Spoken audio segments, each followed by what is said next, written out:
Just stay.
So fragile, like it was built to break off the handle. How'd we get to this place? We're leaving everything behind for new and exciting feelings, but I won't leave you. Will everything we know be lost and changed for something new? Only time will tell, but I'll be holding you. I'll be holding you. I'll be holding you.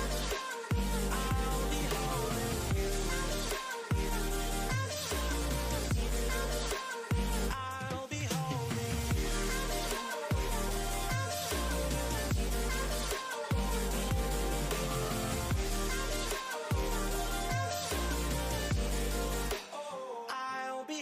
Standing on the edge of a cliff, realize there must be more to life than this. Reaching for the stars, traveling so far, like a dragonfly. Just grab my hand from heaven send with me tonight. Trying to find our place in this world. Reaching for the stars, traveling so far, like a dragonfly. Keep our secrets there, hide them everywhere. Just you and I.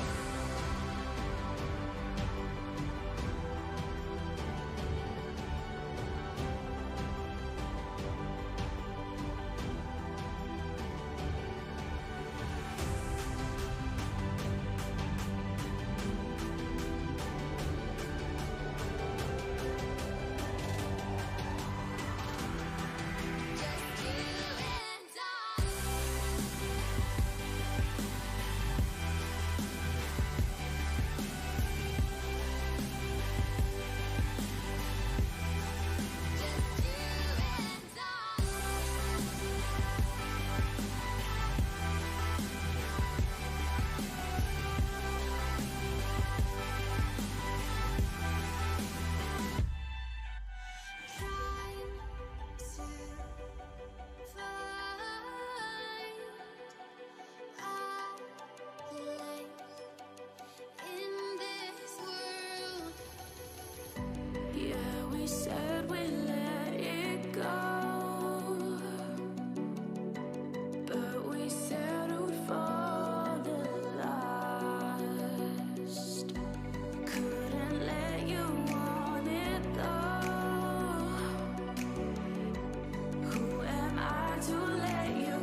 like a broken soul in a wonderland without angels. That is how I feel when the mirror shows me a stranger. Yeah. And I know they're just fragments of a world where your absence all I get to see. Take me back to the planet where you and I are still meant to be. 'Cause I'm incomplete when you ain't by my side.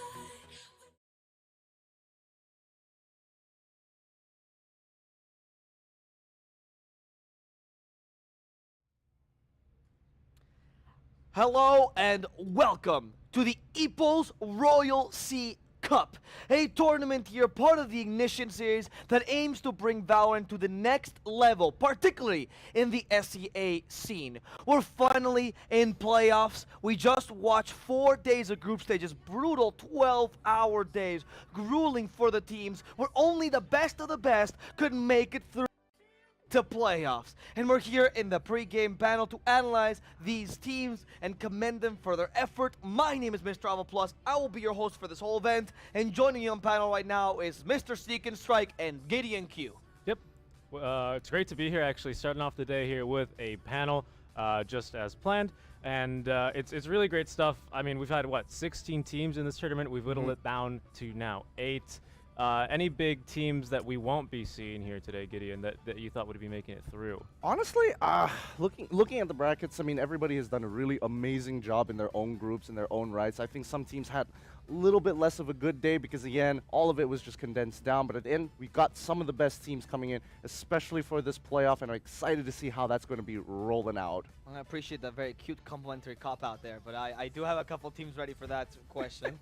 For example, HQ was quite a surprise, one of the favorites coming into Group D, and they got beat. Not saying that they're necessarily better than the teams that made it, but they were coming in pretty strong into this tournament. On the Group B side, for example, we also didn't manage to see Paper Rex, which is a really strong up-and-coming team. I mean, they managed to almost beat Vision Strikers. It was incredibly impressive, their performance there. If anything, at least commending them for what they did. Group A was also quite surprising because it was the team that actually got a qualifier team to make it through. The group that actually got a qualifier team to make it through, which was Myth Attitude. Impressive performance by these guys. Newly acquired squad, though they have been playing together before, and now showing up in the main stage. But we didn't see, for example, only one word, which has previously had some really good performances. And unfortunately, this tournament, not only were they not passing their groups, but they came in last, not winning a single match. When you have an open qualifier team getting through the group stage, that's always like a bit of a head turn. Like, wait, what? So then, who didn't make it in, right? Because in an invitational, that usually means there's 3 invited teams there. So yeah, only one word. Unfortunately, just didn't bring it. And they are going to, exactly as you said, Alvaro, finish 0-0-3 in their group, so a bit disappointed. I'd like to touch on what you said about Bren, though, very briefly, because they actually made it through 0-3-0. AHQ, they were tied on points, as Bren was 0-3-0, AHQ were 1-1-1, but the map difference of +7 here in favor of Bren was actually the deciding factor. Yes, Bren really bringing out close performances for the most part. We did speak about Bren as being one of the, they're playing now, so it's good to talk about them. Yeah. They've been one of the teams with perhaps a bit more of variance, right? They have a very particular play style. They play rather aggressively, and this means that sometimes they will succeed quite well, but sometimes they will also fail majorly. However, in the group stages, that did not happen. They were actually surprisingly consistent, perhaps showing the growth that this team has been doing over the past few months. And I mean, that's what this tournament's for, after all. Showing that the SEA region is also competitive, showing that the teams from Philippines, from Indonesia, from Thailand have a lot to say in the international Valorant stage. Well, I do think that Bren overall, you do say they are consistent, but there are a few moments where you can definitely see, well, they're just going 1-1, 1-1, 1-1. Where was that 2-0 when they really needed it? Because that put them in a tough spot, especially against a group of death with AHQ, like you mentioned before. tough. 7 differential, it could have easily gone both ways. So I do think Bren, especially now with going into the playoffs, that this best of 3 that I talked about on Cost, actually, it would have been very, very different if the groups were played in best of 3s, because then at least we'll have a very clear definition of who is going to be playing better that day. Is that what the D in Group D stands for? I thought it was for Group Draw. No, it's group death. Group of death. Group of Death. Yes. I think really the Group of Death that we saw was Group B. Not to stray away too far from Bren, but you did actually bring it up yourself that Paper Rex weren't able to get on through out of Group B. Instead, it was Vision Strikers and BBI. So definitely a bit of one of the tougher seeded groups to get into. I think if you're Resurgence there, unfortunately they don't really get brought up a lot as they finish with 0-0 and 3 and a -38 map difference, right?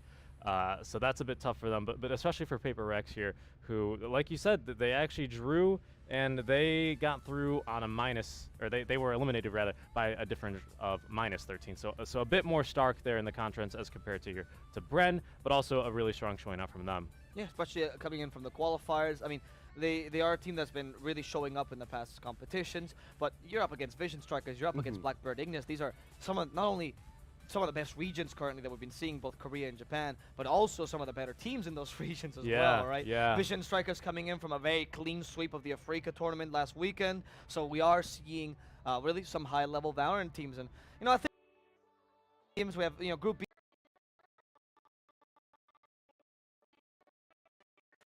Because they had a lot of special skill sets. They were very particular in that Group C. Yeah. Of course, Group D was the Group of Death, and Group A was Thailand. Yeah, I guess it was. Group C, I thought was pretty fun because we actually got the hometown heroes here of Malaysia. So that's where we're bringing you this excellent broadcast from. We got Team Tadak actually to get on through, as well as Boom Esports. Yes. So those will be very exciting to watch. What did you think between like Group C, Group D? Both of them actually really, really close.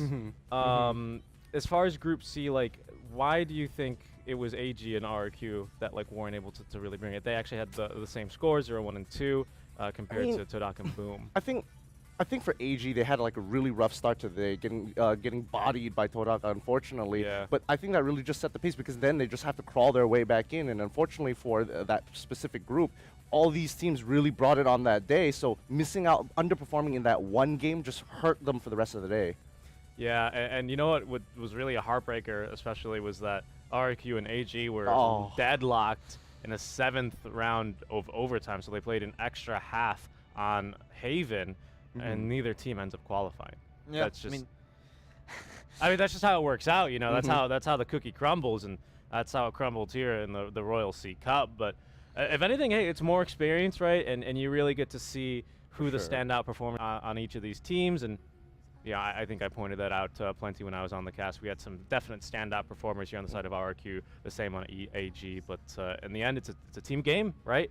And the better teams advance to the final 8 here into playoffs. That's one of the the major things that we can see in these tournaments, that it's very easy to just go, especially as a viewer who's been watching, obviously not every viewer here is watching the 12 hours because you're not insane.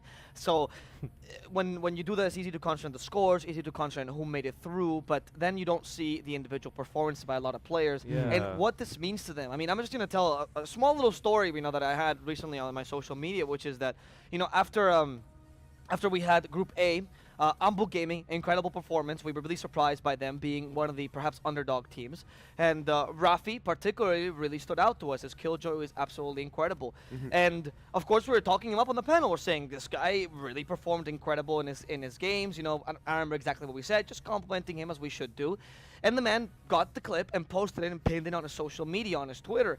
And then when I saw this, of course, I was like, oh, hey, you did great. And the guy just started pouring messages of support, all of his fans coming in like, thank you for supporting him. It's really nice, because he just is so excited to keep competing. And it was a very wholesome experience, because at the end of the day, being a new esport, you have a lot of new promises who are now just touching competitive esports for the first time. And encouraging them is part of our job, both as a community and as viewers, to help them reach new levels, because we still don't know what a lot of this untapped talent is doing. Maybe right now, yes, we're seeing Attack All Round, we're seeing Bren Esports, but maybe next tournament, Enter is going to be the one team that's making it through. Maybe it's going to be Ambu, and That's the beauty of having such a young scene, that anything can literally happen. I think a good part about having a young scene as well is just, the amount of passion these guys are going to Yes. be bringing from, because they will play through anything. Nothing's going to stop these guys. I'm seeing them looking at their ping all of a sudden just spiking up to 100, and they're not even calling for the pause until that round ended. They're that dedicated to make sure that they are going to be able to perform. And overall, it's just great to see. However, I think this is going to be a great battleground to actually test their mettle against some of the other peoples who have, if not maybe equal or more passion to try and win these games. And that's just the nature of the competition. Yeah. On the flip side of the coin, to take a contrarian take, you also have a lot of these old timers coming in, right? Yes. People that have transferred over from, usually as units actually, from other competitive round-based shooters, right? I mean, the entirety of Boom Esports transferred from another team, I think, called Boom Esports. So they're going to be the same roster, right? It's the same for Vision Strikers. They're from FPX, FP Phoenix. I'm forgetting the name. It eludes me right now. Vision Strikers, though, they come as well from a team, MVP rather. Oh, MVP. Phoenix. Oh, MVP Yes, Phoenix. yes. And that really shows. I think that's a really big advantage. Yes, the game has been out for 6 months. In its current state, I'd rather say maybe for 4, right? But you can definitely see the advantages that these teams have in terms of they're already kind of gelled together. Their rotations are great. They trust each other so much on a lot of these calls, and that is something that even if you're young and you're really pippy and you have got a lot of energy, sometimes these really experienced veterans can still strike you down. That's really nice to see, right? The clashing of those two styles. When we were watching some of the more, as you mentioned, veteran teams. Like, I think a good example of this was Vision Strikers Vapor X, where don't get me wrong, Vapor X is also actually quite experienced as well. They do have experience in other tactical FPSs, but Vision Strikers just a bit above in that sense of experience. And we saw the innovation versus a bit more of the experience, a bit more of the consistency that Vision Strikers was having. And those matches are really nice to see, because it's the ones that are trying to break the scene, the ones that are like trying to be a quake here, and those that are preserving the stability of the scene. Yeah. Like, for example, Attack All Round, which you actually get to see today. These guys have been in competitive shooters for a really long time. A lot of people probably consider them the fathers or the forefathers, sorry, of competitive shooters in Thailand. They kind of lifted the scene by themselves, and it's always really nice to see these guys now succeeding in other titles as well. I think more importantly, these guys are going to be able to incorporate those core strong fundamentals and really start integrating into the game, which a lot of these either, I am just pure mechanics, and like the utility and utilization, team compositions don't matter as much because their individual skill is strong. They pick Rain up, boom, boom, boom. They're just taking people out. All Attack All Around, the way they handle the game is, yes, they are great fundamentalists, but they are also incorporating some great fake outs. The way they use utilities, the way who they select, which agents actually set up the fakes, really great, because they're making sure that Omen dropping the smoke, making sure they have something that's reusable at the end, making sure they are optimizing it at the very end of the day. That's actually, you brought up Asian choice, so that's something I wanted to get into here a little bit, especially because this being a C tournament, one of the bigger ones, just based on value, right? 16 teams, 25K prize pool. You're getting a lot of people trying out some new things, right? Specifically with the agent choices when compared to Europe and NA. We've seen plenty of Killjoy, BVI, they like running it actually pretty consistently. I feel like Team Todak as well. Obviously, we've seen them run the Viper, right? So do you think that is like a region-specific thing, or do you think that's just a lot of these new teams, because let's be honest, a lot of the teams in EU are some of these more veteran squads, right? So I think they're going to run more of the classic sort of just information and obviously the Jet, right? Whereas here we have a lot of Reyna, actually a lot of Reyna, a decent amount of Viper. Like that's different, right? Why do you think that could be? Well, I think a lot of these teams are very new. It's very hard to kind of get, like, what kind of content is there out there to help teach you, how am I supposed to set up as Viper? What should I be doing in these types of high-pressure situations? Yes, you know the basic setups of cutting, A site in half. Yeah, it makes sense. You can block vision. It's great. But at the end of the day, how do you utilize it to kind of force your opponents to make certain moves or actions that benefit your team? And I do think there's just it's still kind of fresh, it's still kind of new. So given more time, maybe another 2 or 3 more months, I think we're going to see a lot more Viper coming out to really take over the scene. Wow. Okay. I like that. Zero's fanboy here as well. I like seeing the Reyna a lot. I'm actually seeing a bit of a new usage for it. For me, the way I always used it was to just get kills and then just overheal and keep running into sight until I die. But then I'm like, all right, team, I got 1, I got 2. Sometimes I even get 3 or 4. I'm not gonna lie, but the way I see these guys use it, just a little stumble, you know, just a little bit. I mean, come on, we've all seen. Oh, well, maybe later we'll see the aim lab content piece here for us. Okay, oh, that'd be great. Okay. This man, all right, please. All right. All I'm saying for your is ego that in this panel. did I have double or triple your score? Yes, but in my defense, terrible. Okay. I'm really bad. You Double know, 0 is not great. Of course, I'm not that great at the game either, but these players are, and the way we're seeing them utilize the Reyna, I think, is not revolutionary, but it's just a different play style. Sometimes it's a mix, right? They're really utilizing that yeah, you have to get a kill sort of mentality, so they're always rushing in as that entry fragger, but they're also sometimes using it, yes, for the overheal to drop back, but a lot of the times we're seeing them actually go for the invulnerability, getting some information, sometimes even baiting out a pick only for one of their teammates to swing around and finish them off. I think this is, to your credit, I think this is a lot of really cool things we're seeing here in the C region with the Reyna. So if you see a Reyna and this is your first time tuning in, don't go lol in the chat. It might actually end up really being some good stuff here, especially for a team like Bren. No, please go low in the chat because we are saving all those comments, and then after the game ends and they win, you are getting it. But Here's the list of people. Yeah, so it says, believe. it says right here, RDog27. Yeah, you said lol with the Viper and Tarak win. We expect that apology letter in the mail. Yes. We actually have an open mail just for these apology letters. But one of the things I really enjoy about Reyna, which actually was mentioned on the panel, in the first very day of the panel, our Master Craftsman Zero, who of course comes with his little ponytail. You'll see him later. He's one of our top tier analysts when it comes to the odd picks. And he was telling us that Reyna's allure, as it's supposed to be called, it's not technically anything else. Right? It's very unique in that sense. Yep. It's probably one of the best ways to engage in the game, and that's being utilized a lot. So is probably one of the strongest suits about it. Yeah. And sometimes it's just about thinking about agents in a different way, right? Sage was a very good example of this. When they nerfed the wall, a lot of people were like, oh, we can't do reactive walls anymore. Sage kind of stopped being used altogether. But then people are starting to bring her back because they're starting to see uses to perhaps the slow orb or even more or really, really preemptive walls. And that is what Valorant's about, is discovering how certain tools that are underutilized can be abused. Yeah, the Sage is mostly on your favorite map. I mean, Speaking of that, yeah, but speaking of tools, actually, Phoenix, we haven't seen too much of it overall, which I find super surprising because, yes, Reyna is this super fundamentalist agent, but Phoenix has so much utility built into this kit as this entry fragger. Yes, it's not going to be a Lear, of course, but that flash is still going to be useful, and he can take multiple trades as a duelist, which not a lot of agents can actually do. Something that's really strong about the Lear, just to kind of break it down in case you're not super familiar with traditional FPSs, the reason why it's so strong is at certain engagement ranges, right? Usually you see it down long, sometimes you see it really early if you're taking a site. The reason it's so strong is because you are forcing the enemies to actually change their crosshair placement, right? So you're going to force them to try and leave their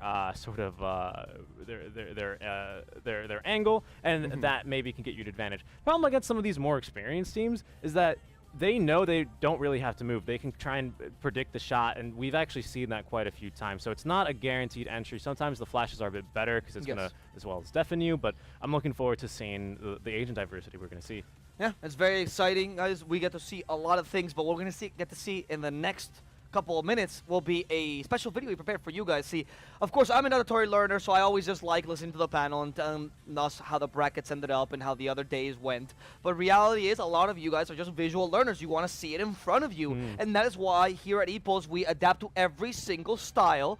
And we made a recap video to showcase what's happened in the past 4 days of the group stages, particularly yesterday, which is what we're going to be concentrating on the most. So please, stay seated as we get a recap video made by one and only Ryan Central. Take it away, Ryan.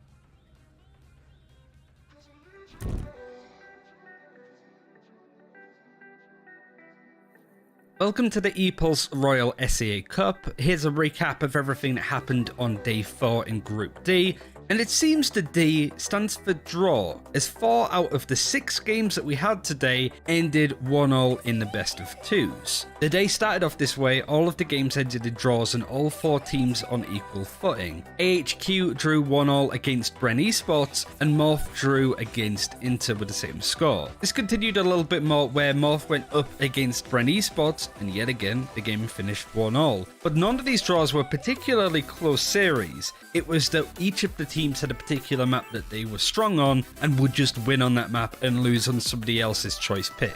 But it was AHQ that got the first win of the day and broke this draw deadlock, beating out Enter with a 2-0 win, one of which was on Binds that went all the way to a 14-12 overtime, another game that could have easily gone to another draw. Because of these results though, it meant that it had more of a desperate scramble for the other teams to not only win their last remaining maps, but to win them decisively, as map differential was going to become an issue one way or another. AHQ could confirm their place in the playoffs with a win against Morph, but it wasn't to be. In surprising fashion, Morph took the series 2-0 and did so pretty convincingly on Haven and Ascent. That meant that Morph were at least qualifying, but even at this point with one game left of the day, it's still not possible to tell who will be going with them, with AHQ, Bren and Enter really wanted to grab that final spot. It all fell onto the Enter versus Bren Esports game, which ended, as you could probably guess, in a draw. Bren Esports drew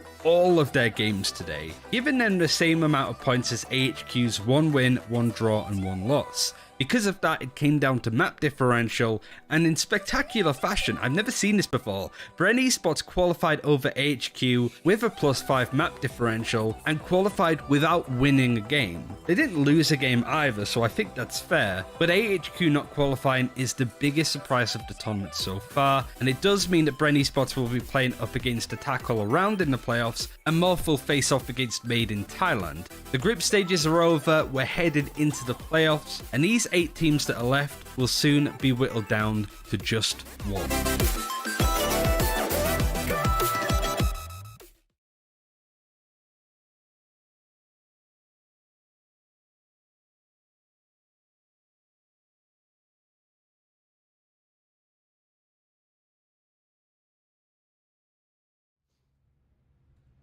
Hello and welcome to the Royal SCA Cup panel. We're back again. Hope you're more informed about the daily, thanks to the daily recap. Thank you, Ryan, always watching his content. Actually, that's how I'm learning Valorant.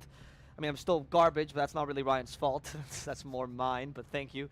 He's been a really stellar content creator, a really big part of the community. Always nice to give these guys a boost, of course, by letting them be in official tournaments, and he's been absolutely wonderful with the content he's been producing for us. Have you been watching the videos every day? I have. And he's actually casting the games, and he still watches the recaps. Yeah, of course. That's how good they are. Of course, I like to always get a different take as well, right? Especially because Ryan, being in the UK, he's gonna be approaching these not from live. He's gonna be approaching it with a different perspective, and I always think that's a really good way to view these things, right? Because it's one thing to view it live in the moment, and then it's another thing when you check the tapes and play it back, and you know, it's a different state of mind. So I always appreciate a fresh perspective. Mm-hmm.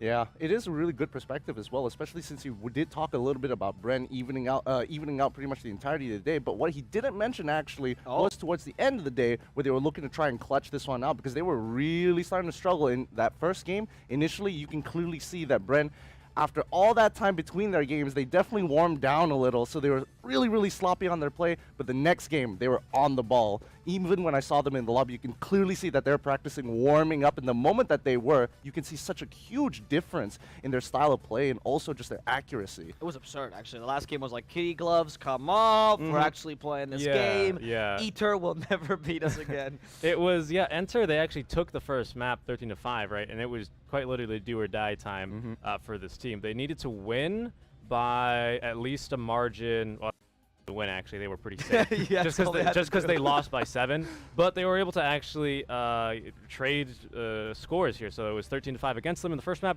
then 13-5 in their favor on your favorite map split. It's just what it is. It's just what it is. But, you know, to select that map, that's a whole different story. I don't really want to get into it, but overall, I do think that, like, both teams played really, really strongly, and I think on a different day at a different time, it might have ended up differently. I know there's... Yeah, I guess that's a good point. I don't know, because you said like that, and then it's like Schrodinger's Valorant, you know? Would it be different? Is it different? I don't know. When you check, that's when it all goes differently. Between our master linguist and this dumb physicist, I don't know which one I want to throw off the panel more. Is that the guy with the bell? It's the guy with the cat. What? Oh, it was the guy with the cat. That's right. Yeah. Was Schrodinger? Oh, yeah, yeah. No, he was the guy that's starting to explain superposition to people, and then he made this allegory of the cat, and then one Allegory of the show cat. decided to destroy this allegory forever, and now it's used for everything. And mom will tell me, oh, you know, you're not going to school. It's like the Schrodinger's cat. Like, no, mom, it's not. Well, people actually misunderstand that all the time. They think it's about humans, and really, it's more about the cat. For sure, for sure. There's plenty It's of about videos, electrons. It's about electrons. Had nothing to do with cats. Nothing to do with humans. Studied 4 years at this university for you to misconstrue this on my panel.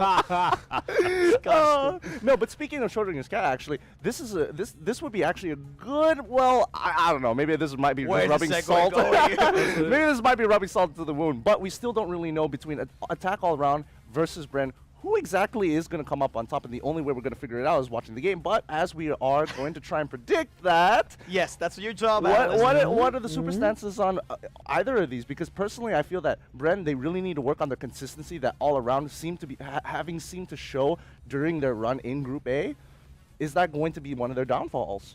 Yeah, I'm a bit scared for Bren here, to be honest, because I think what Attack All Around does extremely on maps that allow and facilitate for this, like Haven, like Ascent, is that they kind of just like plop themselves down mid lane and go, okay, we're going to take control of the entire map now. And they do exactly that. And then they don't make it clear where they're rotating to. They don't allow these rotations. They almost always get an entry frag into the mid lane, or at least push them very, very far back. And they work really well with the information. They're called Attack All Around for a reason. Right. We often call them to be the consistent team, because as opposed to teams like Brent, for example, or Todak, they do play, I guess, more stable Valorant, right? But they're particularly aggressive. If you compare them to perhaps Vision Strikers or etc., they're not playing the most stable Valorant ever. They're actually quite adaptable. They are certainly aggressive. They have their own style. I mean, in their team, in their group, sorry, they had literally no rivals. Nobody stood a chance against Attack All Around. They were very much above the competition, which is what scares me now against Brent, because I'm looking at the teams in Group A. I'm like, okay, maybe they're a bit weaker than Group D, certainly. They're probably one of the weakest groups in terms of, overall standings internationally. Yeah, sure. But that does not mean that Attack All Around doesn't deserve the praise, right? Yeah, yeah, definitely. I don't know. Do you think from what we saw yesterday that Bren can bring it to Attack All Around? Well, I do think they have some really. It's tough because, again, let's assume that both teams are really warmed up, right? They're playing at the top of their level. The playstyle of Brent is naturally pretty aggressive on the defensive side as well, which is going to be interesting because that will butt heads with Attack All Around just almost immediately right off the gate. But I think the biggest factor here is going to be the map and whether or not it's going to be attacker or defender sided, because then at least we're going to have to we're going to be able to see where exactly Attack All Around is going to focus down their attacks, because we know for a fact that Bren on the attack usually on Haven they like to go to A, rotate to C most of the time. Same thing for Attack All Around. However, that mid control is just so much better. Can Bren actually defend against it? Yeah, that's a good question, because it feels like for me personally, a lot of the feedback that I've been giving teams when they lose to Attack All Around is either play aggressively. They're texting Seek after they lose. What do we do? Seek? What do we do? What do we do? Is either they play aggressively and challenge that mid control, or they play for the retake, back off, and then play very passively. So we'll see, Bren. I think they're going to put my hypothesis to the test. I almost said hypotenuse. It would be a meme, so it's fine. Yeah. What are your predictions for the series? I think I'm going to go on a little bit of a tangent here. No. I want a prediction, mate. It's a best of 3. I want numbers. Well, 2-1. 2-1 Attack All Around. Look at that. I Look at that. How easy. I might not necessarily agree with that. I'm going to go the opposite. I'm going to go 1-2 in favor of Bren. Wow. Yeah, Okay. I have a lot of belief in this Filipino squad. I have talked to quite a number of people preparing for this, and they really do believe in Bren, mainly because of their adaptability into this game. And even though we didn't get to see too much of it in the groups itself, because again, they're map 1s, they like to kind of just feel it out before they really start taking it hard on game 2. Right now, they're not going to have that chance to do it again, and I think they're going to bring their A game. Yeah, it's all good and all, but it's going to be 2-1 Attack All Around. Okay, appreciate that. All right. Well, we have our panelists' predictions. Let's see which one of our panelists is right, or if none of them are right, because it could still be a 2-0, which nobody considered here. Bren versus Attack All Round will be our first best of 3 of the playoffs. This will set the tone for the rest of the playoffs. It is incredibly important. Let's see if Bren Esports can beat the leaders of Group A, or if Attack All Round will continue with their dominance that they have shown in their respective group. Please take it away, casters, as we start with the playoffs of the Royal SEA Cup.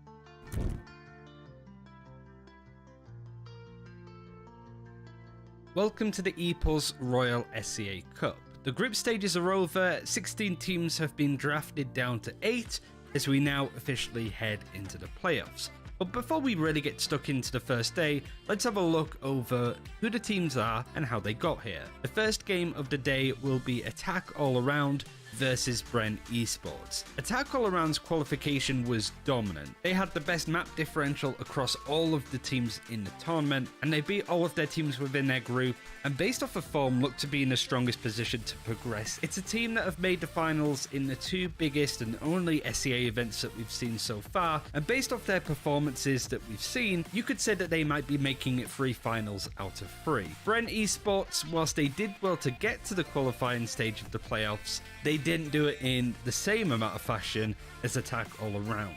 They came second place in Group D, and they qualified by not winning a single game. They drew all 3 of their group games. It was really interesting to see they got in there narrowly with a map differential win over HQ Esports, who were favourites to get out of that group. I would still imagine that Attack All Around are going to be favourites in this game, however, but Bren Esports have already surprised quite a few people with the way that they got here. But unfortunately, with these now being best of 3 games, a draw is just not possible for this team. Matchup 2 will be Vision Strikers versus Todak. Whilst Vision Strikers topped their group with 3 wins and no losses, they did have some pretty close games with the likes of Blackbird Ignis and Paper Rex. Sure, they did get brought down to overtime in any of these games, but it certainly wasn't a dominant day for them, especially after the way that they've played in the Africa Asia Showdown tournament, where they won first place in that, as well as all of the other tournaments that they've played. I still personally fancy them as tournament favourites, but it has been interesting to not see them coast over their opposition so far. Their opponents Todak haven't had as strong as a showing by coming second in Group C, but they did beat out Armory Gaming and RRQ to earn their place. They did lose hard against Boom Esports 13-3 and 13-7, which might be a bigger indication of what to expect from this team. Todak have been involved in big tournaments in previous lineups, but they've not had the best results in the teams that they've been in. And it's fair to say that their first playoff game against Vision Strikers is likely to be their hardest game. Game number 3 in the upper bracket quarterfinal is going to be Made in Thailand versus Morph Team. Made in Thailand Attitude came through in second place in Group A, beating out Anbu Elite Gaming and Only One Word, but losing to Attack All Around, who, as I mentioned previously, had a really good showing. I think it's fair to say that this is expected from Made in Thailand. Only One Word in that group really didn't show up at all, losing all 3 of their games. So it was really Made in Thailand's playoff position to lose, really. It's a team that have done well to get to a lot of playoffs in previous tournaments, so it's not too surprising to see them here. But they did look decent against the teams that they ended up winning. They just couldn't really keep up to speed with Attack All Around. And they have a pretty interesting opponent in Morph Team. All of the other teams that came top of their groups won 3-0. They didn't lose a game, and neither did Morph, but they won 1 and drew 2. Group D stood for group draw apparently, as Morph team were able to get in by being undefeated at this point. In this matchup, I actually think that Made in Thailand might have the edge here, but it really does depend on how these teams show up. I feel like we haven't really seen too much of Morph Team. They did well to not lose a game, which the same can't be said for Made in Thailand, but I'm still a bit hesitant for the fact that they drew 2 of their 3 games. That's not necessarily the strongest look going into playoffs. Our final game is going to be Blackbird Ignis versus Boom Esports. Blackbird came through the same group as Vision Strikers and still managed to have a close game up against them on Haven with the score of 13-11. Unfortunately, the other round that they lost was 13-3 on Ascent, which isn't really good looking at all. What's even more concerning is that Blackbird got through to playoffs on map differential alone. Their loss against Vision Strikers, win against Resurgence, and draw against Paper Rex put Blackbird and Paper Rex on equal points. Fortunately, Blackbird were able to pull off more of a dominant win on their map against Paper Rex by winning 13-1. This very much tipped the scales into their favour and made it pretty much impossible for Paper Rex to do that same amount of damage on the other side. Whilst this isn't necessarily a bad trend for Blackbird by any stretch, they are going up against Boom Esports, who had an exceptional day topping Group C. It is fair to say that Group C was a lot less competitive than Group B. I mean, you are missing the Korean team has won every tournament that they've played, so it is going to be easier just off that alone. But it was still a good showing for Boom Esports to win all of their games fairly dominantly, especially after a lackluster run of form in other tournaments previous to this one. Blackbird, as the only Japanese team within the tournament, will want to prove themselves in this match, and who knows, might be able to sort of string a few wins together, keeping themselves up in the upper bracket. This is double elimination, so even if these teams do lose their first game, there's still an opportunity for them to stay in the tournament following that. Whether that happens or not, we'll have to wait and see.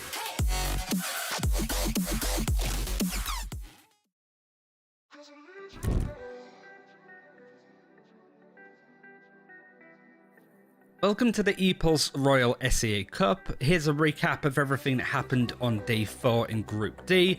And it seems the D stands for draw, as 4 out of the 6 games that we had today ended 1-all in the best of 2s. The day started off this way, all of the games ended in draws and all 4 teams on equal footing. AHQ drew 1-all against Bren Esports, and Morph drew against Inter with the same score. This continued a little bit more where Morph went up against Bren Esports, and yet again the game finished 1-all. But none of these draws were particularly close series. It was that each of the teams had a particular map that they were strong on and would just win on that map and lose on somebody else's choice pick.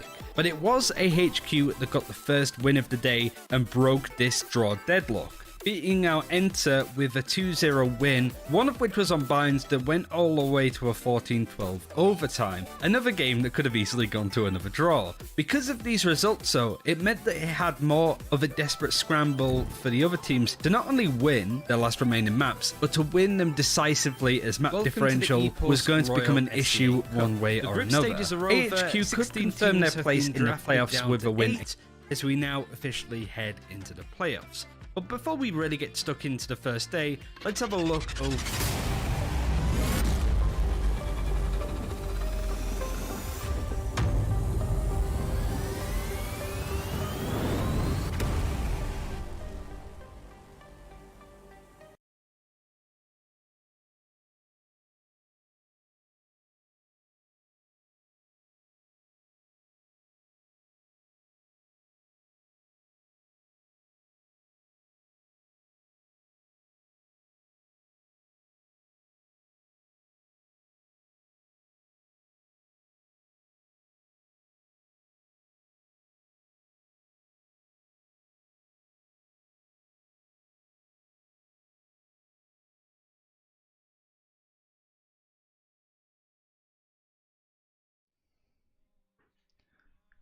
Good morning and welcome everyone to the Royal Sea Cup first match of the main event. We're gonna have a doozy here as we head into our first best of 3 of the upper bracket. It's going to be attack all around, facing up against Bren Esports in a thrilling best of 3. And of course, my name is Zero. Join with me is Play of the J. Oh yeah, and we got a cracker here to start off the playoffs here at the Royal Sea Cup. Really looking forward to getting stuck into the action. And of course, I'm sure you heard from our panelists on how stacked AAA is. Of course, Brent, not going to be any pushovers as well. But yeah, it'll be really interesting to see how the team that first qualified for the playoffs is going to be facing off against the team that qualified last. Yeah, Bren Esports, they had to fight all the way to the last game yesterday, which ended around, I think, almost 1 a.m. in Malaysian time. So they had to work hard to gain this slot, but of course their hard work was rewarded with a slot here. But now they have to face up against their next challenge,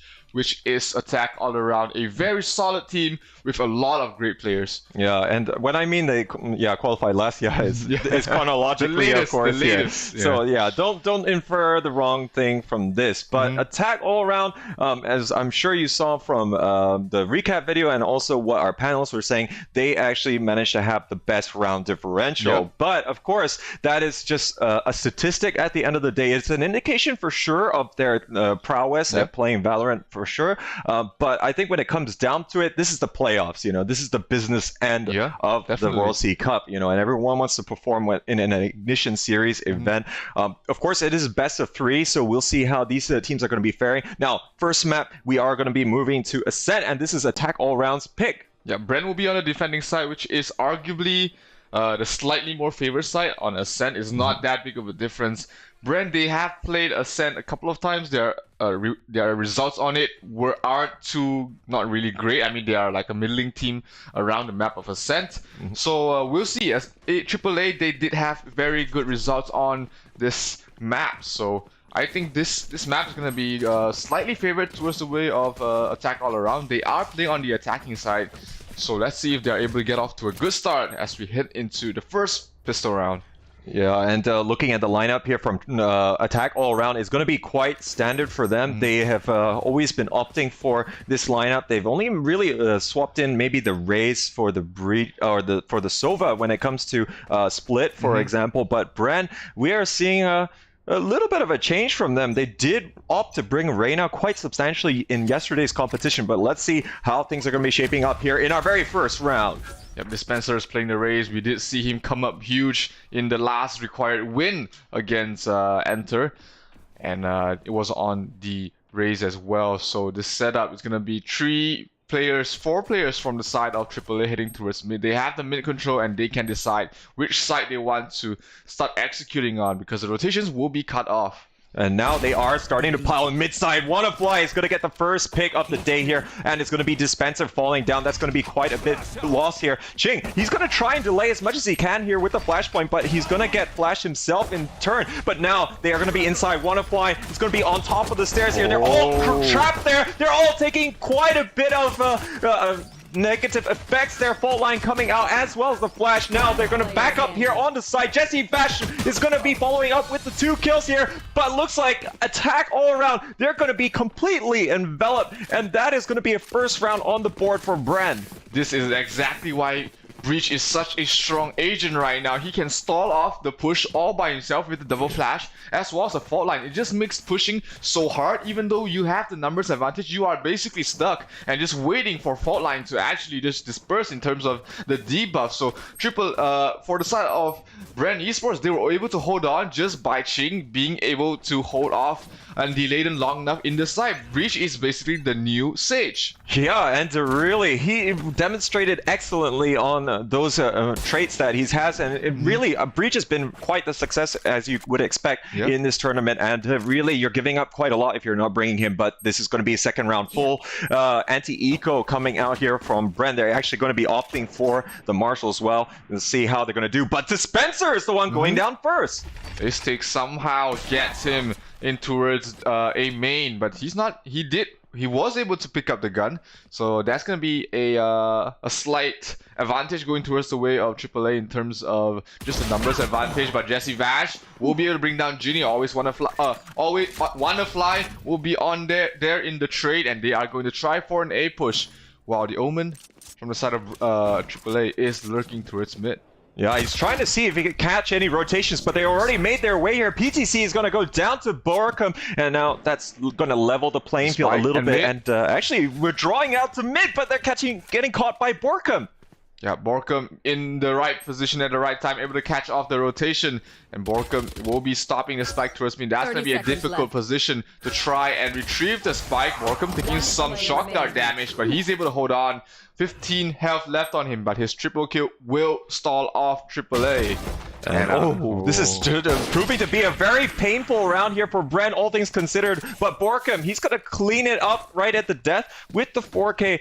And, that's 3 guns, which they invested in. And hopefully they're going to be able to still have a full buy, because definitely Attack All Around are going to be doing that in their own court. Yep, still a win is a win. Borkum came up huge to try to definitely stop off Attack All Around from having any chances of winning this round. But still, like you said, it was a very painful round. They have some sort of a mixed buy here. They do have the operator on dubstep, but also paired up with a couple of specters as well.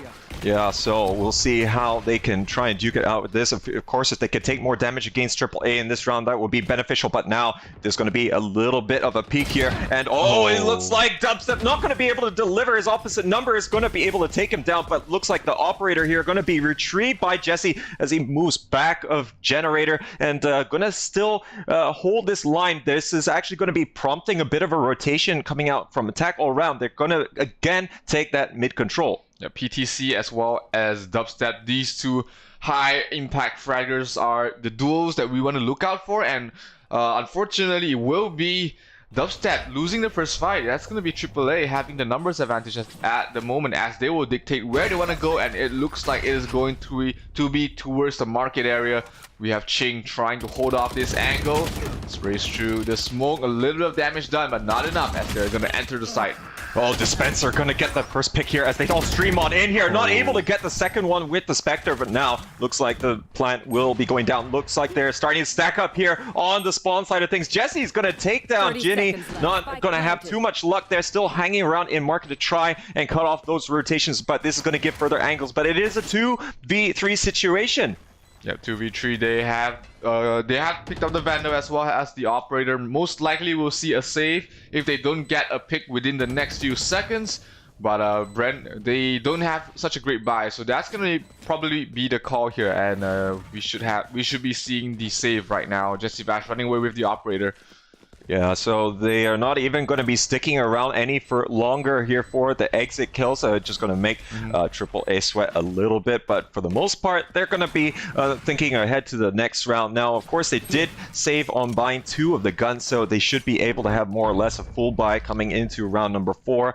Bren still going to be in the lead here, but just marginally, but this will start to reset things as we're going to have a couple of full buys. Yeah, this is why retaking against top tier and stable teams such as Attack All Around is very difficult. They're not going to give you free picks. They're not going to be hungry for blood and keep wanting to peek you when they're on the post plan. They're just going to play it safe. They're going to wait for you to run to their crosshairs or their crossfire, and that makes retaking, especially when you are on the backs, when you are trailing them in terms of numbers, very difficult. Brand Esports, they couldn't do anything else but to save, and right now, round number 4, they're gonna have another buy.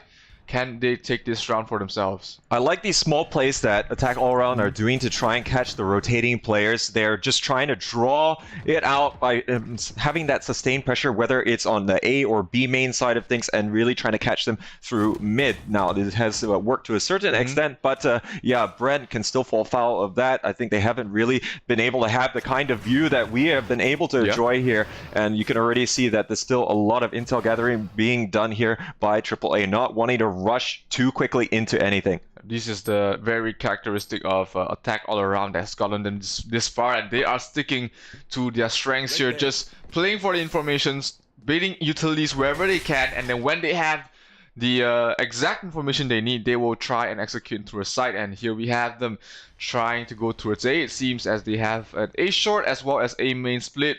We have Jesse Vash as well as Dubstep holding on towards the angles. Can they stop this onslaught coming from the side of AAA? Oh, they've only got 2 players on this side here, but it does look like we're going to have Dubstep watching that tight angle. He's only got a Bulldog, however, and he's got 3 players to worry about, all in tree side, but now it looks like they're pushing into side. A CTX is going to get 2 quick frags there as they're going to be able to take down Ching. The retake is going to be happening here, but Dubstep, he's got quite a bit of problems here. He's going to be able to spot out one of the players, but it's not going to happen, as we're going to see Acetix mow him down. The crossfire set up perfectly. That was a 2-man crossfire. They did know that Dubstep was right outside the tree room, so they just set it up for him, and Dubstep trying to go for the retake, trying to make something happen. He just couldn't. It was just overpowering as well as just outthinking the opponent. AAA looking like the superior team right now. Yeah, they are really on a roll. This momentum is really getting them ahead in the game. Well, I mean, they were going to draw level almost inadvertently here, but look,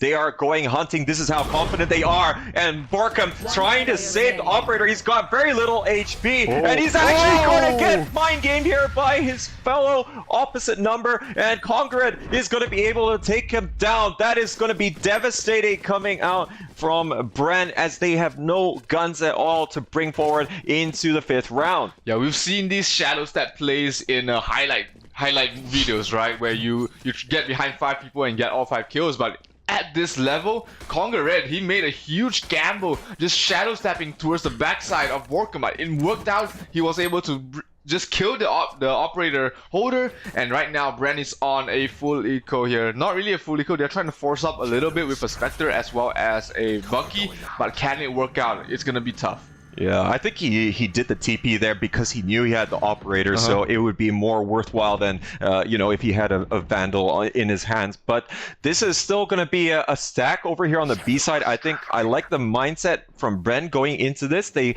know that with this weak buy that they have, it's going to stand a better chance. And we've been looking at AAA. A lot of their takes have been onto that B side. Not to say that they haven't pushed on A. We did see them, of course, do that in the preceding round, but this is still going to be bringing all guns to bear. It also helps with the retake. You can make sure it's 5v5. Yep, definitely. You're not going to lose an early number right now, so numbers is their advantage. Of course, AAA might not be expecting to walk into a full 5-man stack on towards the B side as well, so that's something that Bren has is going. Borkum gets 1 kill, but Wannafly will be able to bring him down, and this Neuro Theft spots everyone in B.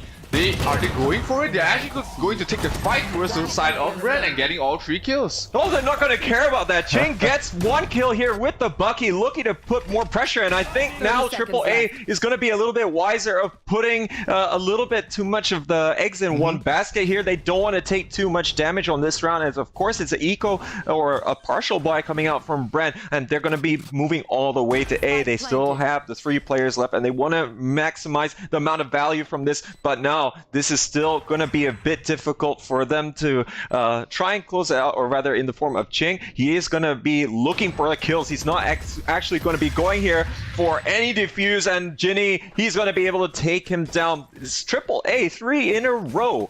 Yep, a tough ask for a Bucky holder without heavy armor to try and retake a 3 vs 1 situation for sure. So Bren, they're going to let that go and then go for another round here. A full buy on both sides, money on the side of AAA looking fantastic. Bren, they are playing with a max loss bonus after this round, so they are not too deep in the woods, but they are definitely not out of the woods yet.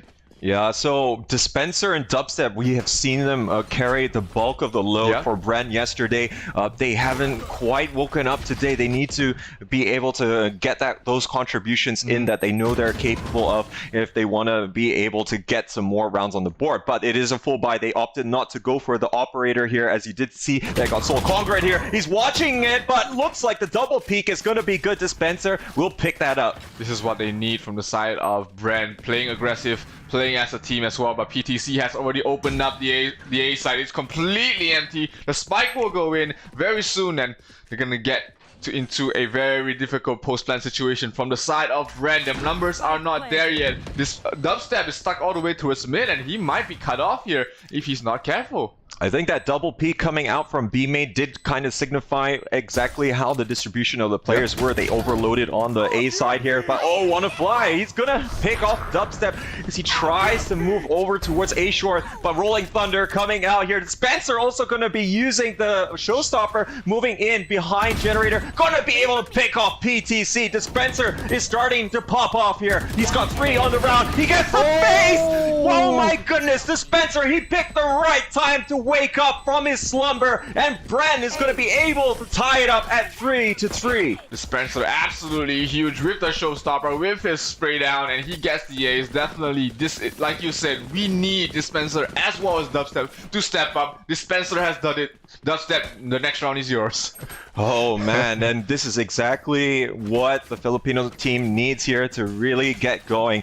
But AAA, of course, they do have a great economy. They did win 3 rounds in a row and not suffer a whole bunch of losses. They can even afford to lose this round and full buy yet again. But they don't want to let that happen. But because of the losses that we saw coming out from Brent, they have a little bit of a forced buy concern here. So some light armor also going to be in the fray.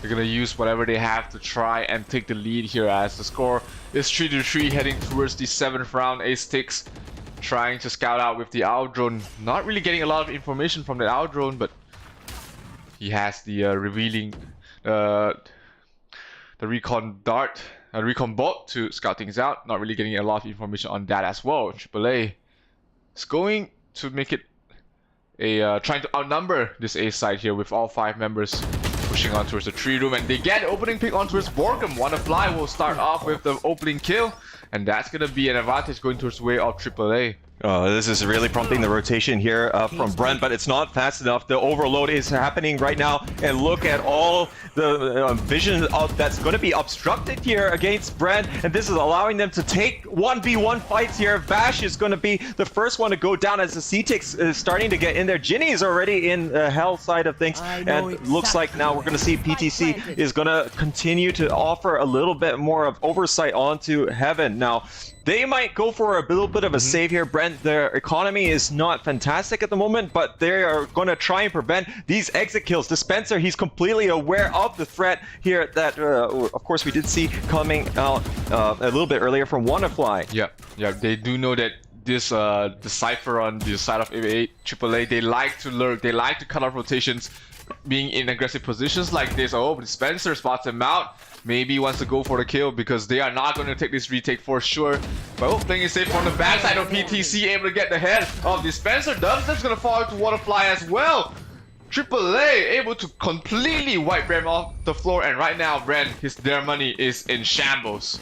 Oh, it is in the gutters here. I mean, look at the economy that AAA is building up, and you know, the score is pretty close, 4-3, but the bigger story here is that when Attack All-Around are winning, they're winning big. They're also clearing out all of the players here from Brent, and Brent, even when they managed to get the round, that winning round 2 rounds ago, they still took losses and not able to continue with that momentum. Yep, economy control is definitely on the side of AAA. A flawless round here for 4-member.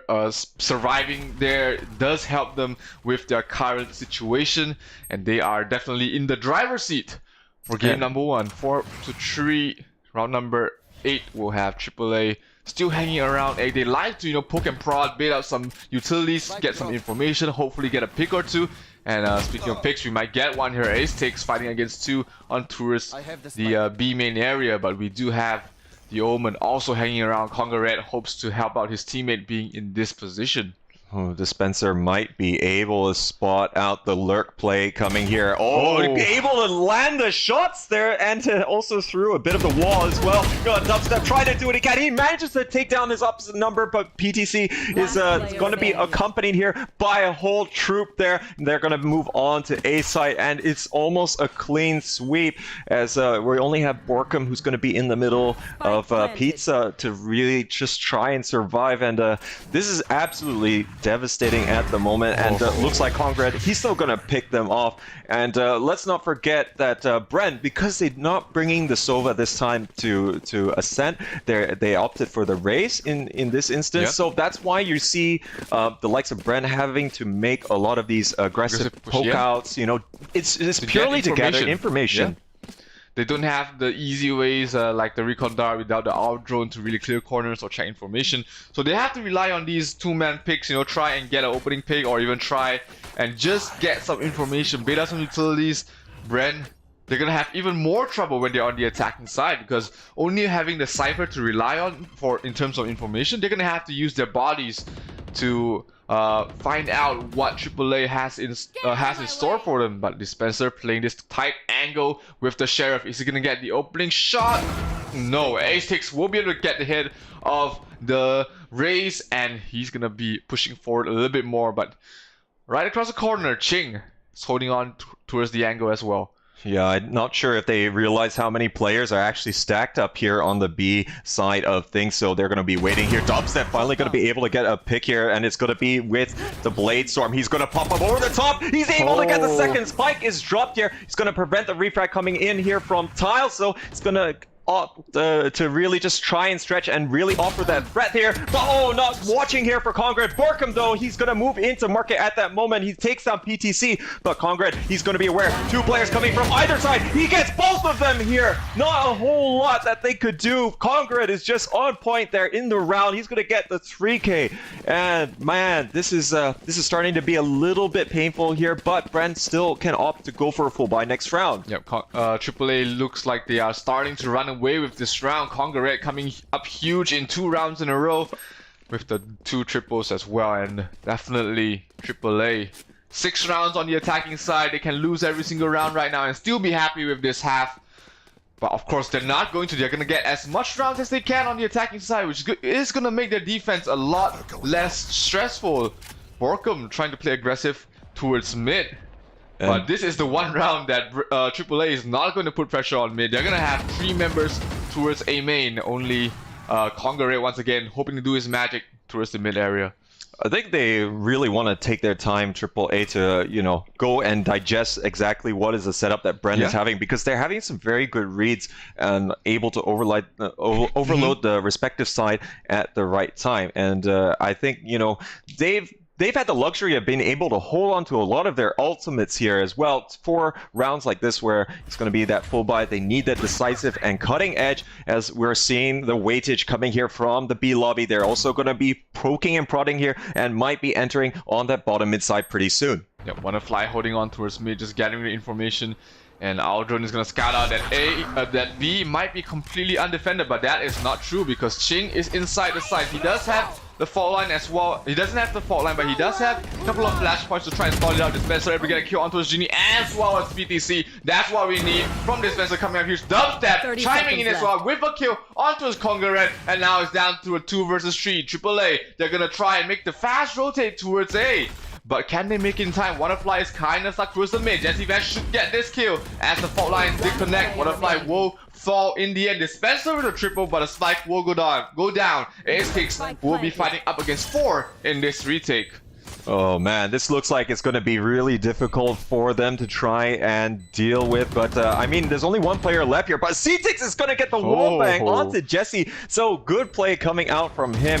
But oh, he's able to get the second. He's looking for the third here. Runs out of ammo. Dispenser will pick up another 4K. And Dispenser has delivered in this round. But I think the story here was definitely lulling the likes of Attack all around into a false sense of security. They made sure that there was no one for the Owl drone that came out from the attackers to see in B side that made them want to go for that. And once they heard the Owl drone going through, they made the call. They all started piling in. But Ching, he delayed them with all of the utility that Breach has. And we talked about it so many times already in this game. And we can see it here for all to see. Dispenser and Dubstep managed to get in on the fight and get the crossfires to work out in their favor. Definitely Dubstep as well as Dispenser. They need a couple of more of these rounds to make it close.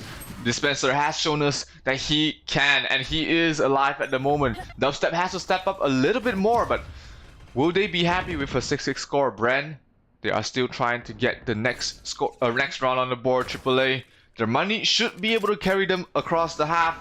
No matter how many losses or wins they get after this, but PTC is going to make the aggressive push here all alone. He does have a Vandal in his hands, and he's going to be facing up against Ching as well as Dispenser. Oh, the recon bolt gives a little bit of information, but PTC will open up with the kill onto Ching, and he is sounding the push towards B because he is deep inside, but that might be a fake. The side of Bren is going to be worried about PTC inside B, that they're going to push in towards A, and A is completely empty. Jesse Vash though will stop them in a trance, get a kill on towards Wonderfly.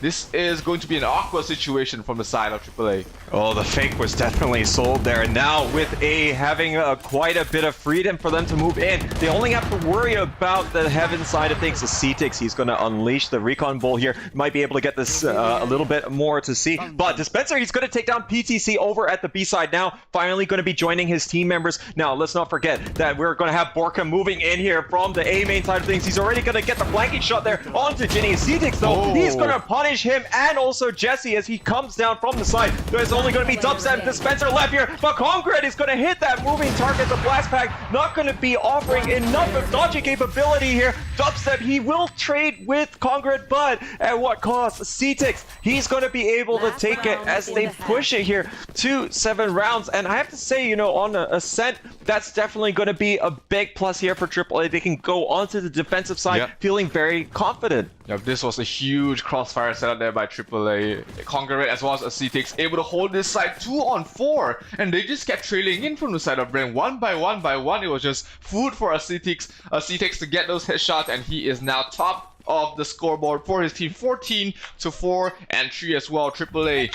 getting the 7th round on the board, and if they get the 8, it is a fantastic half for the attacking side. I think Brent will be looking forward to the attacking side, I dare say, on Ascent, given the fact that they did bring a slightly more aggressive lineup here, but albeit without the Sova to give a bit more intel. But we'll see what happens in the second half. We can see the ultimates starting to come out here, as of course they're not going to be able to carry forward into the next one here. And look at the amount of space created by Dispenser. He's going to completely discourage any further advancement for the time being, but that's actually prompting them to move over to the A short side of things here. Right now, they are waiting for the right moment here to burst through here. They take down the tripwire, and they're going to be making their presence known here. Dubstep, he is already backed up into the archway, though, of A main. He might be able to surprise them out here. The cyber cage going to catch them off guard. Dubstep is going to get the bucky kill here, but look, they've managed to clear enough space. Jesse is down. Ching as well. This is only going to be a bucky against the world. If they have Rolling Thunder, they also have the Blade Storm coming from the side of PTC. They have so many skills, and they are only up against a Bucky. It's not going to be enough from the side of Red, as Conga Red will clean things up. AAA will win the half very decisively with an 8-4 scoreline, and they are going to switch sides here right now. AAA on the defense. They have the Sova, they have the Cypher. Can Brent somehow push through with their more aggressive lineup? Yeah, and I think they are really going to have to be banking on this for sure. They did opt for Sova in previous occasions that they played on Ascent. So yeah, we'll see what is going to be transpiring for them. They are going to have to play a little bit on the balance side, because don't forget, while they do have the aggressive lineup, they still have the same problem. They don't have the Sova to get that initial bits of information here. And really, Cypher, yes, he does give you intel, but it's going to be a different kind that you're not going to be able to readily use. Yeah, without the Sova, like you said, they might be running into a 5-man stack, and they just don't know it without the option of having the recon bolt as well as the owl drone to scout things out. And they're gonna have to play faster than if they would without the Sova, and that might just make them prone to more mistakes here, as we have a rather spread out lineup here coming from the side of AAA as well as Ren. They are just littered across the map, hoping to find some way into the sites. Yeah, and with the Sova always going to be playing more on the B side if we do see one, really does allow him to gather so much information that they don't even have to wait anyone here over to the B side. They just have the Breach, who's going to be playing all the way here in the spawn mid side of things, and the rest can all pile onto A, and you can already see that they are watching all of the avenues to really make it difficult. We're starting to see Congrad is starting to make things a little bit more difficult to push through that A short side into Tree, but there's still going to be the 3-player stack going to be all waiting here. There's going to be the rotation coming out from Wannafly as well to join his comrades, and they're going to overload here on the A. Oh, the pain shells will be able to bring down Wannafly. That's going to open up the A side. There is the Jet, though. PTC might come up huge here at the spike. It is going down. The trap wire catches one. Borkum, actually is able to bring them down. Dispenser as well as Borkum getting the kills on towards PTC as well as Conqueror. So it's up to Aesthetics to get this retake on his own. It's going to be a tough ass. He has the light armor, but only a classic right now. So he might want to try to go in from a different angle. He's actually just clearing all the corners, are coming from A shot. Oh, can he get the head of Borkum? Not yet. The paranoia goes out but not able to land a shot. Ace able to get the head of Borkum, so that's going to be a great start. But still, 3 more players left to kill off. Ching is going to try and get this duel. Oh, the shotgun connect. Oh, what a play coming from Ace. But in the end, Dubstep from the long range shot with the ghost, able to get the head as well as the round victory from the side of Bren in the second pistol round. Well, that was a worthwhile endeavor coming out from the Cedix, going to be able to get 2 kills, and sometimes people might think, you know, hey, should I, you know, prevent them from getting an extra 200 and an ult point? But hey, he managed to get 400 and 2 ult points instead, you know, so that's going to be a relatively good trade off here for AAA. And let's not forget that now, of course, we're going to have to definitely see buys from Bren, but I think for the majority of this tournament, we have seen full anti-ecos coming out here from any team able to take the pistol round, bar except for 1 or 2. So it doesn't matter if they don't have all of the ghosts from the preceding round. Yeah, as long as they have the firepower advantage as well as the heavy armor, which is actually definitely more important than the actual weapons. So that's gonna help out Brent in the anti-eco rounds. PTC does have the shorty and he's playing towards A short. Just can't get any more apt for the Jet player. Yeah, so very stereotypical that we will see that, but I think, of course, Bren is going to be well aware of that. They know there's a danger. If there's going to be a buy from the losing team from the pistol round, it's going to be a Bucky. It's going to be a shorty. Yeah, it's going to be shorties or Buckies. We've seen more Buckies as well. You know, after yesterday's competition, we saw in Group A as well, you know, coming out from Myth Attitude, but we'll see that the longer angle is definitely going to be favored, as we did see a number of rifles, Bulldogs, and Guardian even coming out here from Bren. They're all going to spray through as Dubstep is going to be able to get the first pick. They're all holding this tight angle, and they're just going to actually be waiting for all this utility to expend. 30 seconds still going to be a decent amount of time, but they're going to be opting here for the fast rotation. The rotations towards B, and AAA has sounded the rotation as well after hearing the footsteps. Oh, Conga Red might be able to come out huge here if he's able to stop the spike from going in. Can he do it? He's the trigger discipline. He's waiting for everyone to go through and then maybe get a huge backstab here. Genie getting 2 kills. A6 gets 1 as well. Conga Red will chime in. A6 gets the second, and it's going to be down to a 2 versus 1 situation. How did this happen? AAA wins the round despite being on an eco, and Bren, you are just in so much trouble right now. Oh my goodness. Oh, I mean, that is absolutely hazardous here for their match 1 aspirations. Bren, they had the full buy, they had Bulldogs, they had a Phantom, they had everything. And, you know, with that rotation that they wanted to make, and mind you, it was absolutely telegraphed. They knew that they were coming there. That's why you saw the rotation coming from AAA. At the very least, they needed to cut the time there. They had no time by the end of it, going all the way through spawn. They needed to cut through mid. And now, as a result, AAA, they're going to get one back here. And we haven't seen a team, you know, break the run of play here after the first round loss. Oh, it looks like Congress getting the first. Yeah, that is definitely going to come back and haunt them for this map, at least, as Conga gets the first kill on towards Borkum. Without the Omen, they don't have any ways of easy smokes from the side of Brent, and Ginny is gonna get a kill on towards Dubstep. Wannafly will chime in with a kill on towards Dispenser as well. Ginny still holding towards the market, and now it's down to a 2 versus 5 mid-side. Conga spots the head of Jesse Vash and cleans it right off as Ren is down to Ching to try and make something happen here. He only has a ghost. Can he get something done? No, he will not, as it is going to be a flawless round from the side of AAA. They are going to reach double digits, and they have plenty of money to spare. Oh, Bren are sliding down in terms of the performance that they're able to exert in this match. AAA have got quite a commanding lead here at 10-5, and yeah, that round is really going to come to haunt them. They really pin all their hopes on being able to take it here in this attacking up, and I can't help but think that maybe they could have just baited out more of the utility, or at least waited for all the smokes to dissipate before trying to push maybe onto A. They still, at the end of the day, had superior firepower.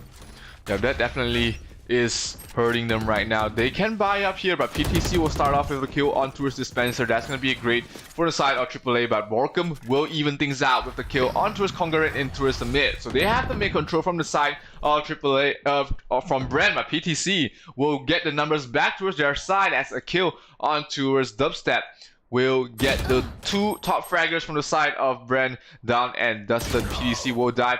Wonderfly just keeps trading from the side of AAA as well, as it's down to a 2 versus 3. It's only Jesse Vash as well as Ching, the 2 supporters from the side of Bren, left alive, and they are facing Ace Tix as well as the rest of AAA. This is going to be really tough. The aggressive position coming from the side of AAA has given the information that this might be an A push. If not, then they'll be running into the crosshairs of the B main aggressive push coming from the side of AAA.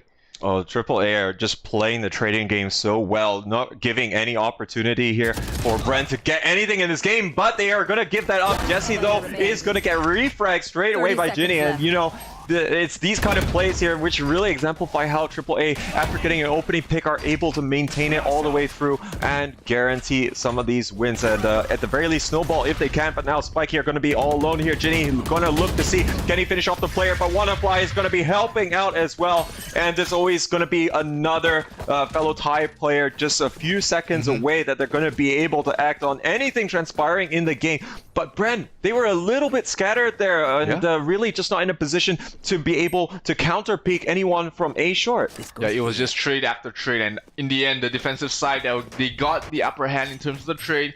So right now, Bren has to go on an eco round with a couple of upgraded pistols here. Only the Sheriff. Oh, was that a Guardian? No, Borkum thinks again. Goes for the Spectre as well as the light armor. So if they lose this round, they will be have to playing for overtime for 7 rounds. But AAA, they are not pushovers. They're not going to give you 7 rounds in a row, definitely. AAA is just way too solid for that.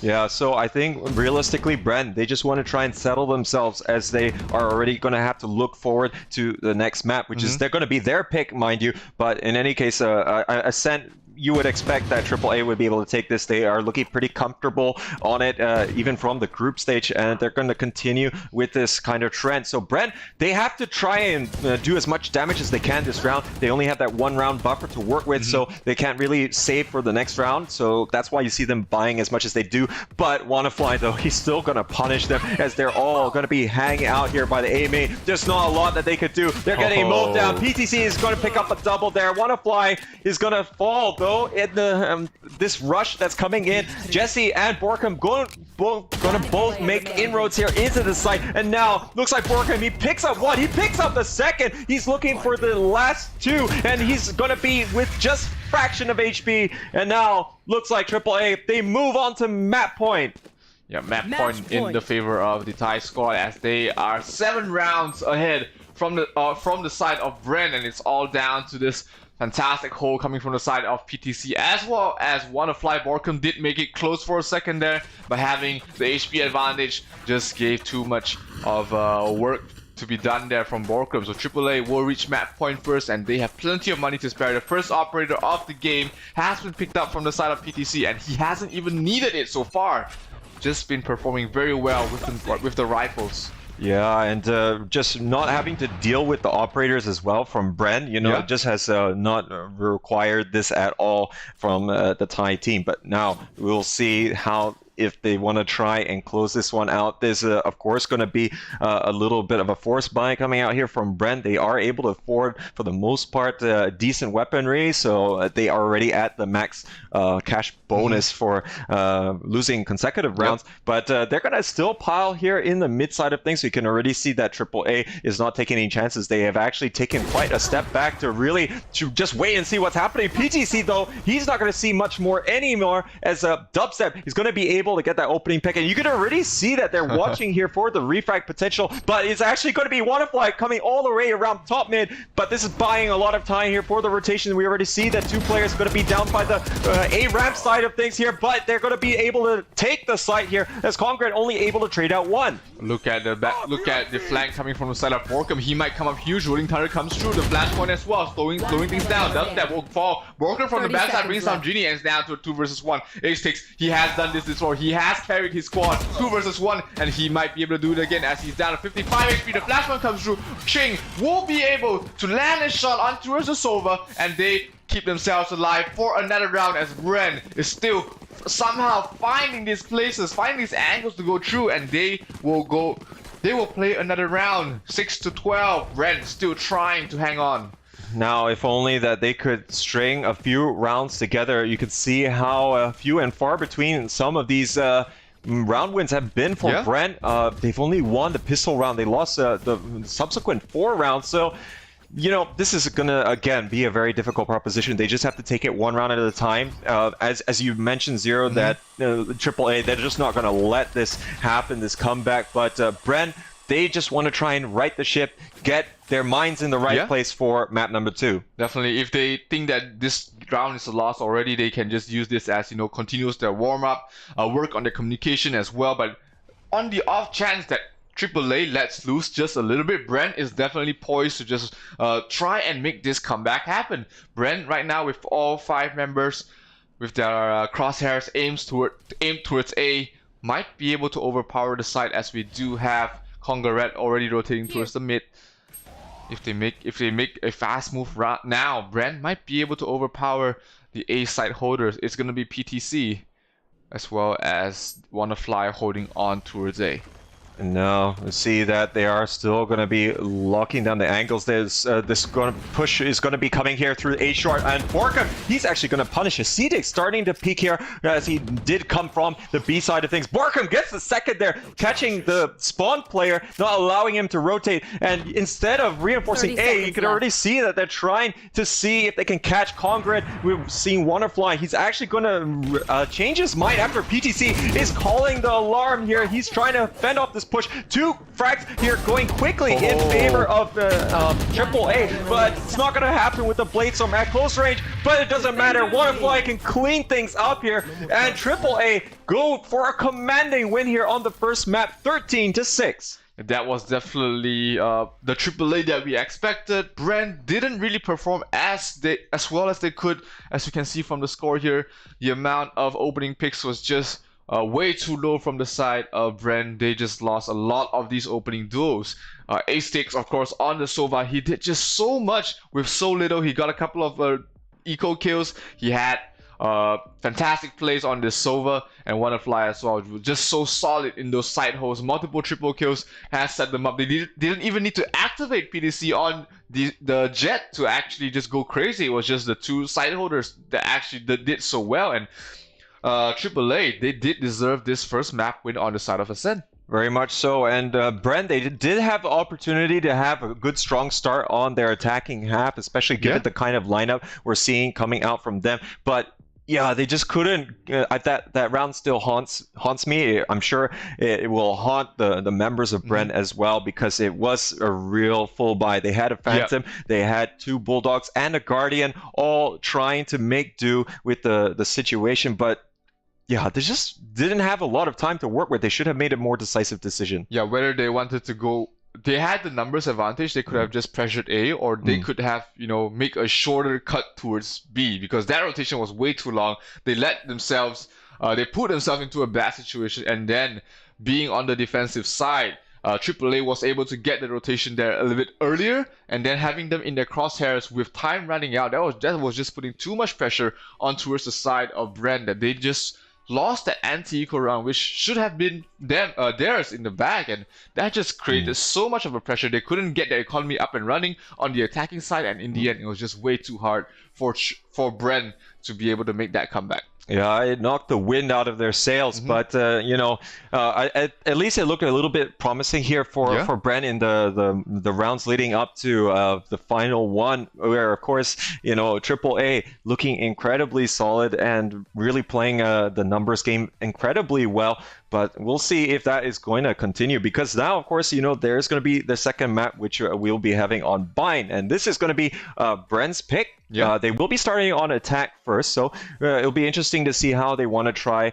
and set up for this. But on that note, ladies and gentlemen, we're going to take a short breather over here at the casting desk. We're going to toss it to our awesome analyst panel, and they're going to break down this match and also give their predictions for the rest of the series. So you've been listening to Play of the J and Zero, and we'll see you in a few minutes.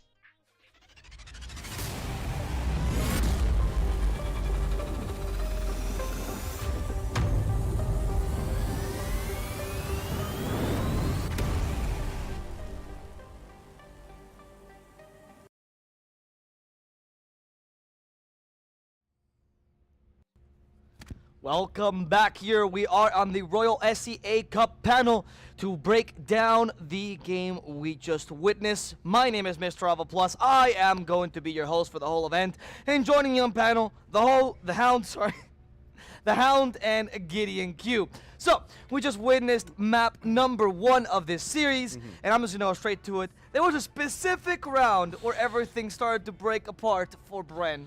Wasn't there, Gideon? Yeah, I mean, round 4 really was that was a tough one for Bren. That really was. I mean, they were coming out of the gates really strong, especially being on the defensive side of the map. Ascent ending not too great for sure. Not too great. I mean, I was specifically thinking about the one where They're I have all jumping through heaven rifles and I'm and, going against Eco, and somehow Classics beat Rifles. That was also Not the best of rounds for sure. And I definitely think that Bren definitely weren't exactly... It's not lack of preparation, but you can definitely see that their aim was clearly off. The discipline was just not there. Was definitely not there. I do think overall, in a macro sense, they had a plan of attack and defense, arguably, but in most cases, it's just one of those small mistakes of, I just couldn't win these gunfights. And we didn't see Bren in their usual form. Yeah. Actually, even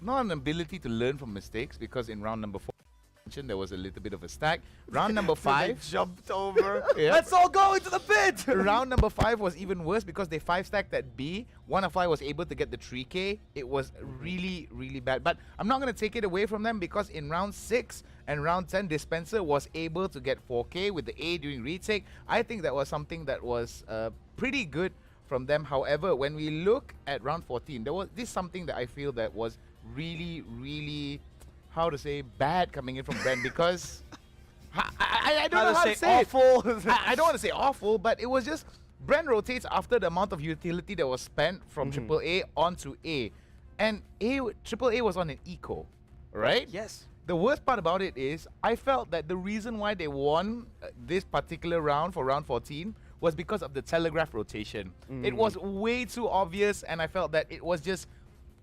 AAA being able to read from that rotation, and they just punished them. I mean, that shows, that sometimes, yes, fundamentals are important. Yes, it's important to be able to shoot well, but at the end of the day, tactics can also make you win games or rounds that seem unwinnable. I mean, that's a good fair point, and I actually do want to highlight one of the tactics that I don't know whether it was going to be punished or not, but I definitely think that it was definitely an interesting point. Down by elbow on round 13, AAA was actually setting up a 3-man crossfire and a 2-man crossfire with an additional person for a refrag on the other end, to more closer to their site.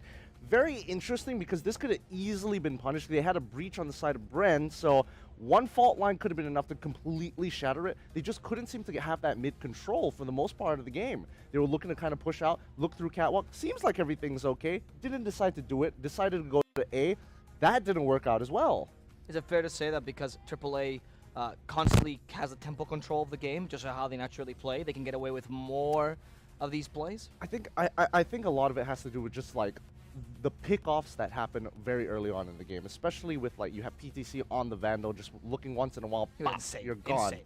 Yeah, and even though PTC wasn't the top fragger in this game, he definitely helped out with those initial pickoffs, because again, it's a numbers game. You're going to be going down on 1. You're on the attacker side, especially on a defender sided map. It just becomes so much difficult.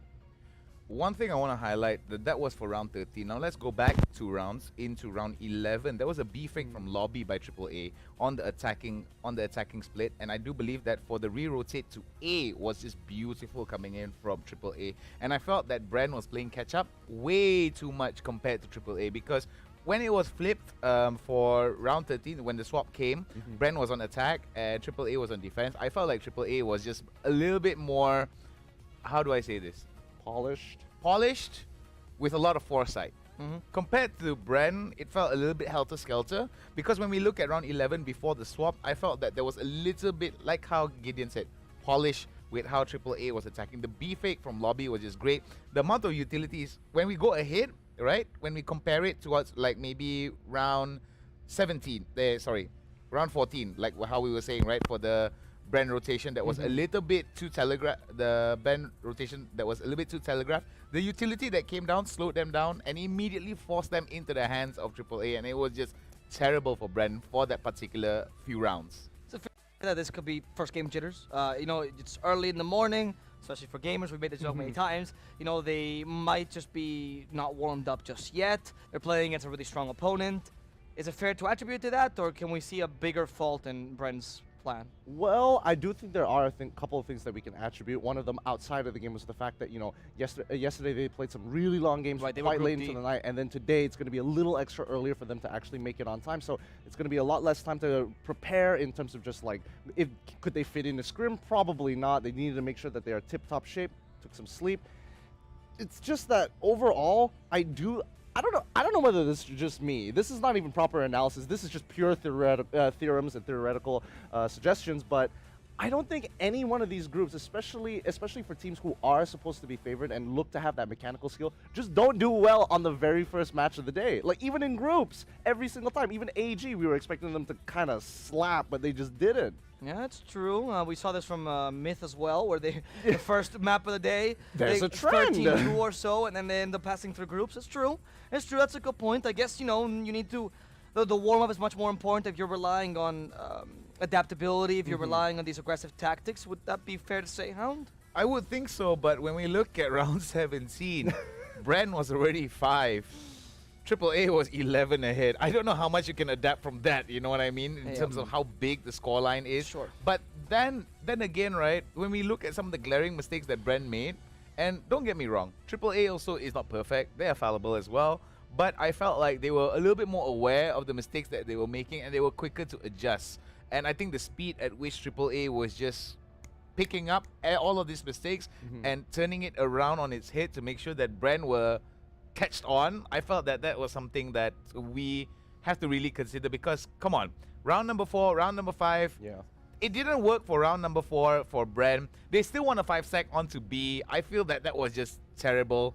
It just repeats, it just propagates when you double down on a strategy, and AAA is just, okay, we've adapted towards this strategy for round 4 and we carry it over towards round 5 and we're quicker to rotate.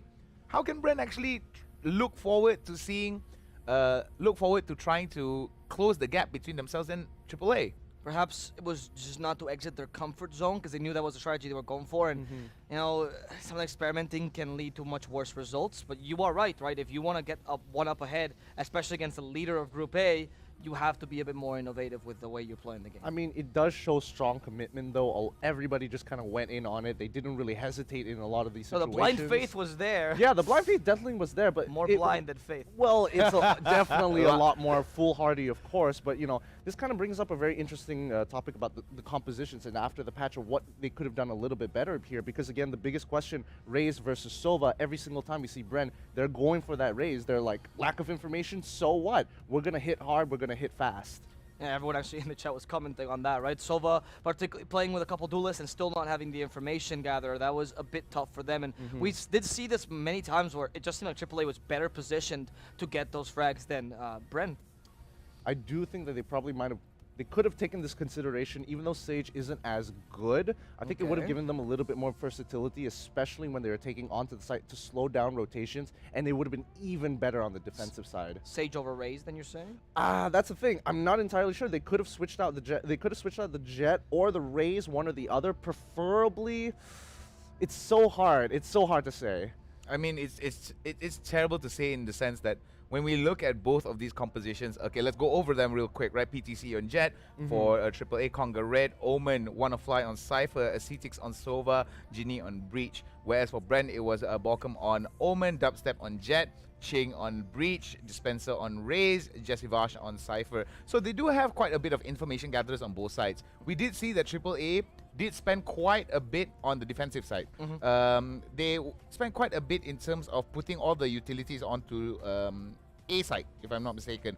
Double cages, mostly double cages at A main door, Cypher camps at A side. And I feel that that's something that members of Brand were not as tight as how I would think that AAA were doing it, because when I look at it, Dispenser was very aggressive with how they were attacking off, and I do agree, maybe the Sage might have been a little bit more of an efficient pickup, but it's really hard to say because coulda, woulda, shoulda. Yeah, that's true.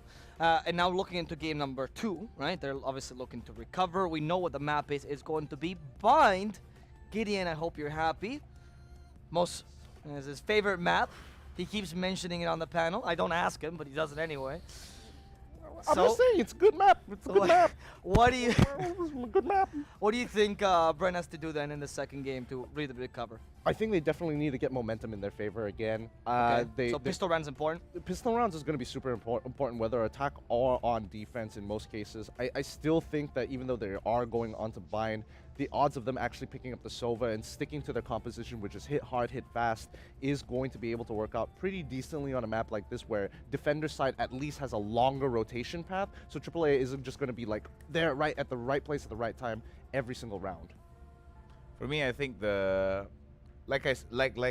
said, tempo is really important. I feel that Brent really needs to win the initial 3 rounds and try to put a hamper onto AAA. But it's hard because AAA tends to adapt really quickly. And I felt that there were some situations where AAA were not supposed to win it out, but they won it out regardless. And I felt that Bren, it wasn't because of AAA just being better in that particular sense. I felt like it was Bren making some really big mistakes.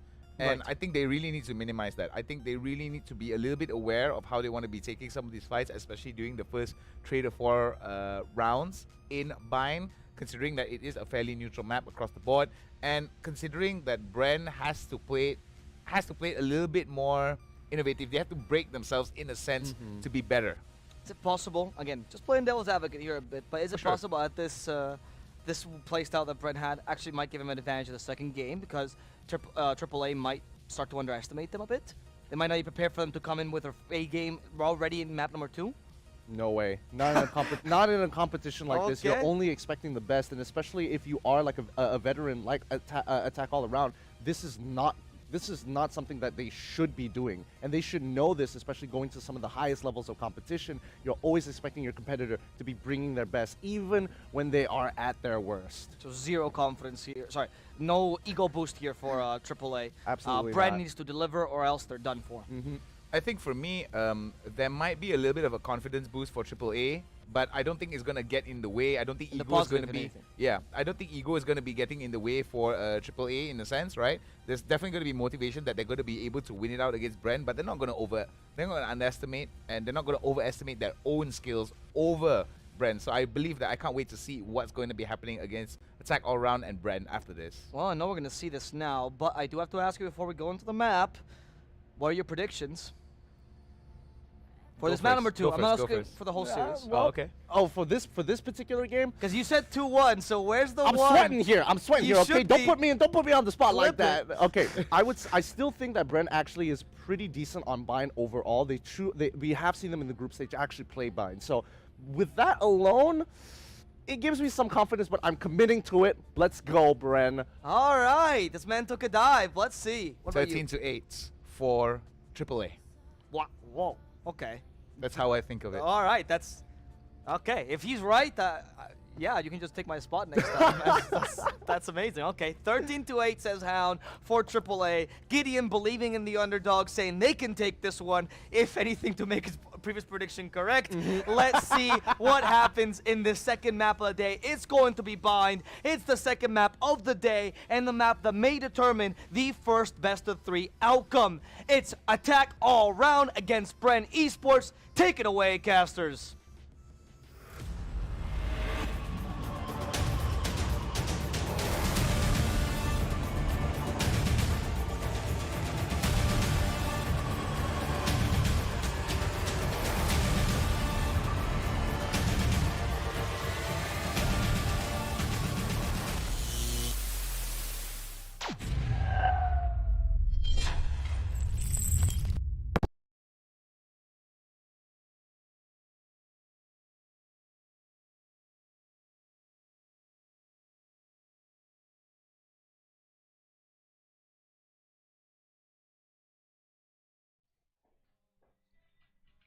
Hello and welcome back, ladies and gentlemen, boys and girls. We're here again for the Royal C Cup as we're about to head into map number 2 of our first upper bracket match of the day. And of course, we're going to be having Bren facing off against Attack All Around. Now, Attack All Around, they had a fantastic round number 1, and we're blessed to be able to cast it here with you today. I'm Play of the J, he's Zero, and we're looking forward to the next one. Yeah, the next one will be on Bind, where AAA will be on the defensive. So we expect them to come off, hitting the ground running on the defensive side. But Brent has shown that their pistol rounds are actually great. They won both pistol round on the map of Ascent, so they should have been able to set the tempo. Of course, we talked about the round that will come back to haunt them on the second anti-eco round, which really hurt their economy quite a bit. But let's see if they're able to step it up on towards the map of Bind, where Brent had shown better success on. Yeah, and it will be interesting to see if Bren does want to bring the Raze again in lieu of, say, a Sova. Yeah. That, of course, would help in the pistol round, as, of course, Raze does have a lot of that early round utility, can really swing things in the favor. And now, looking at the lineups, looks as though the Razes here are going to get replaced, but they are going to be bringing in not just a Sova, but they're going to be swapping out Breach for the Phoenix. Yeah, Phoenix is also, he has a flash with the curveball. It's a little bit more different. Dispenser will be on it, so it means that you'll be more in your face looking for frags, kind of a Phoenix rather than a supportive Phoenix. But looking at the lineup of AAA, they have opted to pick up the Raze for themselves. Raze is one of the better agents to play on Bind, just because of a lot of the corners you can clear with both the Boombot as well as the paint shells. So we can see the mindset, why they pick up this Raze on this map. Yeah, and this is a consistent hit with their previous match on Bind as well, so they definitely will be looking to abuse the mechanics that, of course, Raze is able to bring to the table. But now, looks like we are going to have the stacks here on both the showers and A short side of thing, but there is still going to be this counter stack, and look at the rotation all the way behind. But Congrad here is trying to get a little bit of sight there. He's going to be able to take down Dubstep going on top of the house there, but now 3 more kills here in quick succession. It's a flawless round, as they're absolutely going to be stitching them up through the crossfires, all the players coming to bear at once. That A stack just read Bren like a book somehow, without even a lot of prior information. They just somehow set 4 people on A, and then the flank coming in from the side of PTC just gave them so much information, and they were able to set the crossfires in time. The push coming in from Bren was just ineffective, and Bren find themselves on the back foot once again, losing up to the pistol round towards the side of AAA, and it's going to be AAA on the anti-eco. Yeah, and they're going to be buying, I think we see Guardian and also Bulldog going to be bought here. CTX going for the Jiggle Peak, going to be able to spot out at least one of the players, but now Dubstep moving in very close here. He's going to be able to take down a CTX with the aggressive push here. He's going to work out with the Frenzy in hand. Congrad as well as wanna fly though, able to get 1 kill apiece. They managed to salvage the Spectre, so Dubstep not able to reap the rewards of his labor, and it's down to a 4 versus 3 situation for the side of Brent. Dubstep is gonna run into 2, as PTC will get both Dubstep as well as Jesse Vash, leaving only Ching to try and fend for himself. He's stuck in hookah. Maybe he can get a kill. No, he cannot. Wonderfly gets his second as well, and AAA makes it as clean as they can. Oh, PTC just hiding there by the window side of things, going to be able to surprise Brent, but of course it's going to be kind of expected here that they're going to be able to take this, but there was a bit of damage done. They definitely got more in the way of damage done than they did in the first round, and I dare say it's going to be more impactful here for the round 2. But of course this is the business end, as we're starting to have our first gun round. There's still going to be quite a number of the guns recycled here from the previous round. 2 Spectres and a Bulldog as well for AAA, but again, if they can have good efficacy with that, then this could work out well for them. PTC playing really aggressive, trying to get one of the earlier picks, but Bren wasn't in the positions that AAA was expecting them to be, playing rather far behind. Hopefully, hopeful that that AAA will be pushing in towards that crosshairs, but not any more longer. AAA tried to go for the early pick, didn't find any, and is now back to set up on site. PTC from A short has rotated all the way towards elbow. They're not going to be expecting this position coming from the side of the Jet. Because AAA, they don't have the Sova, that was the aggressive peak to get information. They needed to see if there's someone going to be pushing down A short. That's why they rotated 2 players over to the B side.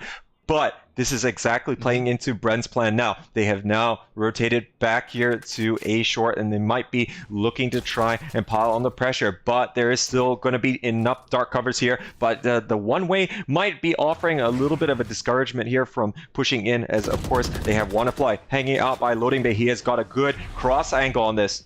Yeah, Congaret is gonna hold on to this as the Jet Dubstep's gonna fall very early on to the Spectre, and that will be dissuading Bren from continuing on this push as the rotations are coming in. It's gonna be a full 4-on-4 as PTC is a little bit too far to help. Borkum already in this tight angle. Wanna brings down Ching, but the Paranoia connects and he gets one. He might get a second. No, Ace Takes able to get down the kill onto his Borkum. Ginny will chime in as well as it's down to a 2 versus 1. The time is running out, and Jesse Vash don't think that he will be able to get this spike down. Yeah, he's gonna just be looking to get out with this Vandal into the next round, but significant damage has been done, and I think oh no, he might be able to catch him so close indeed there, but it's gonna be a big win here for Attack all around. Let's not forget they did have some recycled weapons here from the anti-eco, and now they're going to be able to upgrade.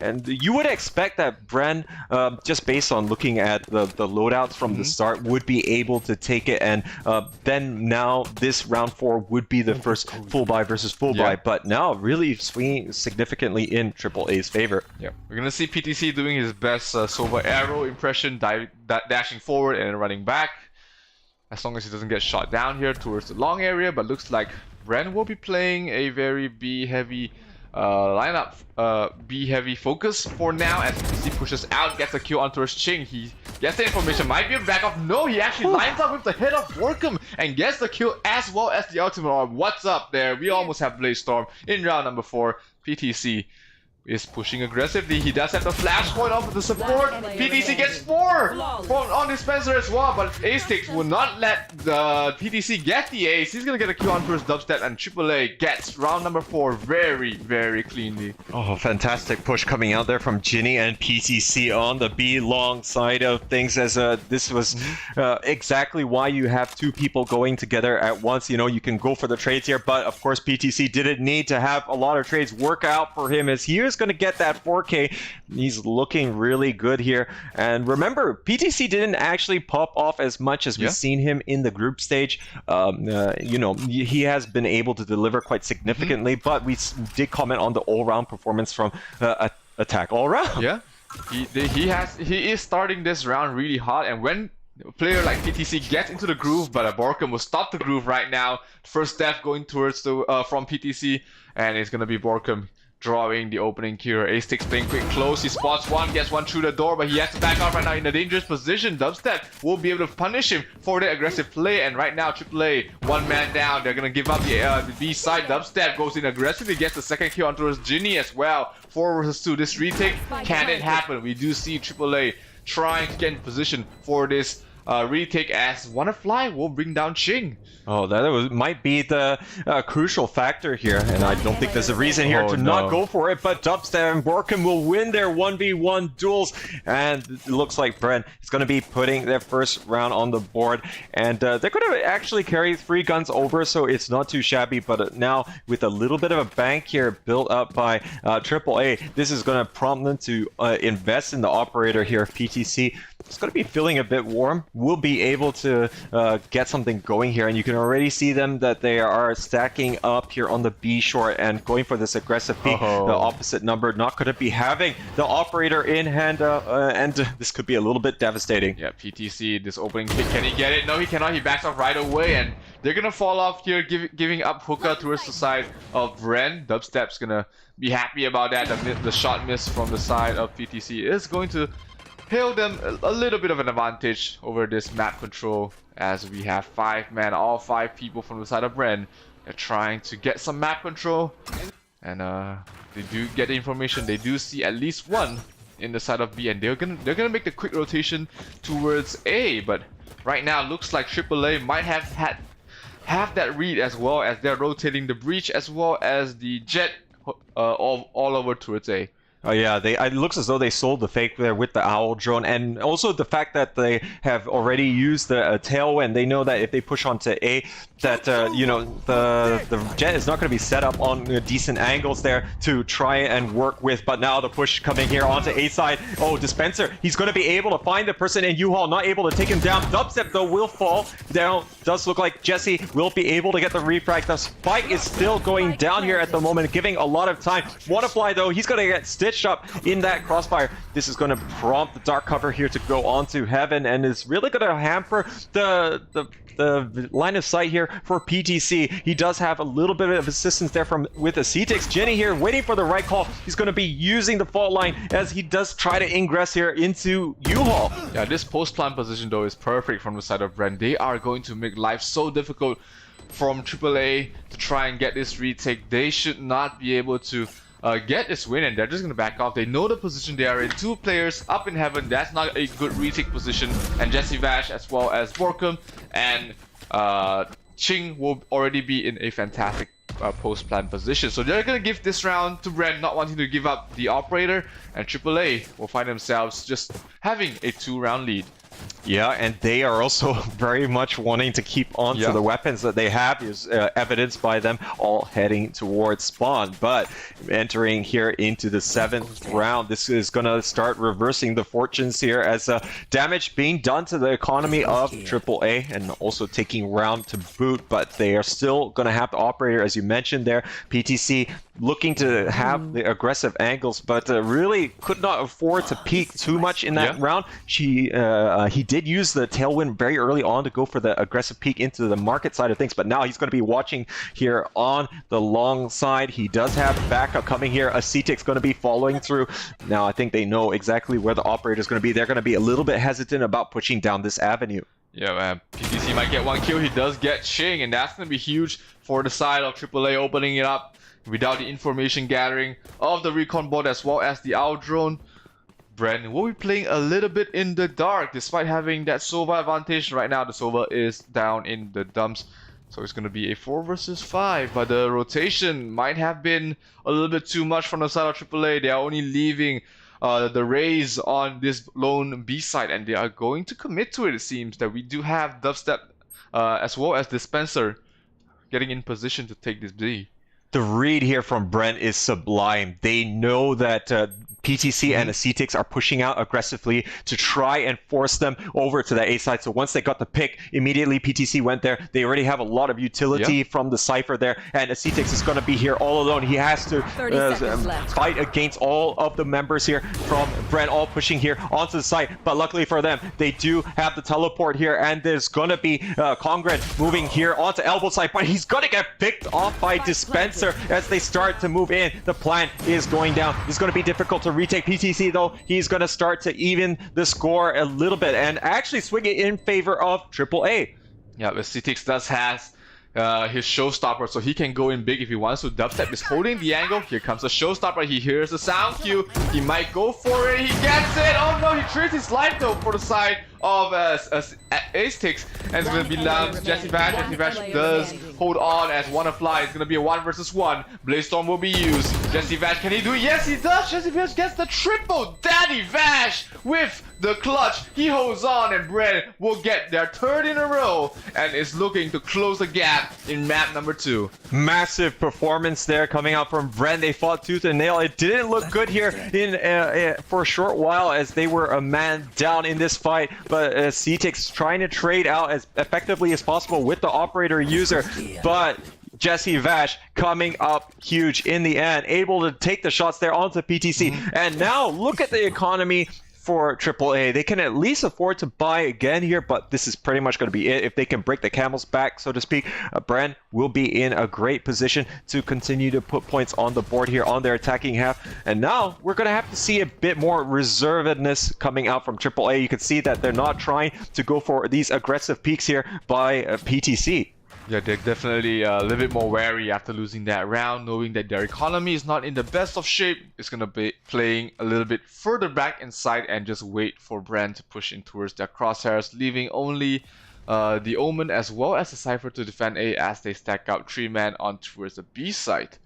But Bren, of course, has not decided on which side of the map will they engage on, as PTC gets a kill onto his Dispenser. That's huge, as that's going to give the information that A-Long is clear. A6 pushes out. Borkum might be able to catch some rotation. He gets 1. He's going to look to back off. That's all he was looking for. Oh, but the Pain Shell doing a lot of damage, but PTC will be the one to end his life as it's back to a 4 versus 3 in favor of AAA. nice little plays on both sides to catch the rotation coming out there, as we did see Ginny getting caught out, but yeah, it was going to be PTC able to claim the second on the round, and that's going to prompt the rotation here. CTX going in for the flank side, and we'll be able to spot if there's going to be a change of heart coming out from Ben, but looks like they are going to start pushing here onto the A side of things here. Hunter's Fury going to be devastating here for WannaFly, and that's going to allow them to make inroads, but it's going to be devastating here. Concrete is going to be able to pick up the double, and now it's going to be incredibly difficult here for Jesse to really get anything going. Likely here, going to try and get a pick off, but it's not going to happen. PTC finds him at the entrance to the lamps, and now looks like AAA has stemmed the tide in a must-win round. Conga Red has been absolutely huge in both maps this round with a double, with a couple of clutch plays in the previous map as well. PTC, of course, coming up huge with the operator, getting 3 kills this round. He's now 11-2. We didn't need PTC to really spark off a huge start in the first map, but right now he is getting on a roll with the operator in hand. He can be a very deadly player, and Brent is on the receiving end of it as they are back to a 2-round lead with the Thai squad leading the charge. And PTC just continuing to be an absolute thorn in the side of Brent, taking all of these aggressive angles on long, but there's still going to be that consistent pressure coming back here. Dubstep is going to be rewarded with the headshot on the PTC. Now might be able to get the operator here. Dispenser creating space there with his flash, and now we'll see if things are going to be working in their favor. It looks like Rolling Thunder actually being expended here, but it's not going to stop the Dubstep from being able to take down Ginny. But look at CTX, he's going to continue to pile on the pressure there. Then Dubstep with not much HP left, he's not going to be able to do anything else, but this has drawn so many of the players out of position here for attack all round. There's only going to be WannaFly hiding out in U-Haul. He has 3 players going to be ingressing on the site. They are trying to take these aggressive positions, but this is giving time for the rotation. Yeah, the rotations have come in, so it's down to a 4-3. Can they hold on? Jesse Vash coming up huge with a kill onto his WannaFly, and a spike will go down. Conga Red, we need him to step up. He has been huge in the past few rounds. It's just one more round, another day in the office as Borkum with the flank gets one. Tries to flick towards A6, but A6 will bring him down as it's 2 versus 1 at the moment. Dispenser knows exactly. Wait, what? Through the dark covers, A6 gets a kill onto his Jesse Bash, but he will not be expecting Dispenser to be in the exact same position. Tries to go for the half defuse. Oh, Dispenser, he knows the timing. He's gonna get a kill, but that was way too close for comfort. That shot by CTX, he's a madman, and he's... Wow, I mean, we don't even need to really big it up any more than he already managed to do there. Easy one tap, as he probably would call it. And yeah, I think overall that's a very well played round coming out from Brent. They know they're trying to adjust to attack all rounds tactics, really playing against PTC, and it was absolutely crucial that Dubstep was able to get that initial pick and really pull them out of position to go for that A take. Yeah, definitely smart plays from Brent, knowing even though your strength, knowing how to use the enemy's strengths as their also their weaknesses. So able to pick up PTC there early on really gave them that huge advantage. AAA, now they don't have the operator in hand for the Jet, so PTC is going to play in a more passive angle and just wait out Brent. You know, timing is of course in the defender side's favor, so they can afford to play a little bit more passive as long as they have the information. PTC have heard the portal being used, so he's going to be calling that one player has took the portal towards B, but little does he know, actually it's the whole team of Brent heading towards the B side right now.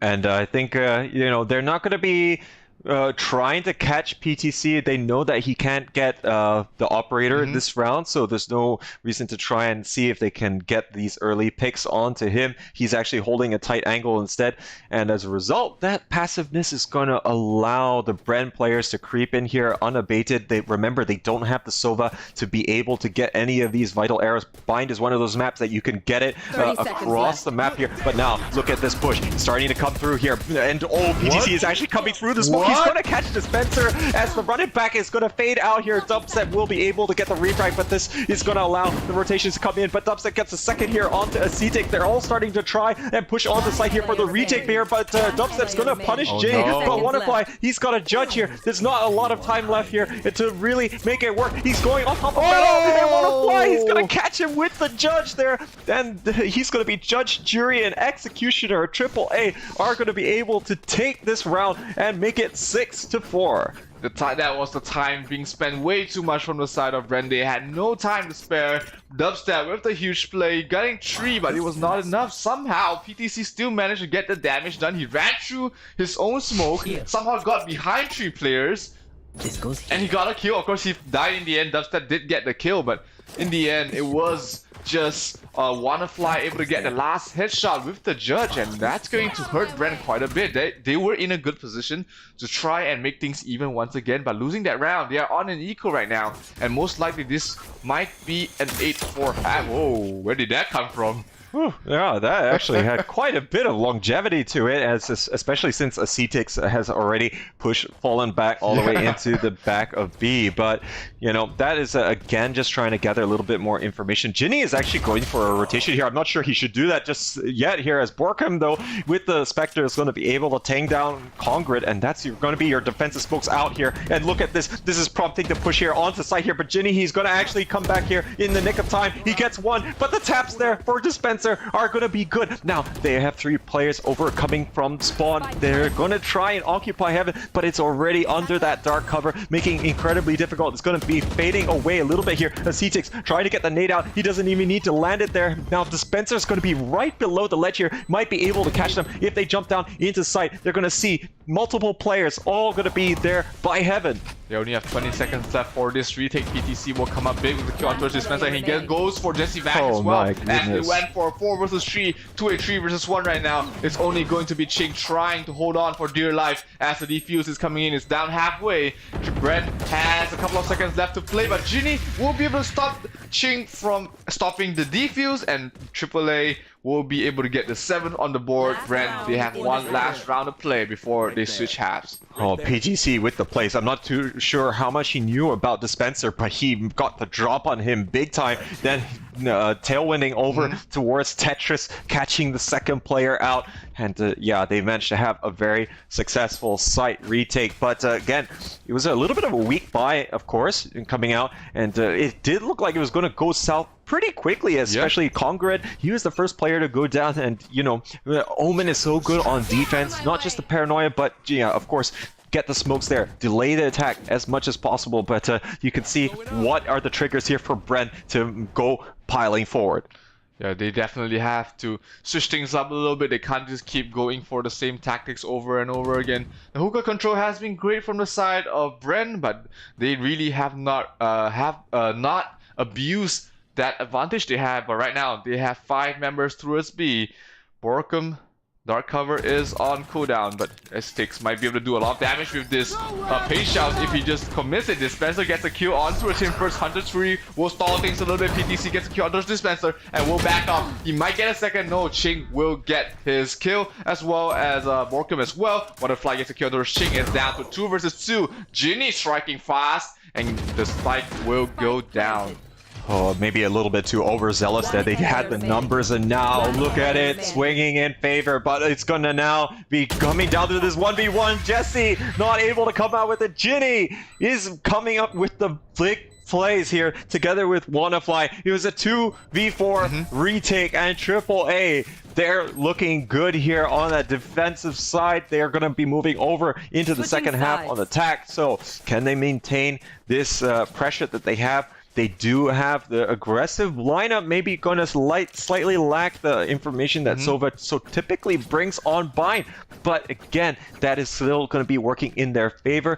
We saw how well they utilized all of these aggressive tools at their disposal in the previous half, and let's see how they are going to be moving forward. Yeah, definitely. This pistol round is going to set the pace of the second half, where if AAA wins, they are looking to take double digits really early. If Bren wins, they might be able to mount a comeback here, despite having a subpar first half on the attacking side. 4 rounds is definitely still playable when you switch over to defense. So let's see how it goes. Borkum is going to push out aggressively, and Wanafly is trying to get as much information as he can with that jump peak. What an aggressive camera here from Jesse Vash on towards the showers. He's gonna be able to get the information on when the rotations are coming, when the push is coming in. Wanafly able to catch off Dubstep with the aggressive push, and he might be able to get a second as well. As the push coming in, Jesse Vash will stop PTC in his tracks. Chings as well, getting a kill on those Congo Red. Wanafly will actually finish off Borkum as well. So that's gonna be evening things out from the side of AAA, as it's gonna be down to a 3 vs 3 once again, which is going to favor the attacking side, as they can just overwhelm a side with pure numbers. Yeah, can already see that Dispenser is already going to rotate together with Jesse here onto the B side. They did have 2 players really pushing out there who did die early on in the form of Borkum and Dubstep. So now this is going to set things up nicely here for a 3v2 retake, as we do, of course, have to see the likes of Ching keeping things honest there on the A side. Oh, but Wanafly, he's going to push in. He gets his 3rd on the round as Dispenser goes down here, and Jesse Flash. Oh my goodness, the flick there is going to take down his opposite number, but now it's a 1v2 retake, and this could be a thing here for Ching to really accomplish great things for his team, but it's going to be difficult here. He does at least have the Ghost available. He's still trying to battle against this, but CTix trying to go for the wallbang through Metal here. Gonna actually not wanting to take this direct fight. All it takes is 2 taps to the dome of an opponent, but not enough, as A6 will be the one to tap the lead through Ching's head, and it's gonna be the 9th round on the board from the side of AAA with this pistol round win. AAA will be almost most definitely the first team to reach double digits, but Bren, they still have some catching up to do. Yeah, and this is not looking too good for them. They might fall down to that in AAA getting double digits here, just because this is again going to be eco round, unless they want to force buy this. In a way, you could say that's like Team Liquid style, but we'll actually see them not go for that. It's actually been quite rare to see any team do that so far here at the Royal C Cup, I dare say. So, we can still expect to see, again, full eco coming out. They are still going to be stacking up 3 players on the B side, as they do want to have a little bit more of the defensive utility on A, gives them that balance here on Bind. Borkum might be in some trouble. He hears the boom bot and he's making his way out of showers, being forced out of it by a tiny Roomba. That's not what you want to see every day. Jesse Vash holding on towards U-Haul all by his lonesome. He does have the camera. Oh, Ching is going to come out here and provide a little bit of assistance with the shorty. They might be able to get the opening pick. Oh, the dink will stop PTC in his tracks, and he's going to be forced to back off. Ace gets a kill. Conqueror as well. PTC still hiding inside his Cloudburst, trying to, actually just back off. They're going to rotate fast. Ace gets a kill onto Ching, and they're going to try and push through the portal, but Genie will hold on still there, and then they leave PTC inside there as the gatekeeper. You're not going through here. I am gonna just stay there and wait for you to come through. Dubstep a little bit too low. He did pick up a Bulldog. It's not his own Bulldog, so he can afford to lose that, because he's going to be able to get a full buy next round anyways. But 4-on-1 retake, it is looking less and less likely from the side of Bren to win this round. Great play coming out from Attack all around. I think, they didn't know exactly how much that Bren had bought. They could have had a bunch of shotguns waiting for them in U-Haul. But, Dubstep, he is going to be able to take down Wanafly as he goes for the peek out. And with him being going to be spotted, it's going to be up to whether AAA wants to really sacrifice any of the guns here. It's not likely that they want to do that, as you can see that they're hovering there by the B long teleporter. But, to really avoid the potential disaster. I mean, they did already lose one of the members there to Dubstep. Outside of the A teleporter, they all just piled on through and headed on to B.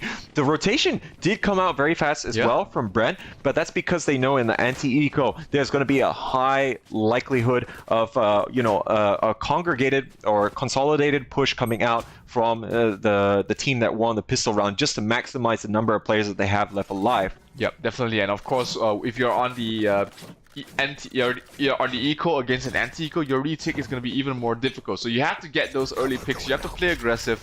Unfortunately, Bren did not manage to get around, as AAA will reach double digits. and it's gonna be a full buy round. At least on Bren, AAA might have opted to save a couple of Spectres, as we can see PTC holding on to the Spectre, the Boombot chasing someone back. But Jesse Vash will just watch it. Ooh, almost get some damage done on towards Borkum, but Yeah, thankfully it expired just in time. Yeah, lucky for him. But now looks like AAA, they're not really wanting to poke too much on the B side. They will have 3 players stacking here by Showers. See whether they're going to make inroads, but look at the amount of utility and personnel going to be waiting here in the form of Brent. Still going to be stemming the tie ever so slightly, and oh, looks like the dark cover is going to be working here against them. But this one way, it's still going to be difficult to push in, but they don't have too many players all pushing from that side. Oh, now looks like Cloudburst here is going to be obstructing. They're going to be seeing this push coming out here from Showers, but oh, it doesn't look as though that Ching is able to react to PTC in time, and they're going to be able to get the 3 frags there straight away. Now it's going to be a bit harder here. It's a 2v3 retake, and Bren, they're going to again be sliding here if they're not going to be able to take this gun round. This is a huge swing round for both sides. If Brent is able to take this somehow, they should be in a good position to continue fighting on, but A6 will stop their dreams in the track as Dispenser will be going down. Dubstep, the last player remaining, the pain shells will be doing a little bit of damage, and Dubstep will be forced to take a 3 on 1 fight. He's gonna take, no, not gonna take 1, as A6 will stop him down in the mid area, as AAA will be 2 points away from match point.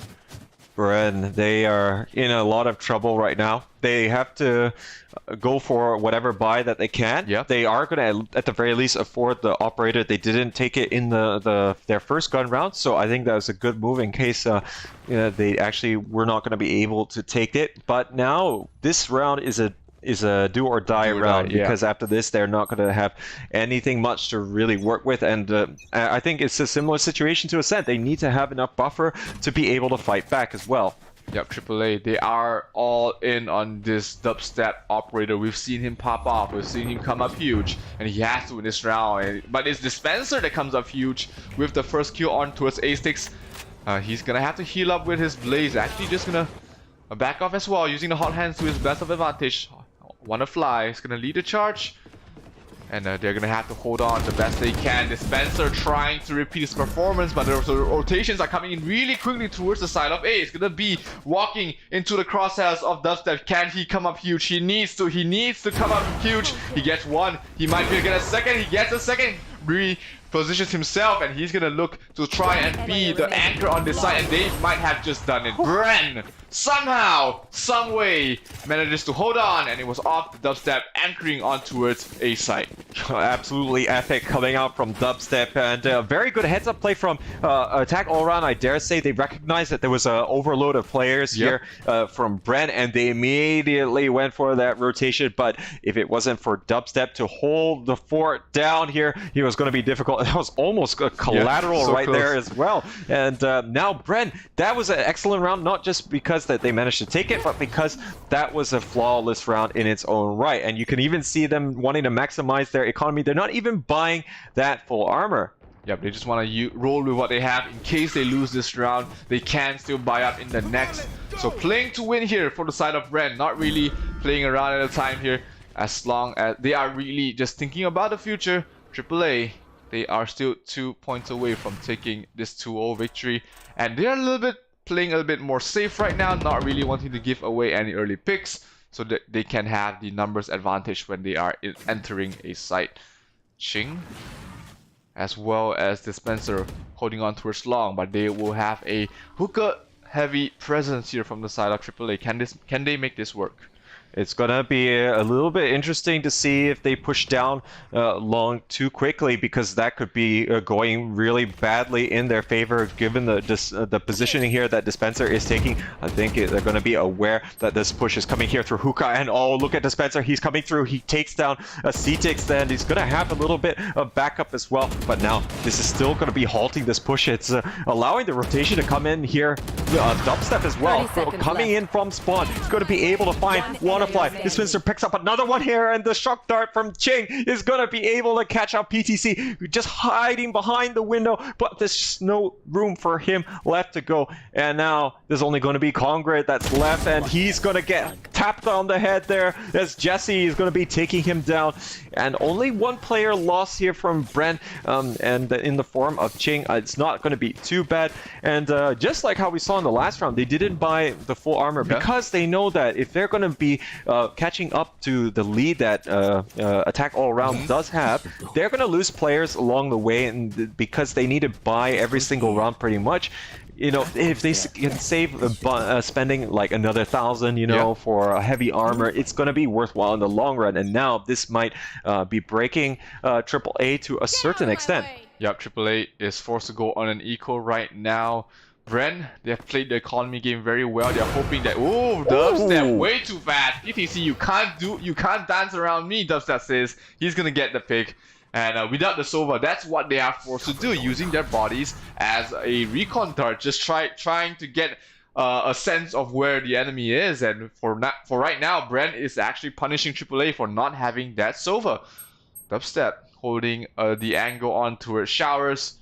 They do have the breach to flash through. Boombat will try and clear off a close corner, and Borkum will be completely flashed. Wonderfly gets the kill. Dispenser will stop them in the tracks. Gets the double as well on towards Acetix. And Dubstep will hold the cross corner as well, getting a kill. Also Congareo, Ginny with the one tap, making things close right now. Getting 2 kills is definitely very expensive from the side of Brent. Against a full eco, he's still alive, but Dubstep will be with the triple, closing things out. Oh, and Brent, I have to thank the lucky stars that Dubstep is really playing on point. But yeah, I mean, especially the first shot there onto PTC was absolutely sublime. As usually that is going to be a little bit too quick and too little a bit of profile. But he managed to deliver in the later stages. But I have to give huge credit to Dispenser in this one. Greatly positioned to be able to toss out those curveballs at a moment's notice, and he's going to stop 2 of the players from advancing. Some damage dealt to Brent, but again, it's not a whole lot, and with this pace that they're setting, it's going to be pretty good for them to sustain this pressure. Yeah, AAA has 2 more rounds to play due to the max bonus they have, as long as their current buy rounds. So they are going to be okay as long as they can take this win. Because if they take 2 losses in a row, they are going to be in a dire situation here as Dispenser will clean up A6, pushing aggressively. Oh, that was the run it back from Dispenser, getting a lot of information. Ginny took a lot of damage. Dispenser still playing aggressive, but Ginny has gone all in. She's going all the way into her Showers to try and get the plant down. PTC playing, almost gets a kill on towards Dubstep there, but he is taking a lot of damage on his own. Spike has gone down. Retake though. 4 versus 5 is going to be favoring the side of Brent, as this post-plant position from Borkum is going to push out and get a kill on towards Ginny. This is going to be tough for AAA to hold on. Oh man, look at them. They're coming in from all sides. Dubstep's going to jump onto the truck here. He's going to take down another one. PTC also trying to pop through U-Haul. It's not going to be working out. Wonderfly still trying to get some vision here, but Dubstep and Jesse Vash, they're going to be combining expertly here, and now that's another round put on the board by Brent. What a great site retake coming out there. And it started with Dispenser setting his run it back through that B-long teleporter. He's going to catch the first player out off guard there, and I dare say that Acetix's utility would have been well used in that round. Let's not forget he has a showstopper in the back pocket and wasn't able to bring that to bear, and that was going to be absolutely vital for them, considering, you know, these crucial rounds. Look at it, it's a bit of a broken buy here. They are actually opting to take 3 light armors as well. Yeah, definitely. They are really starting to lose control of this game, as Brent has managed to string 4 in a row. AAA, they know that if they lose one more round, Brent can make it to double digits as well. And closing that gap this late in towards a round, that is going to create a lot of pressure on towards the squad of Brent, because they are in a do or die round. This is pretty much the deciding round, because if they lose, Brent will get 2 rounds in a row and they're suddenly on to it 11-11. Nice. Cybercam here is pretty hard to catch at this angle and also be able to get a lot of information. Ching opens up this double operator setup from the side of Brent. Is going to work wonders right now as they get the opening pick on towards Wonderfly. Acetix has to back up. Here comes the rolling tornado. That's going to help open up the side. They're going to get a kill on towards Ching, as well as the Dispenser as PTC opens up. They're going to get a spike down, and this retake, Brent, do they have enough? They have 4 versus 5, make it 4 versus 2, as Borkum will fall. Congarit will get that kill Oh, it's looking difficult here, but the two frags here from Jesse and Dubstep are going to be good here. Dubstep getting another one here. Congrid getting his head taken off in close quarters, and Cedix trying to get the angles here, but the defuse is going down. There's only one player left, and Dubstep comes up with another one here. Cedix going down, and what an amazing retake from the two remaining players, Dubstep and Jesse, going ham here. Look at them carrying their team over the finish line. That makes it 5 in a row, and finally they have fully broken here the backs of AAA. They are probably going to be going all sheriffs here in this round to really just try and do whatever damage they can. The bank has been built up so much here by Brent to the extent that they were comfortable going for the double operator setup in the previous round, and they just need to keep this up. It's 11-9.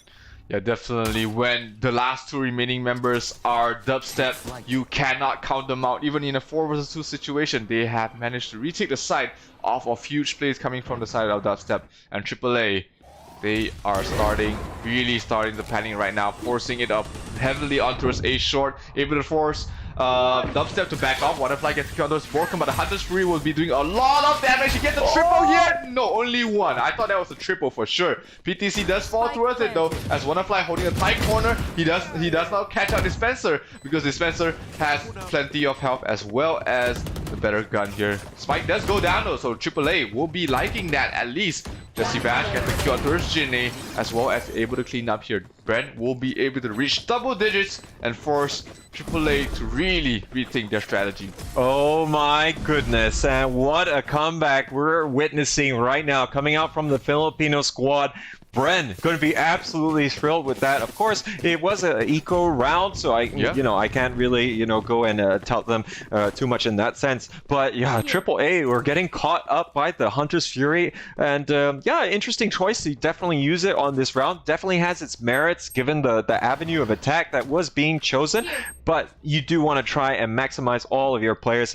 But I think by now, look at the kind of bank that we have. They could play all those aggressive angles that what we saw coming out from PTC in the first half. Yeah, Brent is really mounting a comeback here. Dubstep playing aggressive.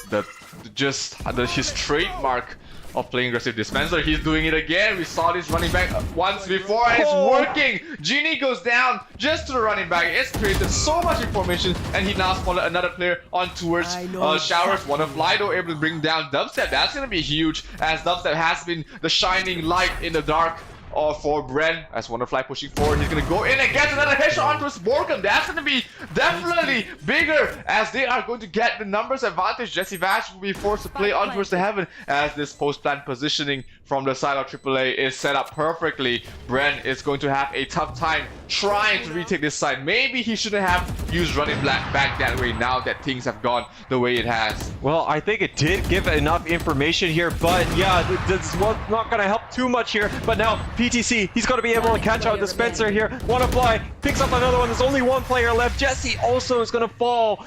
And with that, it's actually going to be putting attack all around here onto map and series point. So this is exactly the kind of position that's been eluding them for so long. But after 6 rounds in a row, they are going to finally break the curse, and they're putting another one on the board.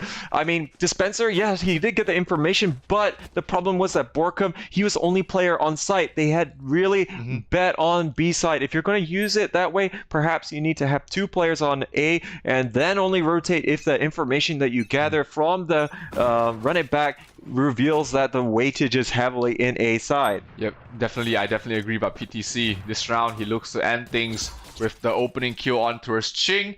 They're rotating back towards A, but an over-rotation from Brent, they might have misread the situation. If they go in right now on towards the A side for the side of Brent, they will find it severely undermanned. Borkum with the second operator from the side of Brent. They made it work before. They made it to double digits, but AAA right now is laying the pressure onto us. Bren being a number down at this situation, not the best of scenarios. Bren has to come out huge. Borkum has to hold on to this side all alone.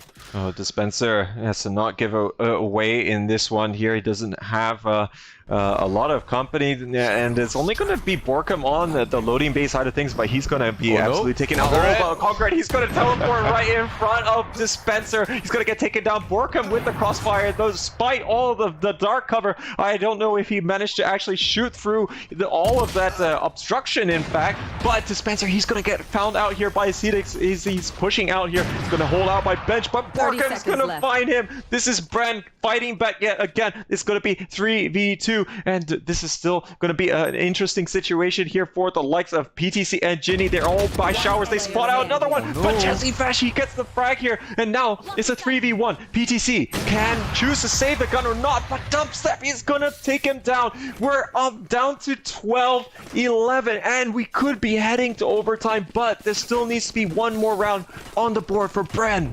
One more chance for the side of Brand to force this into overtime. PTC, as well as the rest of the Attack All Around crew, does have a full buy. They are really thinking about what sort of buy they want. If you're looking at it, their decision making, they are really putting thought into it. They might be running out of time here, but they still managed to buy up the operator from the side of PTC. They have lost 7 offensive rounds here from the side of AAA, and they have one more chance.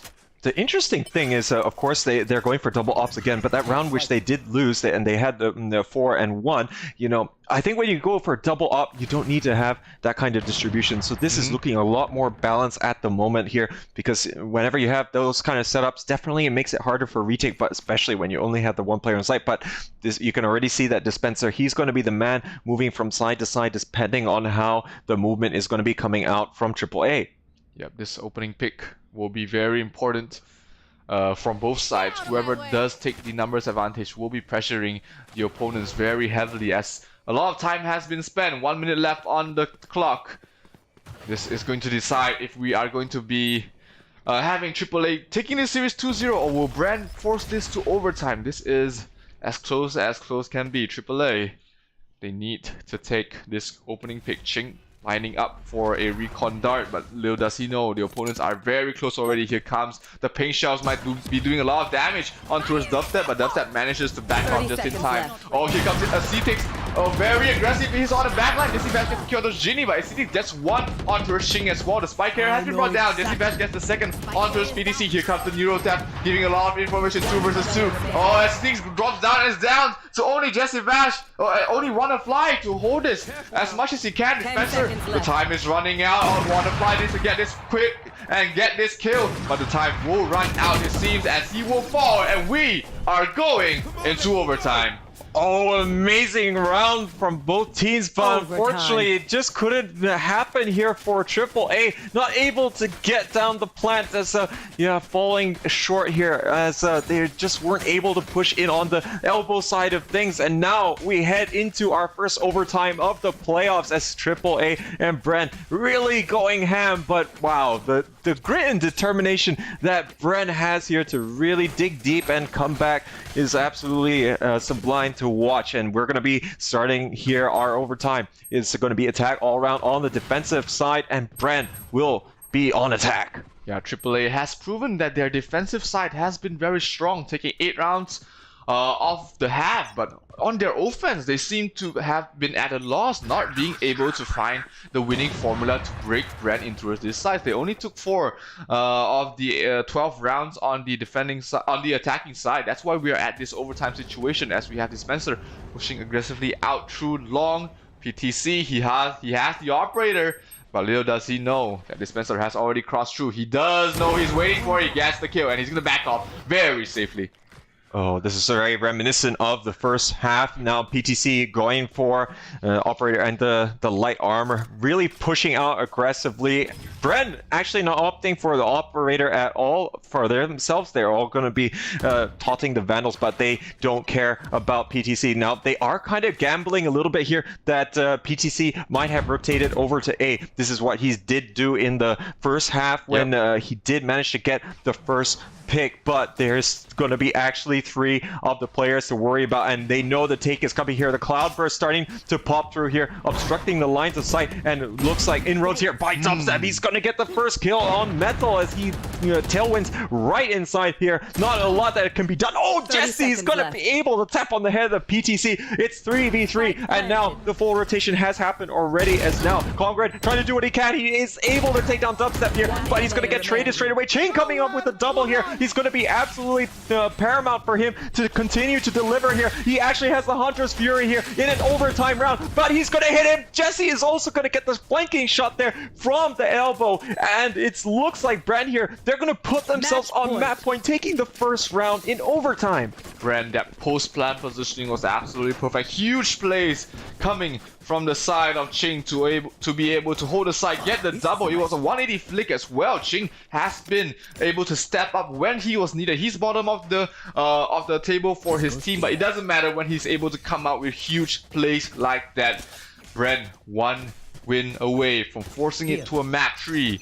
AAA, the attacking side has been really lackluster. Can they finish this off cleanly, or will they be forced to play map 3 against Brand, which will be on Haven? It is Brand's map pick and one of Brand's favorite map as well, but they'll be starting on the defense. Yeah, and I think, Haven, of course, is definitely a map that all teams will be pretty well versed on. But let's see how this next round is going to be going and not get ahead of ourselves. Bren, of course, is going to be on the precipice of taking us to that third round. But right now, they are going to continue to defend on A side with the 3 players available to them as this weightage here. Oh, Borkham is going to punish here on to PTC, and now is going to be prompting the push here to come out pretty soon. They do want to try and expend the utility. They know they don't have the man advantage any longer, and trying to overload on the site here. CTX actually pushes through successfully here on the shower side. Congrad as well as he takes down Dubstep. This is going to be swinging things in favor of the attackers.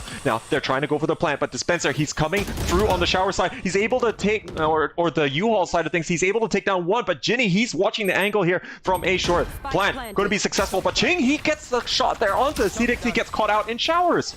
Yeah, right now 2 versus 2 in a plant situation. 4 map and match point as well as series point. There is just so much on the line. Their palms are heavy, knee swing arms are heavy. Ginny gets the kill. Ching, oh, Ginny able to get it as well as force it to the second OT. Ginny coming up huge when they need to, and we are down.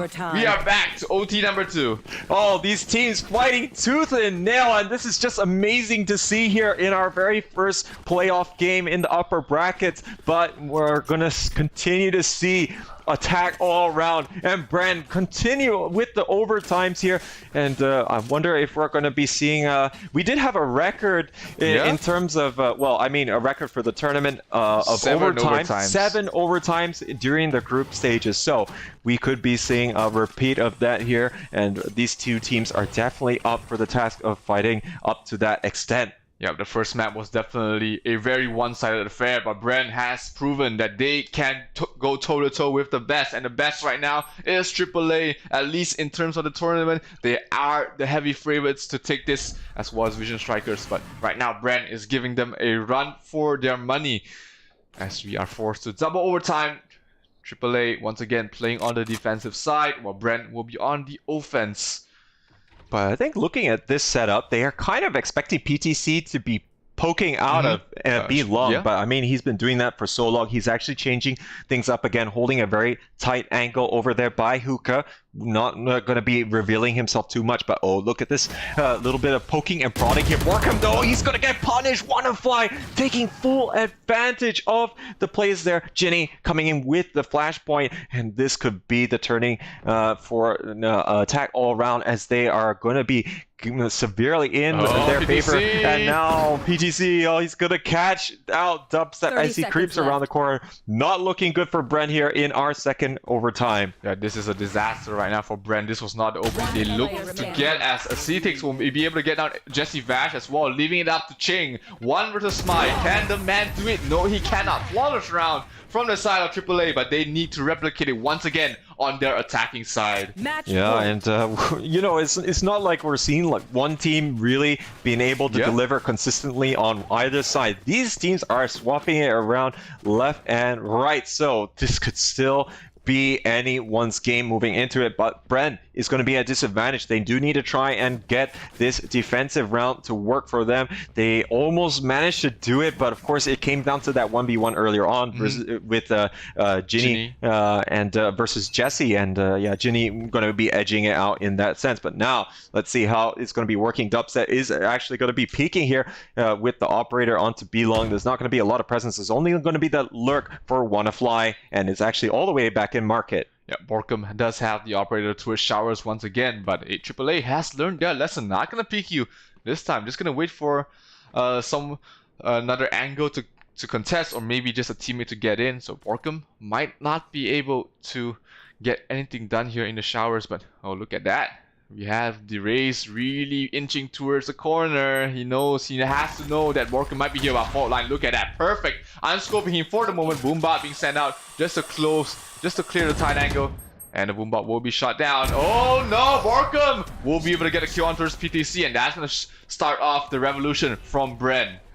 Oh, but Cetix, though, he did take the opportunity to move all the way into the corner of Showers. He's going to go in close range. He might be able to surprise him, but now they're pushing U-Haul as well. Borkum, though, he's going to get the shot from long here, but Cetix, he's going to be pushing in at the same time. WannaFly also moving in, taking down the Spencer, but Jesse Flash coming up big here with the double. Cetix will trade out, though, and now he's going to take the teleport, quickly move over to the B side, see whether he can get the plant down. This rotation here is coming in pretty quick here from Ching. There's Cetix with the next level play. He's not even going to care. He runs all the way through the defender spawn, and he's going to go for the plant on A. This is an actual godsend of a move coming out here from the attack all-round player. Plant is down. He's just going to be holding out by the CT side of things, but the only thing is now he has no idea where Bren is. But he does have the showstopper. He can absolutely play for time here. Cetix, clutch players at clutch timings.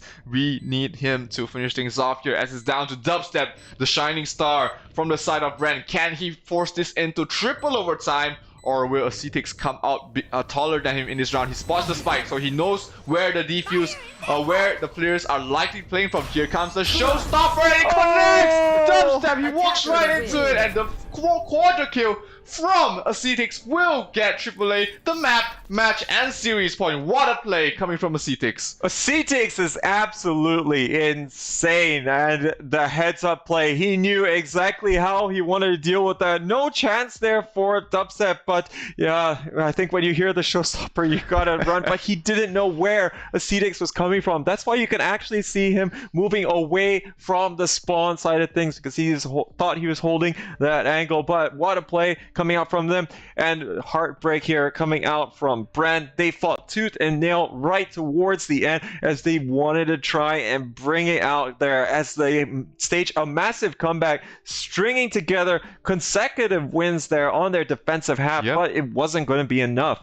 Yeah, definitely. When your teammates are not performing as well, the others have to step up, and we did see a Cetix step up hugely this round. The map before, we did see WannaFly as well as Congaret. This time, a Cetix has stepped up heavily. PTC as well with a lot of their clutch plays. Looking at their stats here, PTC has 6 entry kills, the top of the entire game, of course, and he has come up huge with a lot of operator plays. Of course, not taking anything away from Bren, they did manage to stage a huge comeback on their defensive side, and forcing it to triple overtime is definitely a testament to their skills. Yeah, and Dubstep really also doing quite a number on the Jet some more, and I think Dispenser, you know, he did bust out the Phoenix. We haven't seen it coming out from him. Definitely has been able to see him more comfortable on the Reyna, but you know, it is what it is, and in the end, he wasn't going to be able to bring it over the line, but we saw some interesting plays coming out from the run it back. But of course, there was that one round where, you know, it didn't really pan out because they weighted the 4 players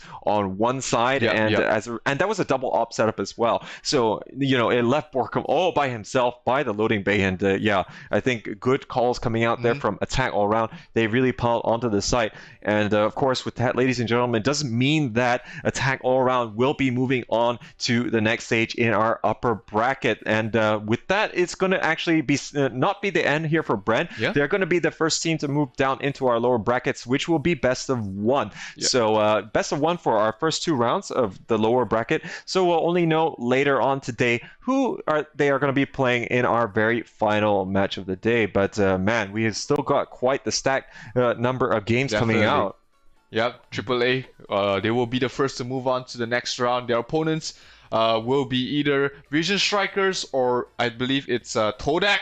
And whichever opponents they face, they are going to be up for a challenge because Vision Strikers is one of the favorites to win this entire thing as well. Vision Strikers have not lost a single tournament they participated in. That's how good they are. Yeah, and that's really insane. Actually, sorry, the loser of the Myth Attitude versus Morph will be playing against Bren. So we'll see what happens a little bit later on. Now, of course, then we'll only know that after our third upper bracket match has been played. Of course, we do have our next match, which will be coming up, which is going to be Vision Strikers versus Todak. So it's going to be South Korea versus Malaysia here. See who is going to be able to progress as well in the upper brackets.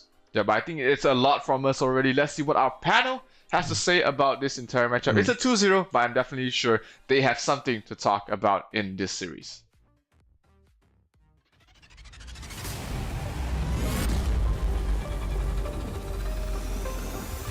Welcome to the EPOS Royal SCA Cup.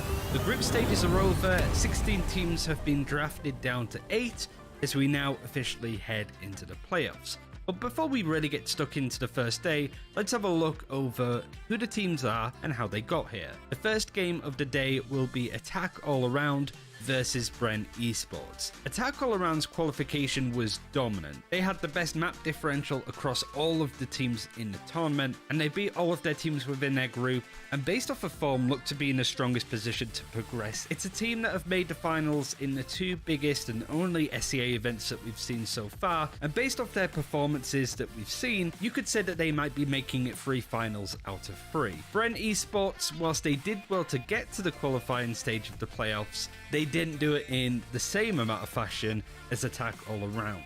They came second place in Group D, and they qualified by not winning a single game. They drew all 3 of their group games. It was really interesting to see they got in there narrowly with a map differential win over HQ Esports, who were favourites to get out of that group. I would still imagine that Attack All Around are going to be favourites in this game, however, but Bren Esports have already surprised quite a few people with the way that they got here. But unfortunately, with these now being best of 3 games, a draw is just not possible for this team.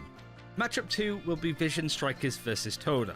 Whilst Vision Strikers topped their group with 3 wins and no losses, they did have some pretty close games with the likes of Blackbird Ignis and Paper Rex. Sure, they did get brought down to overtime in any of these games, but it certainly wasn't a dominant day for them, especially after the way that they've played in the Africa Asia Showdown tournament, where they won first place in that, as well as all of the other tournaments that they've played. I still personally fancy them as tournament favourites, but it has been interesting to not see them coast over their opposition so far. Their opponents Todak haven't had as strong as a showing by coming second in Group C, but they did beat out Armory Gaming and RRQ to earn their place. They did lose hard against Boom Esports 13-3 and 13-7, which might be a bigger indication of what to expect from this team. Todak have been involved in big tournaments in previous lineups, but they've not had the best results in the teams that they've been in. And it's fair to say that their first playoff game against Vision Strikers is likely to be their hardest game. Game number 3 in the upper bracket quarterfinal is going to be Made in Thailand versus Morph Team. Made in Thailand Attitude came through in second place in Group A, beating out Anbu Elite Gaming and Only One Word, but losing to Attack All Around, who, as I mentioned previously, had a really good showing. I think it's fair to say that this is expected from Made in Thailand. Only One Word in that group really didn't show up at all, losing all 3 of their games. So it was really Made in Thailand's playoff position to lose, really. It's a team that have done well to get to a lot of playoffs in previous tournaments, so it's not too surprising to see them here. But they did look decent against the teams that they ended up winning. They just couldn't really keep up to speed with Attack All Around. And they have a pretty interesting opponent in Morph Team. All of the other teams that came top of their groups won 3-0. They didn't lose a game, and neither did Morph, but they won 1 and drew 2. Group D stood for group draw apparently, as Morph team were able to get in by being undefeated at this point. In this matchup, I actually think that Made in Thailand might have the edge here, but it really does depend on how these teams show up. I feel like we haven't really seen too much of Morph team. They did well to not lose a game, which the same can't be said for Made in Thailand, but I'm still a bit hesitant for the fact that they drew 2 of their 3 games. That's not necessarily the strongest look going into playoffs. Our final game is going to be Blackbird Ignis versus Boom Esports. Blackbird came through the same group as Vision Strikers and still managed to have a close game up against them on Haven with the score of 13-11. Unfortunately, the other round that they lost was 13-3 on Ascent, which isn't really good looking at all. What's even more concerning is that Blackbird got through to playoffs on map differential alone. Their loss against Vision Strikers, win against Resurgence, and draw against Paper Rex put Blackbird and Paper Rex on equal points. Fortunately, Blackbird were able to pull off more of a dominant win on their map against Paper Rex by winning 13-1. This very much tipped the scales into their favour and made it pretty much impossible for Paper Rex to do that same amount of damage on the other side. Whilst this isn't necessarily a bad trend for Blackbird by any stretch, they are going up against Boom Esports, who had an exceptional day topping Group C. It is fair to say that Group C was a lot less competitive than Group B. I mean, you are missing the Korean team has won every tournament that they've played, so it is going to be easier just off that alone. But it was still a good chance for Boom Esports to win all of their games fairly dominantly, especially after a lackluster run of form in other tournaments previous to this one. Blackbird, as the only Japanese team within the tournament, will want to prove themselves in this match, and who knows, might be able to sort of string a few wins together, keeping themselves up in the upper bracket. This is double elimination, so even if these teams do lose their first game, there's still an opportunity for them to stay in the tournament following that. Whether that happens or not, we'll have to wait and see.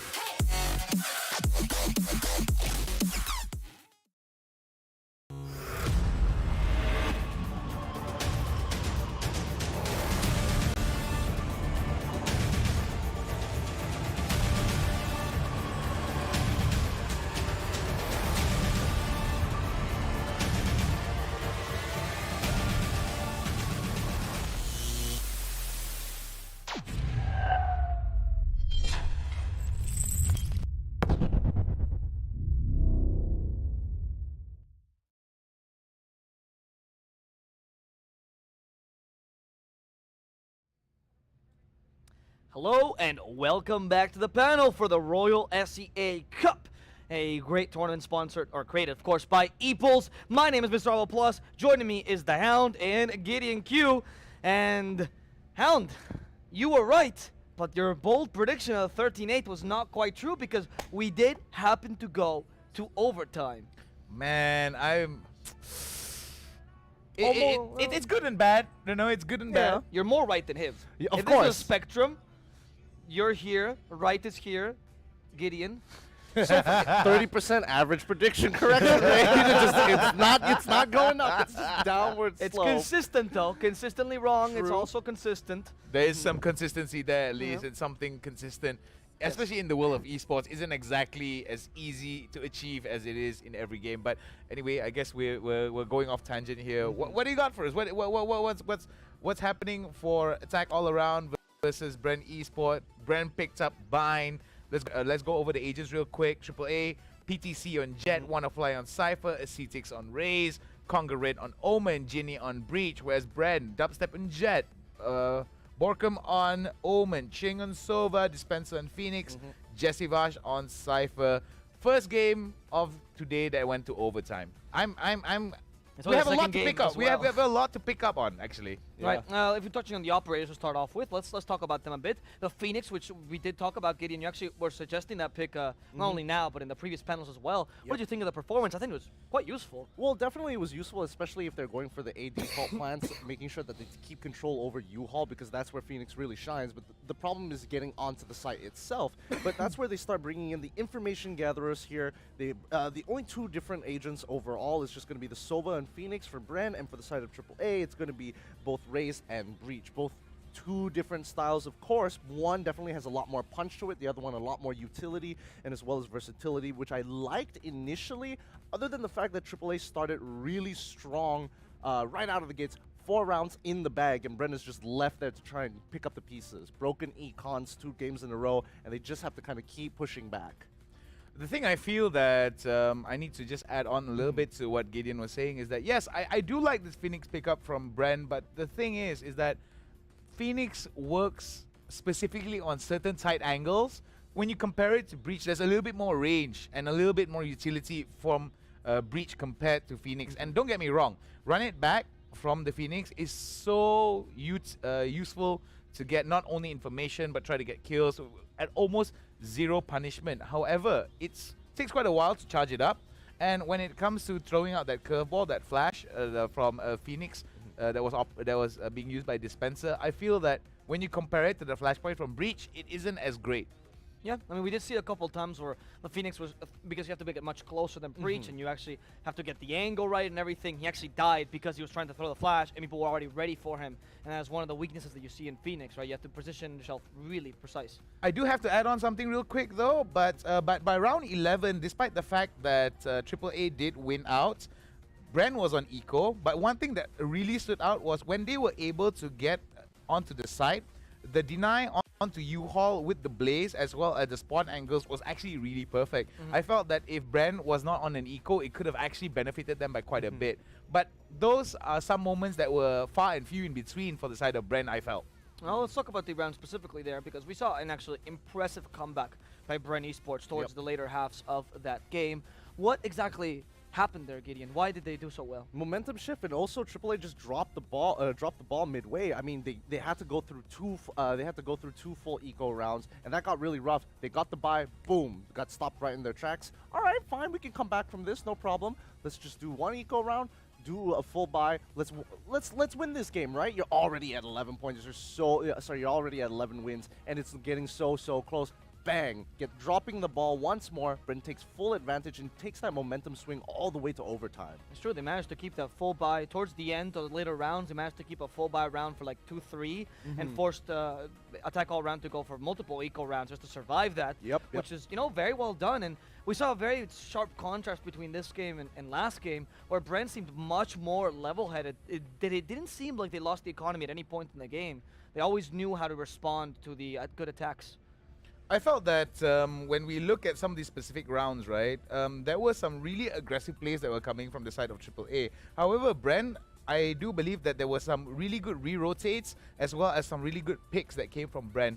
But I did realize that coming in from AAA, if they're able to get PTC, who was playing Jet in that game, out of the equation, it makes things a lot easier for Bren to actually open things up a little bit more. With the man deficit that's being experienced by AAA, don't get me wrong, I'm not trying to say that PTC is effectively the only one that's able to make some of these opening picks, but because of the nature of the agent that PTC was playing, which is Jet, right, and his propensity to actually play out with the operator, I felt that there's always an opportunity for PTC to actually open it up. But every time Bren picks out PTC with a trade or, for example, a double pick, it always seems to work out a little bit better for Bren, mainly because that it opens up so many options for them.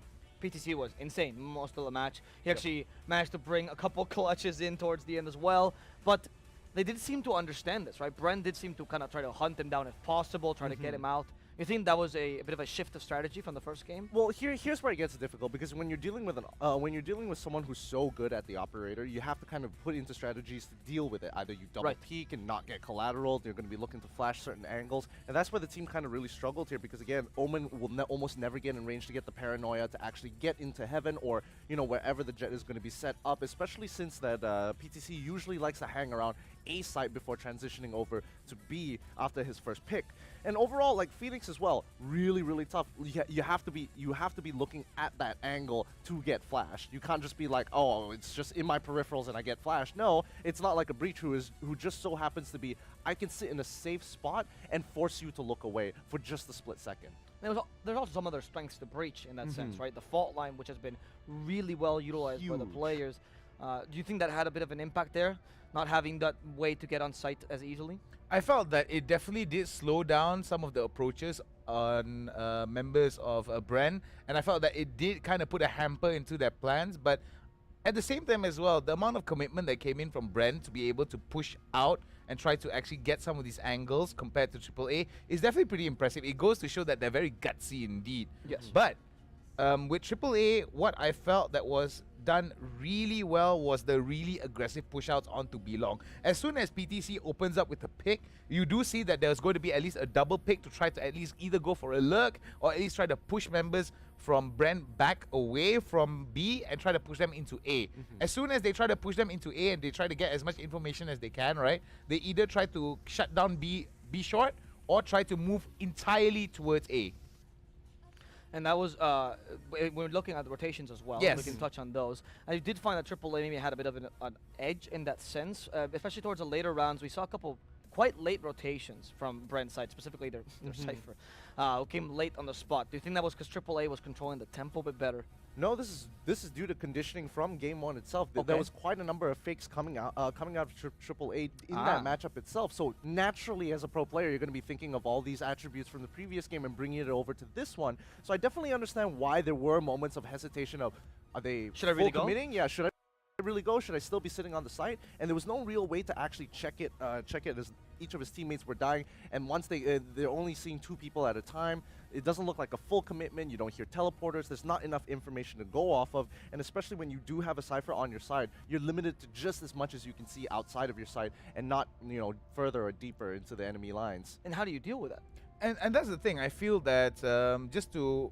pick up on some player-specific mechanics from WannaFly on Cypher, right? Some of that was basically just to slow down some of these pushes and also the information gathering with the spy cam. Very intelligent and very creative angles in terms of where they put the spy cam. And yes, I mean, it is going to be revealed, but when you are able to get more than 2 to 3 people inside showers to stack in, like I think it was in round number 8, where AAA was able to spot out the 3 stacks into shower, they got the spike drop in showers, and Brent was just taken out for the count. That, I think, is one of the foresights that's being practiced from the side of AAA to be able to win some of these fights. They set it up beautifully. They made Bren move in such a way where they had to go to showers. That was the best option for them. Yeah. And at the same time, because of that very tight angle of the spy cam, because you're only able to see it once you really commit into showers because of how it is. It's like at the side, at the top right corner of the door, right? And it's put in such a way where you're only able to see it once. For the most part, when you have all 3 men stacked, you don't necessarily look at your back. It's the last man at the back that goes and checks out the back, your backside basically. So whenever they're already halfway through, they already immediately get that information, and members of AAA basically just converge. And we seem to abuse the information quite well. AAA much more decided when it came to these conversions or these rotations. It seemed like they weren't too phased by any fakes or anything that Brent was doing. Yeah, I think AAA is just really prepared for it. They've got ice in their veins, and they are very confident with their capabilities, especially with their picks especially are just nasty good. And I think so far, they're just going to have to... they're just going to have to do what they got to do to win this tournament. I mean, AAA, there isn't much weakness in what their plays were, especially in Game 2, other than the fact that they dropped the ball during the second half of the game. But overall, pretty solid. But Brent wasn't too far off this time, and I want to concentrate. We concentrate a lot on how AAA played as well, and the conditioning, which I love, by the way. But also, what are their strengths? What is Brent that was doing so well that managed to get them back this round? For me, I think Bren has quite a bit of a talent here in terms of playing at very neutral maps, in my opinion, Yeah, especially Bind like Bind, right? And I felt that in terms of Bind and how Bren was able to play it on either side, because we did see that by the end of round 13, right, it was AAA with AAA that swapped over into attack with a total round win of 8, whereas Bren on defense was only 4 rounds in their pocket.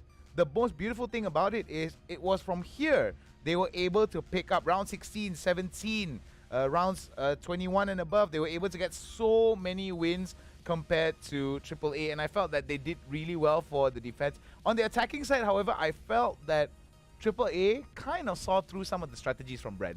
Yeah, we saw less diversity in the strategies than AAA, as you mentioned. Yeah. You know, the fake outs are mainly coming from AAA. Is that something that Brain maybe should work on?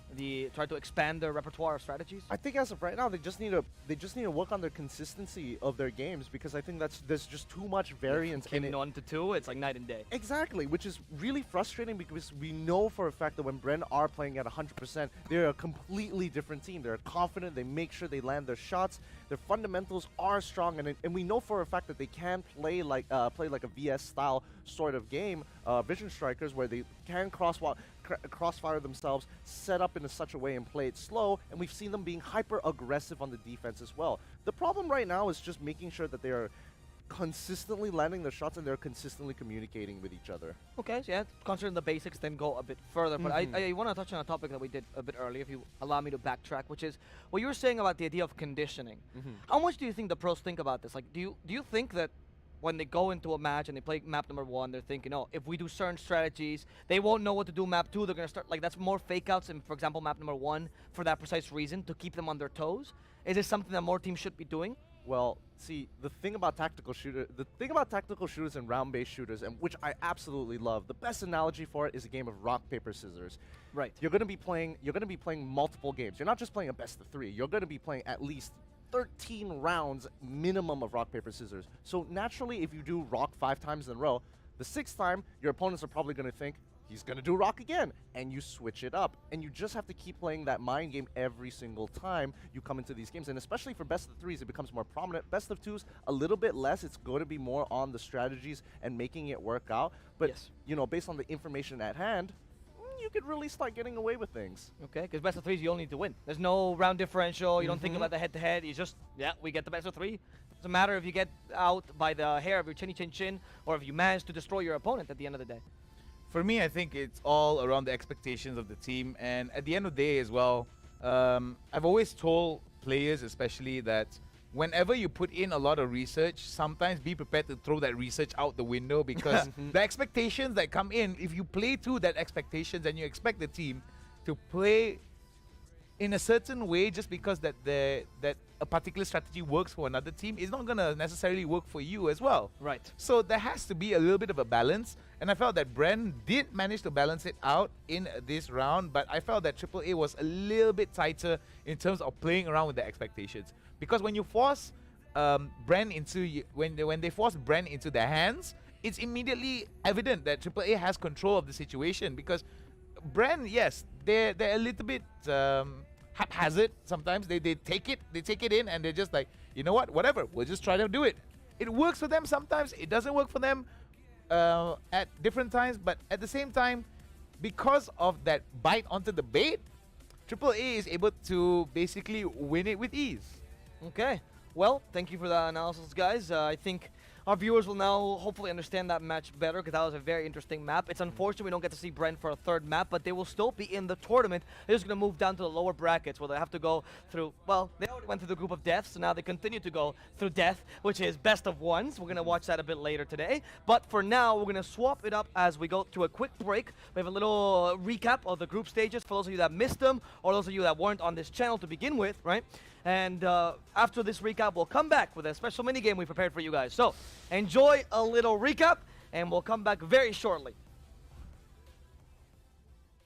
Welcome to the EPOS Royal SEA Cup. We're in the group stages at the moment, but in case you missed yesterday in Group A's action, we're going to have a quick recap on the teams, the performances, and most importantly, who will be going up for the playoffs at the end of this week. There are a lot of exciting teams here. Attack All Round, Made in Thailand, and Only One Word were certainly the ones who were looking to compete for the playoffs, but really only 2 of those 3 teams started to show up. Attack All Around had a really dominant day. They won all of their games against everybody with a map differential of +48, on average dropping 5 rounds per map that they played in. They started the day with some really dominant wins against Made in Thailand, winning 13-4 and 13-2. This was the theme for the day for Attack All Around. They beat Only One Word in Anbu in as just a dominant way as we saw in the first game, so they were clear favourites to top their group and to make their way to the playoffs. But we still had 1 slot open. Welcome to the EPOS Royal SEA Cup. We're in the group stages at the moment, but in case you missed yesterday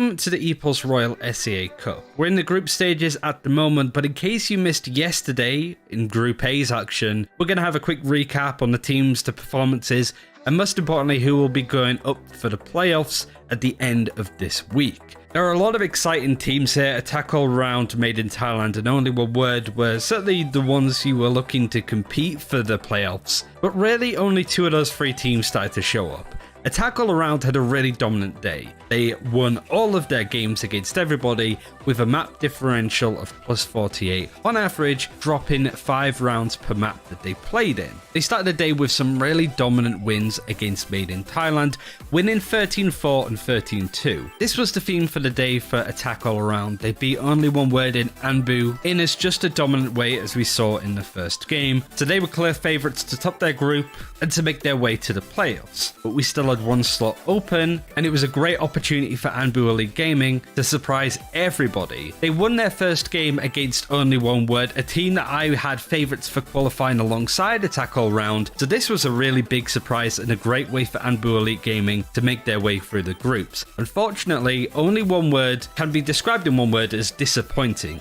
in this tournament, certainly, as they lost to everybody with a map differential of -30. Very different from the team that we saw do really well in the CGA Pacific Open, where they got 3rd place. And whilst Anbu Elite Gaming were able to get a pretty surprising win against them in the first game, they unfortunately lost to Made in Thailand and Attack All Around. That win for Made in Thailand allowed them to go out of groups with 2 wins and 1 loss, joining Attack All Around. So Only One Word are going to be really disappointed that they lost all of their games, lost them pretty hard, and really they weren't even a shadow of the team that we saw previously. Attack All Around look as good as you would expect them to, and they're going to be going into playoffs with that momentum. Made in Thailand are going to be happy that they made it to playoffs yet again, but with how poorly they did against Attack All Round in their own personal game, they will be hoping that they don't run into a team that's on that similar wave of form. But that's how Group A went for day 1. Be sure to stay tuned to see how the other groups go, and of course the playoffs when we get to them later this week. We've already seen some pretty surprising results, so no doubt we're going to be seeing a few more.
like a broken soul in a wonderland without angels. That is how I feel when the mirror shows me a stranger. Yeah. And I know they're just fragments of a world where your absence all I get to see. Take me back to the planet where you and I are still meant to be.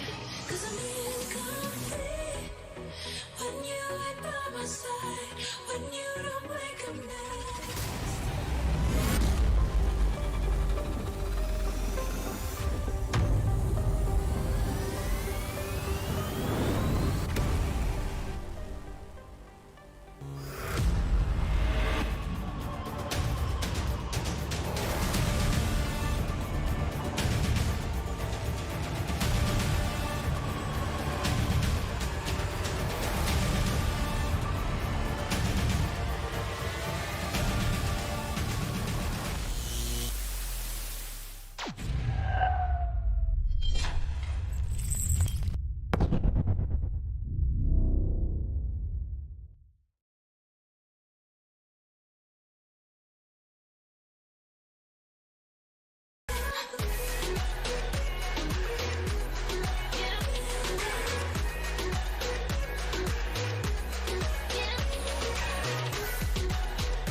More than lovers, destined to find one another.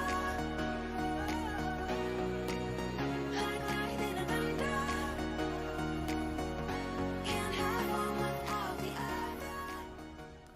Hello guys and welcome back to the panel. We're here for a special segment. See, this is not an analysis segment. Some people would argue none of our segments are analysis segments, but that's for another day. Since this tournament, of course, is an online tournament, trying to do the best to accommodate to our teams. And most of the time, that means a schedule. And that means a really long downtime, depending on what occurs. What can we do about it? You know, we have to adapt to the teams to make sure that they're playing at their best, because we want to watch the best Valorant. Of course, if it was up to me, I'd just get them to play 24 matches straight. I wouldn't care. But unfortunately, my boss believes in human rights. So we're going to do a special game here that we prepared for you guys, so you guys can feel entertained during the downtime. This game is themed after the Royal SEA Cup, because we are so royal that we're going to ask our analyst to explore for our king. Hey guys, we're going to explain the point of this game. It's very simple, really. These analysts constantly try to claim that they're the best of the best in Valorant. They try to analyze the top pro teams, they get predictions, and that's because they are confident in their skills. But are they truly confident? Are they truly as good as they say they are? We're going to find out now. We are going to give them a map, and we're going to ask these two analysts to draw this map from memory. And then we'll compare this map to the real map and laugh at them. So, are you guys ready? You have no idea how sweaty I am right now under this blazer. This So is the sweaty. most pressure you've ever been in. Oh yeah, that's why I'm a caster and not a player. For this exact reason. The map we're going to draw, guys, is going to be Bind. Okay. Okay. So, get your Okay. pens ready. Start drawing whenever you want. And we're not asking them to show us, you know, A, B site and label everything. That'd be incredibly impressive, and we don't expect that. But just the general shape, completely from memory. This is what we're trying to test them. Not only do they know the maps, not only are they skilled players, but can they draw at all? That's the biggest question here. So, Do I have to make this look nice now, just for you know, brownie points at this point? I mean, no matter what, I'm gonna laugh at you. So, you know, you can choose to do as nice as you want. I will find the imperfections. Do you remember that third grade art teacher that always told you what you're doing is not good enough? You brought them the paper mache doll. Start drawing. Stop looking at me. Work. Thanks, Miss Anusha. That was too real. It's too real. Hound is concentrating much more. Gideon instead concentrating on the banter. He's trying to save face a bit here. At least he'll be the funny guy. But will he be the master artist we expect him to be? I'm gonna Picasso this right now. Okay, that's. I don't think that's a good thing here. Most of his paintings I don't understand. Yeah, you know, Cubism at its best. As we get these two guys to draw, we're gonna find out what they think this map looks like any second now. If you guys are doing this at home, you guys can do it the same actually. Try to not cheat, of course. Try to draw the map from memory. Go to your Google applications or, you know, whatever you use, Samsung tablets, etc. Try to draw the map from memory, and you can send a screenshot here at Eeples Gaming. We will not feature you, but you will make us laugh in the break times. We will use your content and call it our own. That is a good thing. Stealing content, yes. I see this man works with other companies. A little bit of backhanded jokes right there, huh? So let's see what our highlights are going to show. I think half of this the drawing challenge is also figuring out how the tablet works. Yeah, Yes, basically. yes, I have yes. no idea how I'm this fat works. fingering it. What the heck? How the hell do you do it? Look at these different techniques. Gideon, the master craftsman with a pen. But Hound, this man is used to living in the ring. He lives with little resources. His hand is all he needs. He's gonna finger draw this painting.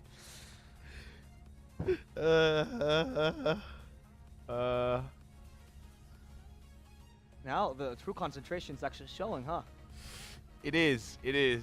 In front of so many people. I'm gonna frame them and put him behind as well. Oh no. I'm sweating already. Okay. Now you're sweating. Yep. Okay. gonna have I'm a to pretty change. creative guy, my guy. Oh, you have way too much self-confidence for this one. Too much. We have to Misplaced confidence more than self-confidence. We're gonna have to change seats after Gideon is done with this. I need to switch out this chair. We have an extra armchair just in case of I these need to make a situations. complaint to HR right here. This wasn't part of the job, just so you guys know. Hello, I'm HR. Oh. I'll hear your complaints. Okay. Oh no, there's not enough space to put it. Of course, right now the other teams are setting up as we wait for the next match of the day. So we're not doing this because we would love to. I'm sure the analysts would rather be doing anything else. But they agreed to this, so you know, give them some love. Gideon Q, the Hound, putting themselves out there for you guys. Not ashamed to embarrass themselves in front of an audience in the main Valorant channel, because they know it's for content. They know it's for the laughs. Every time I open my mouth, it's an embarrassment. No, why is it erasing so much? That reminds me of my family time. Wait, where's the TP thingy? What's the Yeah, I TP? was. The TP? Yeah, cell porter. Oh. I thought you meant toilet paper. I don't remember that from the map.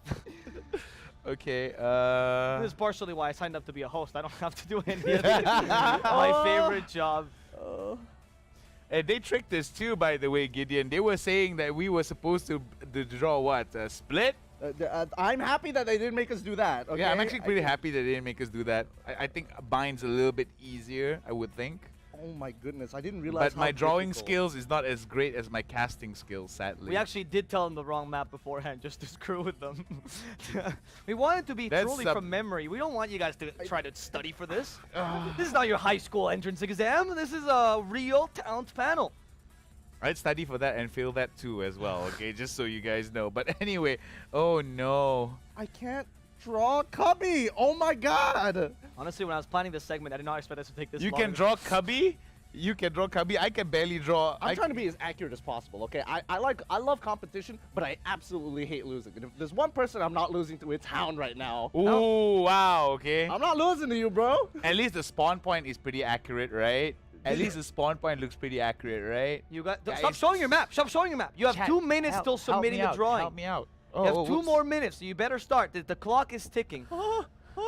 And it's also, don't worry about This losing. is like the biggest spawn point I've ever drawn in my life. It looks like a... I barely have a spawn point. It looks like a weird spider. Yeah. It looks like that. I hope we have a finished map by the end of this time.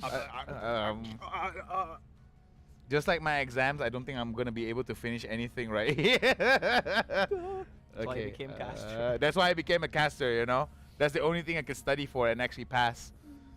Well, we're gonna see that now. Oh no, don't put any more pressure on me, mate. That's actually what their salary is dependent on. Oh no! Wait, I need. Oh, this is gonna be an amazing drawing. You're gonna love this. You're gonna have a field day with this one. You are tryharding your life out right now. No, I wish I could say I was tryharding, but this is turning out a lot worse than what I imagined in my head. The payoff, I hope, is gonna be absolutely fantastic when I put these images side by side. Oh dear God. Oh dear God. Okay, wait. Oh no, I forgot. Okay, so this is spawn. Then there's like a It's nice to have a moment of relaxation, right? then there's like I'm a a thing big here. fan of Bob Ross. You know, and then like. Okay. Oh my God! Wait. Okay, production's informing me very much, guys, that you're running out of time. Oh This is no! not Bob Ross. Your map better be drawn. We're Okay, gonna start wait, counting down now. Any second. Wait. There's no wait. Spawn. Pencils down when I tell you. No. Okay. No. Can I copy of Gideon, please? That's how I got past high school. Let's start the countdown. Let's put some Oh my pressure on these God, guys. no. Are they gonna be able to plant it? 15 seconds. I think B, and then And then this one goes like this, 10 to seconds. here. I think. and then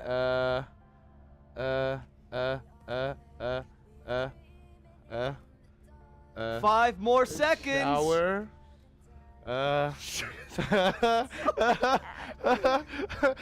right, pencils down. Pencils down, boys. All right. Okay, we got the maps. Now we gotta send them to production because, of course, we're not just gonna show them on a camera. That'd be incredibly unprofessional. So first, we're gonna send. I'm watching this, and I don't know if I should send. It looks obscene. Okay, that's one picture I sent can't even. I can't even. or know sending. what I did. Oh, that looks pretty good though. Oh my goodness. Oh my goodness. That looks pretty good. All right, production, whenever you're ready, feel free to just put the image of the hound here on the screen, of course, so our viewers can see.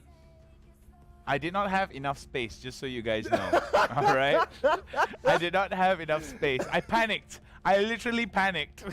We'll see the difference between drawing with your finger and drawing with your pen. Maybe he was just playing, you know, this was an eco round for you. It You was went an full eco round. high. Eco round. I mean, oh wait, do we get points for aesthetics?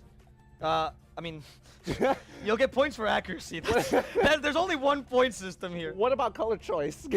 You, sure, yes. Darn it, I should have used more colors then. I'll let you get points out of anything. Anything? Okay, okay. You're Yes. looking pretty handsome today, if I have to say so myself. Like, more so than usual. Wow, really? This is those good. shoes are great. This is pretty good. Thank you, This is Gideon. pretty Wow, good. all of a sudden I feel like giving you like 10, 15 points extra.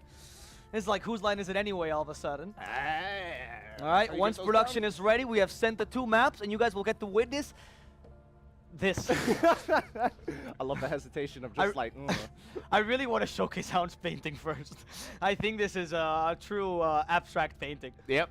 There's a lot of symbolism in it. It's Yep. mostly about interpreting the painting. Yep. It is. Like interpretive dance, you know? If there's any teams watching, are you looking to be a competitive Valorant player? These guys will draw the maps for you, so you don't have to actually go on Wikipedia and find them. These guys will do it. If you can win on these maps that these men are drawing, then you can win on anything. Okay? Oh, gee. All right, so All right. time. So we're going to get Hound's painting you're off really sweating first. down. it is. It's hot. We're going to And I'm see it nervous. now any second in front of this TV. Oh, it's on the stream. Okay, we're seeing Hound's painting right now on the stream. I'm assuming with a side-by-side comparison. Yes, we're getting a side-by-side comparison. Of course, us here, I just want to look at this original drawing. What I just do? Oh, no, that's not yours. No, that is... Here. I got it. The original drawing, Gideon, in case you haven't saw it, you haven't seen it, Wait. Where does it start and where does it I don't even know. I don't even know how to start. I think you did okay. To give you some props, at least you did a much better approach than mine by doing it horizontally on the spawns. Because I did it vertically, and that I immediately regret that, and I couldn't, and I was halfway through, so I just had to commit to it. No, the thing is, I mean, was like, this is beautiful. You see, instead of spawn point, there's a spam point, and then I can only presume shock. shower. Oh, shower. Okay. At least you were trying to put call out. I was trying to, but And look at this. You know, some tales say that Bind was actually created when two rivers converged into the same spawn point, and then we got the ancient city of Bind. if you look in the middle here, that's where all the water flooding is starting. You know, that's why they have the strong showers and stuff. Like, oh man. Showers comes originally from over. I love that A and B, by the way. There's no detail to them. They're just squares. I couldn't even get to that part. I was just trying to like get the layout correct. I was having so much trouble. I was trying to orientate myself. Then I kind of saw the picture in my head. But when I wanted to draw it, I kept fat fingering it. So I was like, oh, okay. Whatever, I you know. think some teams are actually practicing on this map because we see some teams, they go on the spawn and they forget what they're supposed to do because it's square. There's nothing else to do. Just get on spawn. There we go. Through the river. All right, Hound. I mean, if I had to give you points, I wouldn't give you points. But okay, what do you think, Gideon? What do you think of this beautiful drawing? What metric are we? Oh my! Oh, it's like If we're doing okay, let's do accuracy first. What would you Okay. give him out of 10? At least, at the very least, it captures, in essence, the uniqueness of the map. The TPs are the most important part. So nice. nice. At the very least, I would give it like two to 3. Three Okay. is a bit generous. 2 was. I about good. think 2 to 3 is fair. What about the creativity? Because I would give this a 10. Oh, straight in up, terms 10 of out of 10. creativity. He even used blue. That's the important part. Yep. Blue is the important part because all I did was just black and white. All right. That's boring. Now, we have to see, though, Gideon, you were really happy at laughing at Hound, but we got to see your map as well. We're going to see now Gideon's map in front of the screen, of course, with the same comparison against Bind. And you know what? Oh, this is now in full screen side by side, so you guys don't get to see our pretty faces anymore. And Wait a minute. I had more space to work with? yes, Yep, you you did. did. Oh my goodness. That's But it's not bad. It's pretty good. It's actually pretty decent. It's very Gideon. good. It's very Yes. good. I can't tell where garden starts and B site begins. How do I have straighter lines than you? How do I have straighter lines than you? I got huge fingers. You had a stylus, and you're like squiggly lines. I was trying to make it as accurate as possible. No, it's the tension, man. He was Yeah. shaking the whole time. He's just like, I need to make the best map ever. just check out TP at least. You know, I didn't Yeah, do the yeah, second yeah, one, but I yeah, got the yeah, mid TP, so yeah. it's something. I kept trying to. Here's the thing, right? For mine, right? I kept trying to visualize how it was, like horizontally and stuff, right? But the problem is that I kept getting confused. I kept looking from the attacker side and then sometimes the defender side. So I confused myself, you know? Oh, That's fair how I enough. defeat myself all the time. I confuse myself. If so you I don't guys even want to see ahead. download these pictures, we can make them available on our social media. You guys can practice on them. You can send it to your parents and be like, look, you might think I'm terrible at this game, but like, Can we get this on a shirt? Can we please Sure. get this on a shirt? yes, My merchandise drop is just gonna be a poor This- picture of Bind. I am in a bind, and then you just have this picture below. I'm okay with that. I mean, the only complaint I have about your map, Gideon, is that, first of all, I think there's multiple A's, apparently. I think you try to draw A again here. Not really sure what that cancel drawing is, or if it's just you stressing out with squiggly lines. The A. Between A and B, there's just like a triangle there all of a sudden. I was trying to do spawn, but I just had no space and I didn't know how to drag it down, so I was like, it's probably a triangle, right? Limitations of technology. I gotta say though, I can't really tell what the walls are, but besides that, it's pretty decent. It is. What would you give him in terms of score? Well, since mine was like, you know, my mom, there's always a meme online that says, you know, you're an Asian or a Bijan, right? I'm a Dijin, so he's a definite Asian, A+ian right here, you know? Okay. That's very creative. That's very creative. I like it.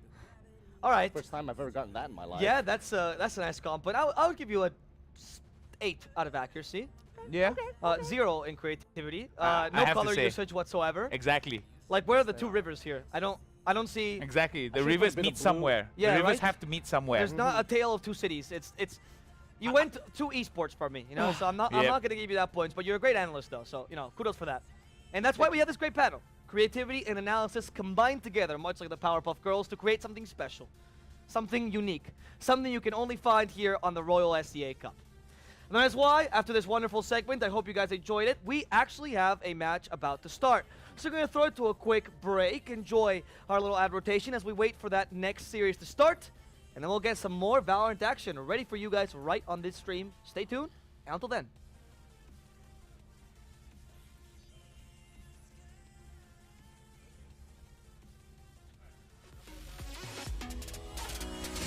Welcome to the ePulse Royal SEA Cup. Whilst we are in the group stages of this tournament, I wanted to take an opportunity to look at some of the bigger hitters when it comes to the teams involved, who to really keep an eye on that you expect them to go out of groups, through playoffs, and to maybe even win the whole event.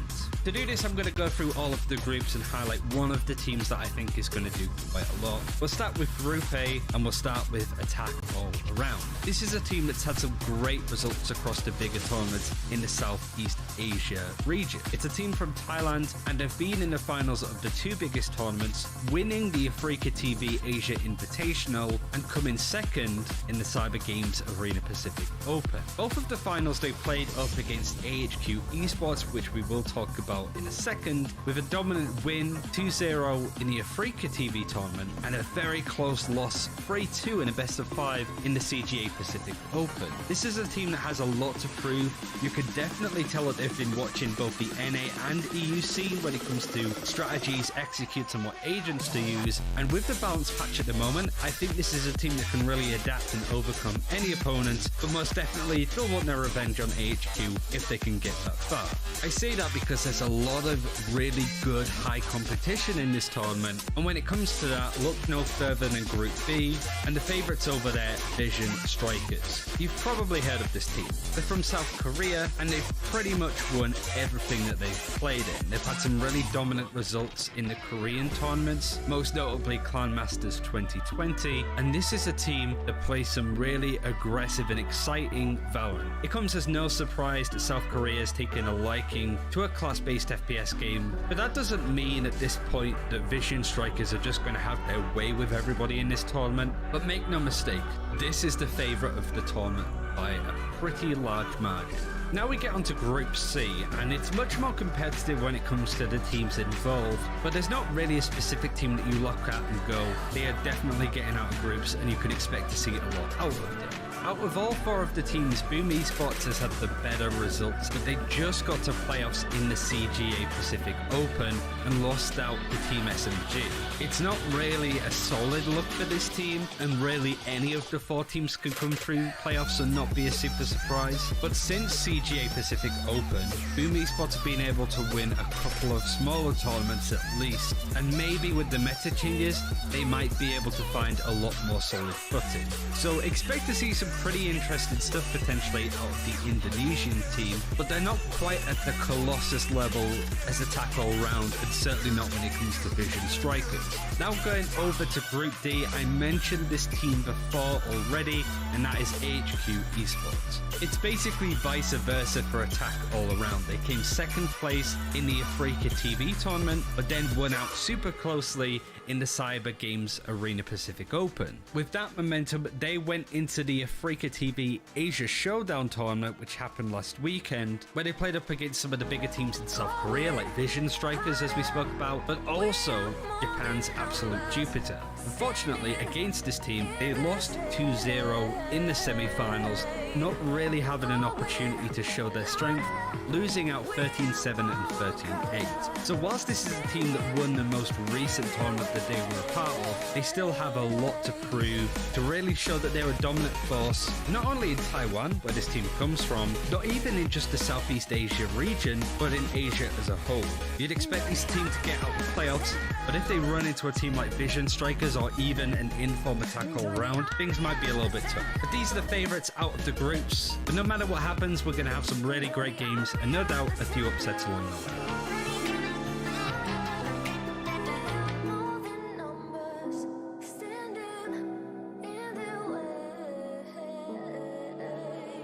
Standing in a glass bowl. Never black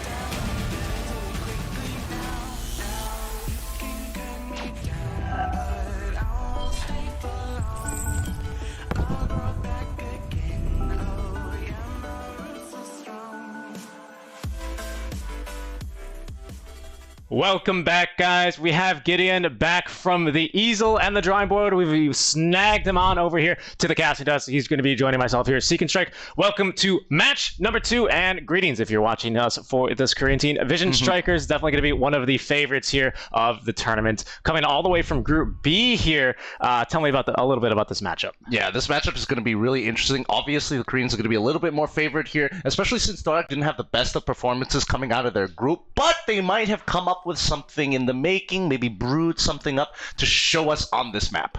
Yeah, I'm really looking forward to it. I mean, yesterday, or 2 days ago now, wow, it's all blends so much together when you're watching so much good Valorant, right? It just blends together at a certain point. It does, yeah. These guys out of Group C, perhaps surprising, maybe not everyone, but some people, right? As the Malaysian squad, previously known as Team LZ, is able to actually get on through to the playoffs. But they've got themselves a pretty hard challenger, like you're saying. We've seen Torak go for some things, like they've been trying to do the Viper, for example. Do you think we're going to see that here against a team as established as Vision Strikers? I mean, it'll be exciting to see it because that would really test like how much veterancy and how much experience that Vision Strikers had overall, because you don't see a lot of Vipers these days. Yeah. So that could be the secret sauce that might cap them a few points. Maybe a way to throw them off their game. Maybe yeah. You don't want to call it cheese, right? Because it's no like picking Teemo in League of Legends, right? It's nothing like that, right? But because it's in the game, it's only 12 agents, and the counter is just click on their heads, right? But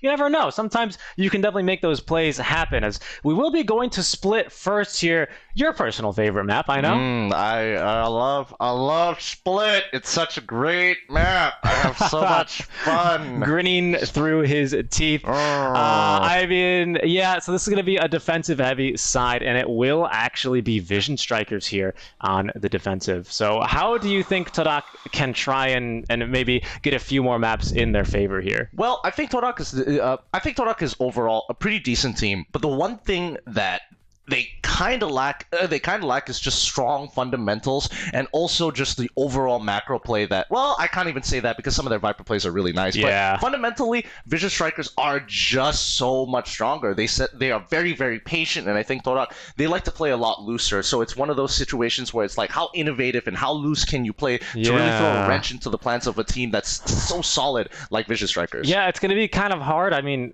not to be too blunt with the analogy, but it feels like they're going to be kind of against a team as strong as Vision Strikers, feels like they're going to just kind of be running into a brick wall, hoping that they can find a weak spot in there, right? Because you're right, they are so strong. Not to say we're going to see a blowout here. I think Team Torak, they've definitely pulled out some clutch rounds. They got some really impressive players. Senna in particular, maybe having some relation there to the Formula 1 driver. You know, as they say, if you don't go for a peak anymore, are you really an FPS player?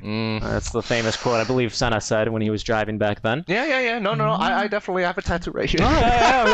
No, but like there's still a lot of outplay potential. That's the beauty of these FPS type games, right? The clutch potential is out of this world. We saw actually just an insane series as well last time. I think it was 13-8, and they brought it back into double overtime.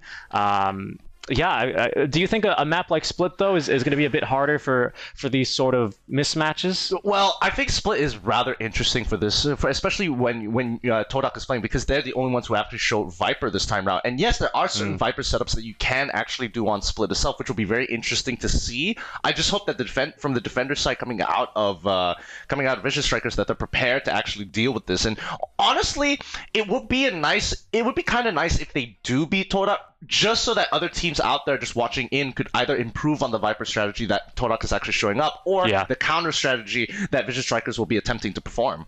And Vision Strikers, they're going to have a big advantage here, of course, on this first half being on defense. Split, I believe, in all professional matches has hovering somewhere around a 65% win rate for every single round on the defensive side. So they are going to be able to put themselves in a very, very nice position here.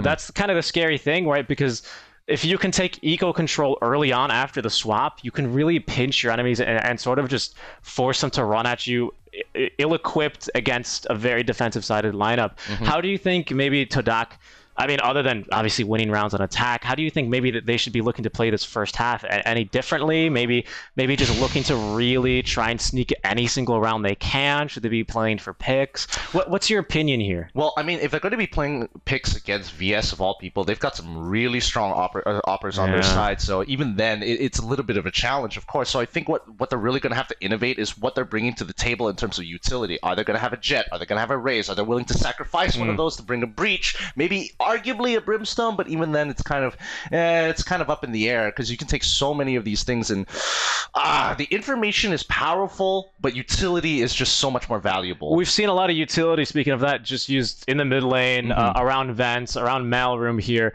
and things of that nature to really get as aggressive as possible here. So I wouldn't be too surprised if that were to be the case here, as we are about to load into our map here. Teams just now selecting their agents. So thanks for sticking around, guys. Vision Strikers versus Torak here, round 1 of the upper bracket. It's going to be the top seed from Group B, Vision Strikers, versus the second seed from Group C. I think Torak at this point is just, man, why didn't we just win more games? If we were at top seed, we wouldn't be in this predicament going against some potential favorites to be winning this entire tournament. Yeah, you know? That's the scary thing. I mean, you look at the Wikipedia results, you look at the tournament results, matter on Spike GG, Wikipedia, and it's just all greens, all golds, all first places here. They're just looking real good, and I think a lot of it is to do with this sort of the veterancy that they have, right? The experience, this team coming from other tactical-based shooters. Yes, what's interesting actually is they bring up Zest, who's going to be playing the Sage. Now, that is going to be their primary operator here.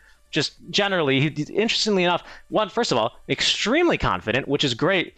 Only 17 years old, the youngest player in our entire tournament here, and he plays the operator role without the Jet. I mean, that alone is some confidence, and we're going to still be seeing him probably in spots where you'd expect to see a Jet. Yeah, and I would expect him to actually be hoping that he lands these shots, because if he doesn't, he's going to get heckin' punished. And there's nothing much you could really do, especially with other operators. You don't have that kind of mobility. The Tailwind is just such a powerful tool to get out of the way, especially when you're getting double peaked. Definitely here, as we are now paused in game here. I believe we do have a disconnect out from RB.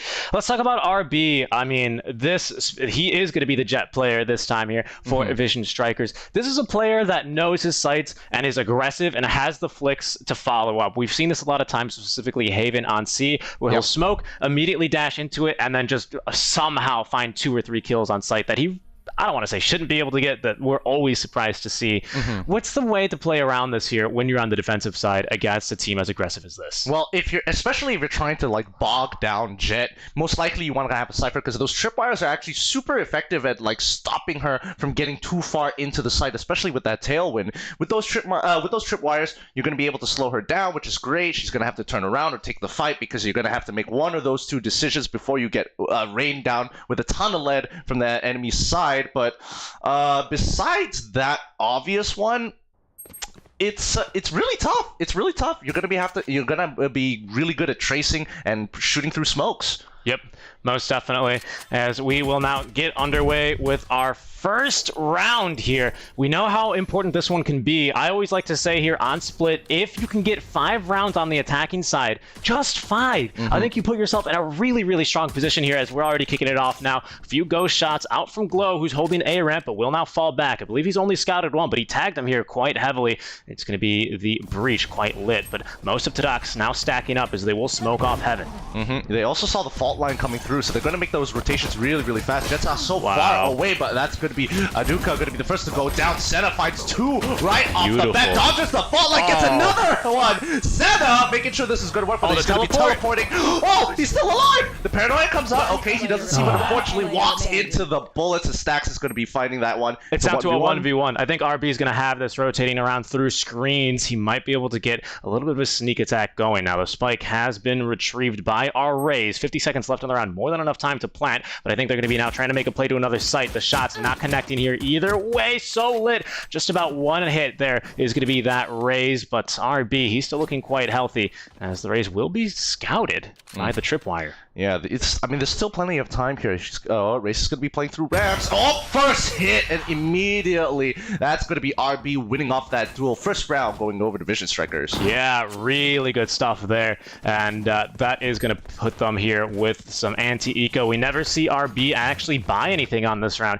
He's very renowned for this very aggressive and confident strategy. He wants that operator. He wants to maybe go for a full buy next round, a full utility here. So he's not going to spend a single cent. Meanwhile, it's Spectres all around here for the rest of Vision Strikers. Honestly, I would have really liked to see him pull out the Marshall just to kind of show us and give us a good showing of what he's capable of, especially since they are winning on the pistol. They won the pistol round, so Torak naturally isn't going to have as much armor. So that Marshall is going to be really popping heads and dropping bodies. Yep. Oh. We can see Glow yet again. He's going to be on the Omen, holding the spot, smoking it off, making sure that there's no one here. Crosshairs perfectly lined up here to sprays. The fault line will not connect. The Jet now right across, but unfortunately, it's not going to work out for Tadak. Both members will get lit up immediately. King not going to be punished. Glow's going to find a second one here on ramp, Gideon. And so will King. Oh! Great cleanup. Just a perfect anti-eco round there. Everyone winning their 1v1s and the lurker from behind to finish up the last remaining member. They did a really, really good job here. Now they're going to have some big boy weapons. They're not upgrading too much, but RB, for a fact, he wants to get that operator. He's invested so much into it, but the rest of the team still on Spectres, while Torak finally getting their Phantoms and Vandals. Alrighty.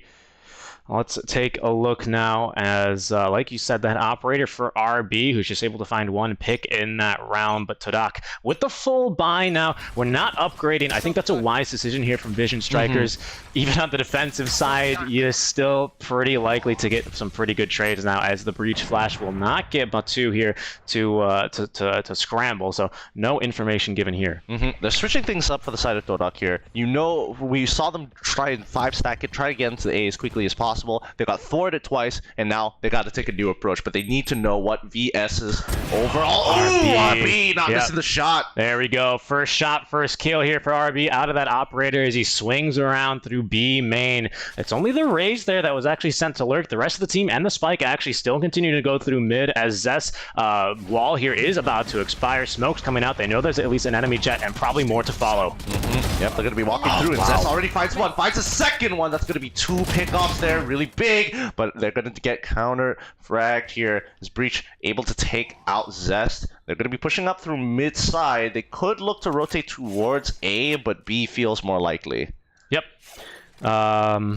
Indeed, as they will now back up. It's going to be a 3v2 again with full rifles here, but Vision Strikers, they're going to be able to pick up some rifles now. Actually, no, they will not, rather, as it's going to be Todak through the vents, rotating on over to the A site. Now, we do have a Cypher as well as his pesky camera here to try and dispatch of 18 seconds here, so they're going to have to make a push, but they've really got an advantage here, having control over Heaven. You can see King. He's shaking his head. Where are they coming? There they go. The dart will drop. Let's see if King can now get the drop here on a few enemy, as he will get the first now. The Doctor down for the count, needs a medic for himself. The Spike area is going to be dropped. Omen, last remaining member, will be a 2v1 clutch there for King. Holds on to the round. Didn't even need the rest of his team. Clean up on that side by King. Very clean up. All of his lineups were just absolutely perfect. Let's look at a replay one more time of what exactly happened. I mean, he already got the tag. He drops down, but he holds his position. The way he holds it is making sure that that the height, that the elevation that Omen had didn't really matter, because it just isolates Breach, as he doesn't have any angle to actually get the shots in. But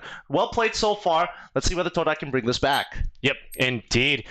It's a full buy here for Vision Strikers. As I said, they didn't really upgrade, just buying the one operator that they were able to hold on to here. So that means that they're going to be still having a nice eco advantage. Tadak, of course, with the 3-round loss, are going to be going for a bit of a save round, another eco. So we're likely to see them just get absolutely demolished here at a 4-0. But they're going to be able to full buy next round. But we'll see here. Any eco damage that they can get done is actually going to be pretty significant here towards the side of Vision Strikers. They did lose 3 members. Yeah, they got to profit as much as they can with this eco round, but coming through mid side, looking to try and take control. B Heaven, Breach, and Sage both in position. The flashpoint has been coming out, and Todak is have to push back out, but it's going to be so unfortunate with everything just going wrong. They've already picked up one. Can they get another pick off? The Jet! RB with that flick, the perfect tracking. My goodness, Stacks to follow up with a phantom kill as well in sight. However, B, there are rather two members of Todak in the site. Senna now currently holding the rafters, but they are going to get collapsed on. There's no escape here. Is trying to get through Baltu. Instead, will be traded away. Senna, can he get at least one more? RB rather, missing the operator shot, but Stacks will secure the final kill there with the phantom. So only one casualty coming out of VS, so that's not a lot of not enough economic damage to really hurt their side. Todak, on the other hand, going to be able to get some full buys here, and let's see what the setup is going to be on Todak's attack, because it looks like they're going to be splitting down pretty evenly, most likely going through mid, I would assume. Nope, it looks like they just want to kind of spread out default and make sure that they have a good scope of their surroundings. Yeah, indeed. We will have that full buy here. We need to stop the bleeding here for Todak. They could really use a win, even though Vision Strikers will, of course, be able to get money. What? RB? He already found the pickoff. Like, he always manages to find a pickoff every single time we see him on this map, and it's just really, really tough to actually get past him at this point. He likes to play very aggressive as well on this operator, very unpredictable. He's Heaven, now he's A long. Now he's going to go back into Heaven, watching ramps. Well, I imagine we might even see him get to lurk mid, as we do have two members of Vision Strikers holding in B Heaven, as well as one in back of sight. But Todak, oh man, 4v5 already on a map like Split. It's quite the uphill battle here, Gideon. It's very spacious. It's a pretty wide map overall, but you know, there's just a lot of things that you could do with it. There's a lot of elevation differences. There's a lot of tight corridors that you're gonna have to watch through, and that's why it's so defender side heavy, because just getting into these sites are very, very difficult. But the post plan is just so good as well. So a lot of these teams, they just have to get over that first big hurdle before making anything happen. Slow but steady, but it's still going to be Glow regardless, finding a kill onto the lurker. They're trying to fake him over to B, but Vision Strikers, they've not rotated too many over. left. King is still here. He's going to be able to find one, maybe even the second before Senna is able to trade him away with that Vandal. Now Zest up in Heaven, and the rest of Vision Strikers rotating on over. They hear the spike being planted, I believe, as down it goes. That's a big win for Todak. They really need all the credits they can get at this point. Yep. But the hold is going to be so hard. Yeah, it really is, because this position is just so difficult to win from. They've already got control of from Heaven's side. They're pushing through. Sova trying to get the shot, but unfortunately he's going to get taken out by Stacks coming in on the other side. Two angles, can't hold them both. Yeah, very difficult, and that's going to be the 5th round. Decent eco damage done here, Division Strikers. That's very, very important here. You never want to let your enemies stockpile money, because then even if you win 1 or 2 rounds in a row, you're not going to have that eco advantage. As we will have Todak now, likely with a full buy on most. It looks like that's going to be Aduka, who's just getting traded away. He's 0-5 on the Jet. That's a tough game, and this is really just RB absolutely dominating, RB bottom fragging with only 4 kills. Yeah, but notice that he's also had no deaths as well. He just refuses to die, and no one has been able to pick him off so far. And when it comes to a gunfight, he's just making sure that he's winning every single one of them. Most certainly here, as we have plenty of ultimates up to work with here for the Vision Strikers too. As RB, again, just aggressively rotating. He's going to force him into mid-market.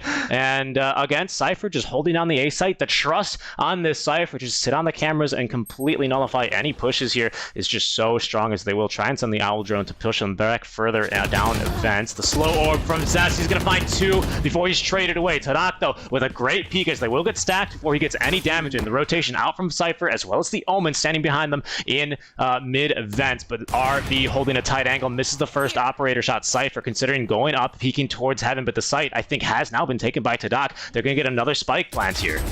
Yep. Oh, King, he finds one. Can he get a second one? The spike has already been dropped this time. Breach, unfortunately, looking in the wrong direction, gets headshot instantaneously. Blade Storm RB making sure he doesn't miss these shots. Yeah, he just doesn't miss. He didn't want to risk using the ghost there. We've seen plenty of jets flying around, jet airliners, just putting people down here left, right, and center. And Vision Strikers, rather, will get now their 6th round in a row. But all the ultis up here for Todak. That could be very useful, because they do need to go for an eco round. They could get an entry frag or 2 here very, very easily with both the Rays and the Jet, pick up a rifles, and they could turn the round from there. They could, but I'm looking on the side of Todak, and it looks like they are just playing for the econ as of right right now. Some even brought Aduka, even bothering to bring a Stinger. I don't necessarily agree with that, but it looks like he is playing on the Jet, so he can definitely get into some people's faces and hold some tight corners. You know me. I'd rather see that as a Bucky. Right? Honestly, I'm convinced now. I've seen people play the Stingers, and we've seen a lot of these groups actually pick it up once or twice, but after that Bucky round, it's just not the same. Nope, it's not the same here as we've seen.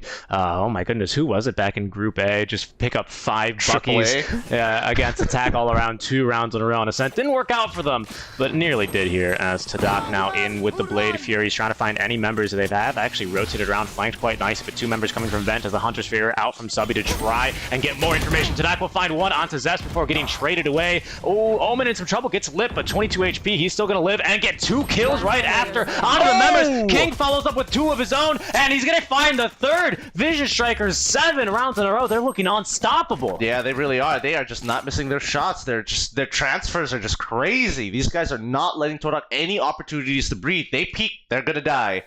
They have to make something. Honestly, they have to make something work. And I think we're looking at Todak's composition so far. It's just so hard for them to dedicate themselves to a site. And it looks like this time it's going to be B. Breach is going to be on that site, so it's going to be really, really annoying because Breach can easily fault line while Sage drops down to get the slow right at the entrance of B, really just stopping any form of attack. Yep, Zest finally is going to take a death here. 7 and 6. RB though has not died once this entire half, as we've seen him put himself in very dangerous positions here, as we can see yet again. Tadak, though, even into B main, rather, they're getting pushed away here into the garage. They go flashed up. They're going to try maybe for a B push here without having control, though. That's incredibly difficult. We've seen so many teams. I mean, they do have smokes at the very least, so they could smoke it off with Omen to try and safely cross, but if it's not executed well enough, then they could find themselves in some real trouble. As RB, he's going to swing around, peek down garage. Will it be the raise to peek? Oh, this is going to be a tight angle. Will they be expecting the Jet operator here? Nope. RB is going to open it up with the first. He takes plenty of damage and actually gets walled by Aduka. Zestna will drop on down into the cubby as Stacks attempts to slow down the push before calling for reinforcements. Yep, the reinforcements are holding Heaven's side. They are dropping the smokes to block field of Vision Glow. That's going to be him going down. Aduka tries to get the updraft, but finally the attackers win, and Todak take a round from Vision Strikers. Good stuff from our Malaysian squad. Todak, as they finally get their first round in the bag underneath their belt, get a little bit of confidence here. And that's a big one. Your first round against a team like Vision Strikers, one of the overall favorites to go and win this tournament. You won a round against them on attack. I would like to see them getting a few more, and I'm sure they would love to see themselves get a few more too, but it's not going to be easy here, as Vision Strikers with the eco can now rebuy. I mean, look at them. Their economy is just super healthy, and they just don't mind. They can take a couple more of these rounds, and it will still be okay, but it really depends whether or not RB is going to be losing, but this time he finally does. It's going to be Baltu making sure that it works out. The showstopper. Yeah, they get about half damage here. The paint shells will force him back. Lovely stuff there. They know RB likes to flex on them, shoot that operator at the boom buddy, and they are going to punish them very hard here. Rather, Tadak will completely take control here of B. Around here would be huge, Gideon, and Subby's doing his best, as he will be able to pick off the Omen. Yep, he's going to rotate all the way back here.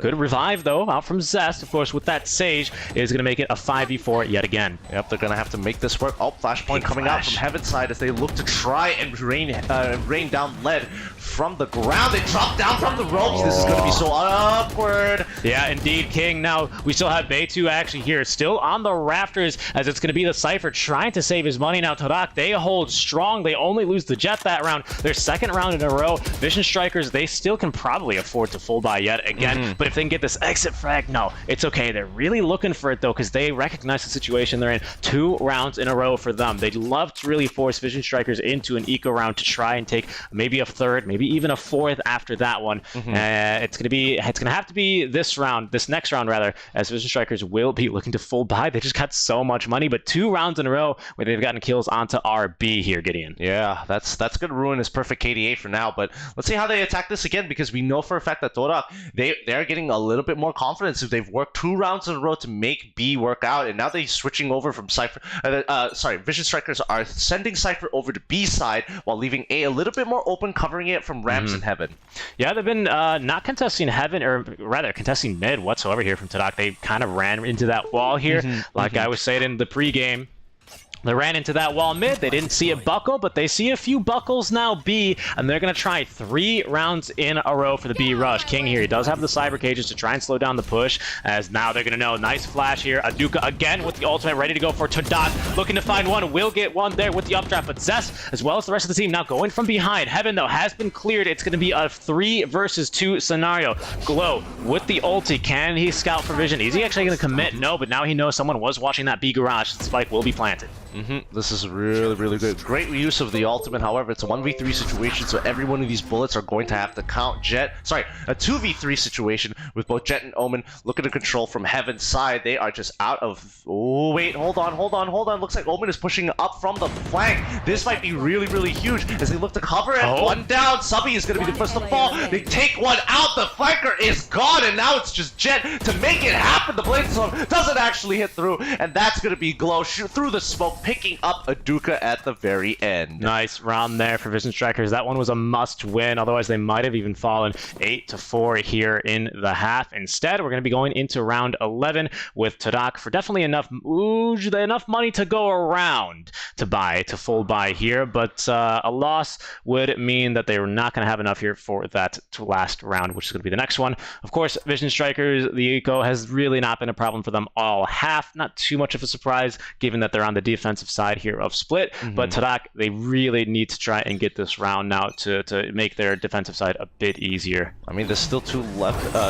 For this. Oh no, RBD's! Oh my goodness, he just dashed right into the boom bot. Haven't seen that happen too often, but at least he didn't get hit by a bullet. He was at 28 HP, but now Todak's Balto trying to make the play. Unfortunately, it's going to be Glow taking him out. Did he really just walk up that ladder, just that rope, without getting shot once? I mean, we saw RB miss a lot of shots there after he panicked for the boom bot. Maybe wasn't expecting it a 4th time in a row, but unfortunately, Tadak, they didn't get that much needed kill. They might even get a spray transfer on over to the member in Heaven. They didn't check their corners, though, just chasing down that Jet, and Vision Strikers are going to have a 1-man advantage now, as we will see Tadak maybe try and push through mid here. I mean, it's a good case of just tunnel visioning. When you're looking for somebody, you want to get that kill, especially when it's RB who's been really dominating, getting these picks almost every single time. It's good to say, hey, we got that kind of security off of the table, and now we can continue playing the game like usual. Most definitely here,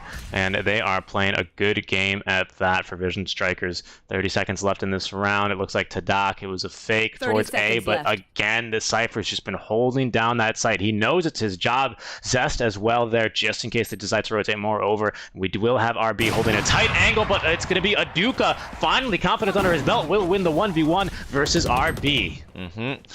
The Doctor following up as well with the frag. That's going to be B site under control. Oh, the flashes are coming up. Strong breach. He didn't check his left, though, but he does pull back. Unfortunately, that's going to be Subby taking him out as King walks into the site, gets traded off. Subby once again making it work. That's unbelievable. I actually can't believe they just managed to get that spike planted there. We're running out of time. It's a 1v2 here. It's all going to be up to Zest, who's now walking through site. Does not manage to get the kill here onto Senna, unfortunately, which means we're going to be 8-3 going into our last round. Tadak, they're looking pretty okay for their money. Again, more than enough money to go around as they're going to give Aduka back that operator, and we could very well see it an 8-4. I think Tadak can be pretty happy with that, all things considered. Yeah, that's actually not too bad. They're almost evening up the score as if it was Paper X fighting up against Vision Strikers in their first game. But Tadak, I think they might be able to push through this, and maybe if they can win this round, they actually cripple the economy for VS, forcing them to eco the next round. Yeah, definitely.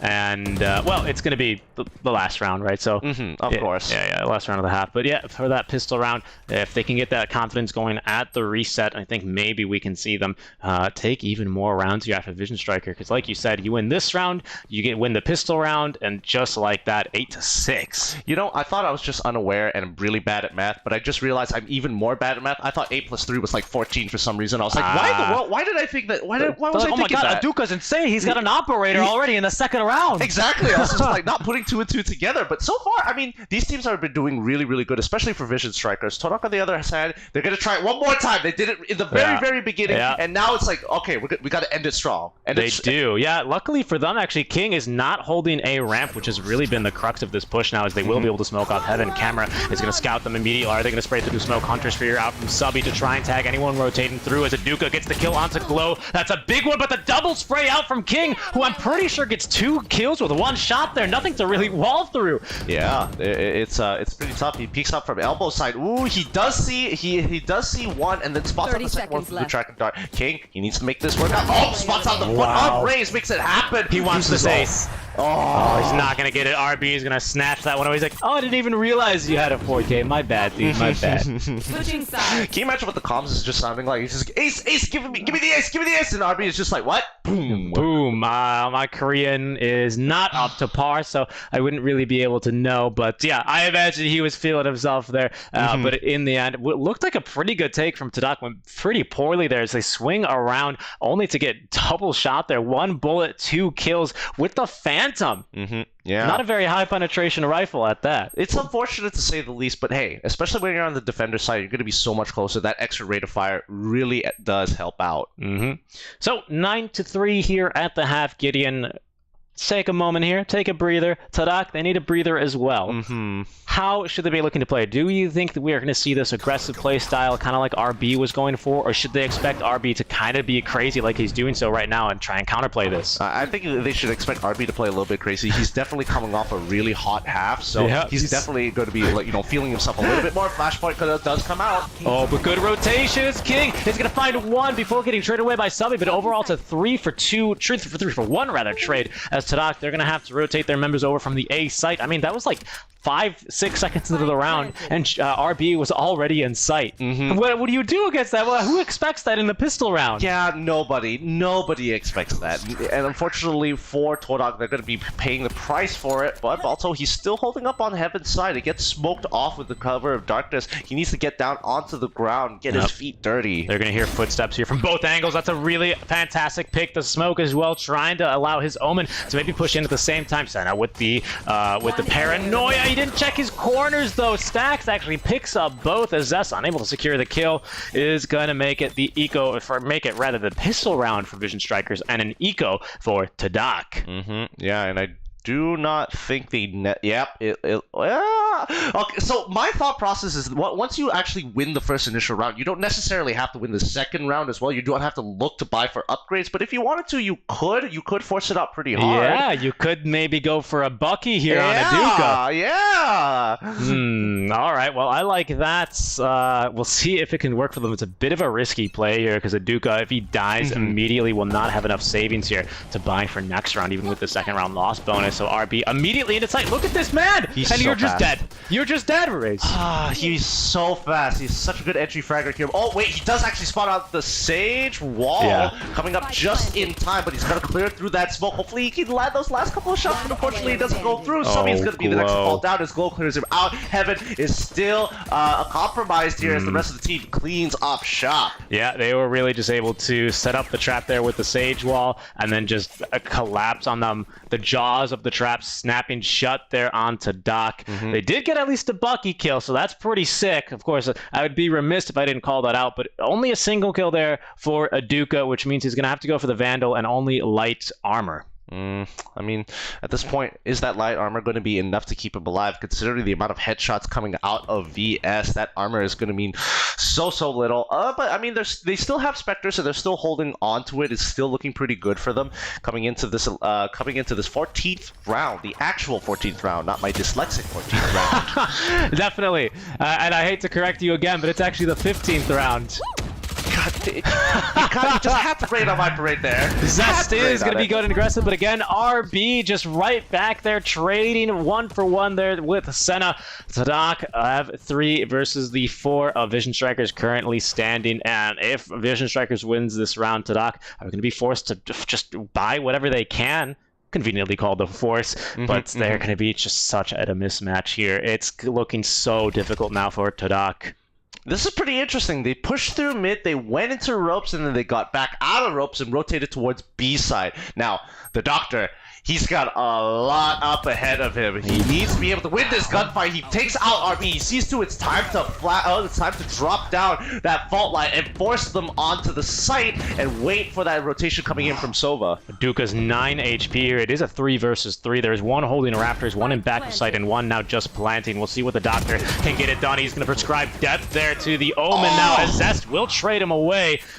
Whew, that's a bit of malpractice there from that doctor. Yeah, but that was just a great shot coming out of Sage this time around. Jet trying to make sure that she gets the angle here. They're wide swinging on top of her. Subby, he should be careful, but he's watching that left side. Sursa team is looking to try and make this happen. The aftershock comes out, it doesn't connect. He's still got to look right, Nice but job. that's when Zest catches him off. Vision Strikers, very nicely done there. Just nice and precise, just like surgery there. So delicate now in the site. They know they have the numbers for a 2v1. They coordinate to peek wide there on the Jet, walking around site, and just tailing that man. And Vision Strikers, they're 1 away from victory. Tadak, they're going to force by. It's going to be Spectres and a Vandal here. Light armor on most. Actually, a Duka going for the Marshal. We'll see what he can make of that, but it's really just Vision Strikers. I mean, what a dominant game from them here. Yeah, this is a really dominant game. Luckily, this is a best of 3, so at least, okay, this map didn't work out too well for Toda. At least next map, they can actually start focusing on themselves and playing to their strengths. Yeah.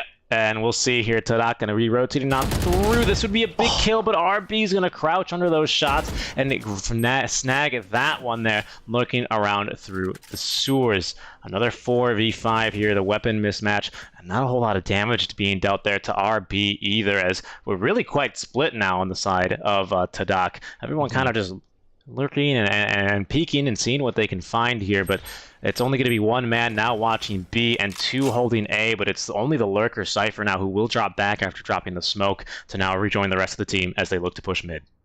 They're just walking up mid. They gotta check their corners, and this time Aduka is gonna have to be forced backwards. All he has is a Marshal. He can't just spray transfer like he usually does, but well, it's not connecting here. No, it's unlucky for him now, as the having control will be given on over to Vision Strikers. Senna looking for one, will only get RB, traded away by King. A 3 versus 4 scenario, as King is gonna find a third as well, and he's looking for that last one here on the breach. RB is dead this time, so he can't steal away this 4K, but it's going to be all up to the last remaining breach here to try and clutch this one out for Tadak.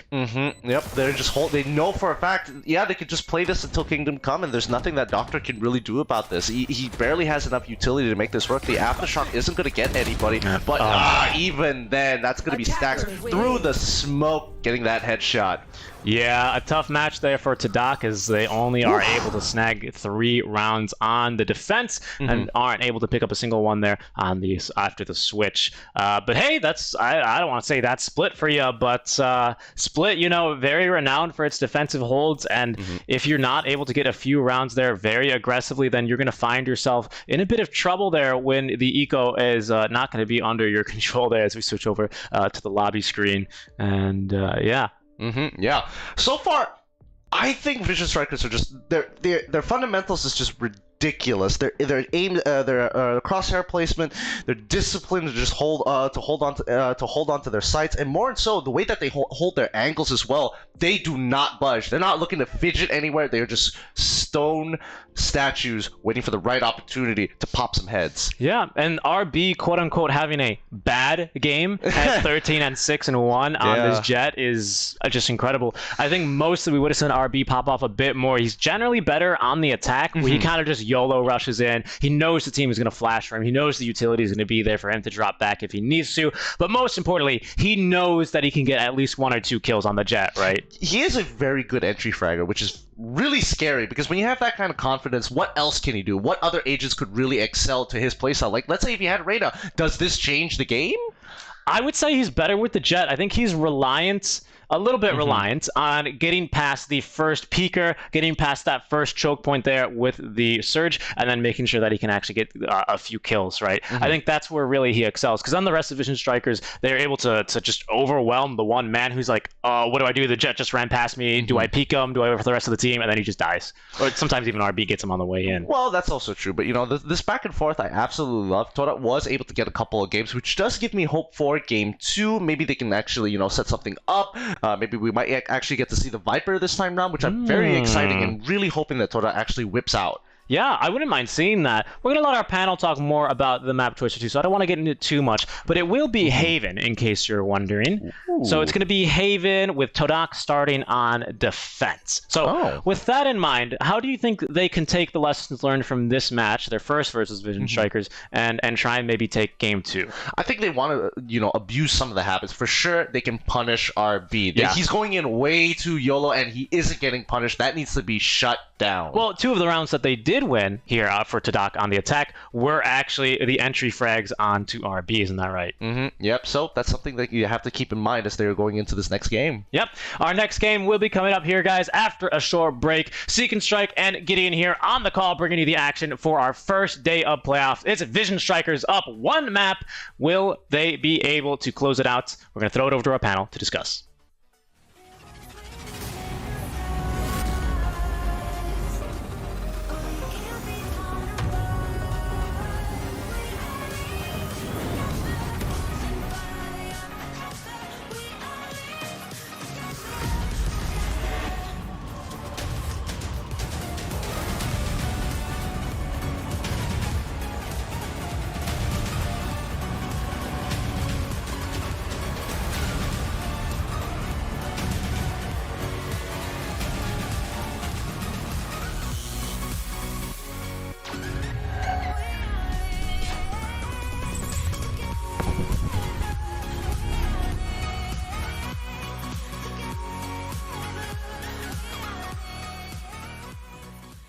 Hello and welcome, guys, to the Royal SEA Cup panel. As we're here to analyze the games that we just witnessed, analyze the map that we just witnessed, break it down for you guys so you gain a better understanding of the game. This time we changed the panel a bit. That map segment, I had to kick him out.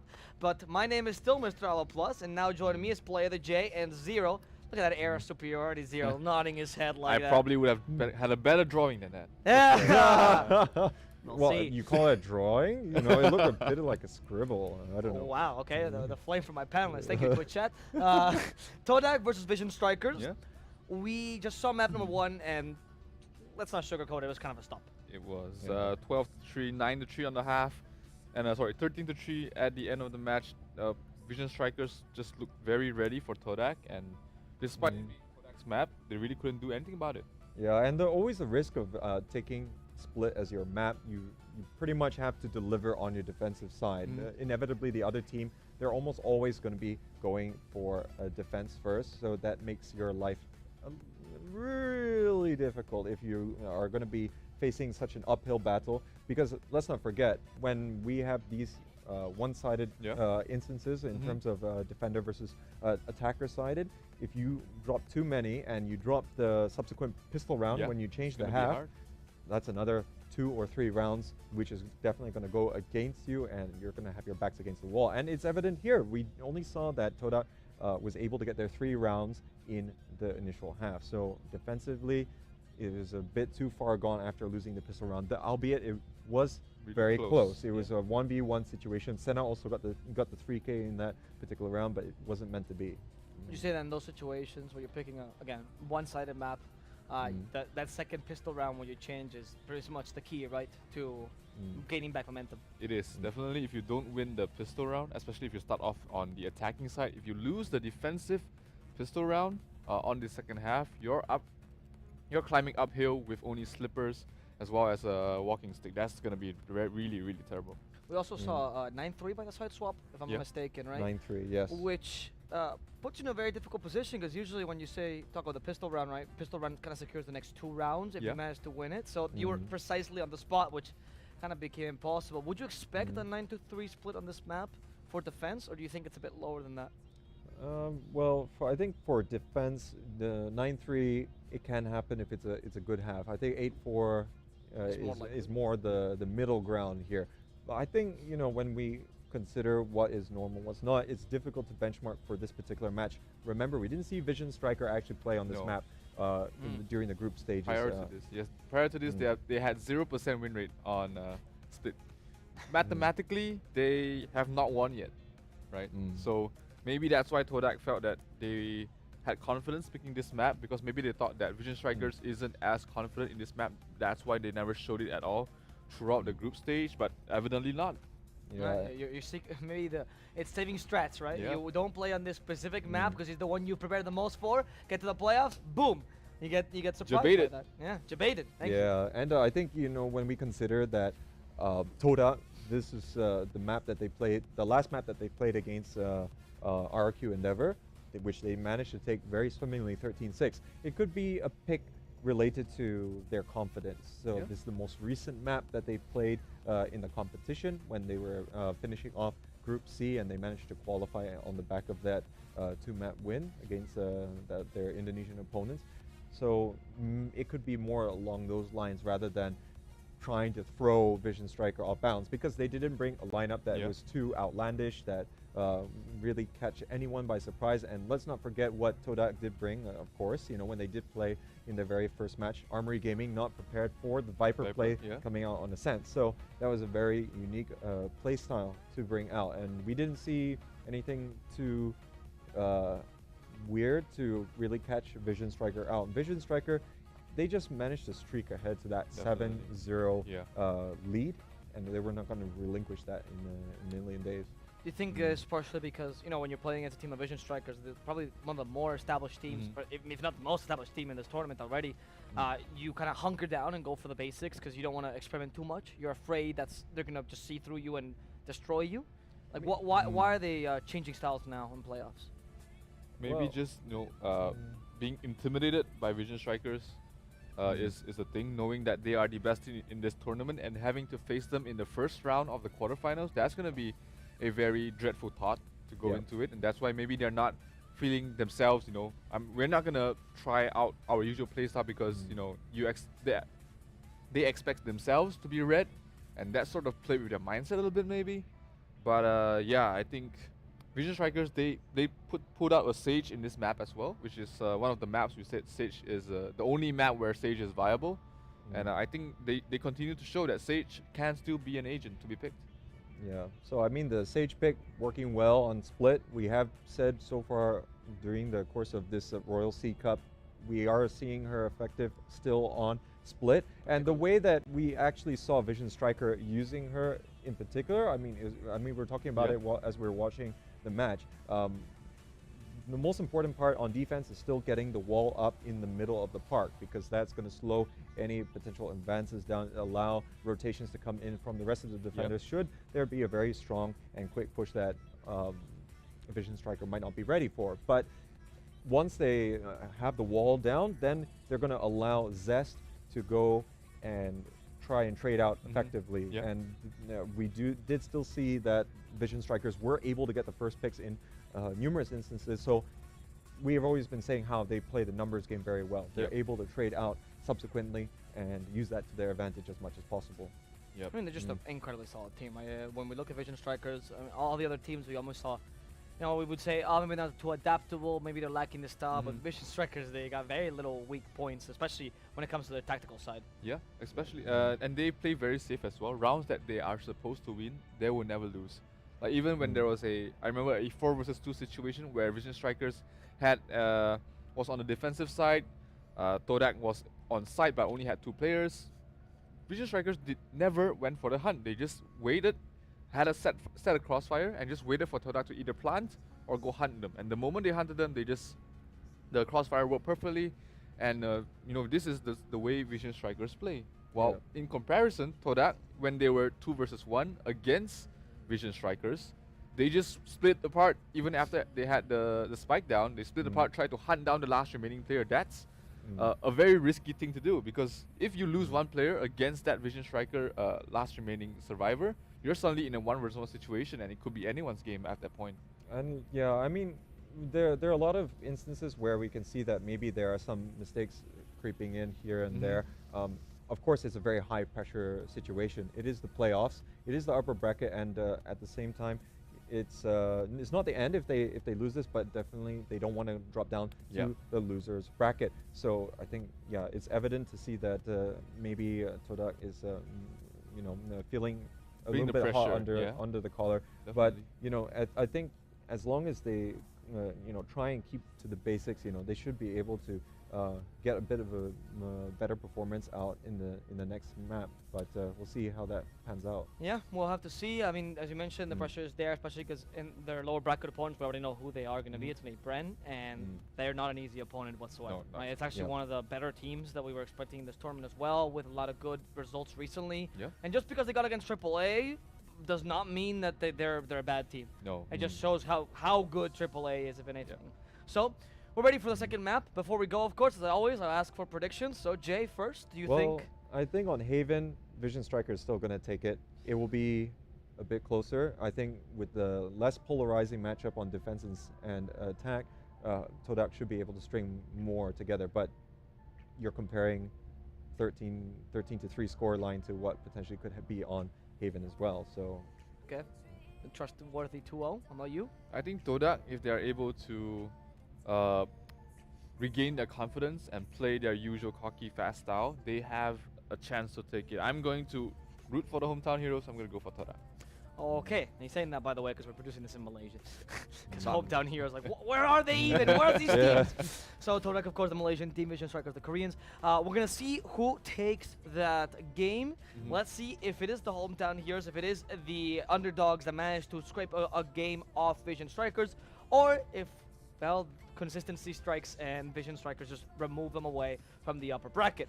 We're going to now send it to the casters as they'll delight you with a wonderful narration for game number 2 of the series between Todak and Vision Strikers.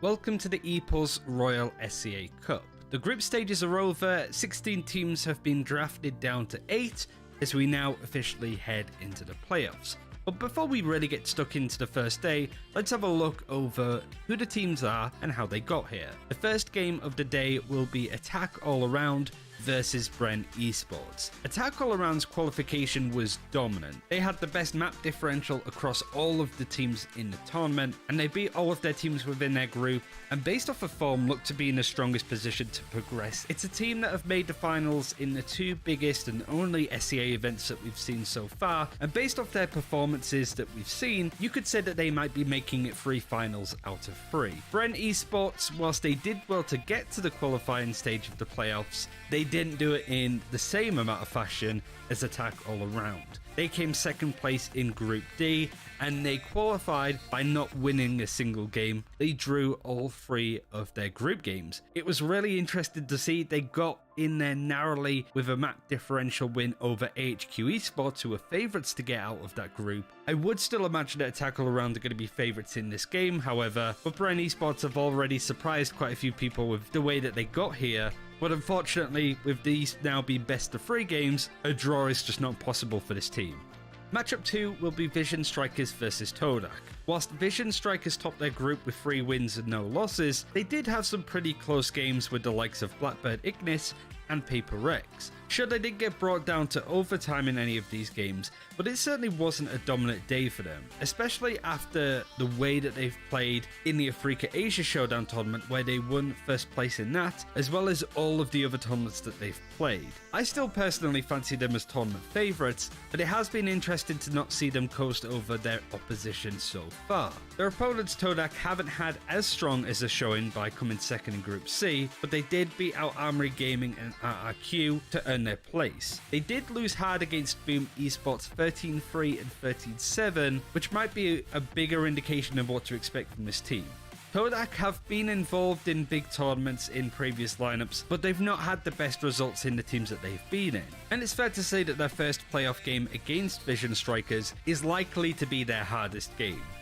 Game number 3 in the upper bracket quarterfinal is going to be Made in Thailand versus Morph Team. Made in Thailand Attitude came through in second place in Group A, beating out Anbu Elite Gaming and Only One Word, but losing to Attack All Around, who, as I mentioned previously, had a really good showing. I think it's fair to say that this is expected from Made in Thailand. Only one word in that group really didn't show up at all, losing all 3 of their games. So it was really Made in Thailand's playoff position to lose, really. It's a team that have done well to get to a lot of playoffs in previous tournaments, so it's not too surprising to see them here. But they did look decent against the teams that they ended up winning. They just couldn't really keep up to speed with attack all around. And they have a pretty interesting opponent in Morph Team.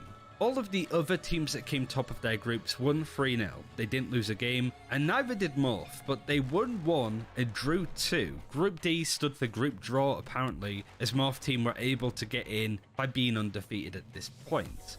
In this matchup, I actually think that Made in Thailand might have the edge here, but it really does depend on how these teams show up. I feel like we haven't really seen too much of Morph Team. They did well to not lose a game, which the same can't be said for Made in Thailand, but I'm still a bit hesitant for the fact that they drew 2 of their 3 games. That's not necessarily the strongest look going into playoffs.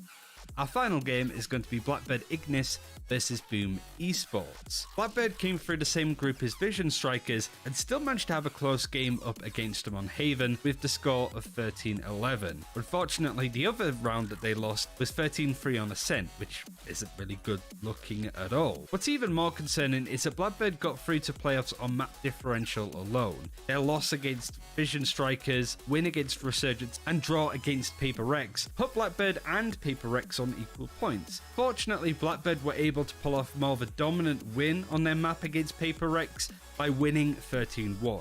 This very much tipped the scales into their favour and made it pretty much impossible for Paper Rex to do that same amount of damage on the other side. Whilst this isn't necessarily a bad trend for Blackbird by any stretch, they are going up against Boom Esports, who had an exceptional day topping Group C. It is fair to say that Group C was a lot less competitive than Group B. I mean, you are missing the Korean team has won every tournament that they've played, so it is going to be easier just off that alone. But it was still a good showing for Boom Esports to win all of their games fairly dominantly, especially after a lackluster run of form in other tournaments previous to this one. Blackbird, as the only Japanese team within the tournament, will want to prove themselves in this match, and who knows, might be able to sort of string a few wins together, keeping themselves up in the upper bracket. This is double elimination, so even if these teams do lose their first game, there's still an opportunity for them to stay in the tournament following that. Whether that happens or not, we'll have to wait and see.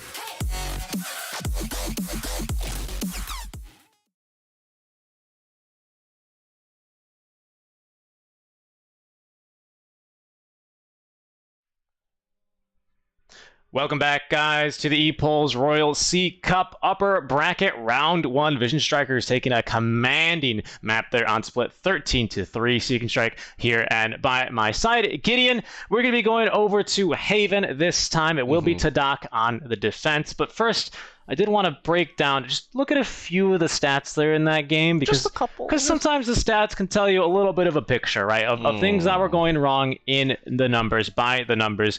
And I think obviously the numbers there very heavily favoring Vision Strikers. Nobody, not that this is, you know, a competitive multiplayer game in a different setting. It's a tactical shooter, so KD not the most important thing. It's more of what you make of these kills.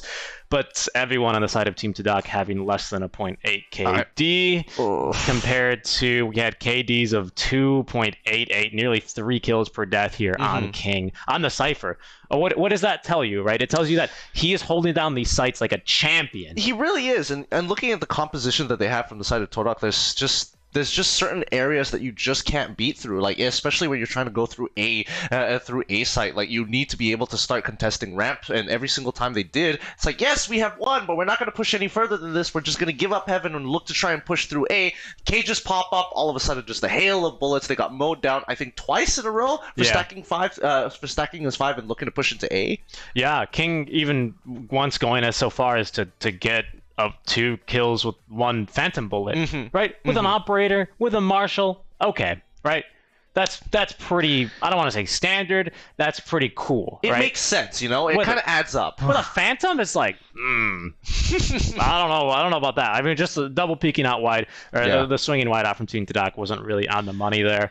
You know, other statistics to look at was the performance of RB. I said this briefly before we threw it to our panel. But I would be really looking forward. I'm just really looking forward to see how aggressive he is. He will be starting on attack here. here, likely on the jet onto Haven. What sort of plays should we be expecting from him? Well, I'm expecting him to be really, really ballsy here. I think in most situations he does land his shots, of course, but if you have too much pressure put on him trying to get to that point, or at the very least expand his utility very, very early on, that would definitely help. Especially that tailwind. If the moment he doesn't have that tailwind, he doesn't have a secure way of getting in to the site, or at the very least, you don't have to worry about him. Oh, I'm just gonna pop one of your friends, and you're not gonna get the refrag. He's still got that updraft though, right? To maybe get into some boxes. True, but at the very least, it's easier to hit somebody with the updraft because it generally is a lot slower in comparison to that tailwind. Definitely. I mean, we've seen RB. He's no stranger to just rushing down A long, rushing down C long. Does not care. He's immediately looking for picks. So just get ready to see some insane flicks out from this jet. It's crazy. It's really something to watch. And since he's starting on attack, I really fear that either these rounds are going to be lightning fast, sort of like just blitzcrank, lightning warfare, or maybe Tadak can try and slow them down here a little bit, try and allow reinforcements to come in and play for the retake, which is generally kind of easier to do here on Haven since there's so many avenues. Do you think maybe the agent composition should change here a little bit for Tadak? They decided to go for the Sova on Split, which is traditionally not his strongest map. I think he does a lot better here in Haven, though, so I wouldn't be surprised to see it. Do you think that should maybe be a key step here towards the victory plan for Tadak? I would agree. I definitely think their last composition, yes, there is uses for both Raze and Jet, but I think having both in the composition, especially when you have a Sova, Breach, and Omen, does kind of put a couple of limiters on your team, especially when it comes to that on the defensive side. There's not much you can really do except win your gunfights. Yeah, you've got plenty of redundancies in your favor, but then there's a few openings that they can expose, right? Sova just simply does not do as well as Cypher in terms of gathering intel, in terms of seeing who's going to a site. Cypher just can slow down pushes a lot easier, which really can make a difference, as we've seen on a map like Split. Haven as well, though, right? It still can make a big difference. And the question is preference amongst these teams. You know, we see from especially Torak, Jet, and Raze coming up a lot more often than I would have expected. I thought Breach would be there almost all the time, and yes, he was. Omen, exact same thing, very big staple. But at the end of the day, they're going to be able to play everything here. They need to be able to have agents to be able to counter their opponents more likely with the Cypher. Sage, I probably wouldn't like to see it. But now that it is going over to Haven, there are opportunities to actually be playing something else. Maybe even well, I'm really hoping if they want to bring it out, please play the Viper. That would be so interesting to watch. Viper on Haven. Not the best, of course, but I mean, like, they gotta have a lot of confidence to not bring Viper, or at the very least bring a Cypher into Haven, because if they don't win this, they're gonna be going down over to the lower bracket. Yeah, and the first 2 rounds of our lower bracket will be single elimination, best of ones. So that becomes pretty scary, right? Because that can maybe come down to, oh man, that's not our map, right? Compared to this best of 3, where you're going to be seeing up to 3 of the 4 maps.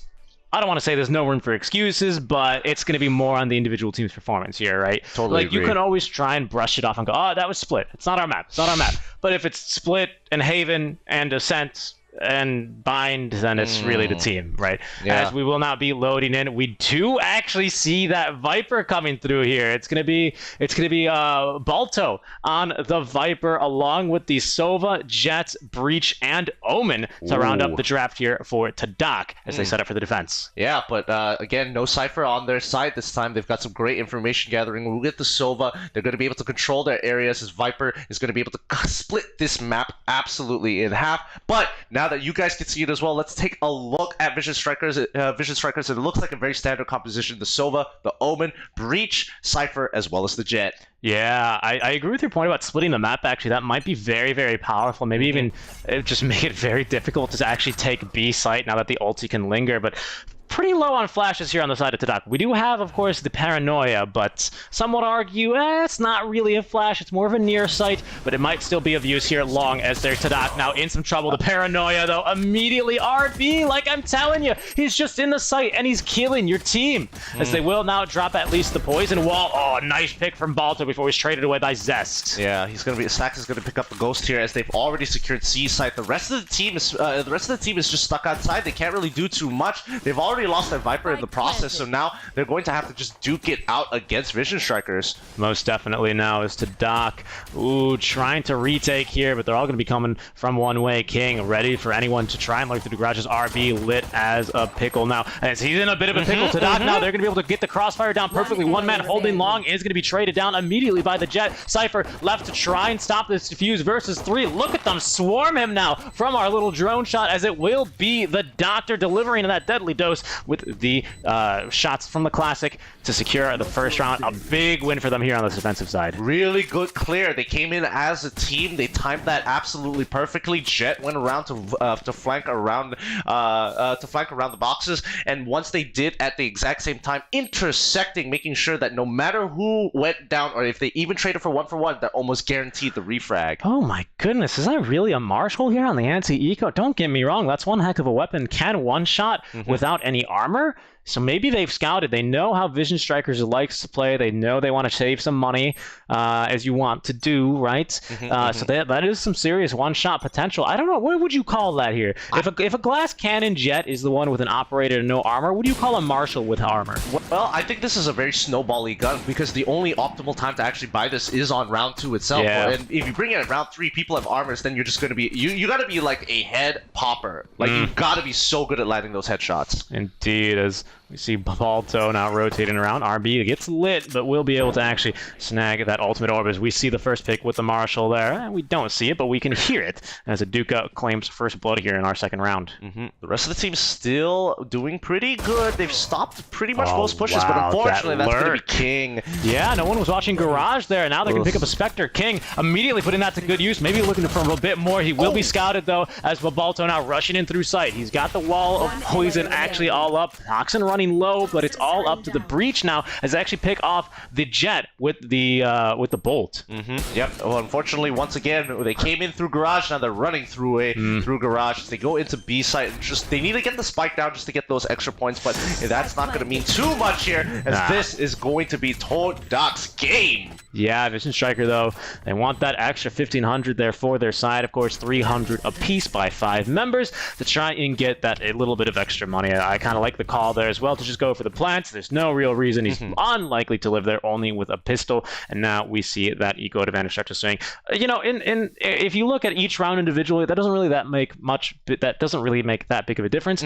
But if you look at every single round in terms of its macro state, you do that 2 or 3 times a match. It's an extra 3,000, 4,500 credits for your entire side. It comes in handy. It really does. It really stacks up, and that's how just the economy in Valorant just works. You got to make sure that you're making the most efficient moves and making sure that you're min-maxing those credits and getting as much value as you can. Senna nearly getting the initial frag of the round. We're sold on to this Marshall, so he needs to go for these headshots. As you see, he's going for the flick now onto the Jet, who will be able to successfully cross into lower sight. The Owl drone now scattering ahead of the Jet does not actually find the member holding that corner in A. Yeah, but Viper is just sitting there. It looks like they're getting some information down by C Long, knowing for a fact nobody's coming through there. So where is everybody going to be? B site hasn't been touched at all. They haven't seen anybody through windows. So the only option left is either they're holding their ground or coming through A. So now you see the full rotation coming in from Thorak's side. Aduka there with the Marshall, looking to maybe trying to find a pick on the RB, who now Vandal in hand continues to push him back now with the smokes. Member in heaven will be now this Jet with the Marshall. They're going to fake the plant, try and get Aduka to peek. Finally, that spike will go down now, Gideon. Coming in from heaven. Let's see whether this Marshall is going to be put to use. Once again, it's going to get smoked down. He pops on down with the ghost. Unfortunately, he's going to be taken out as one is sitting down by Hell. As King, he is not going to give up his ground. The aftershock forcing Jet out of position. Breach is going to find one. The team finds the rest as they clean up Thorak from this site. Yeah.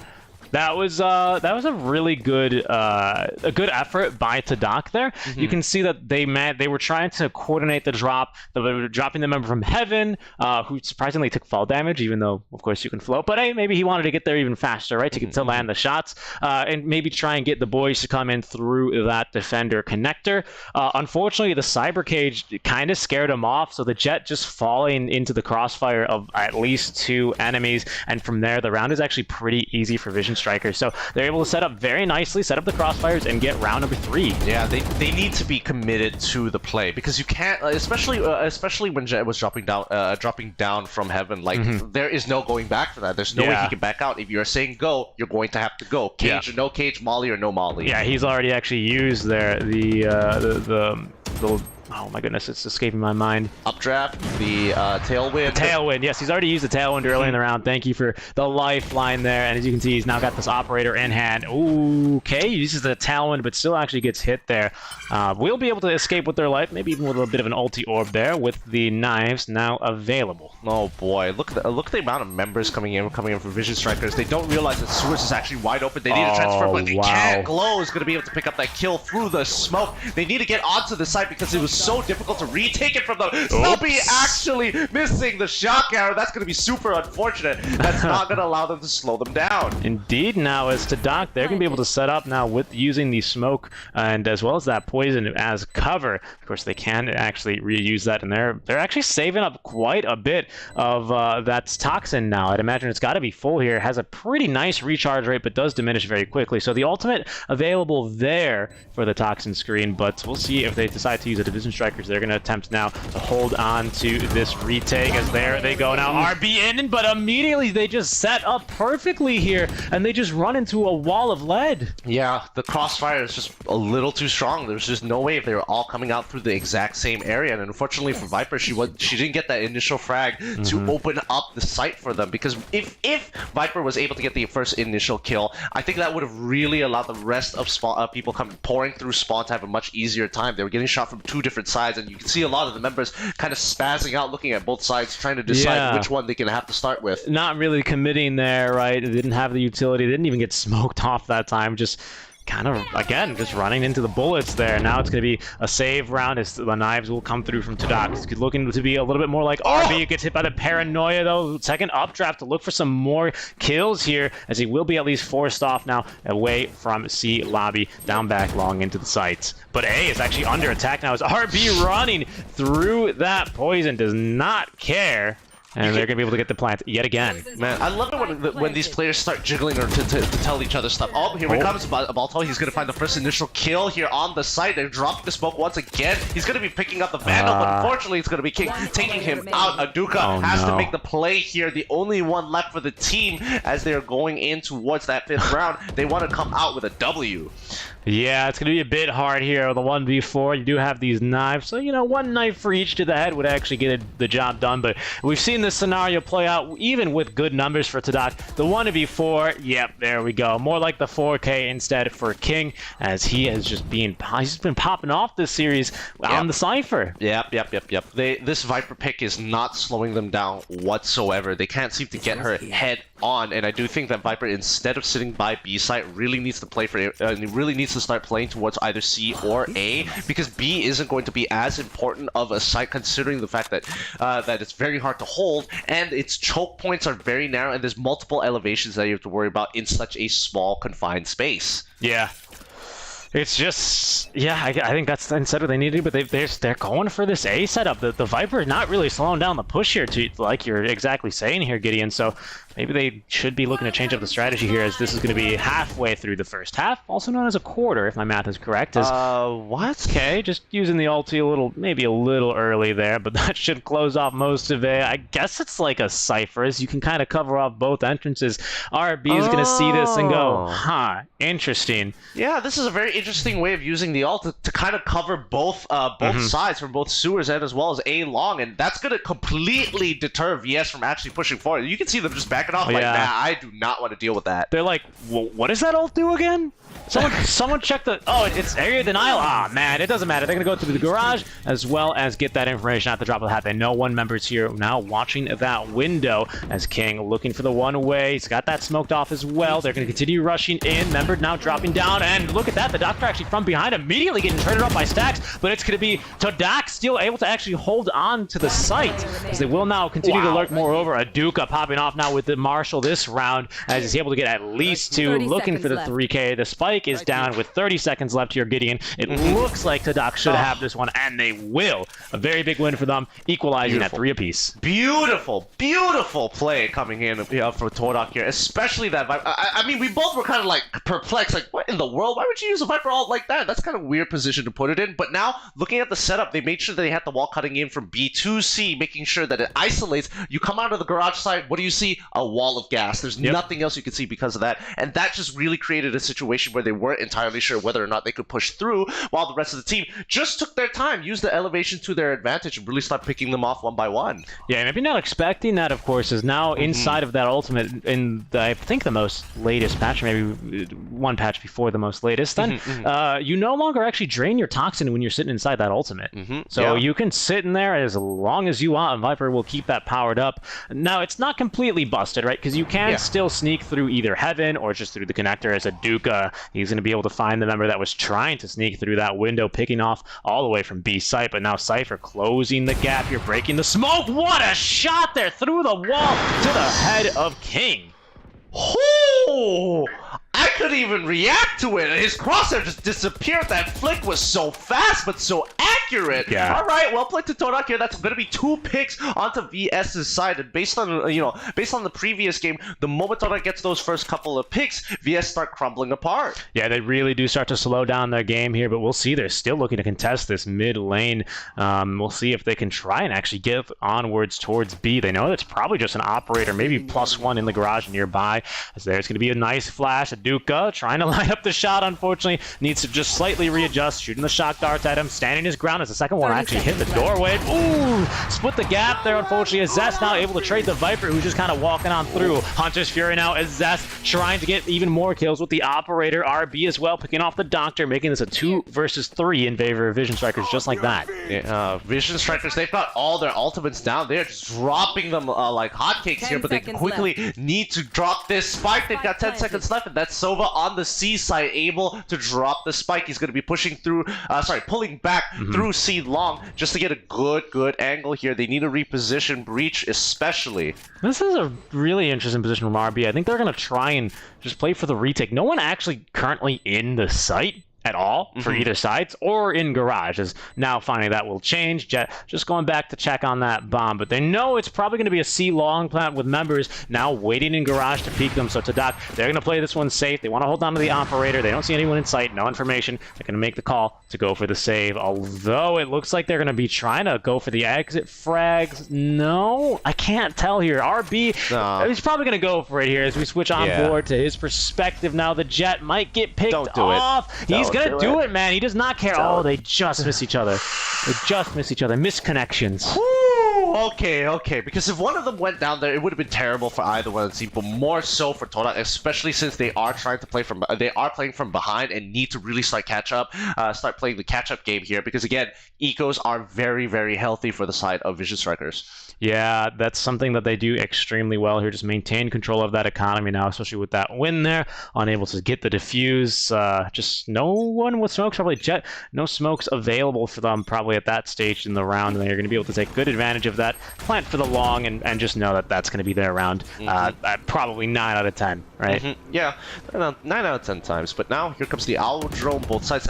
We don't get to see the Owl Drone joust this time round. But they've covered 2 different separate areas. Sewers is going to be the priority for the side of Vision Strikers, while the rest of the team, peels back. They don't want to peek A long just yet. Oh, but here comes the gas. Yeah, immediately. The Omen actually is going to complete the teleport. Immediately gets finished off. That's a weapon now in the hands, and an operator shield for Aduko who did save onto that one. He is Tadak now. They're going to be falling quite low. Toxin as well is slowly depleting, and with that cover gone, King finds 2. Aduka picked off as well by the Phantoms. King fakes the plant. Doesn't even need to do it. His stacks finishes the last 2 members from Tadak. Great round from Vision Strikers. That Omen, very aggressive, but actually gives them the information to know, oh, careful, there's one in Heaven. And this is something I want to bring up very briefly. Tadak, they kind of had this similar issue when they picked the Viper on Ascent, didn't they? Yeah, they did. Where it was like, yes, it's great for denying vision, but also it denies your own vision too. I think that's I think that's why they got to really position it carefully, because right now they're doing it to make sure that, oh yes, I'm blocking your vision, but right as you come into the site. So I think if they can play around with the elevation, especially for people camping around heaven side, or more importantly, so they should be using it as a way and standing in off angles. So if anyone does come puncturing through, at least you have the first initial shot. Yeah, I'd almost like to see them maybe just play for the retake there, right? Haven is a map that easily facilitates you to do this. You can always redeploy your Toxin at a whim, right? So it seems like maybe it behooved them to play this a little bit more defensively, but that's not really how Tadok like to do it here. Yeah, I guess he has his own way of playing it, but so far it's really about innovation, because no one really knows how to perfectly play Viper just yet. Yeah, Senna there. He's going to send over some dark cover. As people are now rotating around. I believe they've heard some footsteps there, as we do have one Subby with the Sheriff, revealing plenty of enemy agents there. Does not really want to peek him, but they've actually now burned over a minute in this round. Yep, Aldro once again coming down through A alongside the rest of the team. Ooh, VS, it looks like they might be changing it up here, looking to push through onto C, through Garage. Senna, though, he will be punished. A bit too aggressively positioned there. Now they're going to complete the rush onto C through Garage. Great flashes coming through. Can they find the Viper? Yes. And they're also going to get the Doctor. One left inside. It's going to be Jets, and they will be finished off. Unfortunately, the Blade's not landing. It looks like maybe they got 2 onto each. Yeah, I don't know how to feel about that one. I definitely don't know how to feel about that, because Todak, they were first on the rotation, and they hard read it. They knew they were coming through C. Yet the way they positioned, 2 guys were looking in the same general direction. Not exactly the best. You were cutting off vision. He probably should have stood a lot closer towards that cubby side. And, you know, just gun them down. Whoa, Subby, he might be able to clutch this one. He actually got the one shot there with the Sheriff. He's going to be hard pressed to actually find this, though. We'll pick up one weapon, as they will drop the fault line to keep him off of this bomb. It's going to be nearly impossible. Maybe just looking to do eco damage, as that's going to be those 4 ticks per second now, and he's going to have to back himself away just to try and save a rifle. So some eco saved here for Subby as we return to our Sheriff dual site there. Good to see it. Yeah. Well, is he going to get this pick? Yes, he does! Just before that last second ticks. Oh, that's great. Good eco damage there. It's going to force 4 members here to rebuy, as really all alone there. The Doctor, he's not able to get that round, but he does just about as much as you could reasonably ask him to do there with that 4K. Yeah, I mean, this is just, it's just so unfortunate. You never want to get exit frag, because you think, I'm going to win the round, it's going to be good, I get to keep my guns, and you don't. Yep. Yeah, started shooting off into the distance in celebration, only to get shot in the back. It's a bit unlucky for him, as there's going to be some hard peeks here. Cyber Cage to cover, though. The Jet, I believe, positioned very aggressively with that Operator. Finds the pick onto one and immediately dashes back into cover. Back into, actually, not even just cover, back into a peak. Nearly landing that second shot there. So Aduka, they're going to be able to get this initial pick off. Very, very bold coming in from Aduka, but he manages to profit off of that. But look at B side right now. Oh, my goodness. Yeah. Senna, nice job. Believe that kill was all the way actually into B, as you said. The 1v1 scenario is Stax able to win the duel versus Subby. Will now rotate on back. That is going to bait the Viper. It looks like back towards a site, but that's actually where Vision Strikers will be striking, as they cut the vision from Aduka. Big pick off there for RB. Pulls out the weapon, has the dash, but it's going to still be this Viper who at least gets one before they're operated down by Zest. RB, there's still 2 people left. It's 2v2. And there is an HP lead on the side of Toda, but that could easily change, because one headshot is all it takes to knock anybody out of this game. So they're gonna have to play this slow and steady, find that initial jump. But you can see that the post plant setup is going to be towards sewer side. Yeah, very defensively. Again, Vision Strikers know that Tadok, they kind of always just come from the same angles here, so they know where to be holding now, as well as the Blades, or the Blade Fury rather, actually coming out here. A little bit surprising, but maybe just looking to get aggressive and secure this 7th round now, as the knives all going out through the smoke will not connect. The fuse coming on in, as they will not hit him with 100 Shuri. Zest lining up for both here potentially, as he will be able to get one before RB finishes off the Doctor. They do, however, get the kill onto RB in return, so it's another big buy around here. Lots of eco damage done, getting every single round, but I don't think that alone is enough here. Yeah, I really don't think so as well. I mean, it was a pretty good round. It looked like Toto could be able to turn this over, but just the way that they played it, Vision Strike made a very smart decision. I have the Hunter's Fury. I just need the information. Just run on in, do some damage, give me a couple of things, and I'll handle the rest. Nicely done there, lining himself up perfectly. Actually, nearly collecting 2 kills there with the Hunter's Fury. As they look to do this one more time, again, going on to A side here for the side of VS. Look to play slow. Viper sets up the wall B to C once again, but she needs to kind of hunker down here just to kind of either both deny, and more than so likely, I would like to actually give up the site so they can actually play for the retake. Yeah, I think that might behoove them here. A site's going to be a bit difficult for them to retake. We've seen Vision Strikers go here time and time again, set up for the retakes, planting there to defend it from long, to defend it from A short, and every single time to that, again, they just run through the connector and just die. Yep, there comes the paranoia here. As they try to drop the ultimate from Viper, it's a little too late. Dies before it even goes up, expands too far. Aduka still looking to try to play for pick.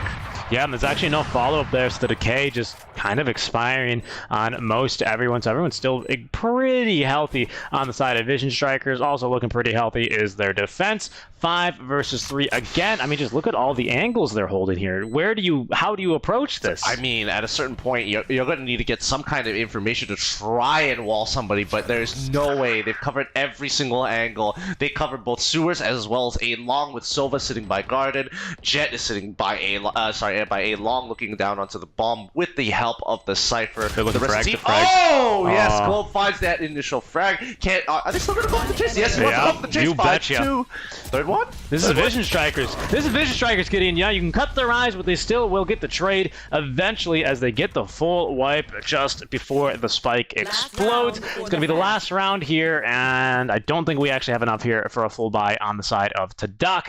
So, pardon me, that's those last 3 exit frags actually really coming in handy. King, he knew he's got plenty of money. He was probably capped out, to be honest. He was like, why not? Might as well. Yeah. Nothing to lose, nothing, not much to gain as well at this point. They've pretty much gain here. I mean, they secure the round, but yes, the economic damage is going to be pretty huge. So no more Operator, 2 Bulldogs, a Spectre, 3 light armors, And we also don't know how much utility they actually have in this round as well. That's very true here. We can actually see, to your credit, it's actually just the ultimate available now, so they're going to be dropping that one, but we won't have this wall available. Yeah, this is a tough round because Vision Strikers, they're looking to be extremely oppressive onto onto Todak's lineup, and they have continuously looked to punish their econ time and time again, and it's working out very, very well. It's just really, really hard to watch because you feel so bad for them. It's like, I want to have guns, but I just can't. Yeah, it's just been proving so difficult for them here as Vision Strikers. They might have even heard that ultimate. Are going to now actually bring that spike with them along with 3 members into B short. Viper has to play a little bit of a boring game and kind of just enjoy walking around the boxes here inside the ultimate with that green screen. Just enjoying life over there. Again, just continuing to walk around the boxes. Not really much else to do here. Oh, they will leave the site though because they baited them out of C. This is going to mean that poison will dissipate, and that's going to be a free plant here. But more than that, actually, Vision Strikers completely winning the duel. RB yet again assisted there by the Hunter's Fury is able to get a kill. Oh, that's going to be Zest finding that pickup onto Balto once again. 4 people, all 5 of their members, 4 on site, 1 just lurking through B site to catch somebody off of rotation here. It's going to be some jet on jet action. That feels so bad. Viper ends up leaving the site, running on back as she hears the spike getting planted, only then to eat an operator shot to the face as Aduka will actually do the same with that Phantom to the face of RB. Avaldrone was going to scout out Subby here as well as our Jets. Let's see here. Oh no. Yeah, this is, see you later. Zest, they're going to be rushing at him, but King is going to get the trade in return, making it 3-9. Strikingly similar, Gideon, to map number 1. Very, very similar, and that's just not good for Todak at this point in time because they have to look to stay in this. They don't want to get knocked down over to the lower bracket of this game. But let's look at the replay one more time because, Sova did some really smart stuff. He drops on the recon arrow. He's making sure that the shots just to kind of harass and poke their opponents. But the moment that Rolling Thunder came out, he gets moved out of position. His friend, his partner in crime ends up dying off. And at that point, what can you really do? Not much. Tadak, they seem to have one main method, one practice, and they thought refined method to try and retake through A, but time and time again, Vision Strikers have just owned them there. But I'm looking forward to seeing what this Viper can get done on attack. Yes, now that we finally switched sides, I would like to see how they utilize this, because they're expecting to throw that. Okay. Oh, wow, Zest. That's amazing. Okay, buddy. Okay. But yeah, we've seen Todak do this a couple of times. They like to split A off as they look to push in through both sewers and as well as A long, because then you can kind of get a good get a good understanding that your field of vision is only limited to heaven, and forcing people looking through spawn to either back away or push up. And you can see Vision Strikers, they're playing here already for the retake as Tadak. Senna getting the pick onto RB, but we're going to be clashing here as the Lurkers inside of window. Balto not expecting them there. That means now they can re-push back through A without the Viper to reactivate that wall. Again, so aggressive King with the classic as well as a little bit of armor. He's going to get the intel from the recon bolt, but eventually will now back off as he's deciding to maybe go back and help out the push coming A. Yeah, are they going to drop the spike or not? It looks like they are just, I mean, they did lose their Viper in the process, so again, they're not going to have that toxin in the wall to actually block vision from spawn side. Oops, Subby, unfortunately, was able to turn away in time, gets the first initial kill. Can he get another one? Ooh, he digs it, but that's just not going to be enough against a team like Vision Strikers, making sure that every one of their shots are headshots. I really like King, who just like comes B-hopping in through the FOV of the member holding hell for Tadak, and then immediately a second member also peeks for Vision Strikers, and they just literally, they just like B-hop their way into the site, kill everyone, get the defuse, but really, that round kind of fell apart as soon as the Viper died. Yeah, and I think, you know, that's also one of the biggest points about Viper is that if she goes, a lot of your utility is just basically gone. At least with Cypher, it kind of just remains there and it still is useful to a certain extent. That's a good point. Yeah, because you don't have the detonation trigger, so what can you really do with the Viper if she's dead? So she needs to be alive to really start making that difference. Yeah, and yeah, you can see Tadak, they're going to arm up with some shorties, some ghosts. Pardon me, but overall save for the next round. I thought you were going to be pardon me. I wish they had Buckies. Well, you know, I think that goes without saying at this point. Yeah, myself, definitely. Right? Oh, wow, look at that split right down the middle, all the way cutting the B in half. Yeah, they're going to cut that cake as the wall will now drop, and you can see up a little bit more poison because the push is actually coming here for the side of Tadak. King, he's going to be ready, sweeping around long angles here. Mid double doors as now in comes the push, but Vision Strikers repelling perfectly here now. RB cleaning up shop. That's a flawless.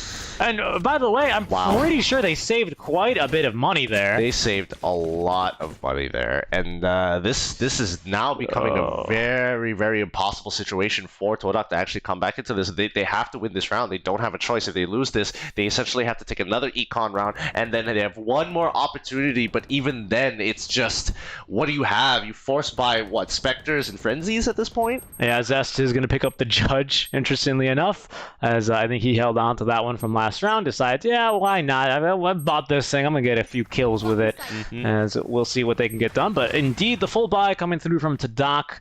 It's really, really up to this round here, as you said, Gideon. Yeah, it looks like they cut off with the wall. This time it's going to be spawn as well as garage. I do really like these setups coming in from Viper. This just the problem is that every single time they get onto the site, they just come B-hopping through and just go, hello! Yeah, RB gets like 3 headshots, and get people in the chat say Vac is up. Goes the wall now, the site being pushed into Tadak. Trying to get the job done here. King actually very confused, vulnerable as well, and he's going to get sprayed down by the side of Tadak. Aduka will get 3 before he's traded away by Glow, but Subby is going to be able to clear that site. 1 player remaining. It's RB, only with a ghost.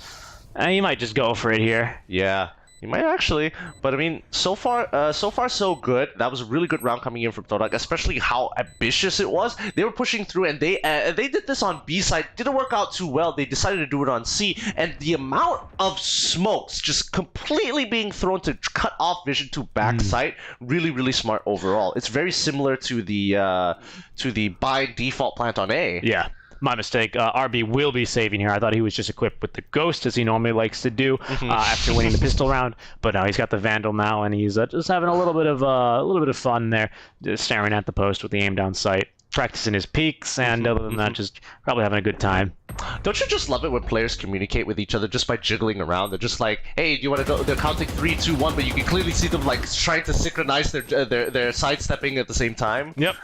Yeah. I feel like, of course, there's got to be some communication verbally being done, but we only get to see the half of it here as RB's like, hey, drop me operator, give me my gun. No, he's got the Vandal. He's good to go. He's got plenty of money here as he has actually dropped the operator of his own for one of his teammates here as Tadak taking the round. Actually do manage to put Vision Strikers in a little bit of a pinch, right? They don't have a whole lot of money to go around as well. There's the operator now possessed. All right, Vision Strikers looking to be a little bit more aggressive this time. They're taking a much further forward position, but this time it could be a little different because Torak, once again, following the exact same strategy that was working out for them before. You can see Vision Strikers leading more towards the seaside of the map. I think they've committed. They've dropped the poison wall here now. I think Vision Strikers will now begin to rotate everyone over Gideon. Oh, the Aftershock, they're going to be so careful. They're looking to push through. That's King with the first one. Unfortunately, the penetration doesn't actually go through. He's now nearsighted, hiding behind this box. They're taking them out one by one, and that's going to be it for the round. Vision Strikers taking another round off the tunnel. This is really hard for me to watch, man. I'm all about that Malaysian team stuff, but this time, broadcasting from Malaysia here, so the home team favorites for certain. Unfortunately, they are just again running into Vision Strikers, and every single time, even on the defensive side with 2 or 3 agents holding, it just seems like they can't just breach this wall. Everyone going for the rush C device strategy, and it's just not working out for them here. Forced to buy now here for Tadak, rather. They do have a bit of money. One man though with the stinger. It is going to be the Jet, and up close and personal that thing can't shoot through an enemy agent. Yeah, but it looks like they're going to go for the setup on A this time. Toxic has been pulled up and set up just nicely, but Soba is coming on through. Todak actually find the initial pickup. That's going to be 2 for 1 in their favor. Nice. I like this aggression out from Maduka. He knows I need to be the first to smoke that one off. He does beat the dark cover now with the Blade Fury ready to go, but one lurking from behind. It's actually going to be here Stacked on the breach. He's not really sure what's going on. And here's footsteps coming from A short, but the bomb also being planted here at the same time as they will be now approaching from 2 angles. Can they actually hold on? Stacks is going to be undetected. 5-1. He's going immediately for anyone holding back a sight, but he's going to get the kill onto Senna. The Doctor, though, returns the favor onto the enemy Omen himself. Stacks with the 3K now does have plenty of time, but it's going to be King ultimately that receives the final kill credits, and Vision Strikers will take the map 13-4. Vision Strikers, oh my goodness, this team is on fire. They do not miss. They are very calm and collected. Look at that discipline. Look back. Every single time their flicks are so accurate. Their players are just making sure they are performing at their top level. Yeah, indeed. And just great communication, good tactics. And I do have to give a shout out to Team Tadak. They definitely gave him a run for their money on some rounds. They were coming at him with a Viper, an agent who... Pardon me, we have seen previously played only by them, but never, I believe, in any of the European or any tournaments that I've been personally watching. Yeah, but it's unique. So far, it's just unique, especially in this tournament. It's just one of the few things that not everybody does. Like, we have seen more Killjoy than we've seen Viper. Viper only unique to Todak. That's a very good point. You actually bring up lots of Viper, bit of Killjoy, bit of Viper, lots of Killjoy. I'll even say, as BBI actually do like to pick them up as well here. But let's take a look at some of our post-game stats. I mean, yet again, it's 17 rounds here total. King, RB, and Stacks claiming those top 3 positions.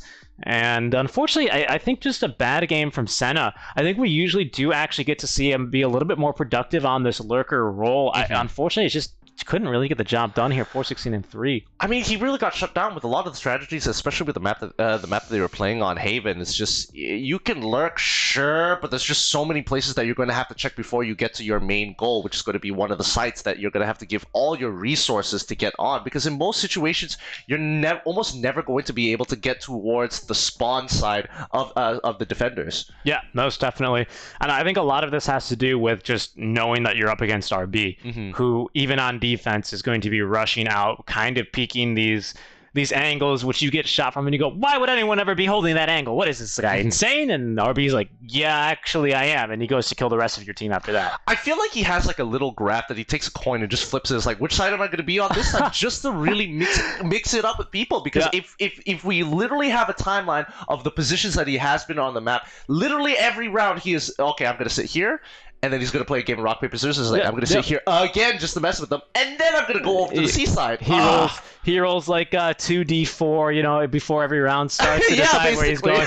His teammates are like, man, could you not roll your dice on the mic? And he's like, hey, do you want me to win this round or not? And he's like, okay, I guess. No. Not to take the credit away from Vision Strikers, who as a whole performed very nicely. King, very nicely. Yet again, just proves to be just this wall in all of these sites. 9-7 and 6 on him with 3 first bloods on a Cypher. Yeah, he is a very chilled player. Like, he literally has ice in his veins when he is just standing still, waiting for the opportunities to come through, but more so in clutch situations as well. The timer, 50 seconds on the clock, he just takes his time and just plays patiently and starts picking them off one by one. Yeah, and I think Cypher First Blood, not the most rare thing in the world, but generally Cyphers, they're going to call out to their team, they're coming, drop themselves a cyber cage to try and slow down the enemy team, maybe spray through the smoke to try and slow them down even more, and back off. Whereas this guy, he's like, oh, they're coming, I'm going to kill them.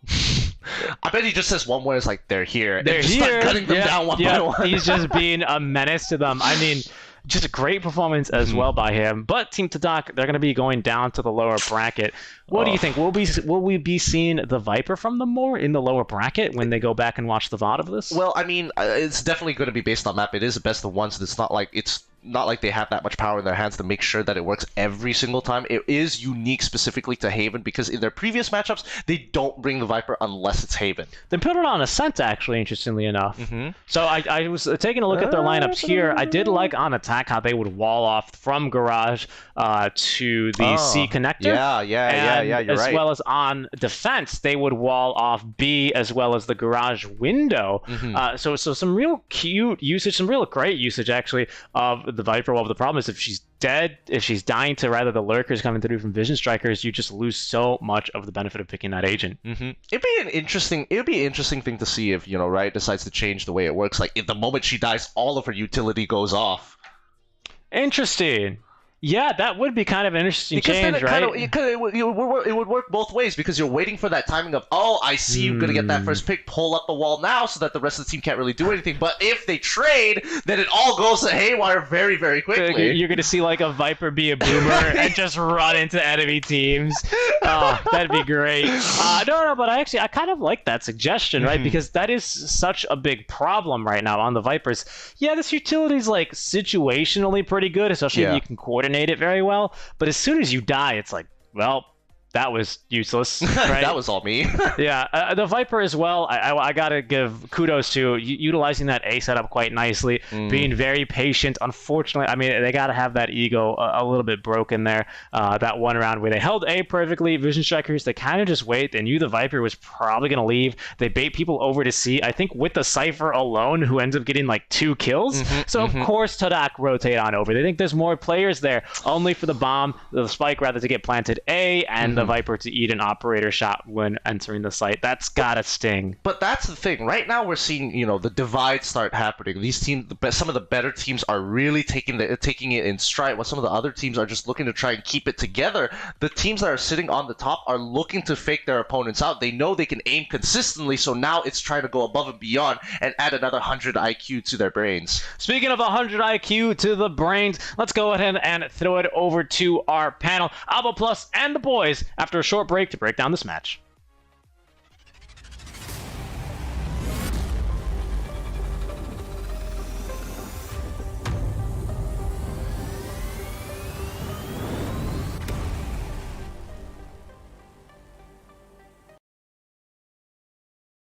Welcome to the ePulse Royal SEA Cup. Whilst we are in the group stages of this tournament, I wanted to take an opportunity to look at some of the bigger hitters when it comes to the teams involved, and who to really keep an eye on that you expect them to go out of groups through playoffs and to maybe even win the whole event. To do this, I'm going to go through all of the groups and highlight one of the teams that I think is going to do quite a lot. We'll start with Group A and we'll start with Attack All Around. This is a team that's had some great results across the bigger tournaments in the Southeast Asia region. It's a team from Thailand and have been in the finals of the two biggest tournaments, winning the Africa TV Asia Invitational and coming second in the Cyber Games Arena Pacific Open. Both of the finals they played up against AHQ Esports, which we will talk about in a second, with a dominant win 2-0 in the Africa TV tournament and a very close loss 3-2 in a best of 5 in the CGA Pacific Open. This is a team that has a lot to prove. You could definitely tell that they've been watching both the NA and EU scene when it comes to strategies, executes, and what agents to use. And with the balance patch at the moment, I think this is a team that can really adapt and overcome any opponent, but most definitely they'll want their revenge on AHQ if they can get that far.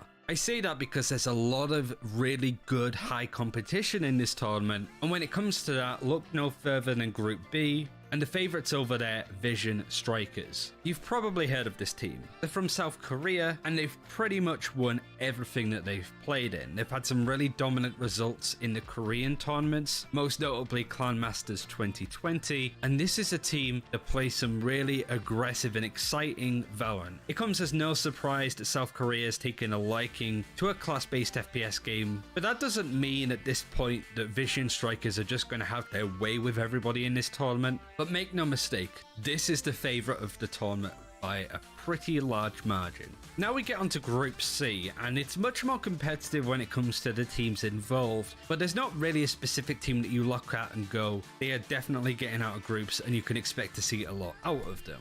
Out of all four of the teams, Boom Esports has had the better results, but they just got to playoffs in the CGA Pacific Open and lost out to Team SMG. It's not really a solid look for this team, and really any of the four teams can come through playoffs and not be a super surprise. But since CGA Pacific Open, Boom Esports have been able to win a couple of smaller tournaments at least, and maybe with the meta changes, they might be able to find a lot more solid footing. So expect to see some pretty interesting stuff potentially out of the Indonesian team, but they're not quite at the Colossus level as Attack All Round, and certainly not when it comes to Vision Strikers. Now going over to Group D, I mentioned this team before already, and that is AHQ Esports. It's basically vice versa for Attack All Around. They came second place in the Africa TV tournament, but then won out super closely in the Cyber Games Arena Pacific Open. With that momentum, they went into the Africa TV Asia Showdown tournament, which happened last weekend, where they played up against some of the bigger teams in South Korea, like Vision Strikers as we spoke about, but also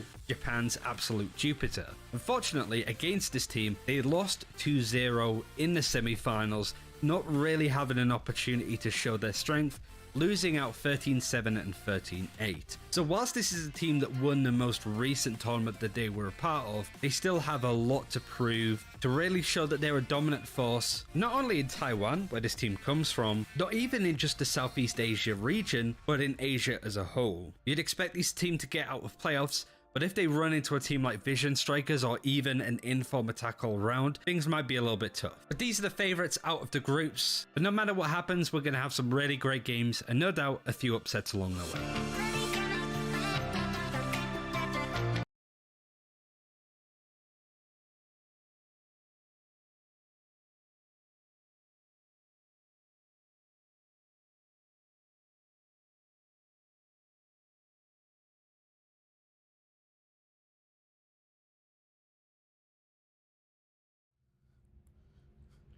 Hello and welcome back to the Royal SEA Cup panel.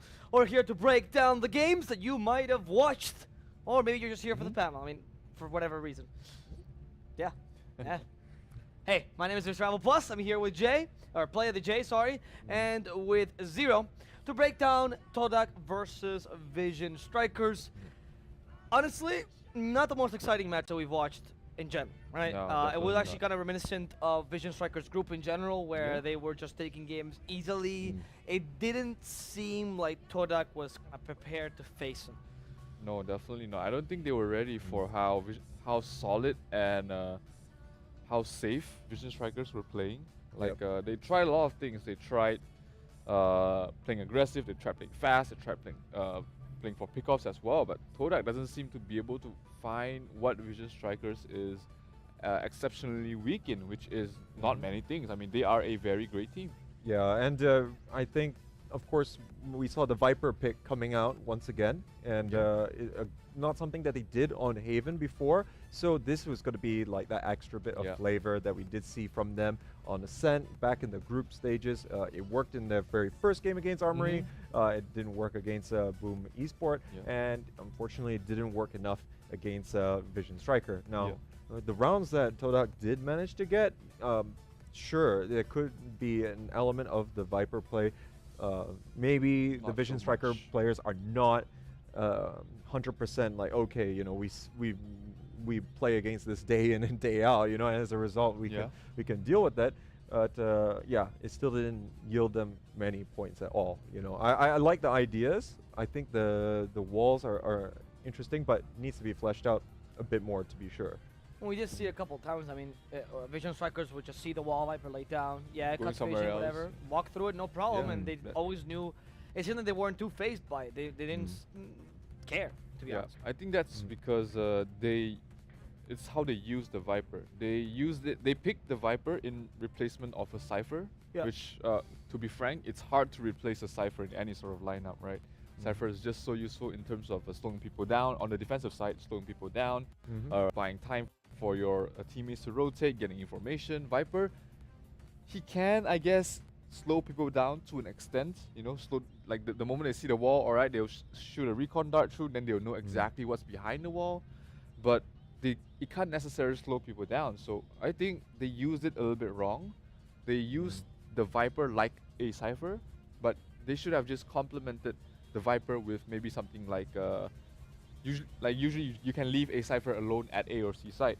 You can't a Cypher, but you can't leave a Viper alone. You have to pair him up with someone that can stop the help time, buy time for the rotates to come in, or even just fight back. So maybe you pair the Cypher up, you pair the Viper up with the breach which they picked up, or you pick it with a flasher, something like a Phoenix or even a Reyna. You know, something that can actually help out in the side. Because to be frank, the Viper will not replace the Cypher in any time. I think the lack of delay, as you pointed out, is the key factor here. Now, of course, you could drop the Cypher, you know, for not needing the intel because you know, focus on other rudimentary methods, you know, poking out as a defender to decide whether or not is there going to be a number of attackers piling on one side or not. Now, what the problem is here is what Zero mentioned. They can't slow it down. The Viper is playing alone most of the time on that A site, and because it's the only person there, you might have you know, both the smoke and also the wall available. But the problem is that if Vision Strikers are committing for the site, they're all going to pile in. When they pile in, they're looking to trade versus the Viper as soon as possible, because once the Viper is eliminated, that's a waste of the utility. You can't use it anymore. The Cypher, on the other hand, if he is going to be eliminated, he still has his trip wires. Sure, he can't use his other utility, but there is some mileage that is going to come out from that. You need to enable those players who are on B side to be able to rotate. Too often that we saw Balto actually falling down early on, just because you know, Vision Striker were very clear in their mind how they wanted to approach it.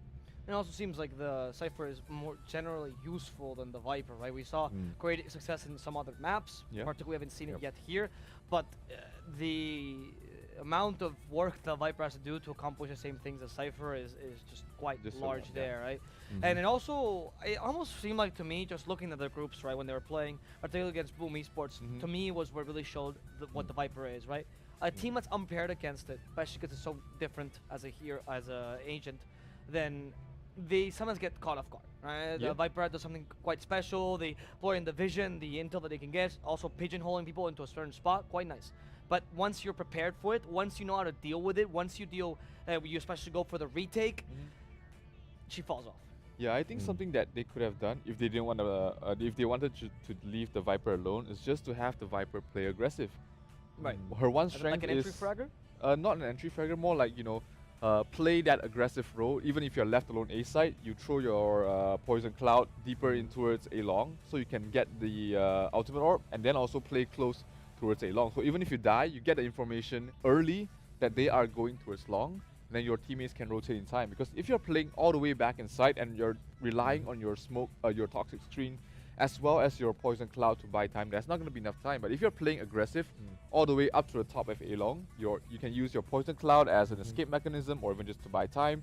Snake Buy is useful because it's a tiny corridor which you can buy even more time.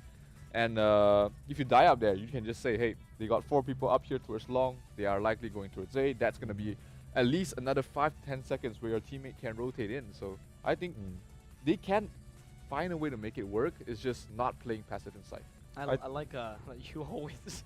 Zero has come in here and he's like, Justify. I have one mission to justify Viper Sage in every single map. And you're accomplishing. I like this, right? It's not so much the pick, it's how you get to use it. Would you agree with that notion? Well, I believe there are a time and a place for certain agents. I do believe that innovation is the key to success. We have seen that time and time again when it comes to Valorant esports, people pioneering certain play styles or employing certain tactics that is going to yield the benefits. And right now, Viper, unfortunately, is still that agent who is very difficult to harness to that extent because, honestly, no one has done it yet.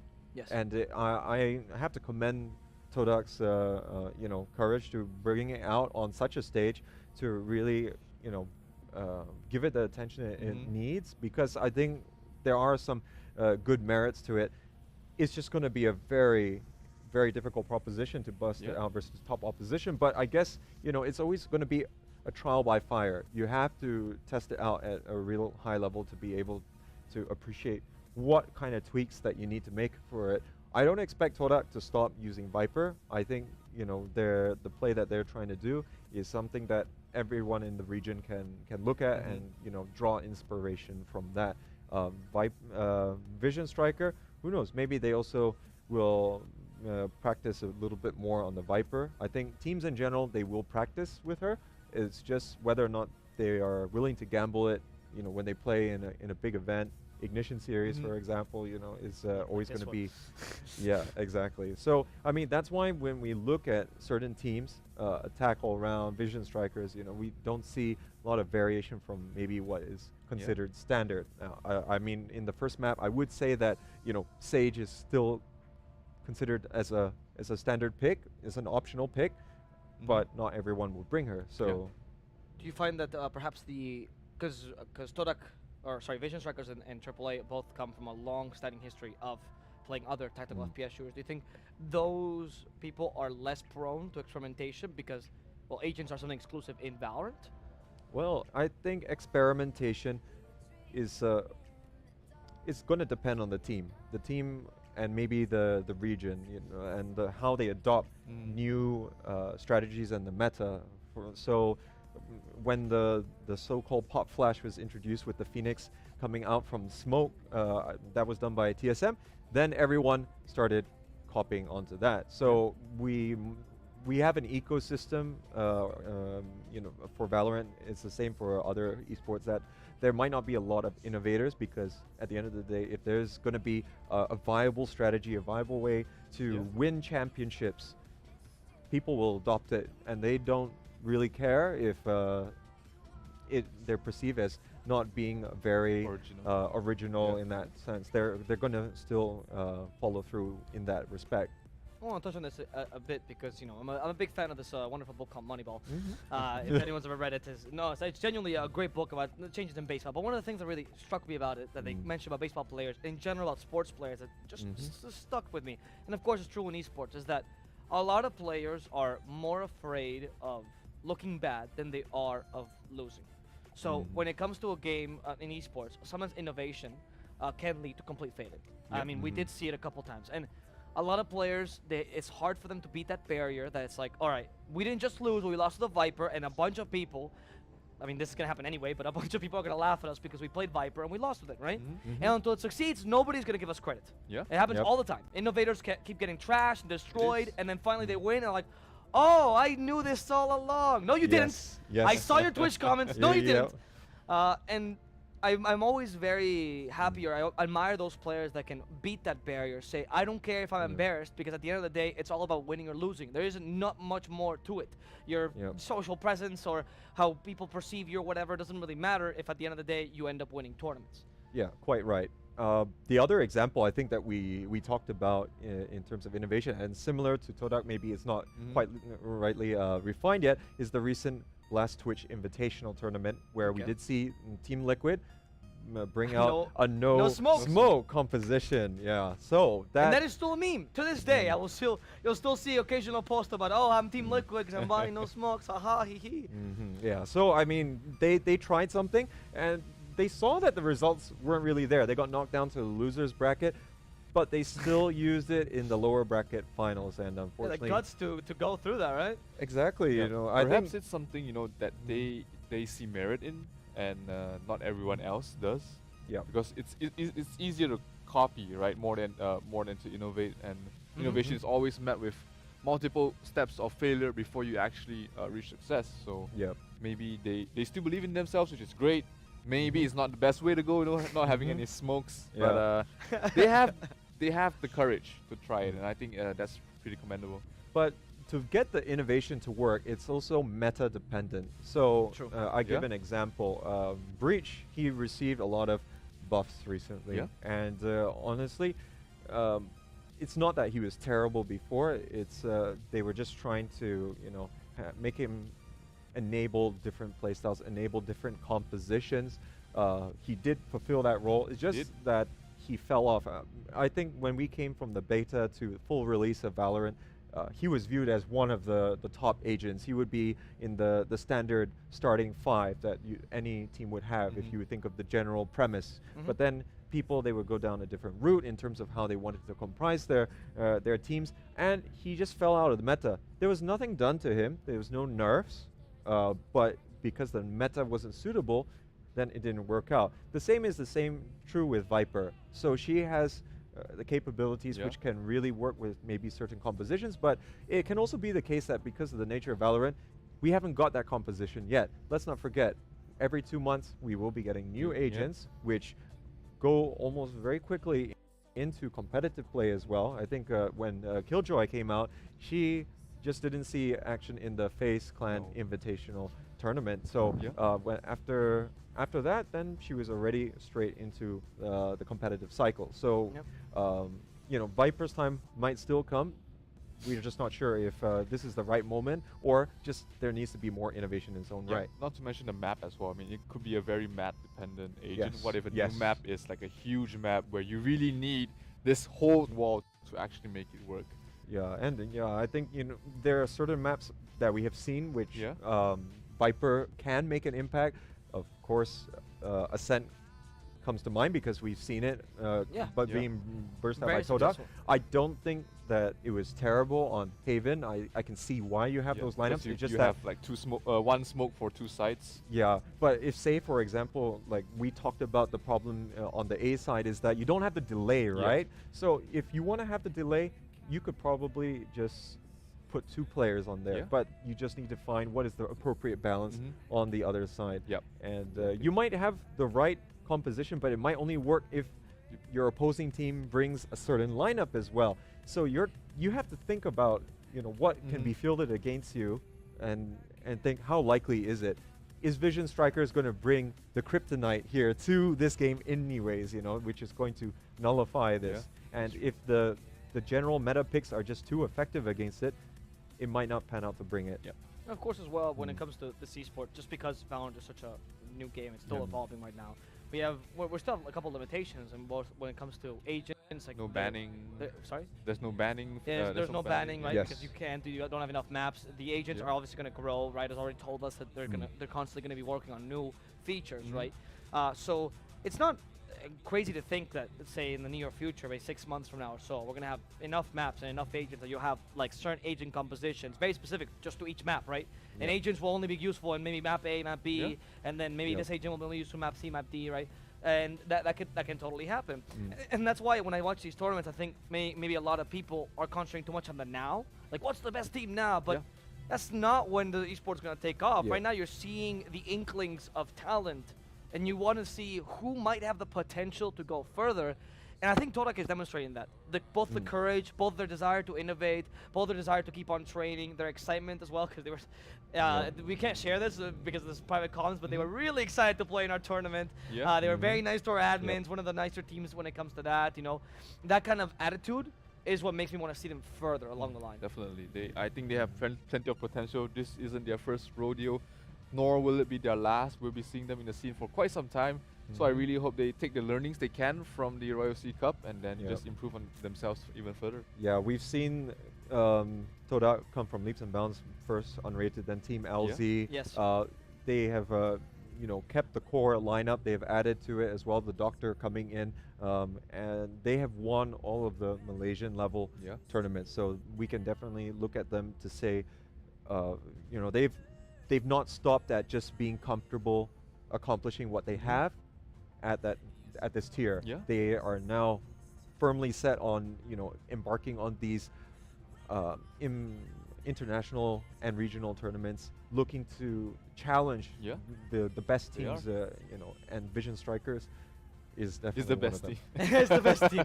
And that's exactly why we do tournaments like these, like the Ignition series. Of course, to you, it's just, what day are we in? Friday? Fifth day. 14-hour days. For you, it might just be Friday afternoon entertainment or morning or wherever you're living in. It just might be another stream. Oh, let's watch some competitive Valorant, as I eat my cereal or my steak for dinner, whichever time zone you're in. But to these teams, the Ignition series is a chance for them to prove themselves, a chance for them to grow, a chance for them to grow the scenes.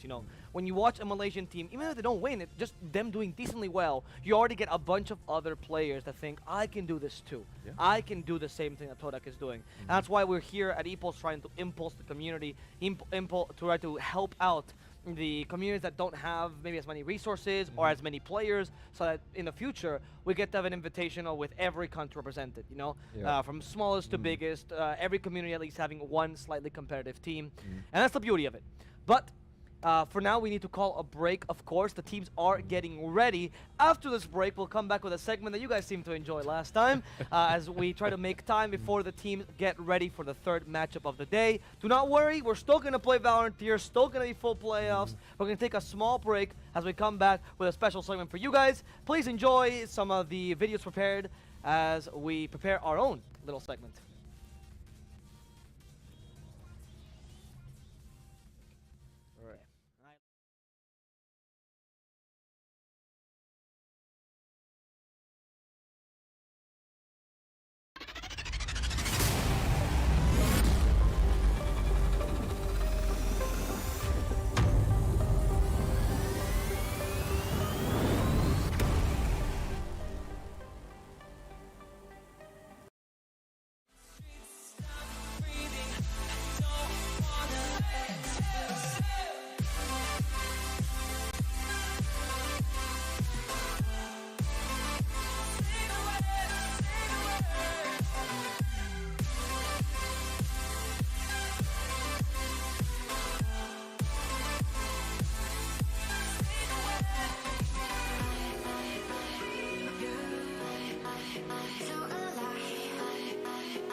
While the sunshine breathes the light, fill me out with a flame.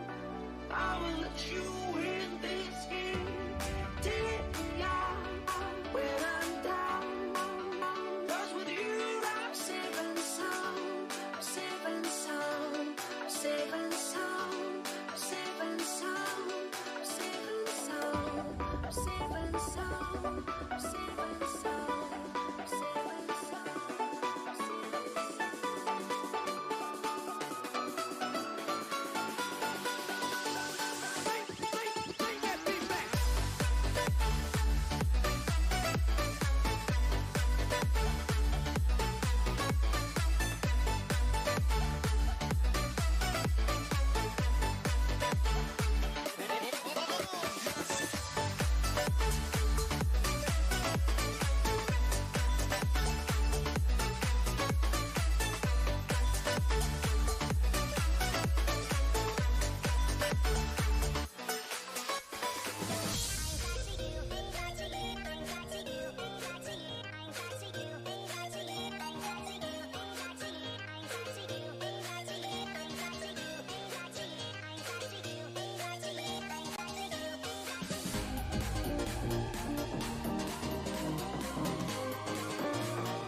Welcome to the EPOS Royal SCA Cup. The group stages are over, 16 teams have been drafted down to 8 as we now officially head into the playoffs. But before we really get stuck into the first day, let's have a look over who the teams are and how they got here. The first game of the day will be Attack All Around versus Bren Esports. Attack All Around's qualification was dominant. They had the best map differential across all of the teams in the tournament, and they beat all of their teams within their group, and based off of form looked to be in the strongest position to progress. It's a team that have made the finals in the two biggest and only SCA events that we've seen so far, and based off their performances that we've seen, you could say that they might be making it 3 finals out of 3. Bren Esports, whilst they did well to get to the qualifying stage of the playoffs, they didn't do it in the same amount of fashion as Attack All Around. They came second place in Group D, and they qualified by not winning a single game. They drew all 3 of their group games. It was really interesting to see they got in there narrowly with a map differential win over HQ Esports, who were favourites to get out of that group. I would still imagine that Attack All Around are going to be favourites in this game, however, but Bren Esports have already surprised quite a few people with the way that they got here. But unfortunately, with these now being best of 3 games, a draw is just not possible for this team. Matchup 2 will be Vision Strikers versus Todak. Whilst Vision Strikers topped their group with 3 wins and no losses, they did have some pretty close games with the likes of Blackbird Ignis and Paper Rex. Sure, they didn't get brought down to overtime in any of these games, but it certainly wasn't a dominant day for them, especially after the way that they've played in the Africa Asia Showdown tournament, where they won first place in that, as well as all of the other tournaments that they've played. I still personally fancy them as tournament favourites, but it has been interesting to not see them coast over their opposition so far. Their opponents Todak haven't had as strong as a showing by coming second in Group C, but they did beat out Armory Gaming and RRQ to earn their place. They did lose hard against Boom Esports 13-3 and 13-7, which might be a bigger indication of what to expect from this team. Todak have been involved in big tournaments in previous lineups, but they've not had the best results in the teams that they've been in. And it's fair to say that their first playoff game against Vision Strikers is likely to be their hardest game.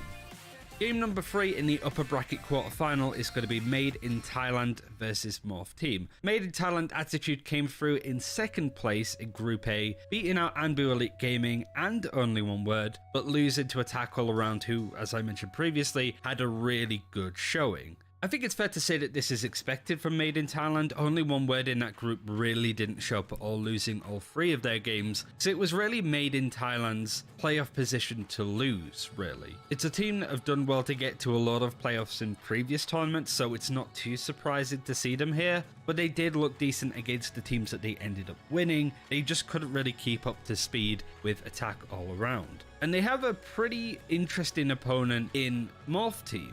All of the other teams that came top of their groups won 3-0. They didn't lose a game, and neither did Morph, but they won 1 and drew 2. Group D stood for group draw, apparently, as Morph team were able to get in by being undefeated at this point.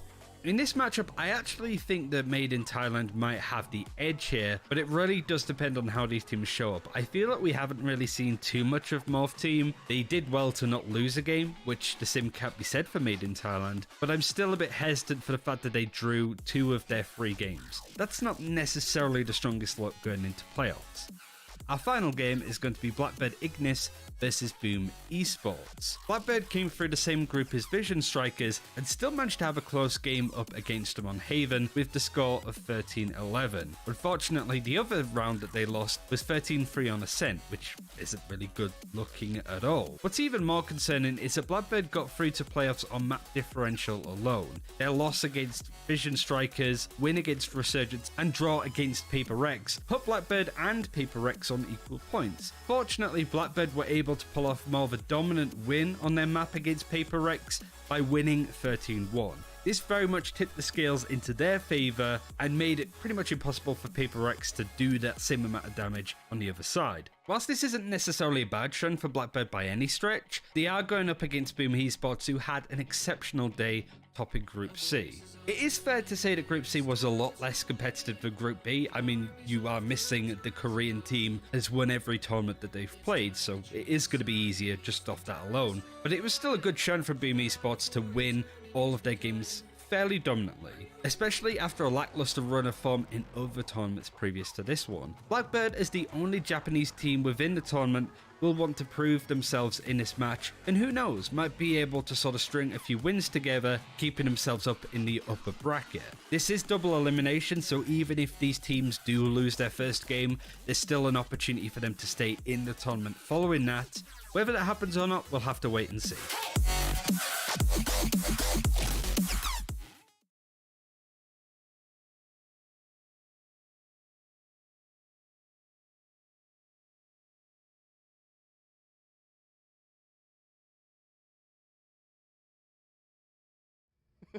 Or is it? Hello and welcome back, CA Cup. Here, we heard your complaints. You guys wanted more panels, so we're back with more panel.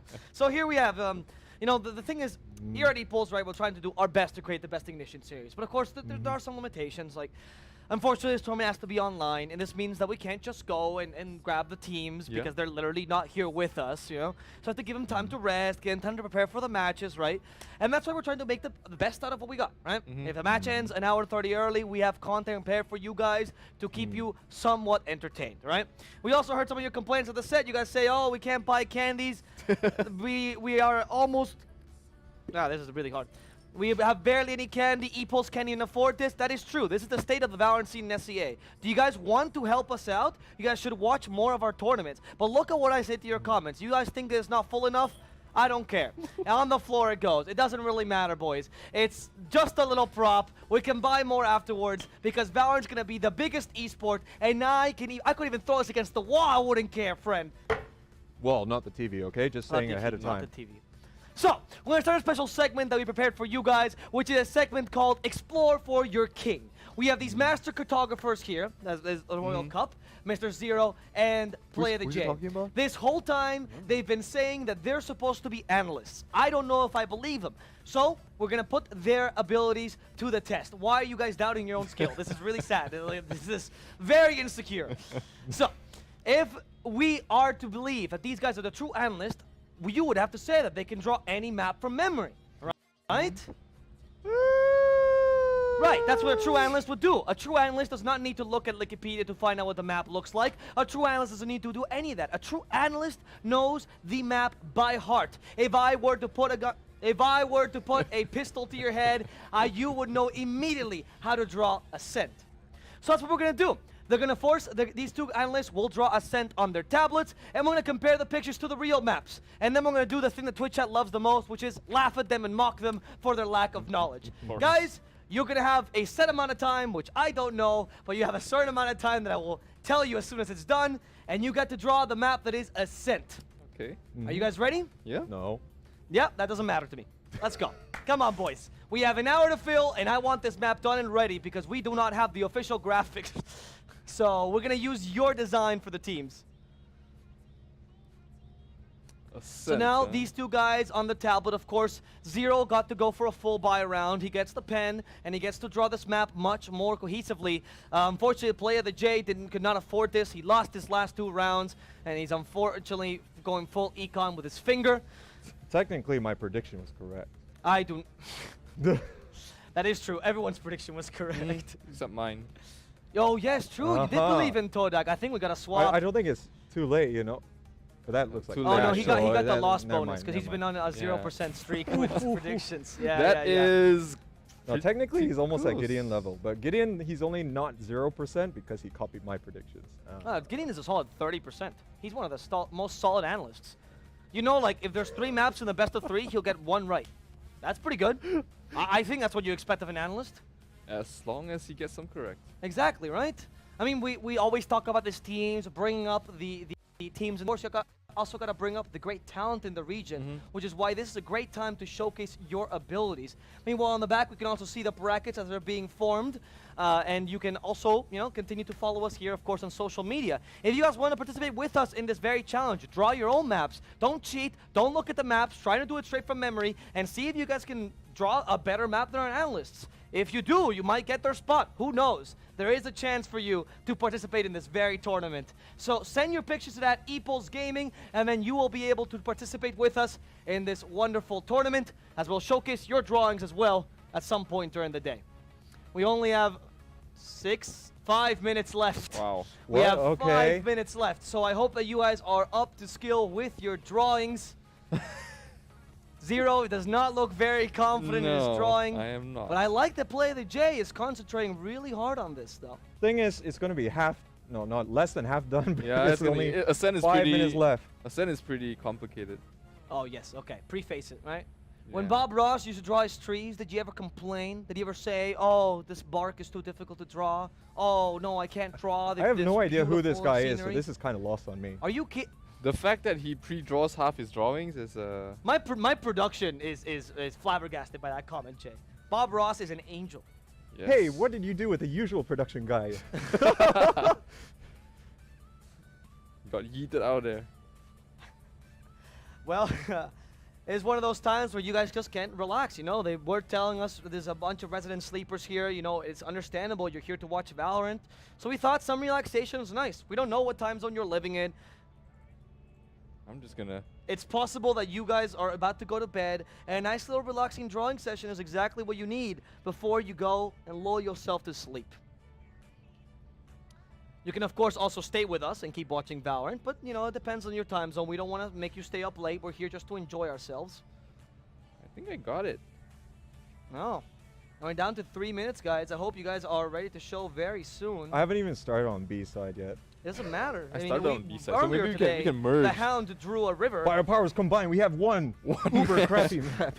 No, this is cheating. This is a competition, boys. You guys are on opposite teams. No collaboration. Well, what do I get if I win? What do you get if you win? That is a really good question. You get to keep your job. That sounds like actually a good deal. Yeah, I want to keep my job. Just pulling the job card. Don't ask me these questions, man. The more you ask, the more rougher I'm gonna get. I'm running More out of space. rough.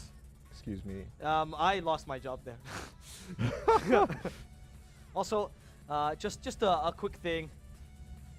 The concentration has almost stopped you from noticing. Thank you, good sir. I'm trying my hardest, ladies and gentlemen. He's concentrating so hard you can barely tell. You can barely tell, you know, it's like when a man he loses himself in his own world. Oh, that's a very good one, actually. Our production just suggested a great punishment for you. Has to pick up the M&Ms. Yes, one by one. The loser will have to pick up what the host did. Look, if I knew that was the stakes, I would do a much crappier drawing, but get it all done. You don't have to, no, you don't get to eat the M&Ms. You just get clean to it up. pick them up. And you put them back in the jar. We don't have enough budget to buy more.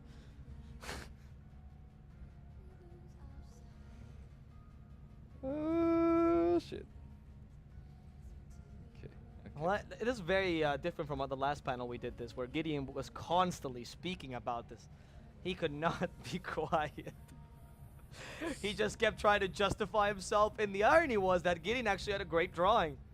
So I'm hoping that this silence means that you guys are gonna flabbergast me with your artistic skills. I'm flabbergasted by my Well, own artistic you'll be skills. flabbergasted. That's for sure. That's for sure. That's all we can tell you. Okay, I'm excited. 30 seconds left, boys. Oh shit. Not in a good way. Okay, okay. Don't get your hopes up. My hopes were up the moment we hired you, mate. You've been stellar this whole production. It's not, don't waste time. I'm screwed anyways. They say acceptance is the first step towards improvement, so at least I appreciate that from you, Jay. 10 seconds left. Oh god.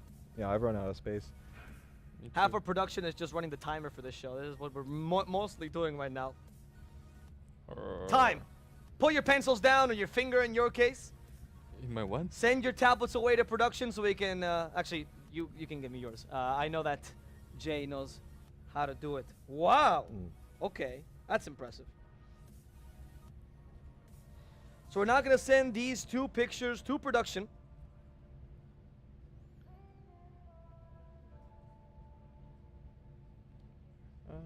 And we'll see which one our viewers, and more importantly myself, like more.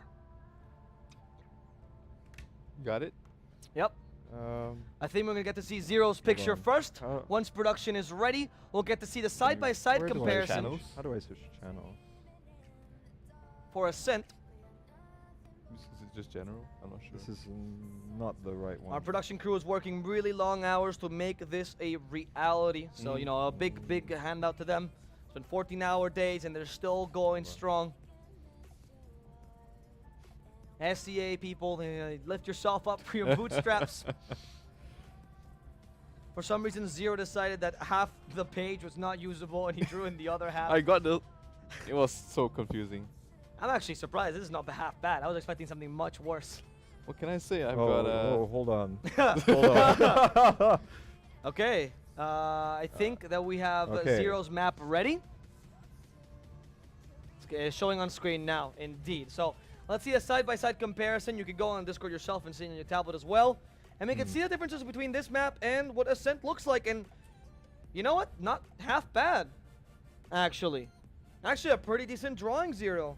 Yeah, I added all the boxes that you can hide in, as well as the stairs in Wow. a couple of places. Yeah, oh my goodness, you But try then- hard. But why is it slanted? Because I didn't know the scale. I thought I had a lot more space, you know, higher up. And Scale on the is right. just size. It's not orientation. I particularly love as well that I feel like again, I have it's to. only half. I have to it's turn only- it this way now. It's tilted slightly. If you guys have the right monitor, just turn your monitor a bit to the left, and this map almost makes sense.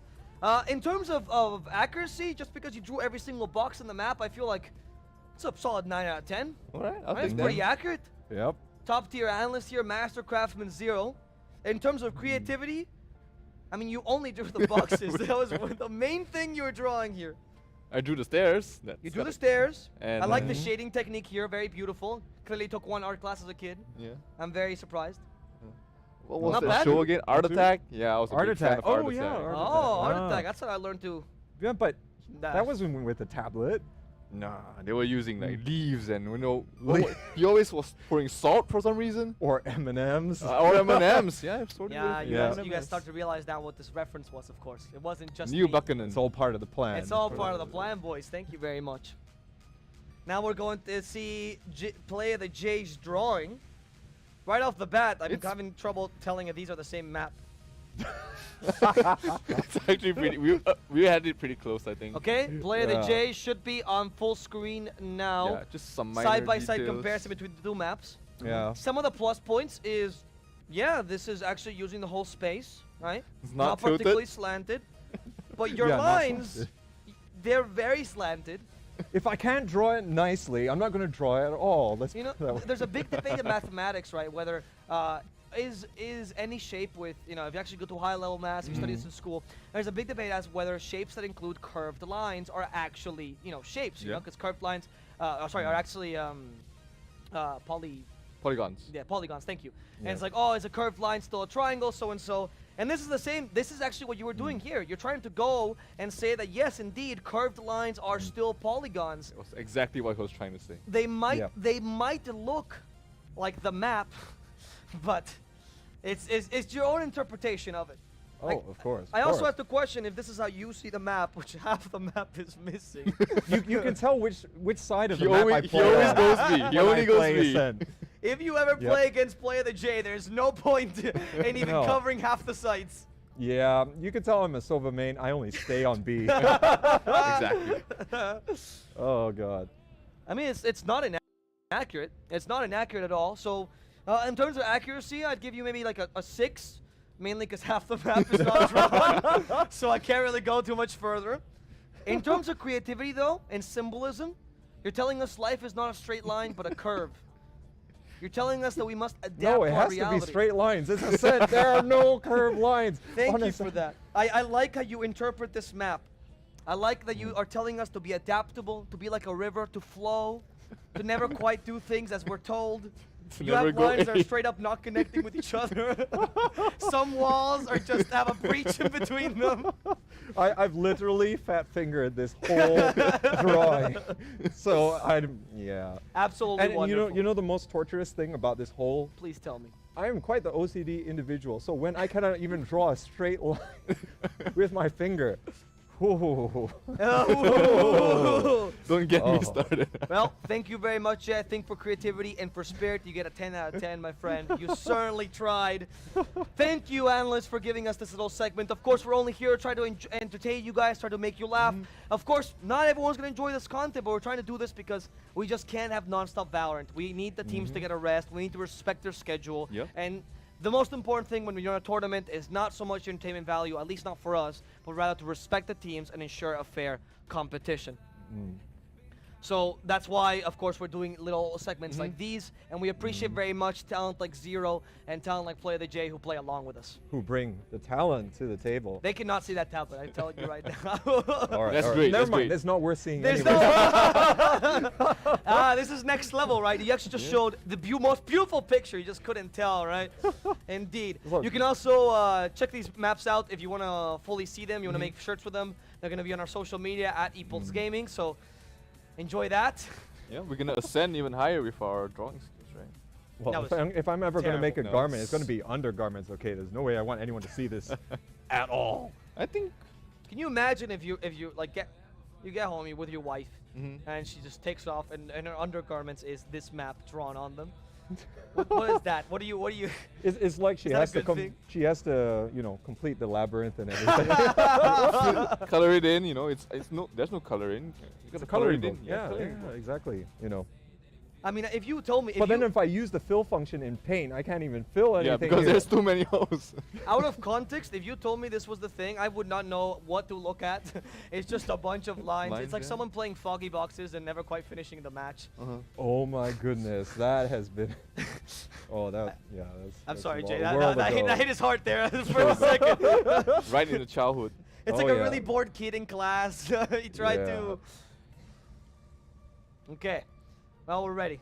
Thank you. Thank you for participating. You guys were absolutely wonderful. Please give it up to Play of the J and Zero.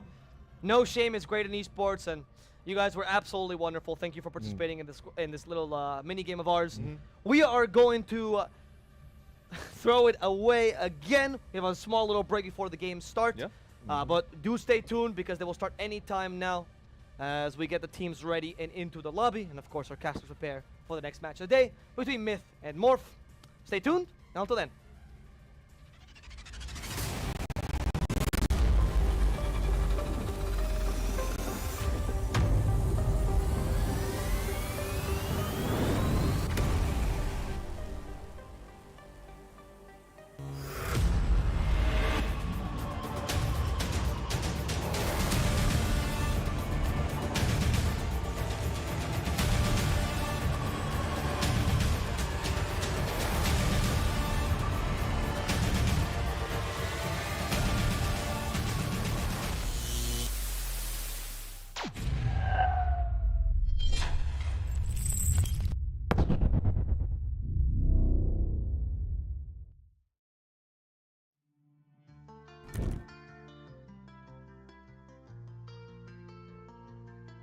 Welcome to the EPOS Royal SCA Cup. The group stages are over, 16 teams have been drafted down to 8 as we now officially head into the playoffs. But before we really get stuck into the first day, let's have a look over who the teams are and how they got here. The first game of the day will be Attack All Around versus Bren Esports. Attack All Around's qualification was dominant. They had the best map differential across all of the teams in the tournament, and they beat all of their teams within their group, and based off of form look to be in the strongest position to progress. It's a team that have made the finals in the 2 biggest and only SCA events that we've seen so far, and based off their performances that we've seen, you could say that they might be making it 3 finals out of 3. Bren Esports, whilst they did well to get to the qualifying stage of the playoffs, they didn't do it in the same amount of fashion as Attack All Around. They came second place in Group D, and they qualified by not winning a single game. They drew all 3 of their group games. It was really interesting to see they got in there narrowly with a map differential win over HQ Esports, who were favourites to get out of that group. I would still imagine that Attack All Around are going to be favourites in this game, however, but Bren Esports have already surprised quite a few people with the way that they got here. But unfortunately, with these now being best of 3 games, a draw is just not possible for this team. Matchup 2 will be Vision Strikers versus Todak.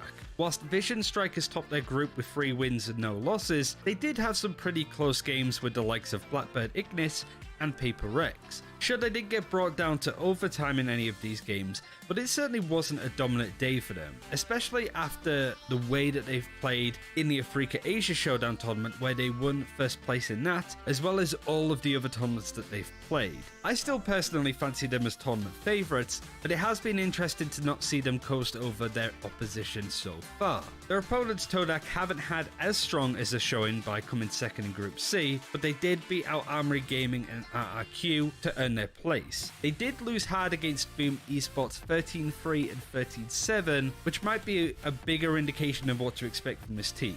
Todak have been involved in big tournaments in previous lineups, but they've not had the best results in the teams that they've been in. And it's fair to say that their first playoff game against Vision Strikers is likely to be their hardest game.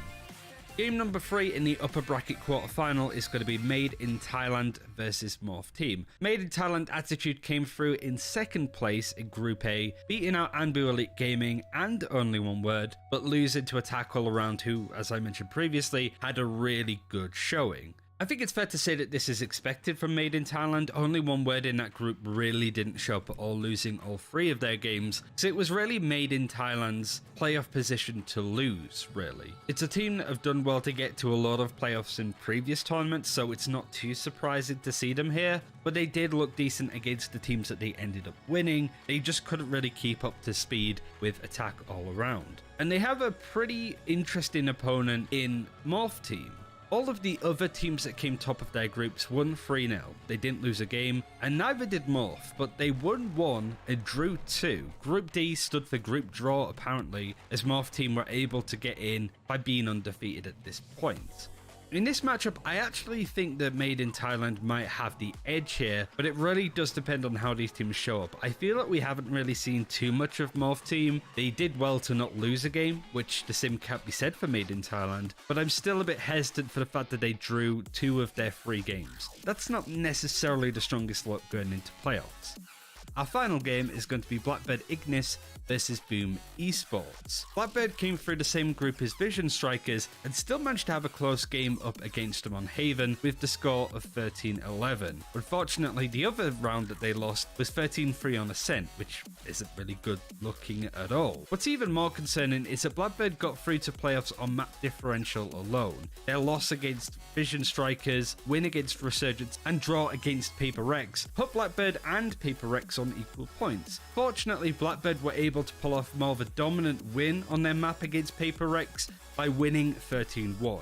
This very much tipped the scales into their favour and made it pretty much impossible for Paper Rex to do that same amount of damage on the other side. Whilst this isn't necessarily a bad trend for Blackbird by any stretch, they are going up against Boom Esports, who had an exceptional day topping Group C. It is fair to say that Group C was a lot less competitive than Group B. I mean, you are missing the Korean team has won every tournament that they've played, so it is going to be easier just off that alone. But it was still a good showing for Boom Esports to win all of their games fairly dominantly, especially after a lackluster run of form in other tournaments previous to this one. Blackbird, as the only Japanese team within the tournament, will want to prove themselves in this match, and who knows, might be able to sort of string a few wins together, keeping themselves up in the upper bracket. This is double elimination, so even if these teams do lose their first game, there's still an opportunity for them to stay in the tournament following that. Whether that happens or not, we'll have to wait and see.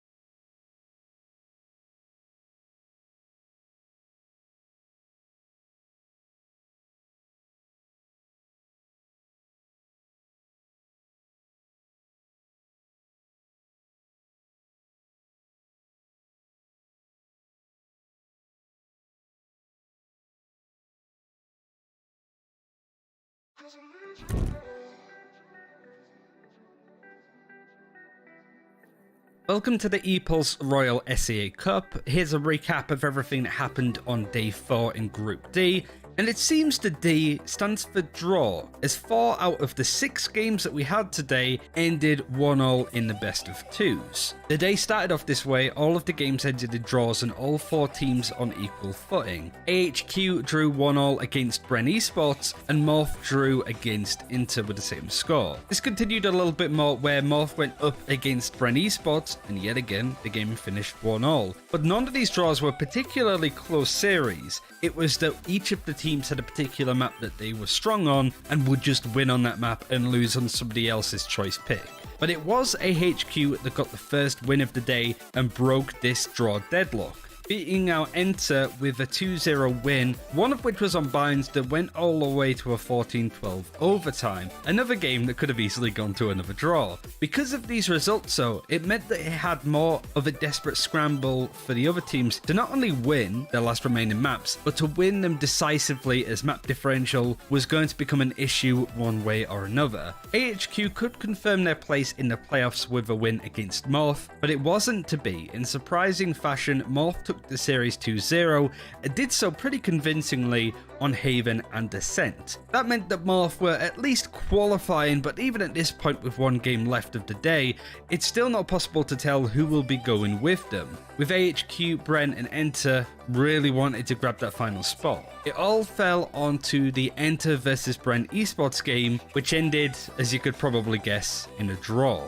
Bren Esports drew all of their games today, giving them the same amount of points as AHQ's 1 win, 1 draw and 1 loss. Because of that, it came down to map differential, and in spectacular fashion, I've never seen this before, Bren Esports qualified over AHQ with a +5 map differential and qualified without winning a game. They didn't lose a game either, so I think that's fair, but AHQ not qualifying is the biggest surprise of the tournament so far, and it does mean that Bren Esports will be playing up against Attack all around in the playoffs, and Morph will face off against Made in Thailand. The group stages are over, we're headed into the playoffs, and these 8 teams that are left will soon be whittled down to just 1.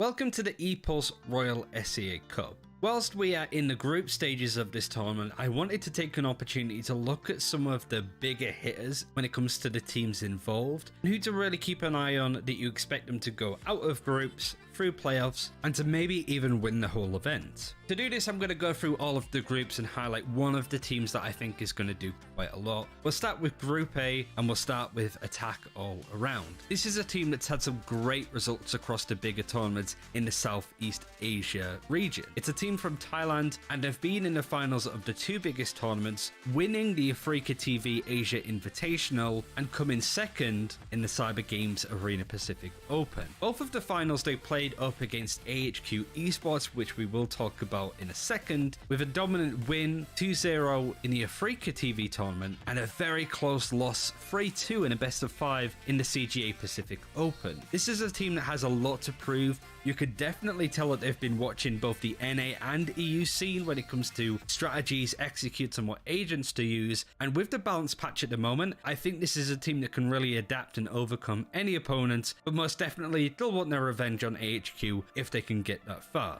I say that because there's a lot of really good high competition in this tournament, and when it comes to that, look no further than Group B, and the favourites over there, Vision Strikers. You've probably heard of this team. They're from South Korea and they've pretty much won everything that they've played in. They've had some really dominant results in the Korean tournaments, most notably Clan Masters 2020, and this is a team that plays some really aggressive and exciting Valorant. It comes as no surprise that South Korea has taken a liking to a class-based FPS game, but that doesn't mean at this point that Vision Strikers are just going to have their way with everybody in this tournament. But make no mistake, this is the favourite of the tournament by a pretty large margin. Now we get onto Group C, and it's much more competitive when it comes to the teams involved, but there's not really a specific team that you look at and go, they are definitely getting out of groups and you can expect to see a lot out of them. Out of all four of the teams, Boom Esports has had the better results, but they just got to playoffs in the CGA Pacific Open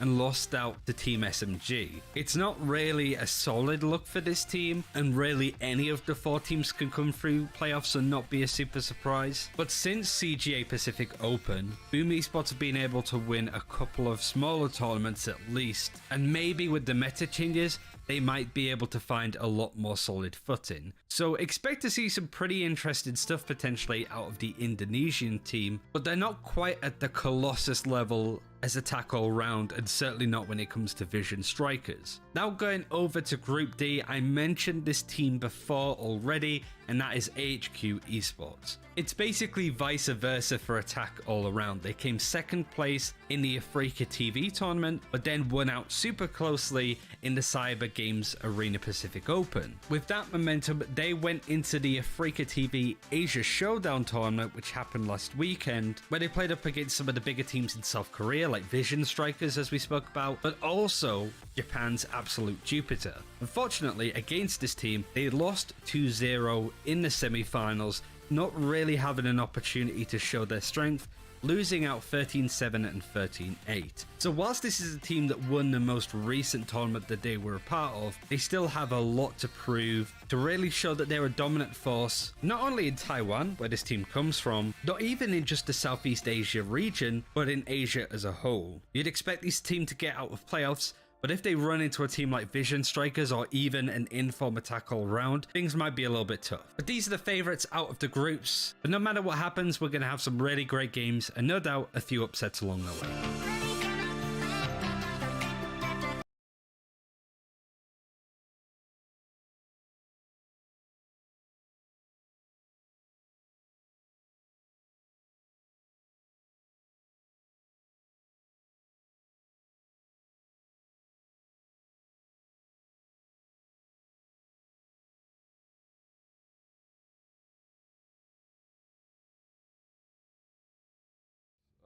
PBI faces. Hello guys, and welcome back again to the panel. The games are very close to starting. Yeah. Only 15 minutes away, but the teams are still ready. And we are going to have a pre-game panel to analyze the games. We kicked out our worst map drawer. We still have 0. Yeah. And Gideon, of course. There's a reason why we did that contest. Now these guys are the only ones getting paid. Of course. Feels good to be getting paid, but more importantly, I heard you talking some real smack while I was off the panel. What was all that about, huh? I don't think that happened, mate. No, It's no. not recorded. No, I anywhere. don't recall. I don't recall. Yeah, right. He was on the panel too, mate. I just remember he said like I will get paid for sure, but we'll see. Yeah? This is going to be a long panel, huh? I was saying Gideon is such a star caster. I'm so glad he's with us on this panel. I love you too, man. Love the shoes. Looking real handsome. I see. Real handsome. You remember what happened? So the next match is going to be Myth versus Morph. That's actually rolled off the tongue really nicely, but Myth coming in actually very surprising because they're one of the few qualifier teams that managed to make it through. In fact, the only one, if I'm not mistaken. And they made it through to Team A, to Group A, which is the tie group. They did come in seconds, and it was a bit of a rocky performance for them, right? If you guys remember, especially at the start of the day. They got destroyed by AAA. Yeah. Yes. It's really rough overall, but like looking at their previous performance in that group, in Group A itself, not exactly the best track record compared to some of these other teams for sure. They're not as clean. Definitely not as clean. But you also have to kind of commend the kind of talent that was going into that, because a lot of us didn't know what to expect from Group A, especially from Anbu as well as OOW, who we did think was going to do a little bit better, in the groups. But luckily, Myth was still able to etch it out. Yeah, definitely. They have made it so far, and they'll be facing against Morph, which I think everyone counted out, right? Yeah. I mean, not me. I believed in them from the start. Sure. But yeah, they were in a group with AHQ as well as Bren. Nobody would have thought that they would have been able to take maps away from both Bren as well as AHQ. They played really well throughout the group stages, and they came out on top in first seed. And that group team was very interesting. A lot of upsets. Enter was also quite a surprise to many of us, right? Yeah. Did incredibly well.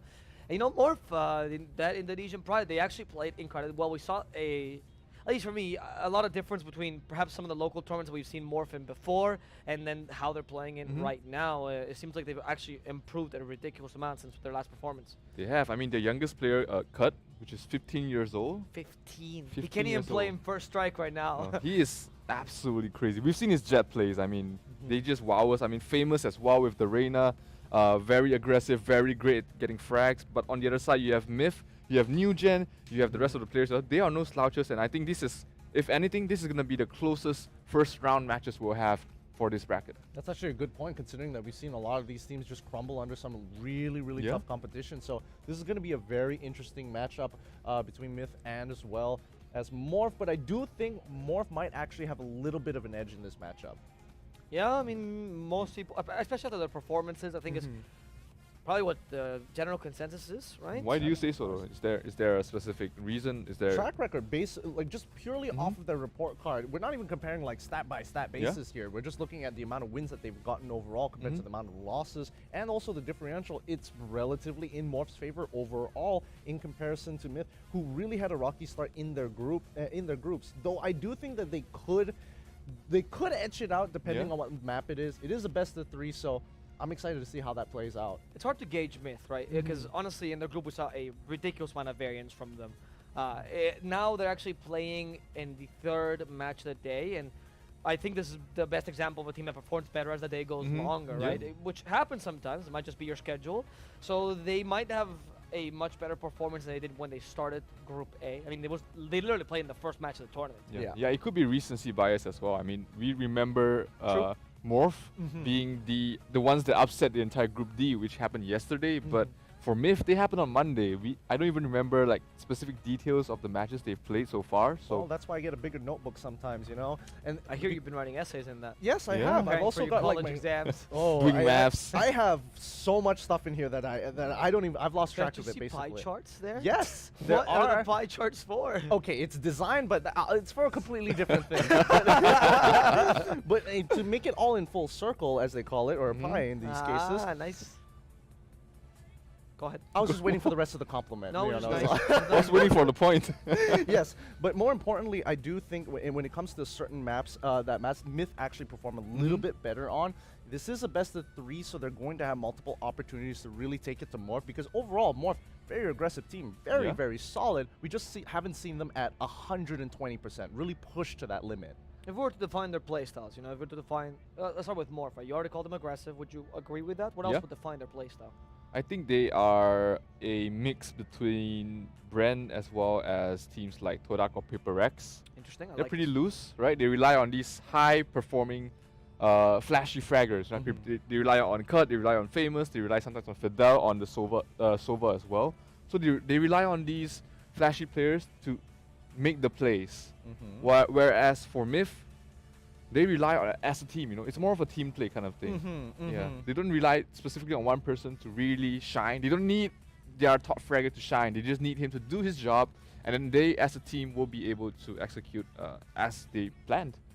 Well, I do think I kind of agree with Zero here, but I'm a little torn because Morph for sure, they've got some great fraggers. Yeah, but very similarly to our previous matches of where is it? Let me find it real quick in my notebook. That's way too big. Realizing that now AAA, that a lot of their members are actually going to be able to make these plays actually work because of the support backup from them. So Jet comes in, throws a smoke, dashes in, no problem. But it doesn't necessarily work if you don't have a breach ready to drop down the flashpoint, to have the paranoia set up in place to make sure that Jet doesn't die. Yeah, that's a good point. I mean, a Jet can only do as much if she doesn't have the teammates to support, not having the adequate flashes, not having the secondary entry to help clear the corners. She can only do as much. And again, if it's down to team play, I think I give Myth the upper hand. Really? I would agree. But then if it's just up to one person to go in big, get 4 frags, that's gonna be Morph all the way. Interesting. Why is team play on Myth better? Well, you can definitely see in a lot of their strategies, they're making sure they are coming in from multiple angles, not just going, all right, we can 5 second, then we can just support this one guy to make sure he lives. The rest of us, we're just bodies. We're looking for suppressing fire, and we're also looking to kind of chip them away, and hopefully our top fragger gets an ace. I mean, that's just to overly simplify things, of course. That's how you play Valorant. Yeah, I mean, basically my pub games as well. Too true. Oh, that became too real. But yeah, I do think Myth in this case, they like to take a lot of different angles. They want to make sure that they peak at the same time. That sort of team play is a little bit more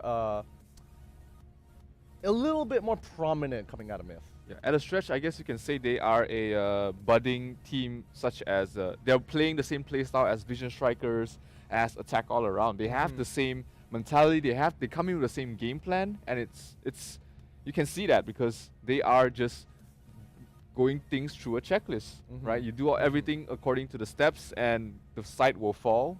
While Morph is just, we don't have a book. We are the jocks of the school, right? We just go in and we say, hey, bunch of bad boys. Yeah, I'm a basketball player. Then you get a site. Have you guys ever been to school? What is this? this is the part where the cultural difference comes in when our schools are so different. Basketball players, they throw right? the book. Did they throw the books at you? Was that what's happening? Okay. Different upbringings. I'll take it, mate. Yeah, I mean, my country was all the football. It was all everyone played, right? And I was also homeschooled, so you know, totally can relate to either one of these things. So if that's the way that the Morph plays, right? How come we see a lot of inconsistency? Sorry, if Myths are such a good team play, how come we see so much inconsistency from them in the groups? I think it's because that when you are playing this style, you are as good as your weakest link, right? So if you have like your breach who's always 0.5 seconds slower, if your jet maybe sometimes just have problems flicking 180, then your entire thing crumbles. But for teams like Morph, you have a higher ceiling. This was one of the discussions we had quite a bit throughout the entire group stage, was that consistency versus ceiling, right? So with a higher ceiling, you can take games off great teams, which is what we saw from Morph. But when you're consistent at a level, you're not going to beat the teams that are consistent at a higher level, which is basically what Myth matched up with AAA was like. Okay. It's definitely something that you can work on. I mean, when you have that ceiling, it's about like reaching it as quickly as possible, but also just kind of learning how to play with your team along the way in comparison to a team with a low ceiling, but know how to play together. Yes, you can do pretty great things, but you're never going to beat somebody who's like way above your level. All right, then in the growth when it comes to the teams with higher variances of closing the variance, right? So you get closer and closer, your floor has to rise. Whereas the teams with the already low ceiling but much lower variance, they need to grow in everything, right? Their floor has to rise, yes, but so has their ceiling, and that's sometimes a harder task. That's why oftentimes when you see a team that has this variance, you always go, "Oh, I can see promise." If they just kind of ironed out their issues, they'd be really, really great team. Yeah. It's easy to support these kind of underdogs, which is why I see the panel is enjoying the Myth in this game. Yeah, Morph has been a fantastic team. their manager is pretty friendly as well. I think a lot of Side note. side note, yeah. Like I know the manager, whatever, is like. after the game, she actually added a lot of the casters and were like supporting us. Great cast, man. Really enjoyed the cast, and we were like, oh, congrats on qualifying. What do I have to do? What is this? Is it some host? But yeah, I think it's easy to root for either of these teams. Myth Attitude, of course, have the backing of the Thai community. Morph, of course, Indo Pride. They're going in strong, and this is going to be one heck of a matchup. I mean, in the case of Myth, right? If you are the Thai fans of Myth, your new blood that you're looking for, AAA, your veterans, and Myth, your new blood. Is that the storylines we're looking at? There is a lot of great teams in Thailand in general, but in this tournament alone, I mean, you only have Myth as well as Attack All Around, so it's easy to root for your local teams. It's very similar with the Indonesians, the yes, Boom exactly. versus Morph here, right?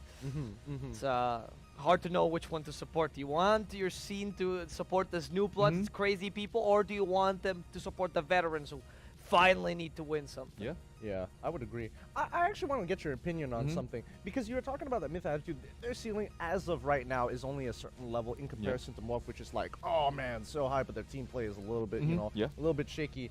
Then when Myth was initially playing and drafting for their composition of agents, Reyna was actually one of the pickups that they decided to go for. What are your thoughts on that? Because, like, again, if you don't exactly have the ceiling, you should be looking to play something else like, oh, I don't know, Raze, something a little bit less mechanically intensive. I think the Reyna is mainly used as a flash more than anything else. I mean, if you're flashy, if you're really good at clicking hits, Reyna is gonna shine on you. But if you're not, then it gets demoted to more of a flasher, which can be great in certain maps. I mean, looking at Split, there's a lot of tight corners where you don't want to use really aftershock to clear corners or things like that. So a Reyna Lear through the wall, and then your jet goes in. That's a huge setup as well. Well, we've seen we talked about it. There was another panel, which is why we see so much Reyna and SEA.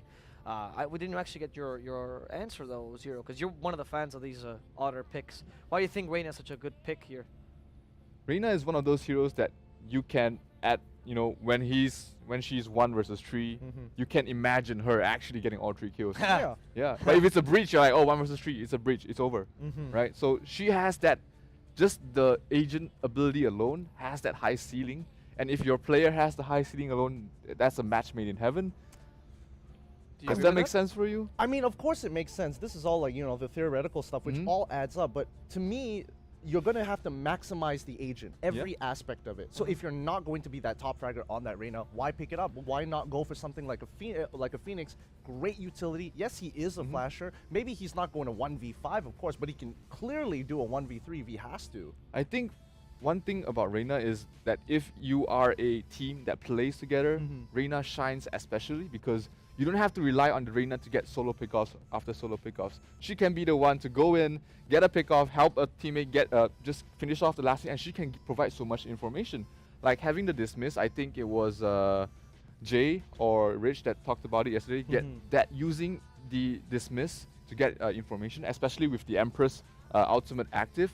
You can just scout out a lot of things. You can make a lot of plays. We've seen, I think it was especially on Famous, he did a lot of plays on the Reyna. And even though he got 4 kills that round, of course, him having a high ceiling on that hero, any weaker player, maybe they are not as mechanically skilled, but you always put the Reyna on someone who is your secondary fragger or your entry as well. So they definitely will have a certain level in terms of mechanical skills. So on a team like Myth, when new gen is playing the Jet, then they have their secondary fragger on the Reyna. They make a great tandem going in. He doesn't have to be just a flasher. Maybe it's just my own personal philosophy of being able to have that Swiss Army knife type, can do anything kind of thing. Yeah, it can do anything and every single has its use. But like if you're not sure how to use the tool, or like you're a little shaky with it, then I feel like you might as well find something that kind of suits you a little bit better. Like a hammer, right? You can just smash right through it, man. Smash. What? You like our ad-libs? Our ad-libs are pretty good, honestly. I did not get that reference. What is that hammer? Are you using a hammer for other things besides putting in nails? Smashing. Smash? Like, what are you Wood. smashing? Wood? Wood? Okay. Metal. That can of M&M, that jar of M&Ms. Where did the M&Ms go? Yeah, actually, that's a very good point. I just noticed that. Got smashed. Got smashed? All right. I want to touch on the Swiss Army knife thing though, because you know, with games with agents, particularly any game with a lot of these variations, a lot of agents just get picked entirely because of a single tool. Yeah. Is that justified in Valorant to do so, particularly Reyna and her flash? Personally, I disagree with it. I definitely feel like if you're going to be utilizing an agent, you got to utilize the entire Fully. arsenal. If a skill is good enough, I mean, look at Sage. What did people I pick knew that her was the for? example you're gonna bring up. Just the Sage barrier, right? The slow was great. The slow orb was great, but people pick it just for the barrier. We can't deny that. True, but at least she has a kit that everything is at least has some relevance into the game. She's got a heal. At least now it doesn't heal all the way to full. It's got 2 slows. That's great. The wall, of course, I think everybody can agree that it was like a little too over the top. You know, now it's in a much more comfortable spot and definitely feels a lot fairer to deal with. We're gonna throw to the game after this conversation. See if we see any of the odder picks. I would like to see a Reyna, maybe even a Sage. Yeah. Before we go, though, of course, I would like to ask you for some predictions for this whole series. Ooh, this is tough. Yeah, this is a hard this one. This is probably the toughest. This is the hardest series we have to predict until now. I'm gonna call it early, 2-1, favor of Morph. I mean, I'm forcing you to call it early. There's no other option here. He's sweating here. Look at him. He's getting desperate, like, I'm going for Myth, but 2-1. Oh. It's gonna be close. All right, let's see, guys. We're gonna now throw to the casters as we get the game underway, guys. Get ready for the first map between Myth and Morph for the 3rd match of the day.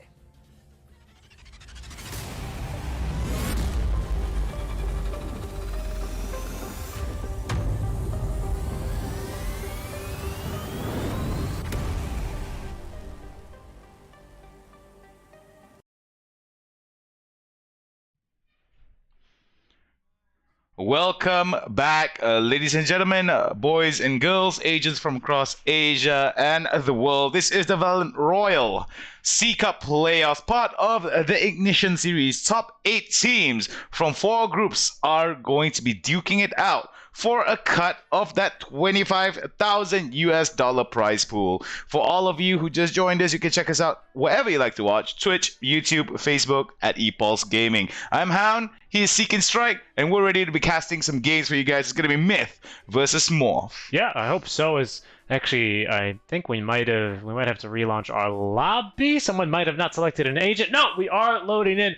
Haven side is always a really fun one to kick off the series. It tends to set the tempo for the match, as it's can be very attacker sided. Or we can also see the defense start to go out and lurk more aggressively. Now, Morph, the only people out of Group D, well, the only team of 2 to qualify out of Group D that actually had a win, as we will be seeing Bren Esports in our next match, who qualified 0-3-0. But we'll save some of that for our next casters and a panel. Myth Attitude at the same time, though, they go 2-0-1 throughout their group stage, so they do pretty well for themselves here, and actually are looking very surprisingly rather, are the ones to actually get on through, considering that this is an open qualifiers team, so not a lot of people were expecting them to be able to show up and actually get into the playoffs here, Hound.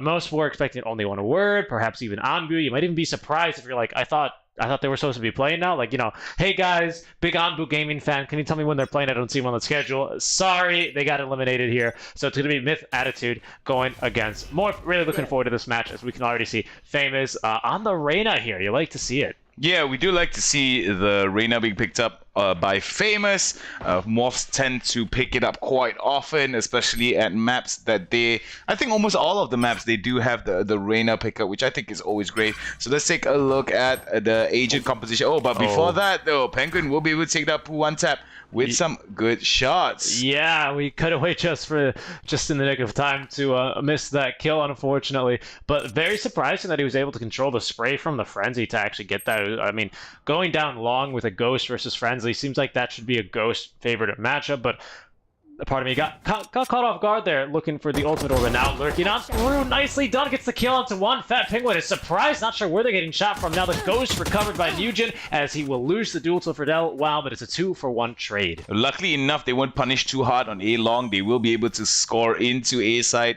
Very good stuff being shown from Morph. Gets the plant for A long, if I'm not mistaken. So excuse me, not for A long. So we do see that coming in from the other side good of... Molly. Oh, we do see a big push coming in from Myth here. The Thai teams are showing up indeed, as teams from Indonesia right now showing their fierceness. We do hear a bit of a diffuse, but a very aggressive push. Yeah, nice job there, just using strength and numbers. It's, as you can tend to do here, we'll be splitting the ultimate orb there for our Phoenix to make sure you can get that aggressiveness going here.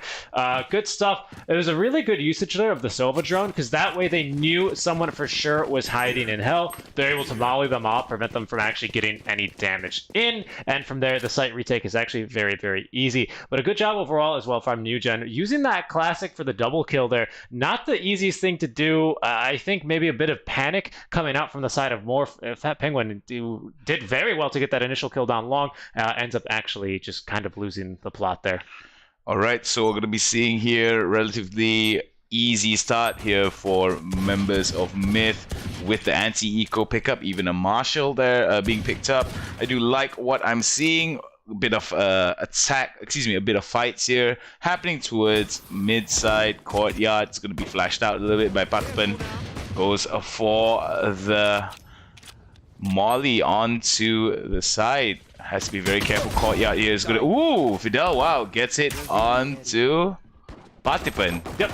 Patipan now going down as they begin to trade over in the garage. That's going to be a Marshall already up, as you said, on Poo one tap. He's not able to find anyone actually lurking through. Oh, but a great spray out from 2 there. Mush 2 room, more like Mush 2 kills, as he's able to get 2 there with the Spectre now rotating around the box. Doing a little bit of ringer on the Rosie. Oh, a good trade from Fidel. Wow, at least able to get a little bit more eco damage done, but still Myth, again with numbers, are able to secure round number 2.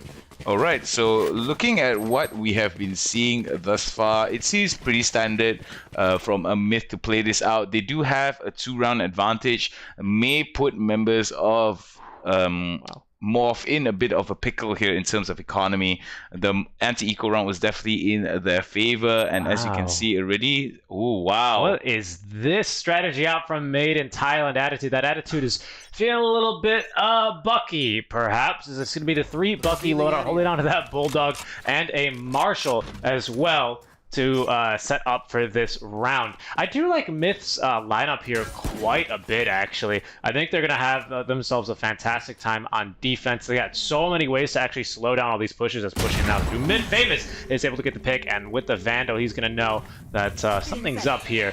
Nice job getting the overheal off the Leer just to be able to cover a peek, as well, standing nearby the double doors is the Love family, who's got some love to share from that Bucky for anyone that walks on through there. Of course, it's a very close quarters kind of love there. Hopefully members of Morph are not going to be pushing through double doors. We do see a bit of an aggressive move here, trying to get someone into the smoke, trying to see whether or not there could be a Bucky shot onto any members of Morph. However, we do see there is going to be a one-man disadvantage. There goes the Hunter straight from Vidal. Wow, trying to get as much room as he can. Mushroom will go down. And Poo one tap gets a shot onto Freya. Very nicely done. Indeed, nicely done. NewGen now spraying through the smoke with the Bulldog, but Morph trying to close off this side and secure the plant. Very surprising 3rd round already having the ultimate orb. That is some impressive efficiency there for the side of Morph, as they're able to get the pick off, and then that just opens up the site here. Myth with like a half buy here might just try and go for the defuse, so that's not a good start, as Cut already finding the kill on the Poo one tap. All right, NewGen, excuse me, coming up from top side here, not going to be enough, will be taken down. Does quite a bit of damage against members of Morph here. Very, very dangerous indeed for the Love family. He does not have enough range to actually contest this. Oh, but I speak very wrongly. I eat my own words, as Fidel. Yeah. Wow, will be taken down for the count. Very nicely done from a Myth, as we do see 2 members still alive for Morph. It is going to blow, as it is going to reach into round number 4. Yep, you ate your own words, but most importantly, I believe that was the Sage eating the buckshot there. With that secondary fire, does actually give you some surprising kill range. Pretty low on HP by that point, so it was a good job to pick up the kill there. But indeed, it's going to be a 2-1 as Morph will finally take themselves one round. Man, so surprised to have that Hunter's Fury up so early, but that is able to get them the one desperate round that they really needed. But it's going to be a full buy coming out from Myth, so they're going to be going up against some really big guns here on the side of Morph. There could be in a bit of a precarious situation. Already going with that operator here on round number 4. Let's see what they can make use of, but already Phoenix, look how aggressively he is. Okay, so seeing how Phoenix, Partipan on Phoenix is going to be playing here, I do believe that maybe he will be trying to create one of these very close range picks with his curveball. I do like that Mushroom has spotted out the Cypher on the side of Morph on to after long, so I think this could be an opportunity for him to actually get a little bit of information. However, he did not see how many members were there. He only spotted the Cypher out. Spike is towards C, so they have to be a little bit wary on how they want to push it out. Fidel will be able to take down a Love family with a tap to the wall, as we do see coming out through double doors is going to be Morph. They decide to bug out from double doors, not going to go into C from Garage, considering there is going to be a 2-man crossfire, almost a 3-man crossfire here from the side of Myth. They are going to be forced to commit to a site here eventually, though, as you can see them now smoking off the B connector towards C. We still have plenty of people in the site, though. Myth have reacted quite appropriately to this one, and Morph, it's going to be a bit of a risky push in now as here we go. It's about to kick off. Alright, so we're going to be seeing how, oh my goodness gracious me, we do see Partipan will be able to get the trade off, but Cut will return the favor. Mushroom gets cut as well. Famous gets 1, and Fidel Wild gets 1 for himself as well. Doesn't look good for Myth, as they will be able to tie up. Pool One Tap decides he's going to get out of there, saves up whatever he can, and lives to fight another day. Yeah, I'm surprised that went so poorly for Myth. I think Morph just kind of waiting them out, kind of baiting them into the game. Maybe they're not actually going for the sites, but definitely should have been more prepared for some action there. They definitely seem to be caught off guard by a bit. Morph, in fact, is still expecting the last remaining member from Myth to try and make a rotation here. But what's really fascinating there is actually the fact that you made a good call out that the Sova drone was actually only able to spot the Cypher, so that doesn't really give them a whole lot of information. If it was anyone else, they might have known. Maybe they're making a C push. Now that they've been scouted, they might now double back. But since it's a Cypher, it's really normal for him to be trying to prevent against a lurker, so it's a very normal position for him to be in. So you're right, it was exactly 0 information essentially gained from that Owl drone, which I think is what gave Morph such a big advantage into taking that site. Alright, so normally when we see the spike being dropped down at the spawn here, it means a few things. It's either that they're going to be trying to go for a re-rotate because it's a little bit more efficient for them to actually drop it, but it really depends on where they want to be dropping the spike, because if they're going to be dropping it in the middle, then it may consider that they may actually prod onto C long, maybe try to pull out a few utilities and try to make them commit onto C. However, looking at what's... Oh, but wait a minute. We did see a bit of an exchange there. Myth comes up and decides to run it back. Tries to get a little bit of information, but Famous will be able to get the shot off onto Partipan. Not a very good start for Myth here as we head into round number 5. Some good exchanges here. Jet decides to tailwind out of there. Yeah, the knives miss, actually. That was her using the ultimate, if I'm not mistaken. So that's 2 ultis used by Myth here and nothing gained in exchange. I think Morph are going to be playing this very aggressively now. They could be in a bit of trouble. Then again, you have a very, very defensive lineup here from Myth. I think that's why Morph is actually taking it so slowly, because they can delay, I don't want to say indefinitely, but for some time, as they're now going to try to hit him with the Hunter's Fury. This time out from Mushroom. He gets the kill onto Cud, nearly gets a second one trying to predict it, but now they're going to equalize here for a piece in this round. Alright, there goes the shock dart in to mid double doors. Does opening up a little bit of room for Garage, but they have to be a little bit wary on how they want to be approaching this. Why? Because it is going to be a slight little re-rotate onto A. Yeah. 30 seconds left. Good smoke coming onto Heaven. Really good read by Myth. He backs out of the site knowing that the push is coming. Instead, he's going to wait for reinforcements, looking for the pick. No, it's Freya actually through the wall, who's going to find the head of Nugent up into Heaven. It's going to be the Omen, but it's going to be a 4v3. Good positioning here from Myth. It's going to be a little bit of a hard retake for them. It is going to be very hard for Myth to retake, especially considering that they do not have the numbers. Morph is pretty much ahead, despite the fact that Famous is pretty low in terms of HP. They're going to try to get as much. Oh, but Famous shows that the amount of HP doesn't matter. Will be able to get at least 3 and 4. Heals it up and immediately gets the kill onto Mushroom, ending their push and getting the lead in round number 6. Yeah, that was all the duelists there out from Morph. Good initiation and nice patience overall here. So I think this map, we're going to be in for a bit of a long haul, just due to the ancient composition and the map. Pardon me. But an opening pick on Jet onto the Lurking Phoenix, winning that duel immediately. The Reyna getting the follow-up kill onto him, and really just the duelist securing the round. Really good stuff to see. And this is one of the teams that actually they will like to run the Reyna. In addition to the Omen and Jet, it's a very, very aggressive lineup. It can be a little bit dangerous if you are left to try and clutch some rounds on the defense, because you're a bit prone to be rushed down. The Leer, while it is good at long range, isn't going to stop a number of enemies, rather. It doesn't really delay them for so long, as does a Cypher, or as does even a Jet, right? Omen with the smoke can at least buy some time, but they're going to have a little bit of a weakness here on the side. So it's important that Morph are playing these nice and slow, making sure they can get every round, because I think they know they're going to be at a slight disadvantage here as we get into the side swap here. But still in the first half, they can be happy with their performance. Yeah, looking at what Morph has been doing, they are playing to the strengths and not pushing out too aggressively, considering that Myth may actually have a little bit more of an advantage here at certain turns, especially with Parthipan on the Phoenix, with being able to run it back without that much consequence. Yeah. And I feel that that's something that Myth will be able to do well once they turn their composition on. Once they play around the fact that Phoenix does have the ultimate, with the fact that the information gathering in Cypher as well as Sova is pretty much effective, but we do see a bit of an interesting turn here onto C. Oh, whoops, cut just right into the wall. Yeah, there's the Empress, so Morph now looking for these entries. But yeah, it's kind of weird. I feel like the Myth draft actually kind of counters this Morph at almost all stages of the game. As Fat Penguin getting the entry frag now into C site. He hears someone there, but he's going to be able to spray them down just as easily. The Empress still not finding anything here, as Cut instead out from Garage finds 2 more, and it's going to be Myth once again with just the Cypher versus the world. But he does have this Bucky. 5 shots, 5 enemies. He might have this here, Hound. I really like this. This could be a flawless round coming from Morph. What happened really well was the fact that they decided to push on to C long. Long live the Empress! Long live the Cypher! It's actually happening! Now he's going to change to the Vandal. What a coward. Now, of course, Poo on tap, though. He's going to be getting gone on. They were rotating around to try and cut him off, and Morph are able to punish him. But hey, decent eco damage getting done there with the double Bucky shot. I think he can be pretty happy with his performance there.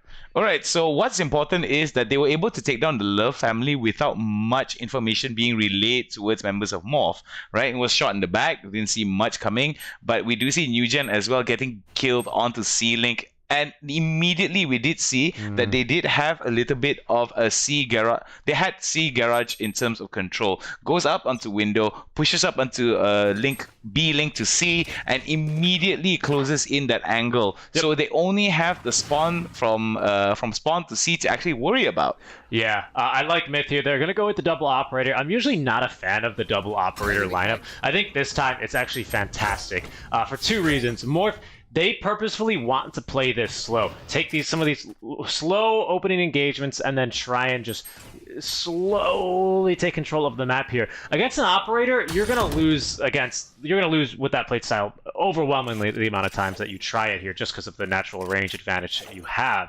Their lineup though isn't super well suited to just kind of rush in. They're gonna have to rely a lot on the Jet, maybe the Omen or the Reyna to get these entry frags.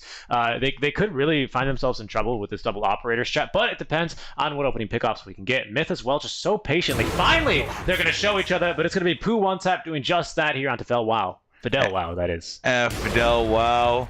A little bit too haphazard with the way he was speaking, but we do see more than one member here. Cut will be able to get the trade onto Poo one tap, and A-Long is going to be open. Very good smokes here coming in from members of Morph. They do go for the site on A, and this could be where it turns over the head for Myth, as Myth right now has to get back into the tempo to get for the retake. I think that's a little bit too greedy there from the Cypher going for the operator kill. He saw on the cameras was at least 2 walking through that smoke, the Cypher and the Jet. It's safe to assume that with Cypher and Jet both there, that the rest of the team is behind him there. I think he should have just dropped back and played it safe, because worst case scenario, that the Jet can kind of just rush at you when it's so hard to hit a Jet, even if you're the best flicker in the world. But now it's going to be up to the rest of Myth to try and retake this site. It's A yet again, and a really strong setup here from Morph.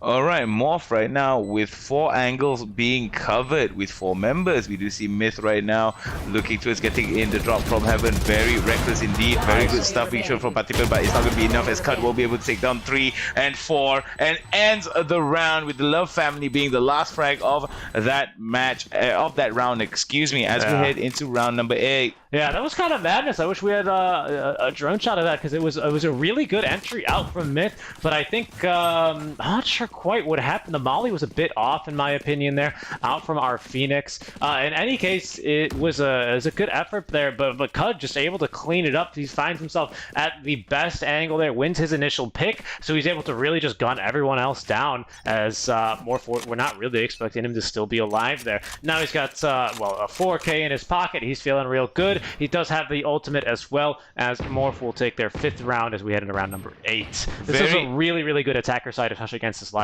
It's kind of concerning here for Myth. Very concerning indeed for members of Myth right now. They do not have that much in terms of weaponry. Loadout won't be on full options here. So in terms of taking some of these fights, members of Myth have to be very wary on what kind of fights they want to take. They don't want to be taking all these prolonged fights, and most importantly, they want to be catching members of Myth, excuse me, with their guard down in whatever juncture that they can get. Man, Morph is just taking this so slowly. They're inching all over the map. It looks like they're going to decide for C. There is an enemy there, much to room. Oh no, he's got only a bow out, unable to land the initial Sheriff shot there for a kill. They do have the ultimate now. Fidel Wow is looking for a kill. He will get 1 now, as that's already 2 members murdered on the C site, and there's going to be the 3rd. Very, very interesting to see how these tempo rushes are being held from members of Morph. They are pushing it towards members of Myth, as Myth right now. Oh, Myth trying their best with Nugent to take down more than 2, but 2 is going to be the final number as Famous comes to end that streak before he gets the 3rd and final kill. Yeah, that was actually really, really good there. I mean, it was decent from Myth. You do still a little bit of eco damage. I always stress this, but then I always get to point out why it's so important in the later stages, especially of the half. But it really, Morph are just taking this so slowly, really biding their time here. And it's not that Myth are being impatient and taking silly peeks or anything like that. They're just simply, I think, getting outplayed here round and round again. We'll see if Myth decides to now switch it up, as they will send the Phoenix lurking on forward. Freya is in a great position here to get an opening pick, as the Silva drone will scout him. Phoenix could now try and go for this follow-up, but Freya, he knows someone's here. Cyber Cage dropped as we switch away, and through the smoke, Phoenix will become the victor of that duel. Nicely done by Partipan to get that kill on to Morph. And I think that it was very unfortunate for Freya that the timing was the difference here. A split second earlier, then it would have been Freya that get the shot on towards Partipan. So I do believe that that's just a matter of timing. We do see 3 ultimate abilities for the side of Myth, whereas it's only going to be 1 for members of Morph. I see your point there for sure on that, but I think the Sova drone really scouted him out there, left him nowhere to go. Had he started running out, the Phoenix would have instantly murdered him. So it was really just a really strong push out from Myth. I kind of... Unfortunately, he put himself into a corner, got scouted, and it gets picked off through the smoke. He needed to be a little bit faster on the smoke if he wanted to try and live there, but always risk the Phoenixes. There we go, left. Into sight they go. They will be able to get the scout on the 1, and that's Nugent. And down goes Cud, getting caught there by the trap. Oh, the second op shot from Hell will not connect out from Nugent now. Neither will the shot bolt, actually. It's going to get blocked, but Fat Penguin now from A short is able to at least get the kill on Nugent. The retake, though, is pretty good. The Love family is trying to make this a 4v2. Spike needs to get planted in the process now, as more Fat Penguin grabs 2. That will allow the Spike to go down here, Hound. Well, we do see Fidel Wow does try to defend, but it's going to be numbers against him here, as it is going to be Mushroom as well. as the Love family, the last 2 surviving members from Morph that will be able, from Myth, that will be able to salvage that 3rd game. Round number 9 ends in their pocket as we head into round number 10. What more does Myth need to do here in terms of the retakes? Because we do see that they aren't actually picking out members of Morph as much as they would like, but there are some instances where during the retakes especially, I feel that they're coming a lot shorter than expected. I think actually doing just that is perfect. That was a really good entry there. I think they baited the Jet. They know that Jets like to do this move, right? They do it A, they do it C. Very rarely will they do it B, just because you usually get double peeks from that angle. But they always love jumping right onto those boxes, turn around and looking for a pick. Wow, immediately setting this one off. Fire here is Phoenix. It's going to be Pat the Fan with the wall bang onto the enemy Sova. But they laid down the Cypher trap there, and he literally, she just scouted, and that's the easiest pick, even through her own smoke. So there's a really good counterplay there to the Jets, actually. Just Cypher, and that just goes to show why he's so strong. He's really quite incredibly strong against Jets for that little benefit there. Is we are now on board with our Omen holding window here to Garage. He's got 2 members in that smoke. Let's see if he's going to hold the angle as he begins to fire. Decent damage being done. He's going to go for the reload. The peaks coming on through, and he will pay quite heavily for that one. Cut right now, being able to take down the Love family. We do see there is going to be 3 ultimate abilities available for the side of Myth, only 2 for the side of Morph. Very interesting to note that we do see there is going to be a bit of split here, a 1-1-2 formation for the side of Myth, whereas members of Morph right now, I think they are having a little bit of wow, look at that ultimate, but it's not gonna be enough here. Famous will be able to get much to him. Teleports across the map with that ultimate from Morph. Very nicely done. Yeah, so that's something that I've been noticing a lot of these SEA teams do. I think every team does, but I'm just noticing it now that I'm watching a lot more Valorant, is they like to bait with a bunch of the sound cues. Frequently we'll see one man lurk, or usually the lurker get really aggressive against kind of a common peek angle. He'll then go into cover and start running in the cover, only to have someone else actually walk in and just stand in the middle and destroy the peeker once they think they can take that advantage. That was actually a very similar play there. The Omen ulting, trying to bait someone out, immediately does. The Reyna is able to just swing wide and just headshot him as he's completely distracted, and that nets them the round. Very good stuff there. Good usage of the Omen ulti.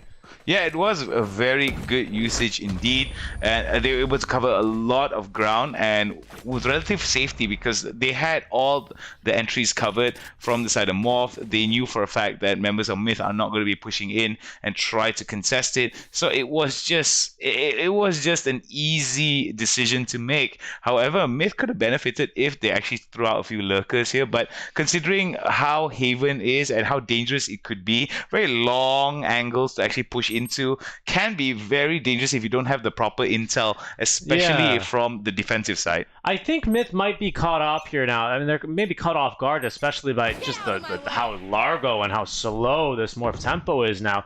But like, I think they really should just be looking to play this one very patiently. Yes, you do have a Phoenix, you've got an Omen, Cypher, and even a Jet to play aggressively like this. This is different because it's an eco round. But I think they need to be taking it a little bit easier now, as that's going to be one free kill. Look at that guy, didn't even notice. As that's going to be Nugent onto Cud. I think everyone else a little bit too distracted by the Hunter's Fury raining on in. Great damage there by Pat Venice. Nugent looking for one more. The knives eventually will connect. He missed 4, but lands the all-important, crucial last knife. 2 kills already by Nugent. He's looking for more as well. Trying to wall him, picking up a weapon now, escaping out of the window. He's got a friendly Omen as they're going to continue to chase him, giving Nugent the 3K hound.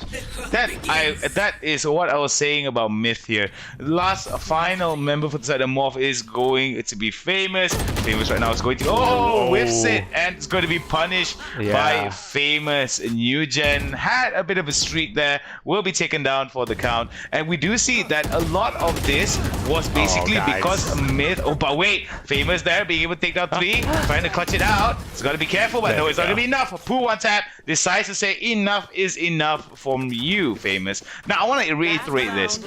A lot of that happened mainly because that Myth was able to push out onto mid, as you can see already, right? As soon as Nugent was able to jump into the window and take down one member of Morph very sneaky and very cheekily, right? It kind of threw members of Myth a little bit off guard. And I feel that that is where Myth has to play it a little bit faster. Because if Morph slows it down, what does Myth need to do? They need to push it and push members of Morph up against the wall. Yeah, I think they utilized 2 ultis there quite nicely, right? The Hunter's Fury didn't actually net them any kills, but they had 3 problems addressing them at once. One was the Hunter's Fury, which there's no counter to. Another was the Jet just lurking on in, which you didn't know about. And then the Phoenix was making a lot of noise and distracting you. So these 3 things actually all add up to a pretty bad round there for Morph, as Myth are able to pick up that 12th, the 11th round rather, as we are about to go switch before the half. All right, I think this is very smart coming in from Morph. They decide to go onto mid courtyard, which I think is great. I don't like the fact that Cut is going to be pushing out so much with that operator, but then it's not going to be punished too hard. Tries to get a little bit of these angles here. Oh, whiffs it indeed. Decides to drop the smoke. Another smoke there being dropped onto mid courtyard doors as well. Both a B to C connector as well as B to A connector from mid has been smoked out as well. Gonna slow a little bit of the movements coming from the side of Myth, but no casualties whatsoever on either side, as we see Cut right now bug out, and they may consider a push on to A. Yeah, and I think that's good. I think it's not so good actually. The Sova has actually scouted nobody at C. He might be getting baited here, but they're still holding on to Garage. Yeah, I'm very surprised they didn't react to that information. I think this is just more throwing them for a loop now, getting inside their mind. Normally, I feel like a team gets that intel. Absolutely nobody in C lobby. You know that there's an operator mid, and you go, all right, they're probably going to be going A or B then. And now they're going to be going for this retake. They actually have got a good start here, catching them before the team is fully entrenched here. There's going to be an easy 2K now before Cut strikes back. Very nicely done from Cut there. Oh, but you see that UJ will be able to take the Freya. He sees that Morph right now not having enough. But wow, look at that Cut cleaning house with 3 members of Myth down for the count. Yeah, it's down to the 1v1 here. Omen versus the Jets. And we do actually have that updraft and another tailwind here. The Love family maybe gonna try and bait this with the 3 knives though. Is he just gonna stick it here into the smoke? Now goes the Jet, who will be able to get that 4th kill and secure the last round of the half. At the switch, it's gonna be Morph up by 4, 8-4. Switching sides. Well, this is gonna be interesting for Morph here because there is going to be a swap. They are going to be playing on defense. Myth is going to be playing on offense.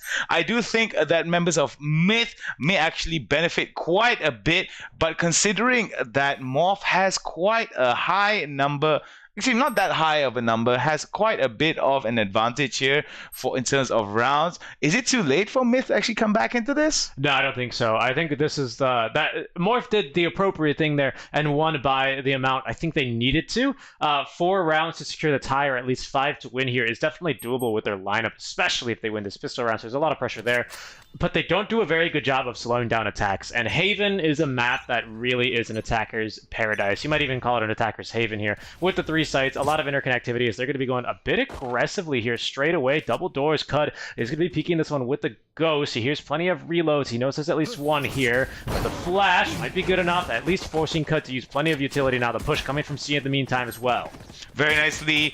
Nice push coming from a Myth. Decides to go on to C long. Immediately drops down a lot of utilities on the C side. We do see whoa, Cut was able to take down 1 Freya as well, but Patiban and Mushroom decide to reply as well. Famous here from the side. Gonna go for a bit of a ring around the rosies, as Famous has been taken down by Patiban. Fat Penguin will take down Pooh 1 tap, and it's going to be a 1 against 2 situation. Fat Penguin is the last one left, as Mushroom will be taking him down. Myth pick it up, and it seems that Myth slowly clawing their way back in. Yeah, I think they're going to find themselves, I don't want to say leading here shortly, but if they can keep up that momentum here, I think they're going to find themselves in a very good position. Like I'm saying, they just, yes, the cyber cages do slow them down long enough, but by that point, rather, Jet's already used her utility to try and escape, barely with her life. Sova isn't much use at slowing down enemy pushes, and Omen had to rotate all the way over there. Unfortunately, they lose out on the gun duel, so it's going to be a pretty easy pick up there for Myth, and this should be 2 rounds in a row for them now. Although Morph, they are going to be lurking very aggressively. Unfortunately for them, the entirety of Myth are dodging this one out, heading towards A short, and they're going to find a completely abandoned A and B site now. We'll see how Morph decides to react. I suspect they're going to be running their way over it very, very quickly. Wow, look at this very strange rotation coming in from Morph. I like it, and I'm wary of it both at the same time. It seems that Indo Pride is also backed up by the fact that they are very brave to fight it out. Oh, look at that. Oh, it's like, yeah, they're all here. And they're like, literally, and they're like, yep, they're all here. And that's, you do not want to be fighting into this position. Nugen, though, going down is a pretty big kill for them. But SMG's uphill battles, I mean, this is not really looking in their favor. Palatine there, thinking Poo one tap, being a good soldier, just holding down his line. He goes, yeah, don't worry, guys, I got us that round. Very good job there by Myth. A little bit of luck, you might call it, but they are going to go ahead into A, find it to be completely disoccupied, set up shop, and just mow Morph down. I am going to question the decision-making of Morph here, mainly because that they decided to go through A sewers, and it's a very tight angle. Going up against SMGs, it's effectively like sticking your hand into a blender. Yeah, but the problem is that if you try and go through long, that they have pistols as well, right? And they have armor. So it's going to be a not ideal engagement no matter what. And again, if you might be asking, why don't they just defend? It's because they really can't. They can't defend against a whole one-site rush, especially when they're ill-equipped as you are when you lose that first round. So they find themselves in a very, very good position here, Myth do rather, as they're going to be able to dodge the basically gank here, borrowing a term from the MOBA. They dodge the 5-man gank and are able to just completely walk into the A site and take it. But yeah, it's kind of unfortunate. I agree with you. There's really no good scenario there other than just winning the pistol round, unfortunately for them. But that's easier said than done, as we will be setting up for a lot of utility here. Spraying the Phoenix through smoke is kind of a big loss here for Team Myth. That's going to make them hit the brakes here for a bit.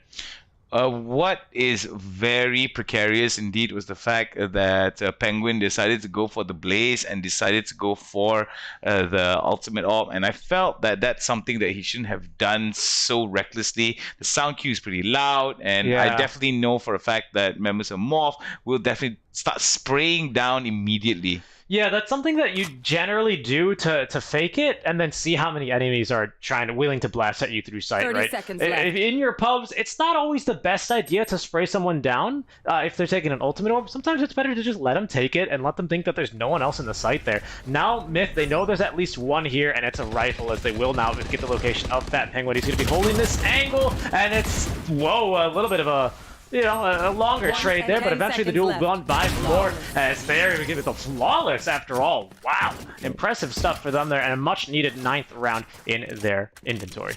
Wow, it seems that Morph right now picking it up against members of Myth. We do see that economy is going to be pretty strong for the side of Morph.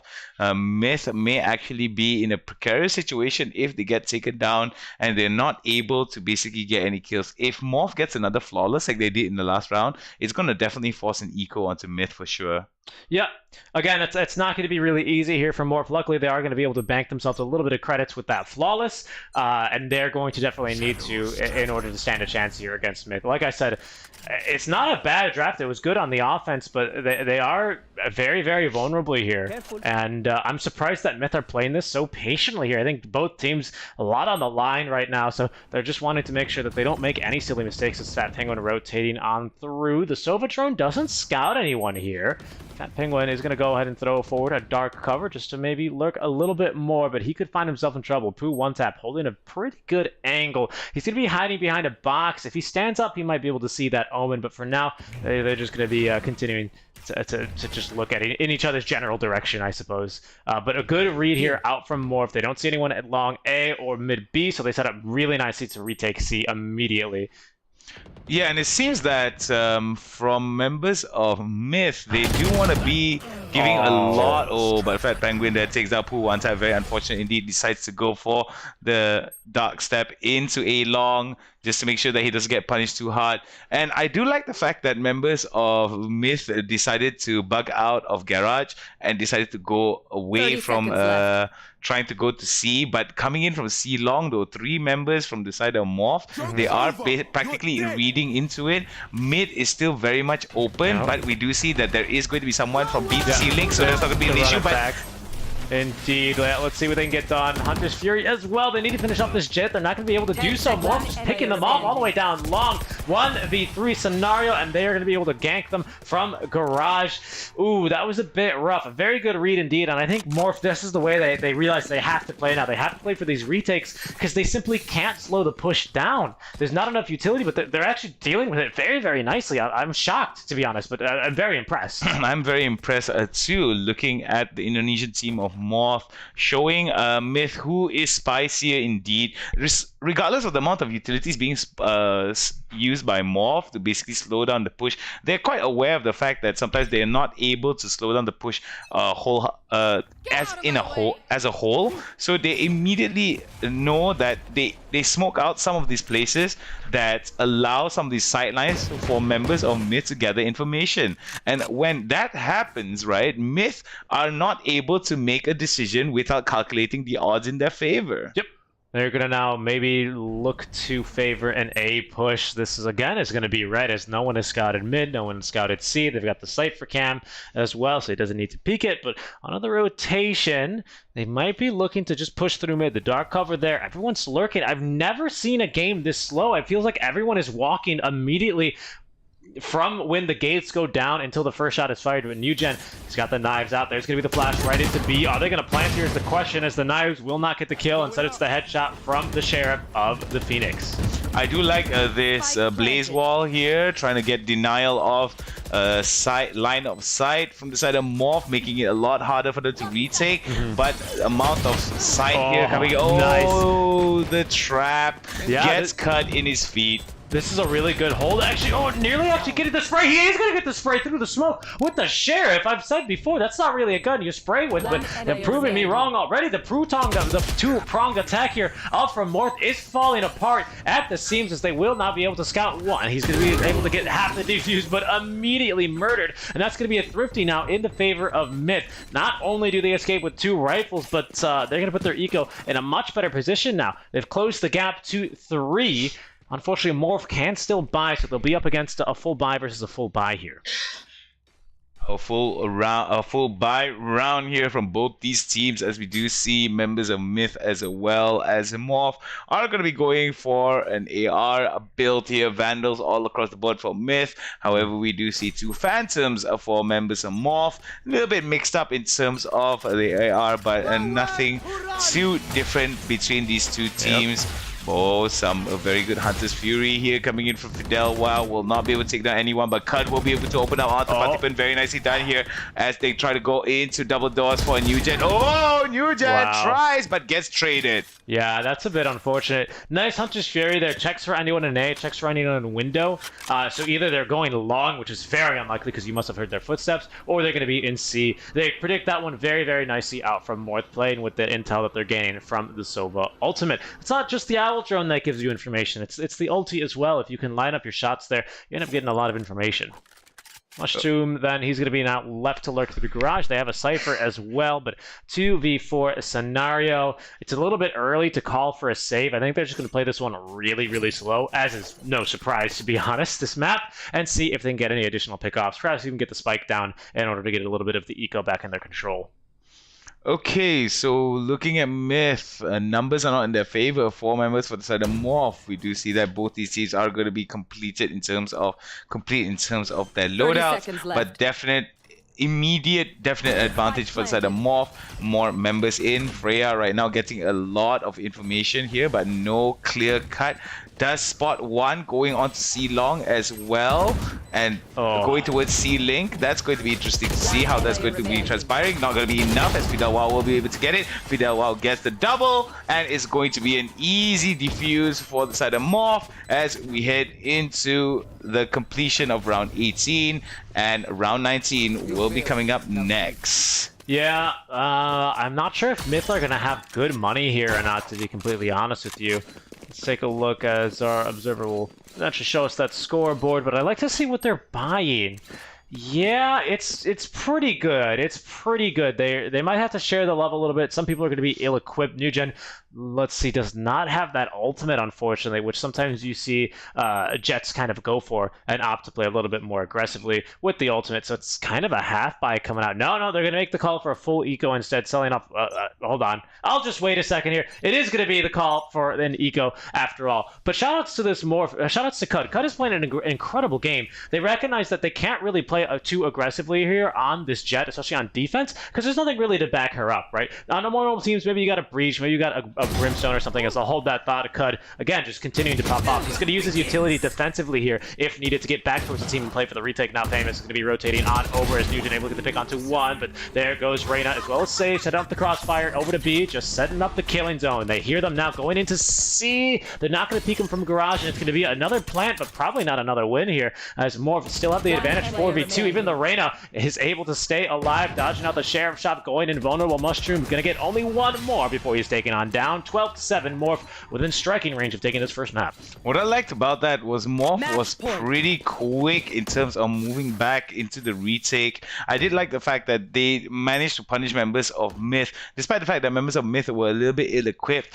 They have to win this round mainly because that it is match point for Morph, and considering that even if Morph loses this out, I think most members as well for the side of Morph will still be able to buy out, maybe with the exception of Freya, as well as Famous may not have a full set of a full loadout set. However, we'll still be able to buy some of the tier 2 weaponry. What I'm surprised by mostly is that Myth made the call there to go for the eco to then assumingly play for the tie. I don't think any team is good enough to assume that they can win an eco round against full buy here, as that's a very good start from Mushroom. He's able to force him off of C, even get the pick onto the enemy Cypher. That's a lot of information gone now here. Let's see what they can convert here. Morph, we'll see if they want to take that eco advantage they currently have into account, but I suspect they're going to be looking to play this one aggressively and try and get the win here and now, Hound. Well, there goes the Blaze up from the side of Partiban.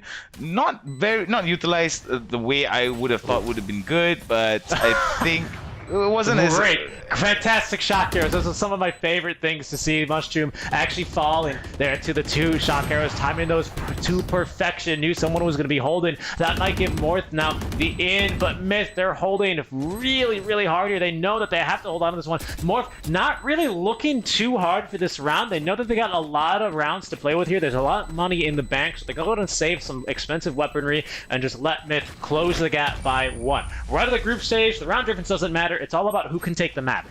Yeah, who can take the map indeed, as we do see Morph right now still holding on to that match point. Ooh, very, very precarious situation indeed. Not so precarious indeed. It's still going to be a full buy on either side, and I think Fidelwa will still be able to buy quite a bit for his teammates as we check out this little replay here from the previous round. Some very good stuff being shown from members of Myth. They kind of realized what they needed to do, but there were a few of the utilities that I felt that wasn't properly utilized. But then again, Myth were able to work with whatever limited resources that they had. Ooh, good pick off there by the Love family, baiting out the Reyna. They know that she likes to play aggressively, but there goes Pooh one taps. Another very vulnerable here to any rotations, any lurkers here in Myth are.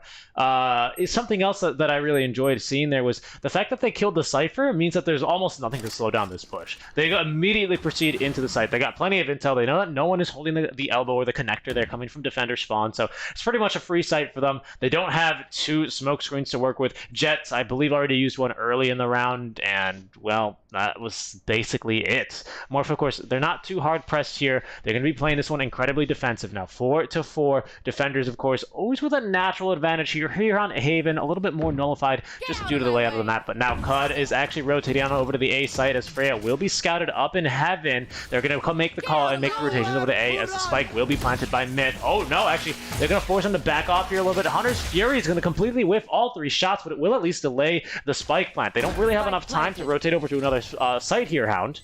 Well, good idea. Oh, wait, though, Nugent may actually get in the face of Morph, but it's got to be very wary on how that's going to be working out for him. Very interesting choice to actually go for. Oh! He's going to get 1, but that might be enough here for the Myth. It's a 1v2. They just need to delay the defuse here. It doesn't even need to live, as that's going to be the Omen. He, I believe, teleported? Where did he go? I think he teleported, actually. Unfortunately, we didn't manage to catch it, and they will be able to get the kill on him. So Morph getting the job done there overall. I'm not sure if he was trying to channel the ulti there, but standing out in A long there through that hallway there, easily able to spray him down, even through the smokes, and quite a bit of a long map there. Lots of very patient play overall, but Morph are actually going to take it. Very strange not to see a single breach, a single brimstone, like these very, very two meta heroes, you would call them. Even on a map like Haven, you tend to see at least a breach or brim, but we're not going to see a single one there as we get to see a little bit of the all chat. I said tele somewhere. There we go. That's interesting. That's interesting. So we do get actually a little bit of the intel, as Kud says. I said teleport somewhere, so they actually knew that he was trying to go for a bit of a sneaky play. Unfortunately, just in cover, then they get him through the smoke to kill him. Well, that was, I think, very unfortunate from members of Myth. I do think that from our friends at Morphia, our Indonesian neighbors, they are definitely going to be screaming Indo Pride in chat, Twitch chat, definitely. However, it's still 2 more games left, and Myth could steal this away from the Indonesian team. What I really liked the most about that particular map was the fact that Morph knew when to accelerate, when to slow it down to a crawl. Yeah, and to be honest, we were crawling for the majority of that map, but that's the way Morph needed to play it. They set themselves up with a certain agent composition that doesn't demand a certain style of play. At the end of the day, it's still a tactical FPS, right? But it definitely was in their advantage to play a slow, methodical, look for a pick. Maybe then we don't even go into that site. Maybe we try and scout some rotations. But at the end of the day, really, I think a lot of this comes down to the performances of both of our ciphers, as we see both ciphers actually bottom fragging. So no one really was able to hold on to sites for very long. That goes both for the side here of Morph as well as for Myth. Try saying that one 5 times fast. But I think that was maybe ended up making a bit of a difference maker. I think if you're going to have 2 of the same agents do equally as bad, having the ciphers both have bad games is going to make this game a lot easier for Morph. So I'm not pinning it on one player at the end of the game. At the end of the day, rather, it's still a team game, but that's a lot of utility gone there for really both sides. And unfortunately, Myth, they weren't able to take advantage of that weakness that Morph was able to take advantage of, and they get outgunned in the first half, I believe 8-4, if I'm not mistaken. Yeah, and there were some things that I felt that Myth were not properly communicating, like some of these, like some of the timings in terms of how they were trying to get information, and immediately I think Morph was a little bit hesitant into committing until they had something for darn sure that they knew for a fact that, okay, information is going to be very limited to the enemy team, so let's try to go for a push here, and somehow or another it seemed to work for them. Yeah, definitely. And, well, I think that's it for us. That's it right? from us, yeah. So we'll see what our brilliant panel has to say about this game. He is the Hound. I'm Seek Strike. We're going to be your casters for Map 2 in just a bit. But first, let's have our panel break down that Map 1 on Haven for you.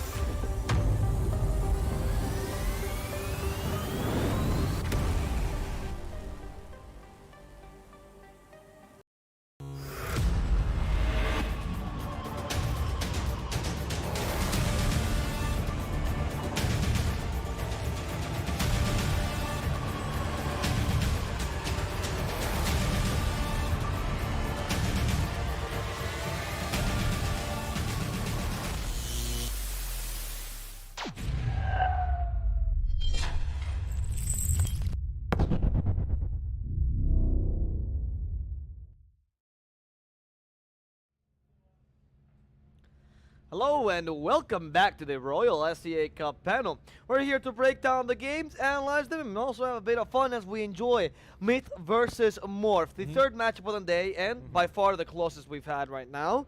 We already expected this from the panel from the get-go, right? But it was quite exciting to watch this. What do you guys think? Sorry, my name is Mr. Travel Plus. I'm here with Gideon Q and Zero, of course. And now, Gideon, what did you think of that matchup?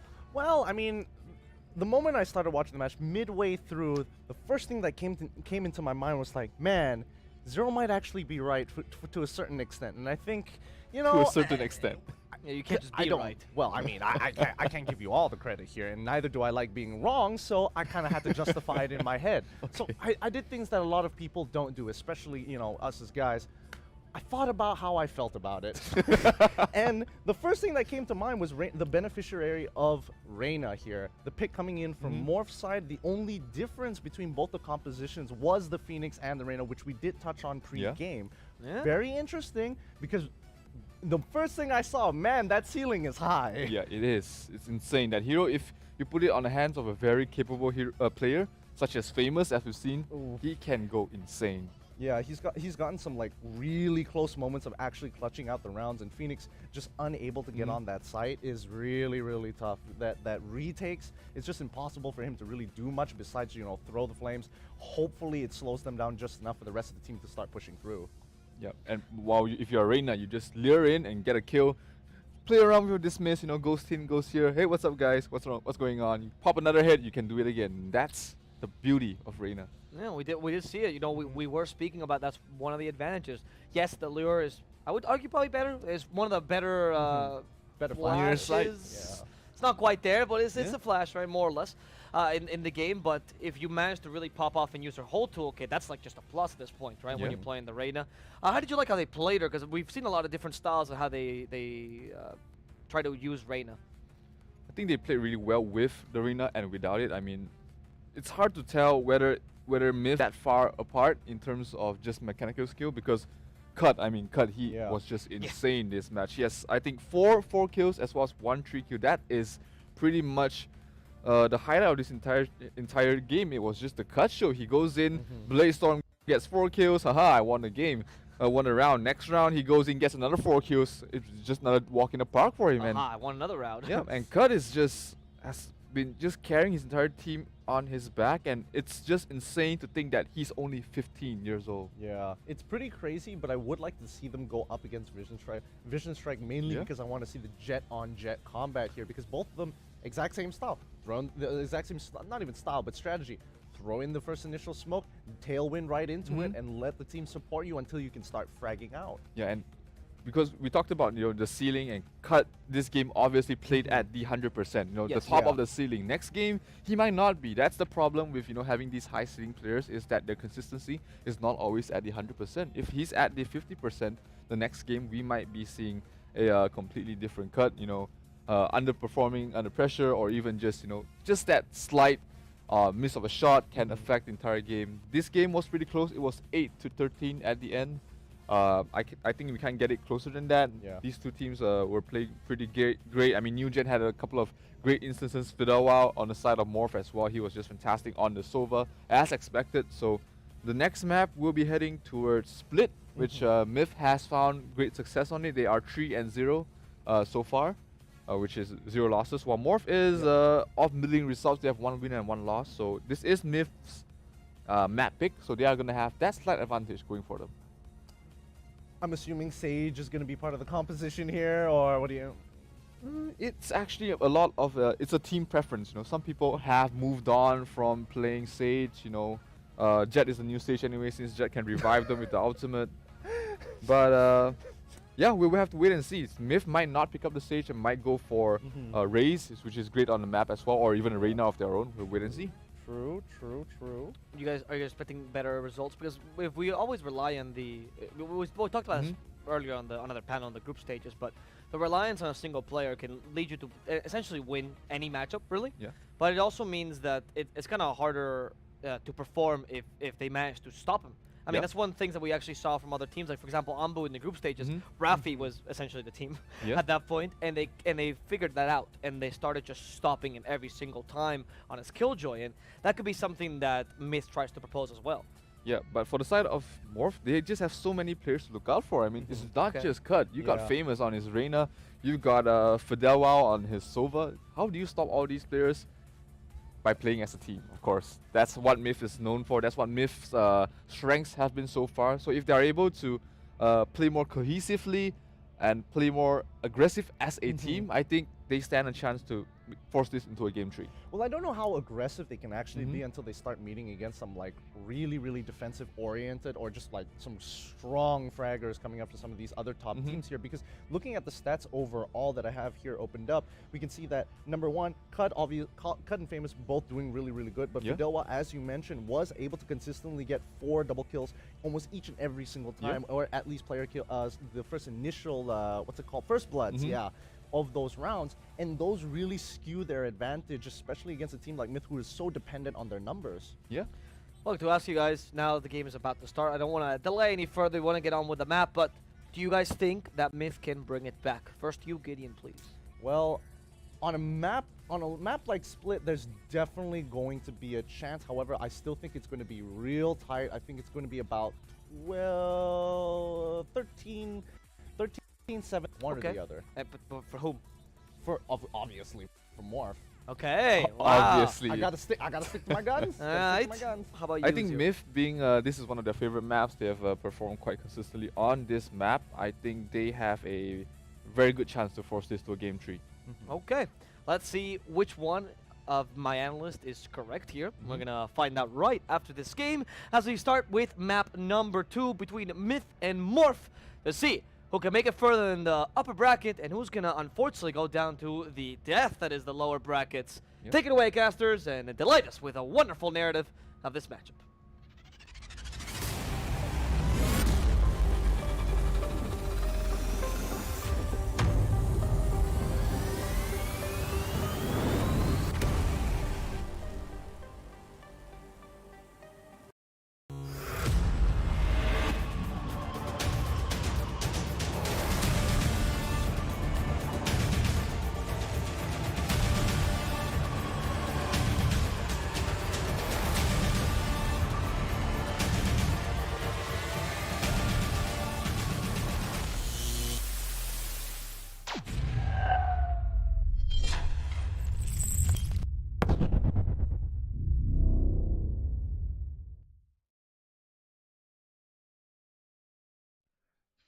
Hello everyone, welcome back. Match number 3, map number 2 about to get started here. We do have Morph leading 1-0 in our upper bracket round 1 over Team Myth Attitude. It's going to be going over to Split. We're going to have Morph on the defense here, so maybe they can take the 2-0 here early on. I'm Seeking Strike. Right next to me is Hound, and we'll be bringing you the action for this match. Over to Split here. We'll be loading in quite soon, but what's your opinion on Split? I've heard Gideon's. I think we've all heard Gideon's opinion on this map, but where do you stand? Where do you stand on it?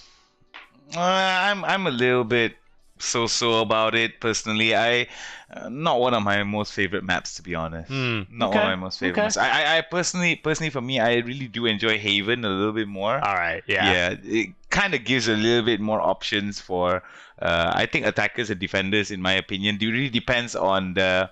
I really like to see a lot of these retakes, and Haven is, I think, one of those places that actually has quite a very interesting retake mechanic behind it, right? Yes. But the thing I feel that's a little bit sucky about Haven is that, it doesn't have that much opportunities for it. But we're not talking about Haven anymore. We're going to be going into Split. Excuse me. So this is going to be a very interesting choice here in terms of watching what Morph and Myth is. Just do remind me a little bit who is going to be on defense. Should be Morph on the defense here. So right. they're starting defense. I always like to say 5 rounds is what you're looking forward to, rather, on the attacking side. If you can get 5 rounds in your pocket, you set yourself up very nicely for the second half. It's important that you don't go down too much, right? You need to give yourself at least a few rounds to lose when you switch over to that defensive side here, in case you are Morph, because then your enemies rather can kind of just choke you, very, very slowly choke you out with the eco,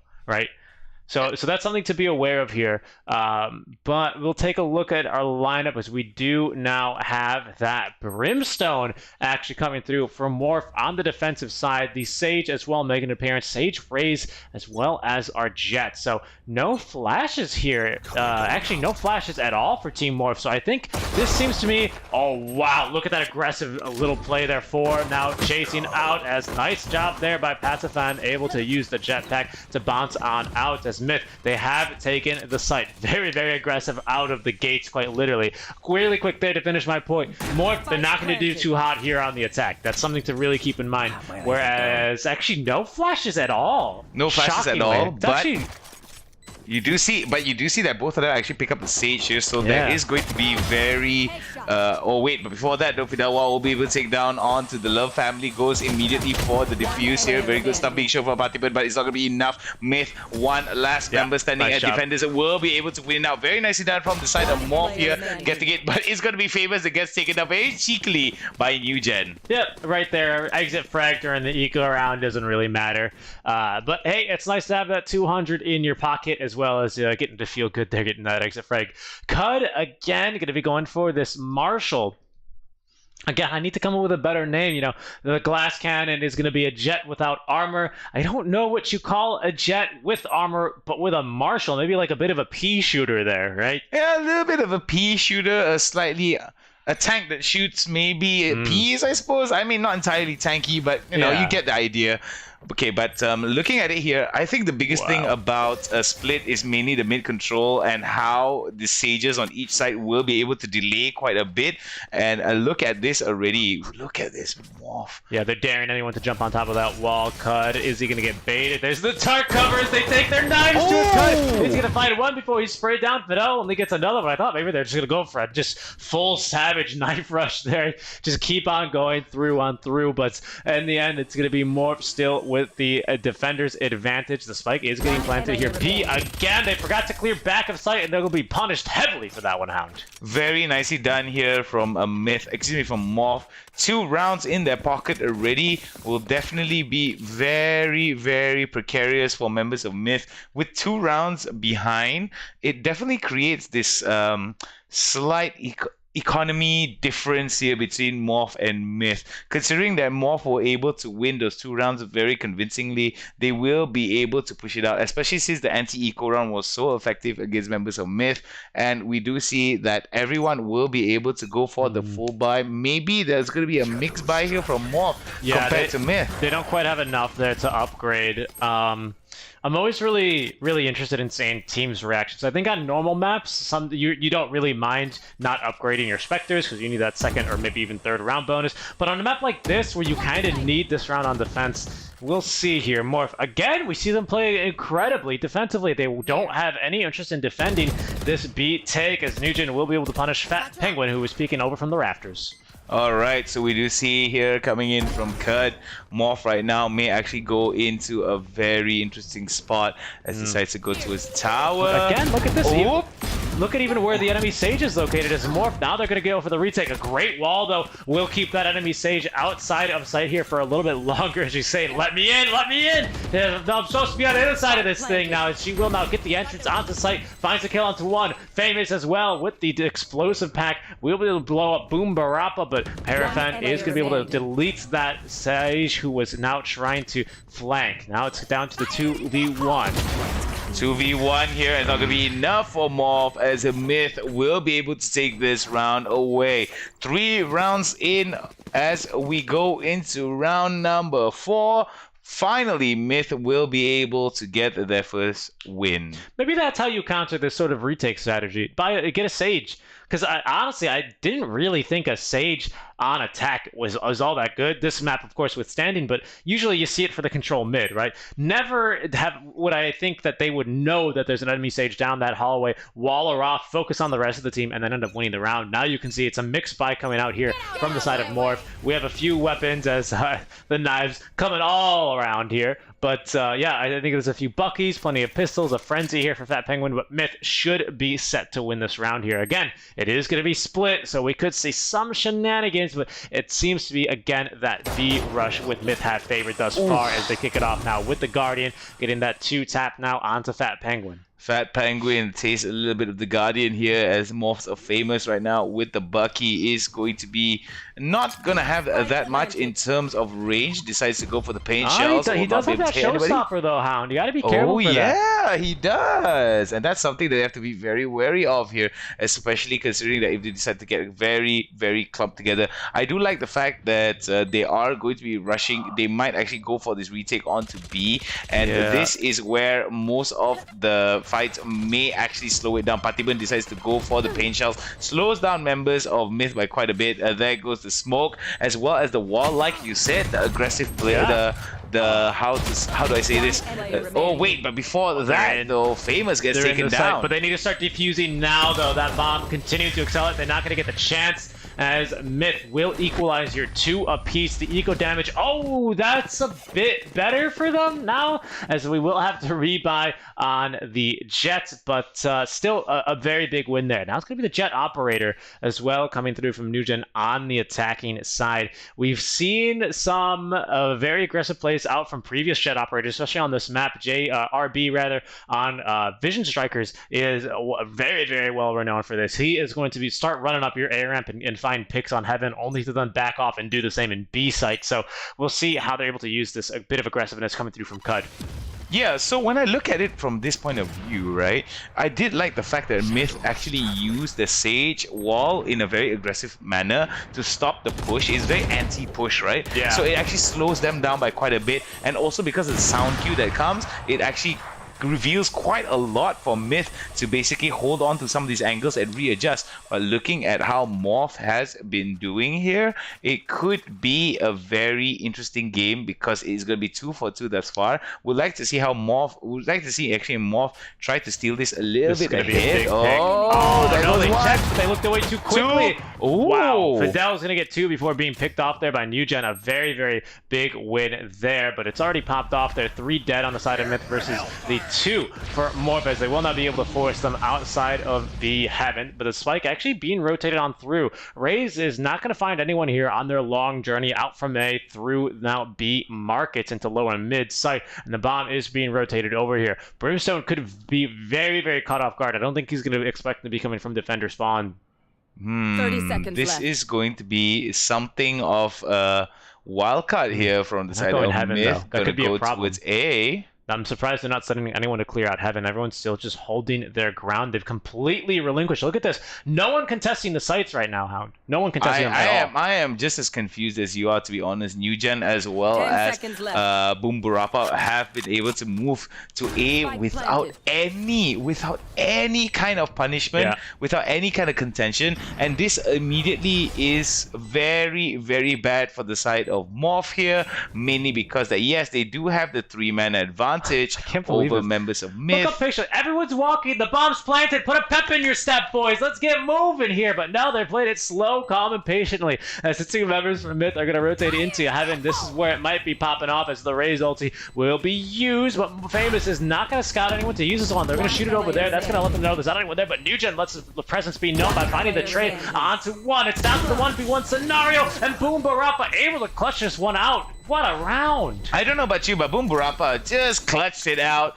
just by an inch there. Luckily enough, Morph took a little bit too long to get there. I don't understand what was taking on. We did see them play rather slow in Haven, but they can't do the same kind of strategies here. Yeah, I'm surprised because to me, one of the hardest things about this map, yes, is the mid control, but also generally it's just really, really hard to take a site. Like, it's hard for both sides, right? We saw that obviously play out there, but if you just relinquish control of the sites, I think this map is not going to be the easiest for you because there are so many angles that you can get advantageous peaks.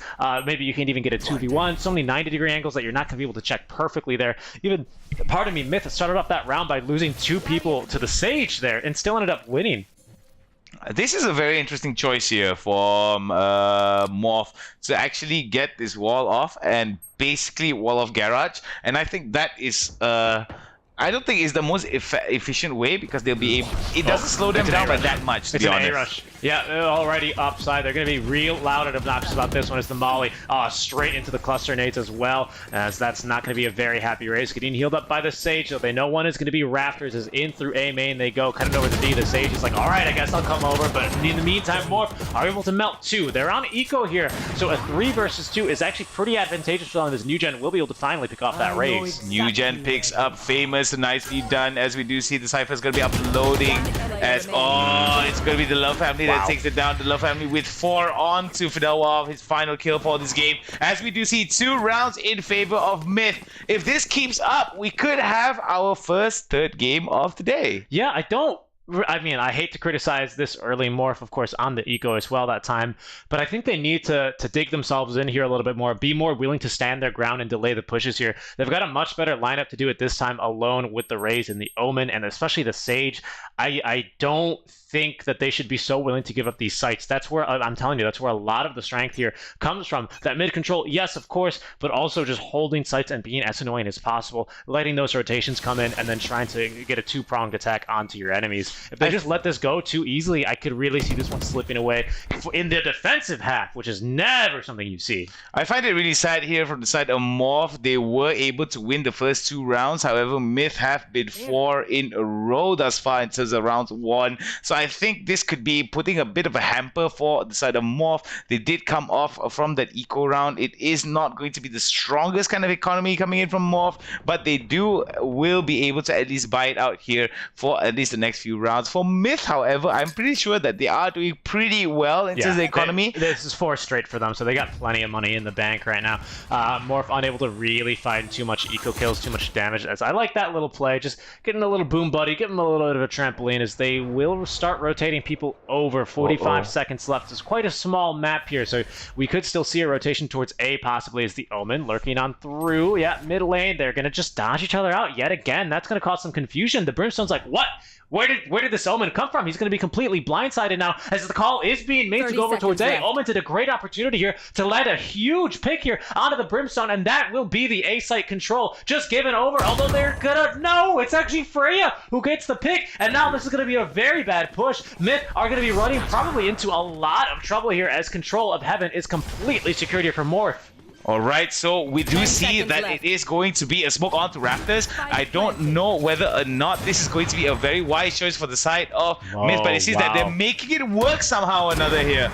Another one by New Gen. New Gen right now definitely going to be taking out another. Excuse me, Patipet is going to take out onto Freya. There goes the Patience onto Cut. I don't think Cut will be able to make anything work out here. May consider saving this out. Yeah, they're going to be in some trouble here. That's exactly right. The save might be deemed necessary. 1v4, very unlikely as he continues to just lurk on through the site. They might be peeking him though, as now they're going to make the call to back up. Myth, they as well would do well to maybe look for an exit frag, but if they can't find one, it's not really anything to sweat about it. So they're very, very happy now to get 5 rounds in a row. There's only going to be 1 rifle out on the side here of Morph, at least 1 rifle with armor that is. So we should see probably another round here in favor of Myth. I do actually want to give a quick shout out here as soon as the scoreboard pops up to just confirm it with myself. Let's take a look here. The Love family is indeed, of course, all the names are different here. But assuming that is going to be Freya, he's really recovered here quite nicely. That is Pu1 Tap has recovered very, very nicely on the side here of Myth. So I think they can be really happy because he had a really, really rough time there in the first half. I think that it is first map, sorry. Yeah, it is going to be very tough for Myth to come back to basically push out from that first game. It was a pretty crushing defeat from them. However, looking at the second map, we do see Myth right now with all of the tempo and all of the lead here, and it seems that the Indonesian team is suffering by quite a bit here. May not be able to hamper quite a bit to dampen the offense that is coming in from the side of Myth. Maybe they might be waiting out to switch on towards the side of defense. However, considering considering the lead that's happening for the side of Myth, it could be bad for them here if they could let a considerable lead from the side of Myth build up. And like literally, Myth could probably afford to stack 2 mid, 2 B, and just leave the Cypher all alone A. Him alone is going to be able to delay the push enough to dissuade more from deciding to go for any further action, as Nugent's going to find his second pick with the operator this round. Sets up for a defense here in the back of site, and this should again be Myth just taking this round fairly uncontested again. I think Morph, their strategy works on all the other maps except for this one. Yeah, it does try to work out, but Boom Barapa will be able to take down Freya here. 2 members left, and it might be a flawless round for Myth if they keep this up. Maybe it might be another save here from the side of Morph. I think it should be wise from Cut as well as the Omen to actually just not go for it. But I think this might be an opportunity to get an exit frag from Cud. You'll see here. His crosshairs not very well placed. Unfortunately, Cud is going to lose that rifle, and we need to make sure to evacuate the site. Fat Penguin holding down and hunkering down here rather in the mid lane. I don't think they're going to be able to scout him as the entire team gets together. The group picture there, selfie against the wall with the lighting thanks to the spike, and they're going to take now 6 rounds in a row. Very, very good stuff here from Myth. Very strong showing. Very strong showing indeed from the side of Myth. Morph is definitely not adjusting themselves well towards this tempo that Myth is actually playing it out. Yeah. And I like the fact that Myth is actually, they realized that at Haven, Morph played it very slow and Myth kind of rushed in a little bit too haphazardly. Now the tables have turned and Myth are playing it a little bit more aggressively, and they are trying to push the tempo against Morph on the attacking side. Oh my goodness, Fat Penguin takes 2. That's a really good start here. He's using to teleport straight into the slow orb. But no, I think a big difference is this Brimstone. I don't think the Brimstone really gets much accomplished this map as Cud. There we go. 3 kills here on the Thrifty round. It's going to be absolutely huge here from Morph. That'll go on full buy here for the next round, as now they should have at least 2 or 3 guns now, having taken a lot of control. Two guns, it looks like, as they're going to be able to recover the Lurker's gun from long, and maybe the Lurker's gun here from B. But it will be the call to head here over to this B site. We do have some control of Heaven here, but mostly mid lane control here for the side of Morph, so they still could be in some trouble, as the Jet's ulti will now be used to try and get into this site. But now they know.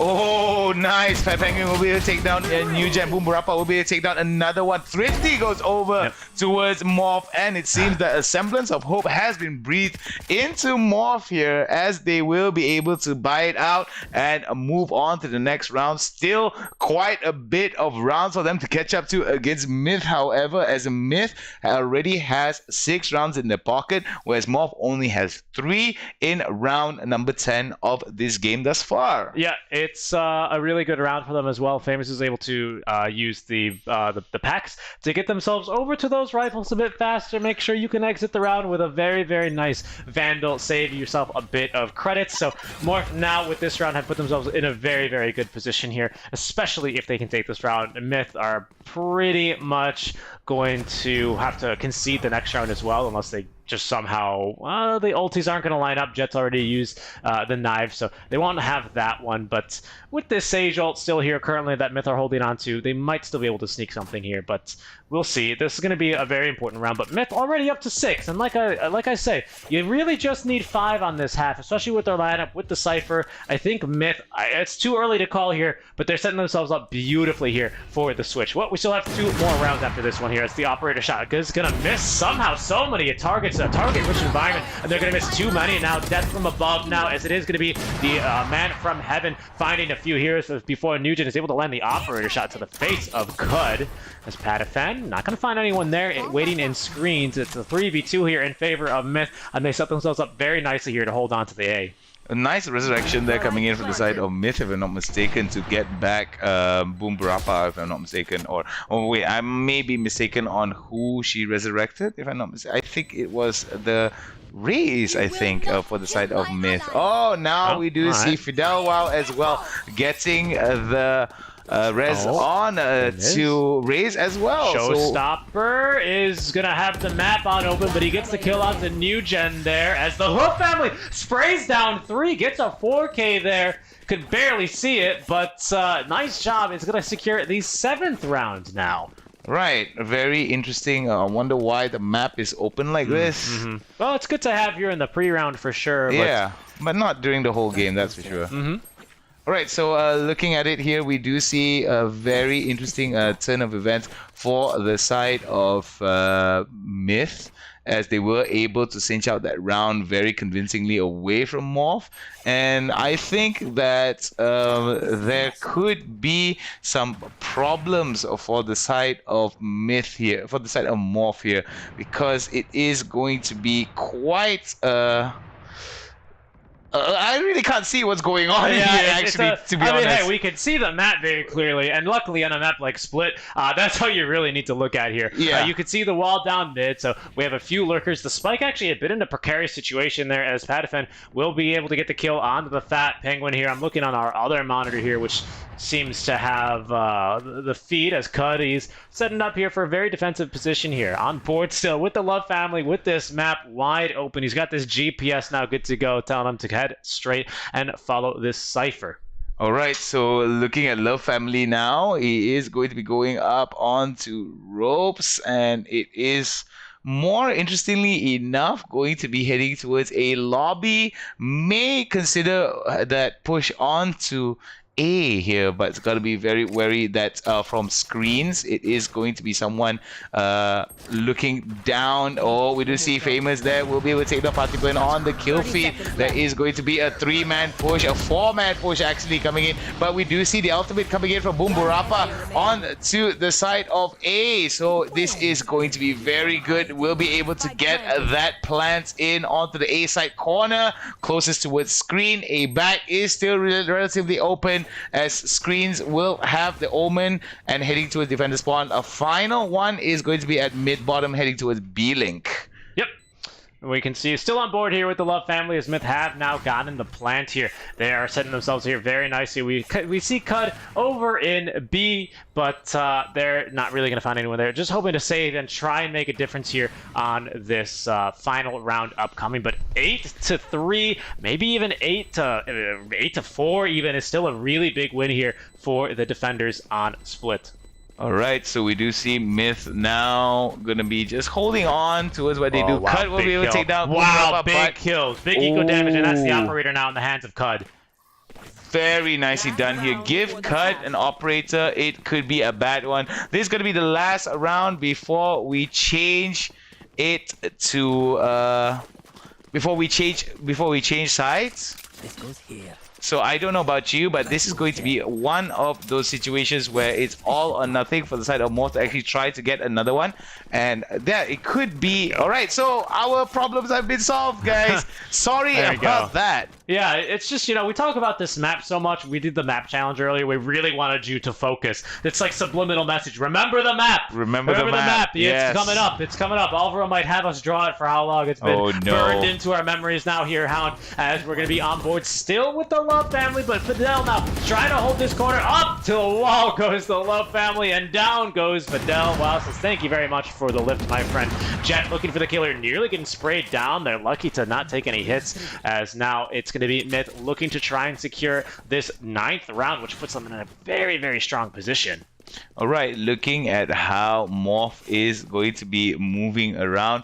The map is in the way again. All right, it's gone. So we do see Cut right now holding on with the operator, switching over towards Freya here, moving towards screens, trying to get maybe a semblance of information. Not going to be getting anything at all. It's going to be a 3v3 with a bit of a rush towards B, and that could be a win here for the side of Myth. It could spell disaster, though. We still have this operator on great position as well by the Rays, who's going to be able to listen to any footsteps, but they're not going to trust that intel, actually. They're going to make the rotations. I do like this call, though. They're going to be sweeping the map with both of these rotations, and now they should know. Yep, the Jet now going back to B, but they've already lost crucial time, and that's time Myth can use to set up the defense here. They will be approaching here from 2 separate angles.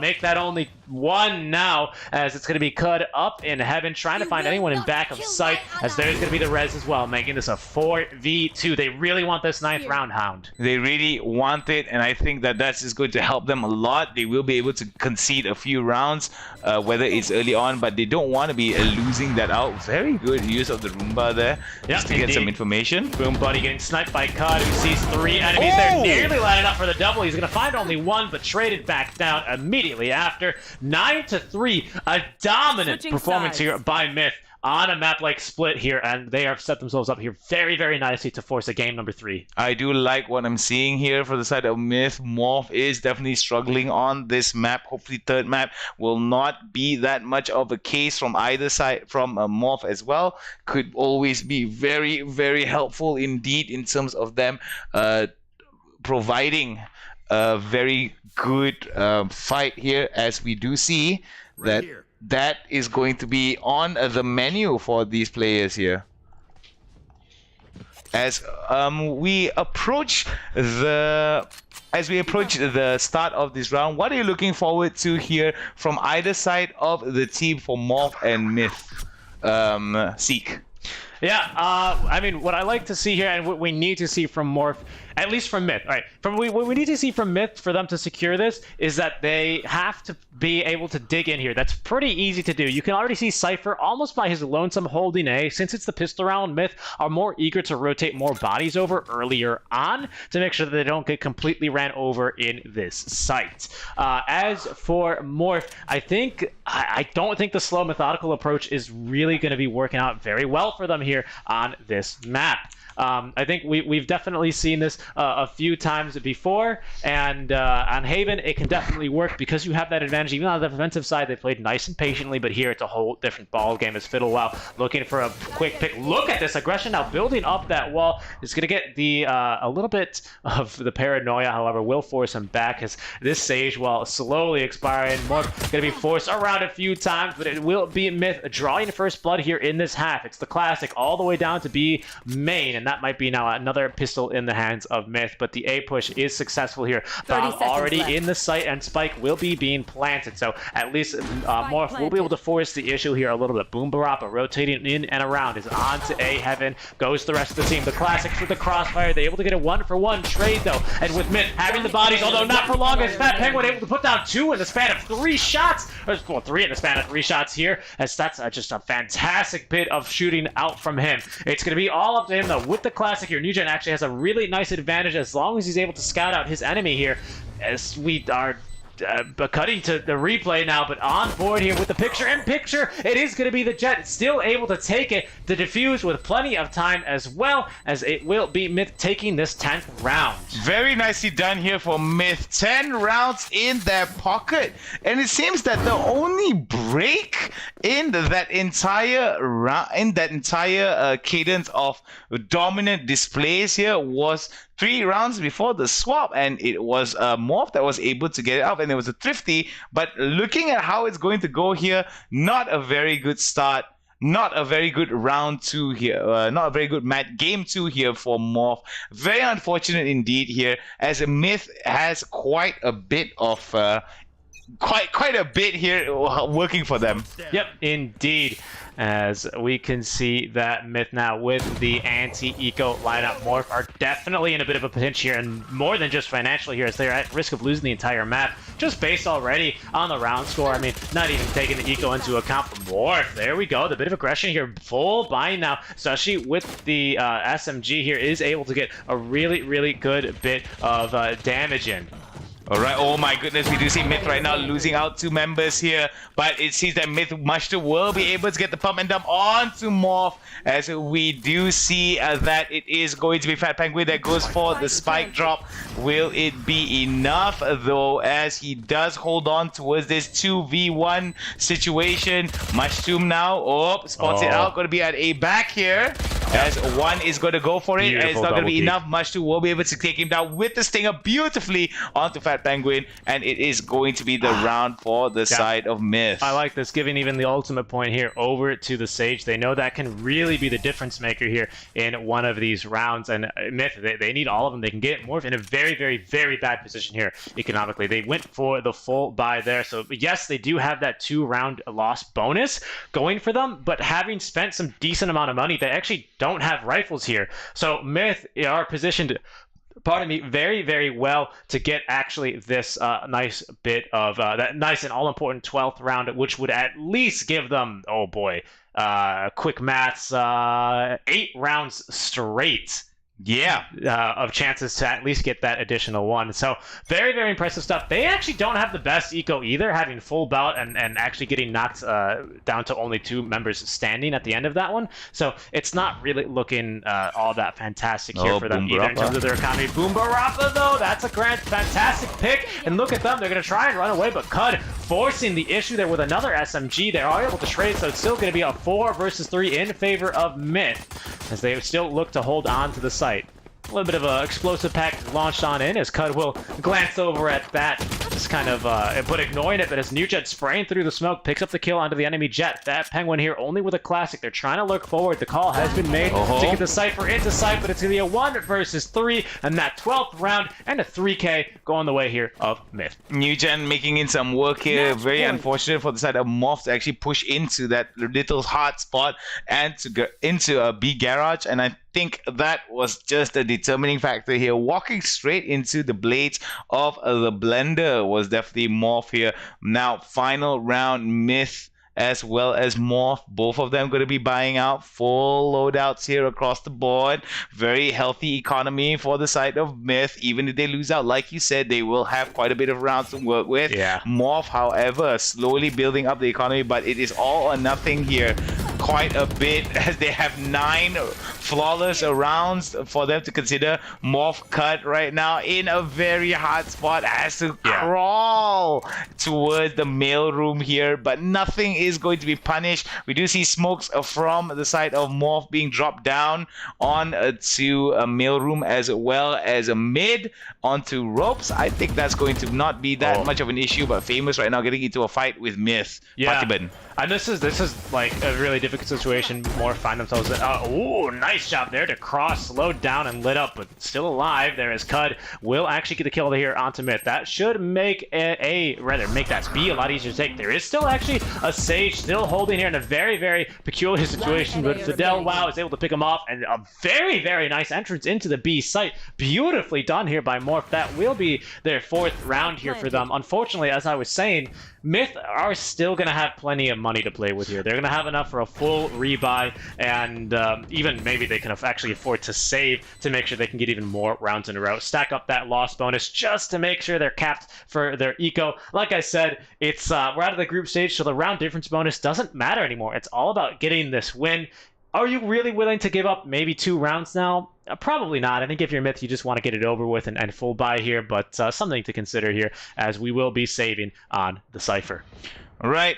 Rather interesting to note that Morph right now is going to be able to get this round, but still 8 rounds flawlessly. Morph has got to play it like that every round now, you know, has got to make sure that everything works for them in the best way possible. We do see that Morph has been able to secure at least 5 members still on their team. No one was lost in those exchanges for Morph, as Myth right now definitely going to be put in one of those situations where, yeah, they're not going to be losing out that many, but I don't think they're going to, are they going to go for that full buy here? Maybe yes, maybe no.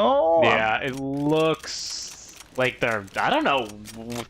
It's an interesting call, I'm not gonna lie, but the 2 Buckies I'm a big fan of. Obviously, I don't even need to say it anymore, but it's kind of a forced situation here, so I don't know if I necessarily agree with this, but they will at least have that round bonus to work with. Yeah, I hope that they will be able to actually cinch this out, but Patiban now opens up onto Freya. This is going to be a very interesting turn of events, Seek. Yeah, Morph is already into A, though they just were able to find the Lurker. A 4v4 scenario now as Cud is able to trade 1 away. Myth, they don't have the best weapons here to contend with this, but they do have the knives, at the very least, of our Sage to try and dispatch of this push. All right, as we're going to be seeing it here, going to be one of those fights between these 2 teams. It's going to be 4v4, 12 rounds in. Oh my goodness, New Gen onto 1, but it's not going to be enough at Penguin. We will take him down. Patiban with the showstopper onto Fidel. Wow, Famous taken down Mushroom. This is going to not be enough for the side of Myth. Another round goes over to Morph. That would have been amazing had they gotten that round, mostly because of the usage of that raise. That was amazing.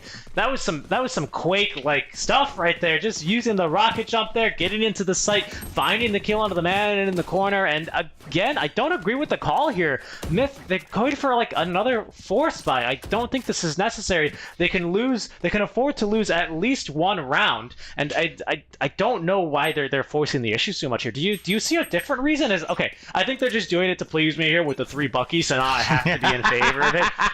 But be the contrarian here. Yell at me. Why is this a bad idea? Okay, now basically for the side of Myth, excuse me, it definitely is going to be bad. Why? Because it doesn't allow them to basically. Oh, wait a minute. Famous took down Boom Burapa. Yeah. Okay, so looking at how that actually transpires here, in the sense that it doesn't allow for some of these long-range, mid-range shots, right? They have to fight out all of these fights in a sense that Morph cannot. Morph will not actually want to be close towards members of Myth. Wait a minute, New Gen actually was aimed towards Morph. Oh, they know that there's an operator here. You saw him. New Gen's like, I want this so bad, but I have no idea where they actually are located here. Hiding in that corner. Does not wanting to peek towards mid. Does not want to swing out. He knows that there's plenty of enemy agents, well, at least 2 here, but he's going to maybe now get some information that they are trickling away. Going to try towards B instead after getting the opening pick. The Sage Wall shortly to time out as Freya will now call in the smokes. They're going to make a fake push here, trying to draw out one, but New Gen, he's smarter than that. He's like, no, that's a bait. He's like, I can go in a bit later as Mushroom. He's going to at least hear 1, at least 2 now. Another Sage Wall going up here from Morph. It's going to force cut along the or he's forced to take this more scenic route here through the site. Oh, he could be in some trouble, but actually the Sage just not peeked. They might not know the Sage is here, Hound. Exactly, and that's the thing that I feel that's going to be very good. Oh no! Come on, get him! Cut gets 2 onto Mushroom, onto New Gen, tries to get another one. Love Family will take him down, and there goes Fat Penguin onto Patipan, and it's going to be a 1v4 fight. Morph coming back into this fight. Yeah, I don't know. I think Myth is, I don't want to say they're playing with them here, but the double Bucky strat there is definitely a little bit questionable. Nice shot there from the Love Family. He can actually get some really serious eco damage going. That's going to be a 3k for him. He will not get the 4k. Famous instead getting credited with the kill there to end the round. But yeah, that's a bit disappointing. These guys need to work on their Bucky gameplay. I mean, listen, I can't praise the decision to buy Buckies and then say it's okay to miss those shots. You have to hit those. I mean, come on, guys. That's like, 30 minutes in deathmatch, just having some fun, trolling with your mates, practicing with that Bucky. You gotta get those kills there. A bit disappointed to see him die to the Classic, I'm not gonna lie. But Myth, I think they still have this one in the bag. 6-12 here, and they're gonna get the operator now up for New Gen. Alright, now looking at how this is going to be working out for members of Morph here, they do have to force this out onto Myth, and I do believe that this is going to be one of those games that almost get to get from New Gen onto the side of Morph. Luckily enough, it wasn't going to be the case for the side of Morph. I've always enjoyed the fact that we could actually go into a game number 3. Yeah. However, looking at how this is working out here, Morph may actually say, we don't want to go into game. I think it's still a little too early to call it. But they're working it out though. But here's the thing, right? Morph, it's a full buy from the memory round. They got good eco. I mean, obviously, if they lose a round, that's it. The game's over. So their eco doesn't really matter. They're just looking to full buy 24/7. But the thing that is relevant is they do have 4 ults available here at the moment, right? So I think Myth would do well to try and bait a few of these out. Because even if you lose a round, but you get 2 or even 3 ults, or even just the Sage res out from the side of Morph, that makes that 13th round so much easier to take. Even if you are going to be ill-equipped, you just can't let them get that ult charges off again. So that could be the difference maker here, right? That is going to be something to take into consideration. Yes, your eco, but also your spell availability here, if we can call it that. Okay. In they go. They're using 2 of them here actually voluntarily. Maybe in a third, the rocket fuse is not going to be able to last long enough for him to find a kill. Smoking off, but they still have 1 insight. It's the Omen lurking around. They're going to be here in the bomb being planted. Boom Barap getting 1. The spike getting dropped. Fat Penguin, he came here to do one thing, and that's to plant that bomb. And he is going to get that one done, but unfortunately now the defuse, no one can actually really afford to stop this one. The enemies might be revealed, but it's not going to matter. They're going to be able to stick that one. Boom Barapa gets the 3 kills and the defuse to clutch the game, clutch the round, that is, for Myth. We're going to map number 3. Well, game 3 is real indeed, Twitch chat. I don't know about you guys, but it seems that the Thais as well as the Indonesian teams are saying we don't want to go 2-0 either way. We want to go into our third map. They love playing Valorant and they love the idea of competing against one another. It has been very competitive across games number 1, but not as competitive as game number 2. However, coming in from the side of Morph onto Myth, I think the third game is going to be the determining factor here. Yeah, I have to question, I think, the decision by make that by Morph, actually, to run the Brimstone. I think everything else in the draft is totally fine. You can get away with, but the Brimstone rather than a Cypher, I would even probably take a Sova. I just don't think this is particularly a map that really suits Brimstone's playstyle. Maybe he meant to click on Breach but got confused. I don't really know. But a very nice recovery, regardless from Myth. They didn't really look too hot in that last map. Morph very, very slowly walked all over them. It wasn't really that fast, right? But a nice recovery from Myth, as well as the Love family here on the Cypher. As you recall, last time he was mirrored in terms of his kill board or his leaderboard placement here on the scoreboard. He was back down where Mush Tomb is, which, of course, when you're on a Sova, you need to play much more defensively, so that's not a slight at him. But a nice recovery here, and that just goes to show you why a Cypher is so powerful on this map. And what do you think is going to be the adjustment that needs to be made for the side of Morph here, moving forward for game number 3, going up against Myth? Because Myth were able to push the pace against members of Morph, and I felt that a lot of these exchanges that were basically started out by Myth, forcing members of Morph into situations that they should not have taken. They shouldn't have fought into. Yeah, that's certainly the case. In terms of what we're going to see maybe be different here by Morph, I think either map remaining here, which we haven't seen Ascent yet, and we haven't seen... Bind. Bind, correct. Yeah. Both of these maps, I think, are going to suit their generally slow playstyle. Bind, less so. Yeah. But I think maybe they're itching for Bind because of this Brimstone pick. Brimstone does absolutely amazing on Bind. It's his bread and butter, especially on attack, on defense. There's the 3 smoke setup to get the plants onto A very quickly. So I think maybe this just isn't their map. I mean, it has to do something, I think, with their agent choice as well, because they did not hold up in the defensive half here on Split, and that generally is a big issue. And I don't think it's a mismatch between the two teams, because we did still see Morph still outgun Myth in some rounds, right? We saw Myth miss a few shots, especially with the Buckies. I joke about that, but I mean, it's a shotgun. How are you going to miss that many shots, right? So it was, I don't think it's that scenario. Plus, of course, Morph taking map number 1 overall. So I think maybe it's just that maybe the map could be the agent lineup, not really suiting their play style here. So I think maybe they just need to reset. They need to play their game. I think that is the way they can get maybe even take now the win, as we are going to be going to map number 3.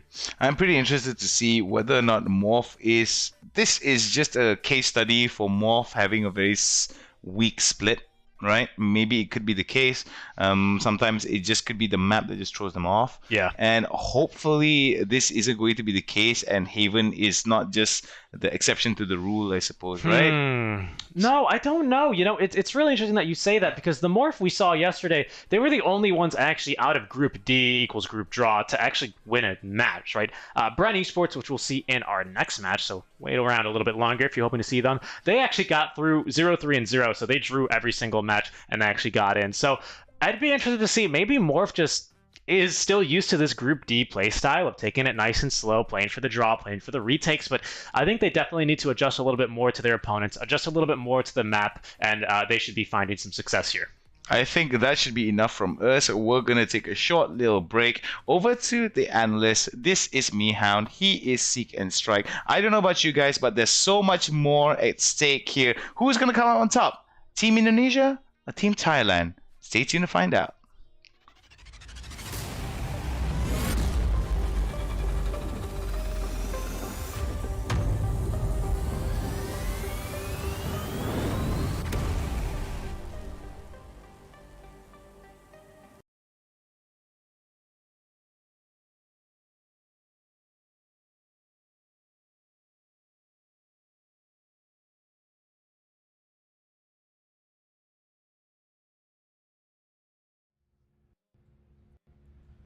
Hello and welcome back as we're here, as this 3 comes to a grinding halt, we have one last match, and this is only going to be a tie for now. The excitement's actually starting to ramp up finally, because the last 2 best of 3s, you know, a bit stompy. Now we're getting an even match, which is what we were expecting.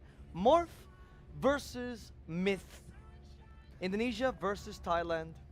Finally, the Valorant we were expecting. Tell me, Gideon, why did Myth manage to bring it back this game? Well, I think they just have some better control over the map and very familiar with it, especially on the A side. You can definitely notice that there's a significant difference in the way they approach the map compared to a lot of these other teams that are much looser. They feel very methodical with it. I think they've got a better procedure in terms of how they actually check their corners because, again, everyone does it. They walk in, immediately looking down into spawn, looks left, looks right, done. Every single person does that, especially when the map was on the screen. You can clearly see their vision of what they're doing every single time they're on the site. However, I will have to say, I thought for a second, compliment. Oh.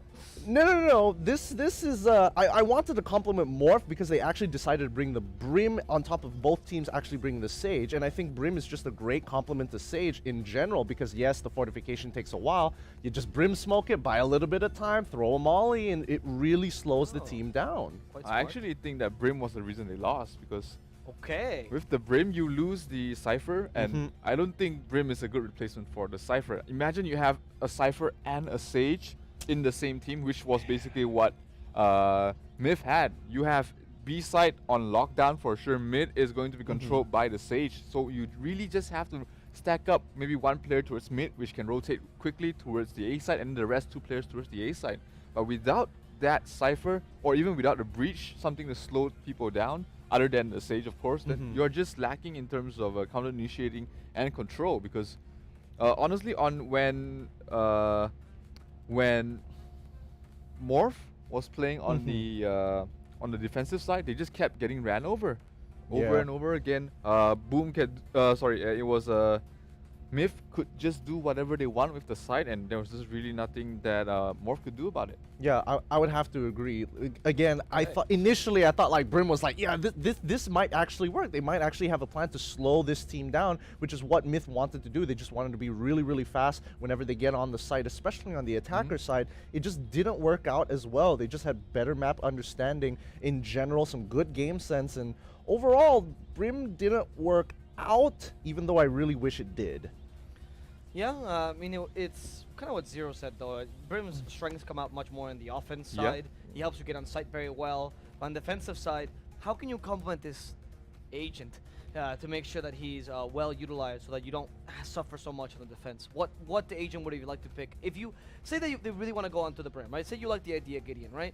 How do you complement them to make sure you don't have that weakness in your ground? Well, you pick a Cypher. And who do you replace then? The Sage. But then you won't have the Sage, which makes Brim in a very awkward spot. He can't be that one agent that, you know, complements others. He needs others to complement himself. Much like a, it's not like a Jet where, you know, you don't have a breach, fine. Jet still can do magic. But Jet's good on her own. Yep, but unfortunately Brim is just very map dependent or even just teammate dependent. He can't do things on his own. Yeah. Do you think this map is not good for Brim particularly? I don't think it's particularly good for Brim. Neither is it bad. He's just neither here nor there. Okay. It's not the worst for sure. There's no reason to pick him over someone else. Yes, exactly. There's just when you have other agents. Even Reyna is great in this. Is decent in this map. You got Breach on this map, which is great as well. Raze can clear a lot of corners. So Brim is just like, if I have to rank heroes, agents that I want to pick on this map, I think Brim would literally be the last one. Really? Yeah, even behind Phoenix, behind Reyna, behind Sage. Viper. Oh yeah, it's just like, wait a minute, guys, hold on, wait a minute. he knew this was coming. Actually, I think Viper might have been even better than Brim. Really? In this map. I mean, think about it. How far has he fallen? Right? Brim was like the king of the meta like a couple patches ago. Breach took his place. Yeah, on the defending side, on both sides, you can literally just set up a huge toxic screen, which cuts off both entrances of a single side. I mean, you can, from A side, you can block the mid cross as well as the ramp. On B, you can You can just wall off the toxic screen off the garage as well as the mid area. So there's a couple of one-way smokes for the Viper to be useful on this map as well. So Brim is literally my last choice. Fair Would you enough. agree, Gideon? I slightly disagree because I do think Besides the Brim. Viper. Well, I Let's mean, gloss over that. If yeah. you take out If you the take a Viper, yeah. If you take out a Viper, then yes, I would have to agree with you that Brim might have to fall into that last position. But I think he does have his uses, especially for post plants. Those smokes are very, very useful if you are trying to play that mind game, which. We knew for a fact that Morph just couldn't play that game. Myth was very, very comfortable. They got so confident, they even bothered on this 11th round to start hunting for their members. If I remember correctly, it was Jet who was the last one alive in that round for the side of Morph. He was just running around. He's like expecting not to get chased down, and all 3 members from the side of Myth Attitude just walked out. It's like, we don't need this anymore. We are going for that kill. Why is he so awful? So what? Awful. Why is Brim so awful? Not everyone I understand. Like, his kit is honestly a bit of a jack of all trades. He's kind of useful. Yeah. He helps you get on site. He can force people out of their hiding. Well, once at least with his molly. Yeah. What is it that he lacks?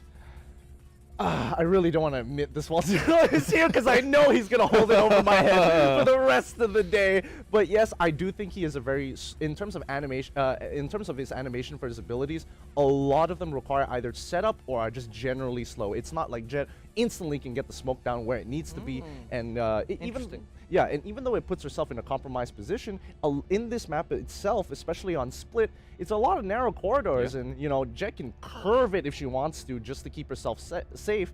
Breach, on the other hand, has to literally stand there, look at his Brim has to stand there just looking at his UI and pray that he doesn't get peeked. Yeah, definitely. That is definitely the main point there. The range isn't that great for the smokes, and he is close to useless when you're trying to retake.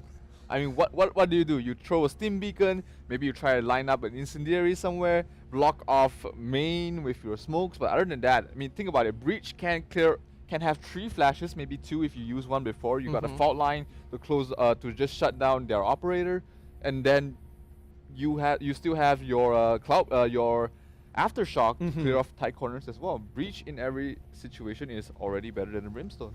Yeah, I would agree. However, I do think that the stims are especially good. Like, because Brim really starts to shine, especially on pistol rounds.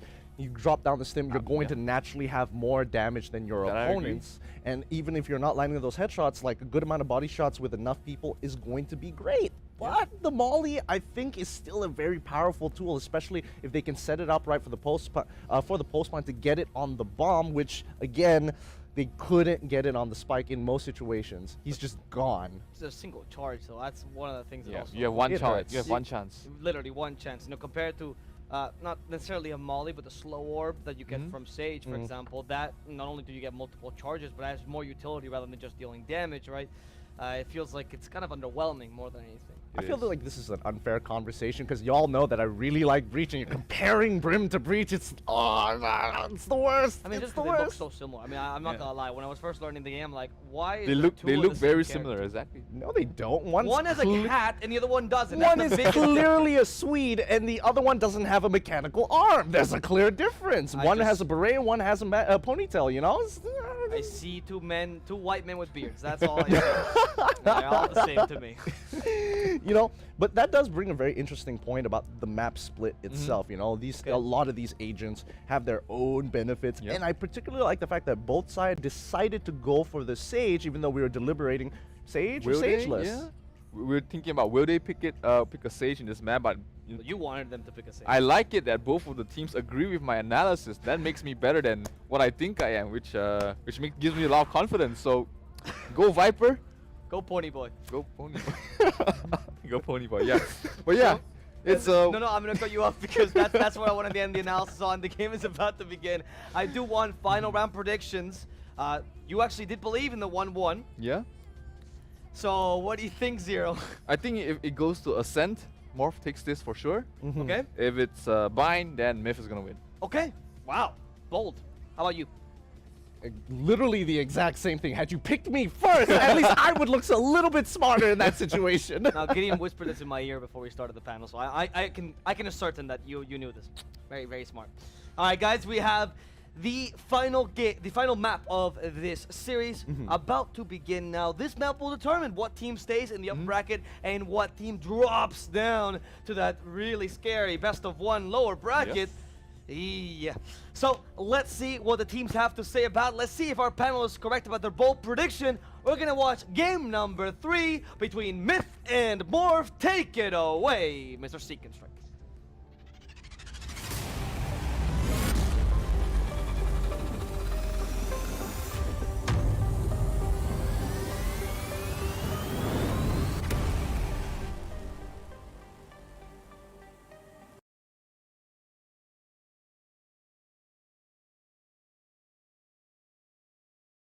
Intro. And welcome back, ladies and gentlemen, and agents across the world and Asia. This is the Valorant Royal C Cup Playoffs Ignition Series. Top 8 teams from 4 groups are going to be fighting off against each other. And all that intro is out of the way. I am Hound, he's Seek and Strike. We're excited to be back here because we've finally got ourselves a game number 3. It's going to be Team Thailand, Myth, going up against Team Indonesia, Morph. And the third map is going to be Ascent. Yeah, interestingly enough, we're going to have Morph again on the attacking side here. So again, I think this is really going to quite suit their playing style very nicely. I think maybe if they can look to be playing this one like attack all around, where they kind of just sit in the mid lane, dominate control, kind of rotate back and forth, poke and prod, look for weaknesses, and then strike. Because when they are looking good, they're looking real good. But on the defensive end, I'm kind of scared for them as well. I think maybe after that last match, Myth, they kind of know what the weaknesses are here on the side of Morph, and they're going to be looking to exploit them. A weakness, though, for Morph, for Myth, I would say, is, of course, the Bucky usage, whiffing a lot of shots there. I actually checked the tapes in the 6 minutes I had in between. I was eating a sandwich, just shoved the whole thing in my mouth, and then checked the tapes on the Bucky. And yeah, they missed, I think, 2 or 3 shots on the Bucky. So unfortunate there in that circumstance. That's really the ideal engagement range. But, of course, that's just a joke. And I think on this map, we're going to see some real hard-fought rounds here. Down to map number 3. This is going to be the first one of the day. We've had 2 O's all across the board, so I think this one we've got a lot to look forward to here. All right, so Morph is going to be on the attacker's side, whereas defense is going to be for the side of Myth. And what do you think is going to be very interesting about these 2 teams here in Ascent? Are there any particular caveats towards attacker? Towards Morph on attackers first, or do you feel that it's just going to be good for them to be on the attacking side? It's good for them to be on the attacking side first, 100%. The problem with Ascent, right, is that of course you've got your doors to be closed, and I think you can open them if they're not destroyed, actually. Usually it never comes to that. Usually once they're closed, they just get shot open or the round ends. So I'm not 100% sure, but I'm pretty sure you can open them. But the thing about that is that it does make it a little bit harder for you to actually sneak and retake a site, because you have got to shoot it like I think 12 or 13 times to get that door to bust open, and by then the enemies are going to have a good number, they're going to have a good estimation rather on how many people are behind that door, how many people were shooting the door, what kind of guns were they expecting from that. This is all information that good enemies can take advantage of, adjust in the few little seconds that they can get, and then hopefully try and put you down. So I think Morph, when they're on the defensive ends, really need to dig in here and make a stand in these sites. Haven and Split, they played the exact same style, and I don't think that you can really I don't think you can really get away with that in a game like this. 4 maps, they're all very quite unique to each other, and I think they do require slightly different play styles. I think coming in from the side of Morph, they do need to consider coming out of their shell a little bit more. They need to be, not to say coming out of their shell, let me rephrase that, get out of their comfort zone a little bit more against Myth. And Myth, I think, historically, when we saw, maybe with the exception of game number 1, they were very aggressive at Split just now. They were able to push it out against members of Morph. I mean, tell me, you're a trained fighter, right? Don't they tell you to lean into the punches, right? Well, it depends. I think it... right, on the attacking side, right? Because I feel like right now they're kind of just giving up room, and then they're just backed into the corner with nowhere to go here. And that's the thing. I feel that members of Morph are starting to realize that yes, despite the fact that there are very good capabilities from Morph to basically get the counter punch in, right? Yeah. When Morph is up against the ropes, they tend to start flailing in, and that's when Myth takes a few accurate shots, proverbial shots to the body, to the head, take them down slowly. I think there's a very strong, I think in the combat sports world, they say you work the body to make the head, to make the hands drop, right? Yeah. So that's exactly what was happening for the side of Myth towards Morph at split. However, Ascent could be a different thing. They could have a breath of fresh air. This is the third map after all. So this is where all of it is determined. All chips, all bets are off. It's going to be anyone's game here as we start the round. It is going to be a standard pistol round between Morph and Myth. It's going to be Myth on the attacking side and Morph on the defense. I like this. Morph back to that Cypher. They're not going to opt for the Brimstone. Myth, however, will actually, in addition to the Cypher as well as the Sova, opt for a Reyna. So I believe we've got arguably two duelists on the side of each team, right, with that Jet and with the Reyna. On both sides, actually. Is this a mirror matchup? It is. It's a mirror matchup. Yeah, look at that. It is. It is a mirror matchup through and through. As we can see, just getting everything ready to go for our pistol rounds. Morph on the attacking side. So, like I said, I think they should be looking to play this a lot like they did on Haven. Take lots of rounds here early on, be looking to try and secure these rounds, and then from there, just take it nice and easy on the defense. Sure, you can, sometimes try and back off, but always give yourself a way back in. As Morph, they're going to strike first here in this match with the first kill on to the Reyna.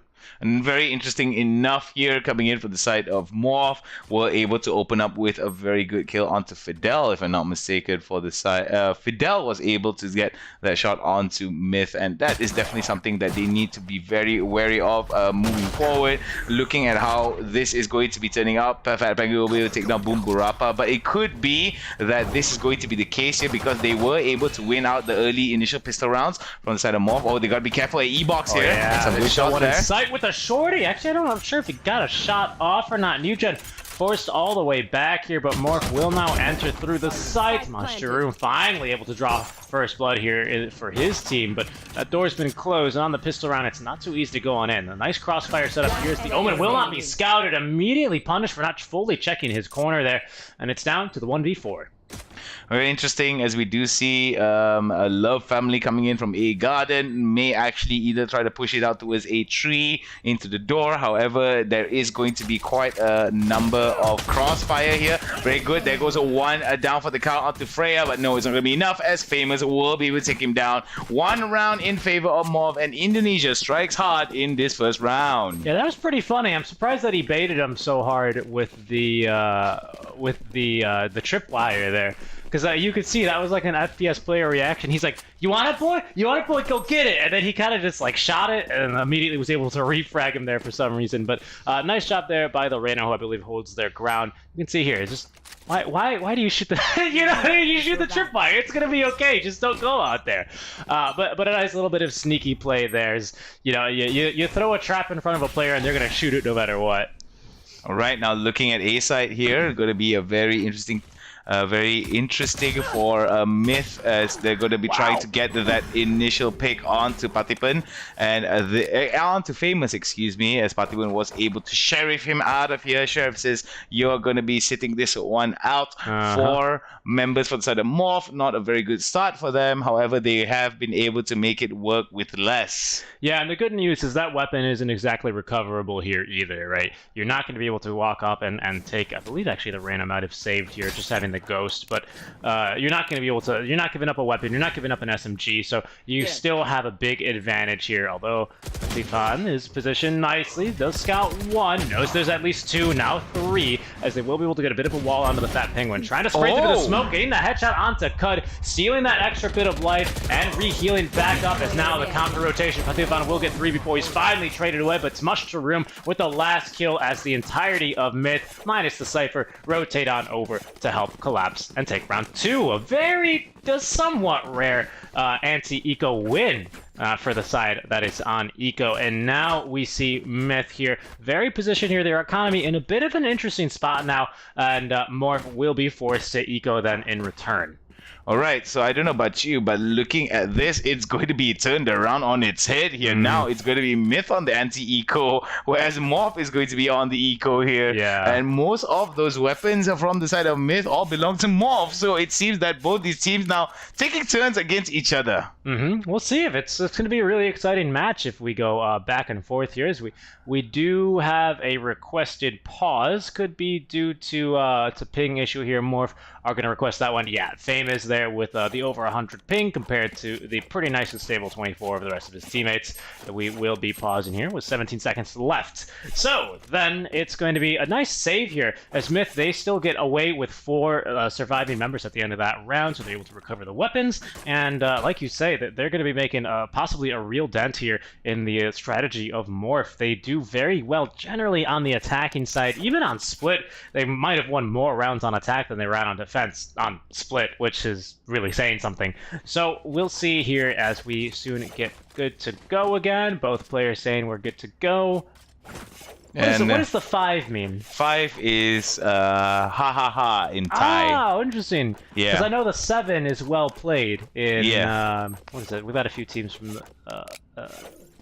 I'm not entirely sure, but yeah, but 5 apparently, because how you say 5 in Thai is ha. Right, I'm not entirely sure how I pronounce it right, but 5 is ha ha ha ha ha, basically. Very nice. Now like you know. There we go. More Asian trivia for you. Yeah. Asian language trivia for you. Asian language trivia, why not? You're watching the Royal Sea Cup for a reason, and that, of course, stands for Southeast Asia and not, the Red Sea. Yeah, of course. But anyway, all jokes aside about sea and the color of the sea, Fatibur will be able to open it up onto Famous, and all Famous saw was red, definitely, when it all started out. Yeah, immediately headshot it there as well as Fidel is going to miss crucial shots there. NewGen picking up 2 before he's traded away with the Frenzy. 77 HP remaining. Smoking off the catwalk. Looks to be appearing back towards there. Nice smoke spot though, getting caught by the tripwire and immediately sprayed it down. Myth, they're doing excellent here on the defensive side here versus Morph. And I do see here, coming in from the side of Morph here, a little bit of looking like the anti-eco round for the side of Myth is definitely going to be working out for them. Going to capture the ultimate orb for the side of Fat Penguin.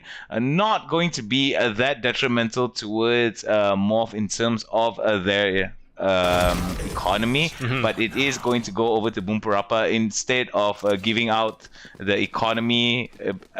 Instead of losing out so much in terms of credits, they will have to lose out this round fairly early on. It is going to be 2-1 in terms of round 4. Myth heading into round number 4. Yep.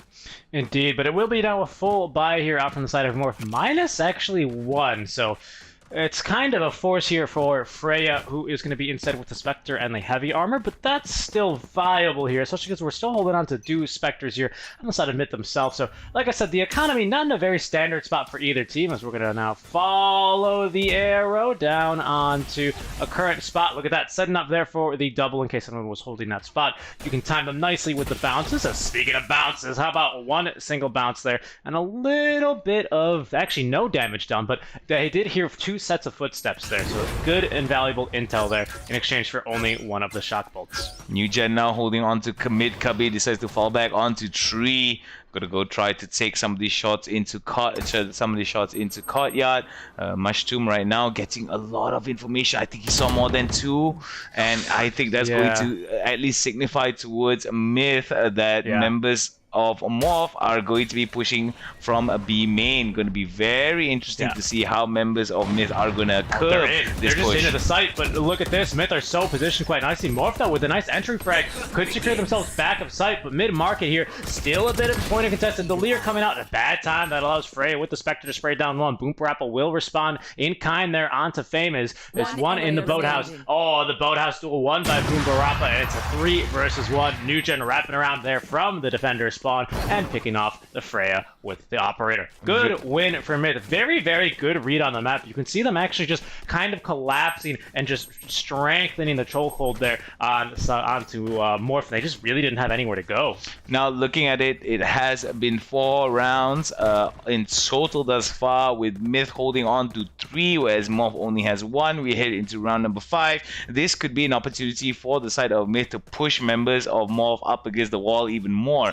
Looking at another eco here coming in from the side of Morph, and this is going to exacerbate the lead between Myth as well as Morph. It's going to definitely benefit Myth, but it only will be detrimental towards Myth if Morph is able to turn this around and win it. Yeah, this is real interesting. Morph not deciding to really lurk with anyone. Instead, they're leaving one behind, placed defensively, just still watching. But we'll see if Myth can take advantage of this. It's now very deep into sight, and T-Fan might be able to escape here now. It is going to be in another firing position. Doesn't actually use the orb there, so is immediately sprayed down, but it's going to be Cud with a 4K here. We didn't even see him. Cud, there he is, all the way in heaven. As, well, he sent plenty of enemy heroes there, didn't he?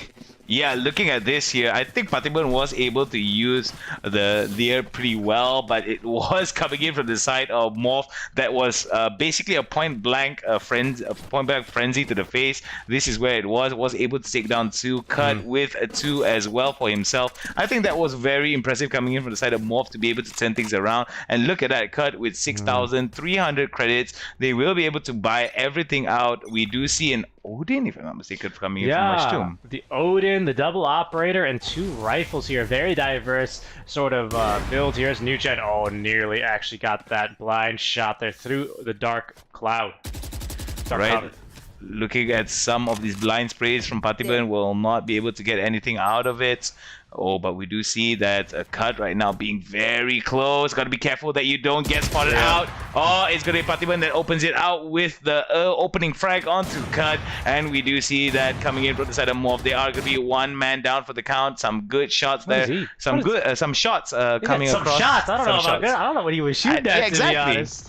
Yeah, so excuse me for misspeaking, but we do see favorites right now being able to take down the Love family, evening out the numbers here between themselves. It's still going to be mids around here, considering the time is of the essence. For the side of Morph, going to get the healing off by the side of Patiban. Gets another one. Will be able to get another one. 3 for Patiban. Decides to go for the overheal, but was caught in the reload animation. Goes for the Empress here for the side of Famous. May look for somebody, but unfortunately, no one is around. Yeah, it's pretty funny. I'm just kidding. Nugen's around there, landing the shot now with the operator, backing up here on top of this little hut in B lobby. The little newsstand as the Omen rotating on through, recovering the spike, but actually getting headshot with the Odin from all the way down mid, and it's a 4-2 lead here for mid. 4-2 lead for Myth, and I think this could be a bit of a problem starting to mount itself for the side of Morph as we head into round number 7. 4 rounds in favor of Myth, 2 in favor of Morph. It's going to be 1-1 overall thus far across 3 games. This is anyone's game thus far, but I'm thinking Myth right now, if they keep this up, this could be the end for the hopes of Morph to continue onwards. Yeah, it's an interesting call out here from Morph. I'm not really sure who their IGL is, but they do actually make the call to buy here. Is once again on board with the shock arrows. We're going to see the second one land in a second. Just the single one actually here, but still not finding anyone, but not really the most reliable intel. As we do have the Love family holding a tight angle, will be smoked off by the enemy Omen. Alright, so B main here being held by the Love family from the defender side spawn. I do think this is going to be pretty good.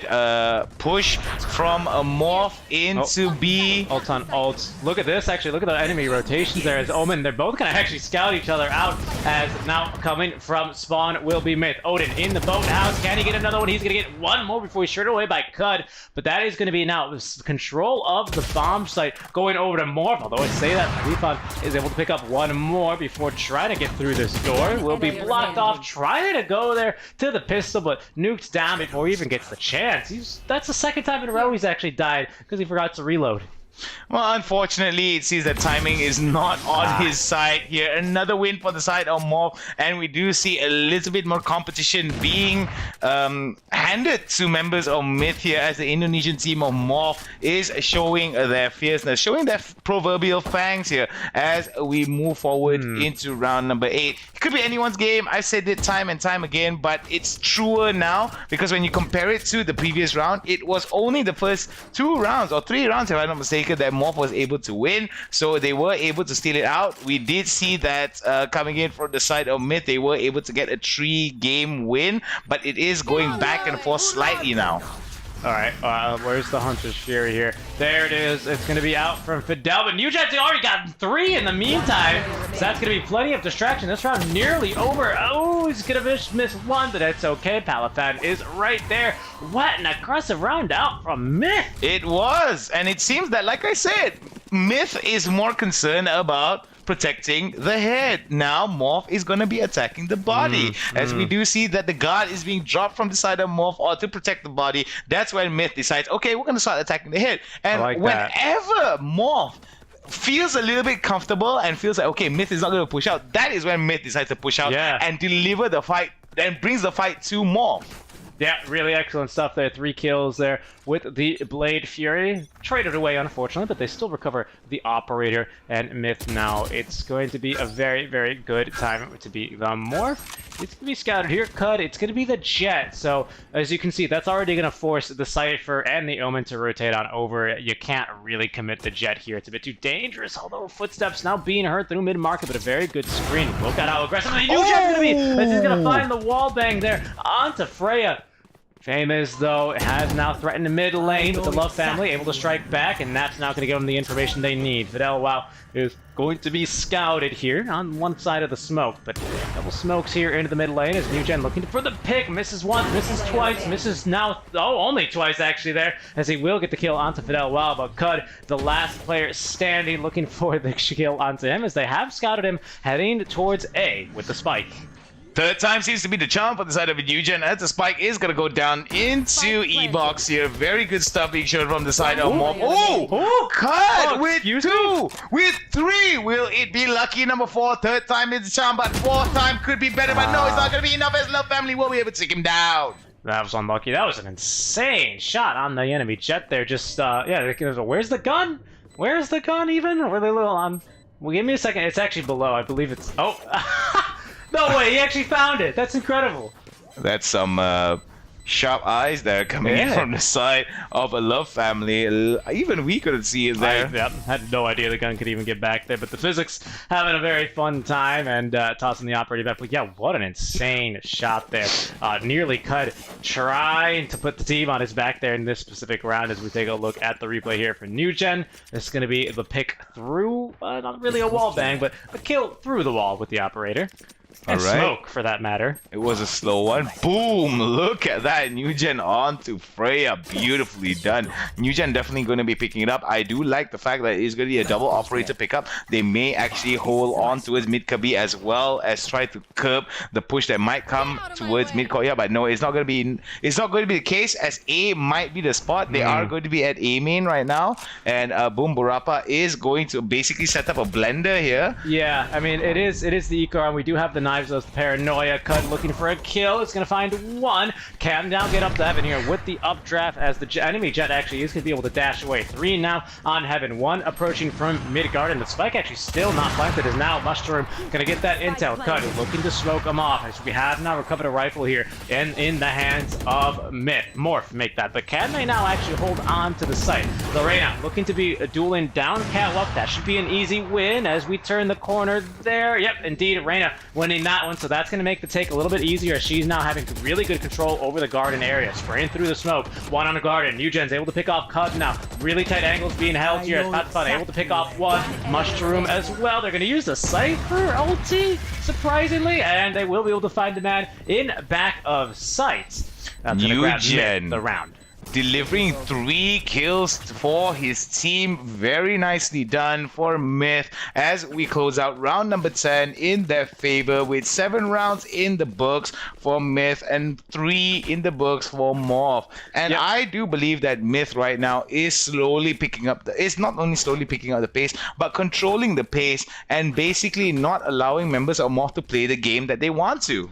I think, not to be understated there, was Patifan's effect there. I did call it out on Observer not catching it, but he actually ended up swinging over to Catwalk to make sure he could catch the Lurker. That gave complete confidence there to Myth to then push at the same time there through the door as well as through Heaven to be able to take the round. Very, very well done there, because that's not the easiest retake with a double operator setup here. But Morph, they're going to try again for A. They're going to get some decent damage on the Omen. Unwilling to peek. Very smartly done as Nugen here, holding the angle. There's going to be the Leer placed down for a second, and he actually holds tight as they do have the smoke to cover him.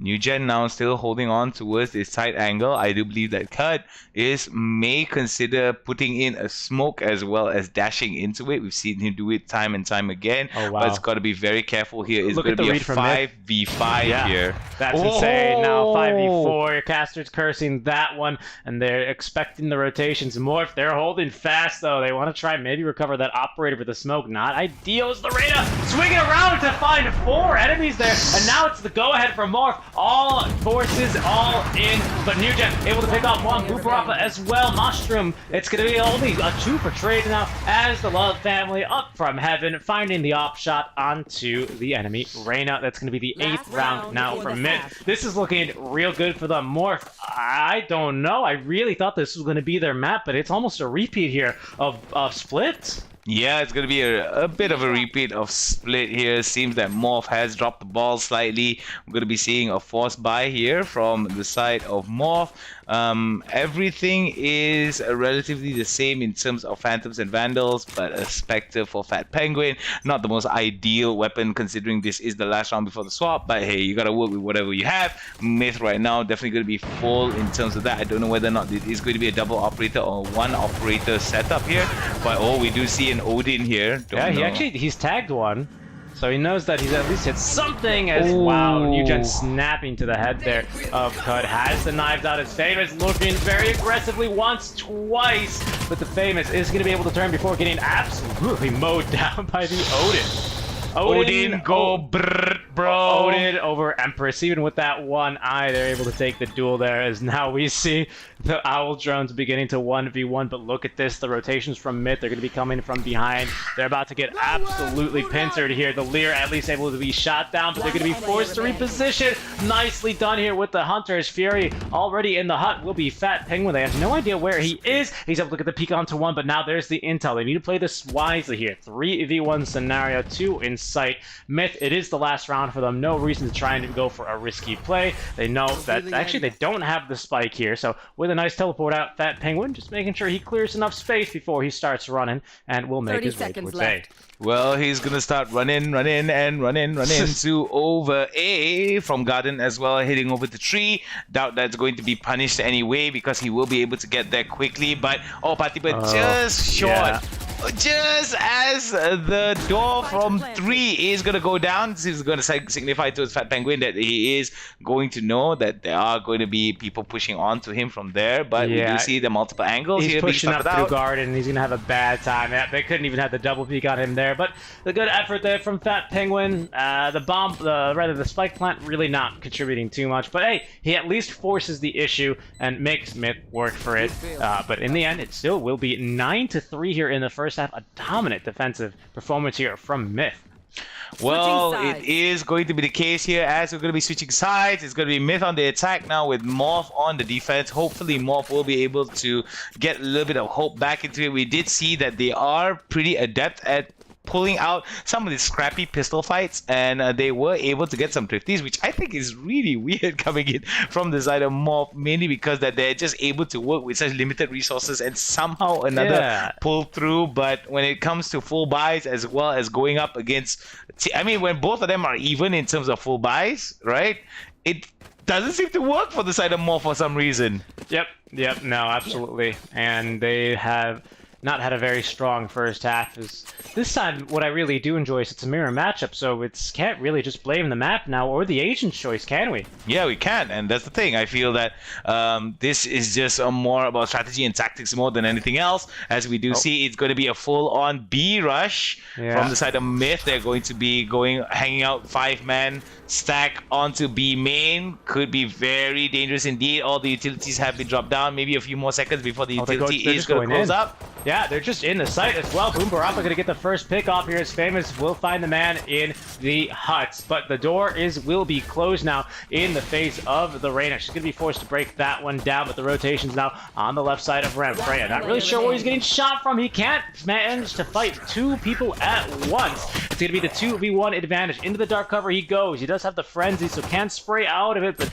doesn't really have the accuracy. Boom Barappa with a 4K in the pistol round here to put his team 3 within taking the match. Well, Caster's curse is definitely real here. It seems that Morph was not able to cinch out and make it into a gritty turn for themselves into their fortunes, and the pistol rounds is definitely going to be conceded towards Myth. Myth right now will definitely pick up some anti-eco towards Morph, and this is going to be hard for members of Morph to actually bring a semblance of offense towards them. We do see that could be there could be something revealing here in terms of Myth going towards a main. Yeah, it's almost a full save as well here out from Myth. Make that Morph. Oh, yeah, I was about to say for FM, they don't want to peek that. They actually went for the Spectre here, so better at a range as in they go straight towards a site. Closing the door. Will they peek? The Jet chooses to save her life here. Probably going to be waiting for the rest of the team before she begins to break down the door, but 5 people now already inside. Boom Barappa already popping it off. He's got 2, now 3 kills already. He mows down everyone coming from heaven. 5 HP, but it's not going to matter. The Jet, the lone survivor, but will be traded down by the enemy Jets, and it's 11-3 just that quickly. Just that quickly here in their favor. Myth right now 2 more rounds away from winning this round, and Morph is going to be in a very, very bad predicament. We do see that all of this that is working out for the side of Myth is mainly because of their pacing as well as their abilities to spend a crazy amount of utilities to commit into a push, and that is something that they need to be very, very considerate about, especially during these moments where just as all is about to break loose, right? For the side of Myth, they immediately coordinate a very, very well thought out push, and Morph definitely is more reactive than proactive, more than anything else when it comes to that defensive side. Definitely. Yeah, and Myth, here they go. They're going to be taking it slow. They look towards A. They decide they don't like what they see. Instead, we'll now head back over towards B. We do have a very aggressive rotation out from this enemy. Reyna, though, lurking towards mid-link, and she will be able to at least trade one off before being picked by the enemy Sheriff. So that's going to be now a pistol here in the hands of the Sage, and getting walls will be cut, forced out of cover there, and sprayed down by, again, New Gen. That's 2 rounds in a row that they've gotten the kill. Last time it was the round deciding kill, but here, well, it could as well be the round deciding kill as Myth now moving with confidence.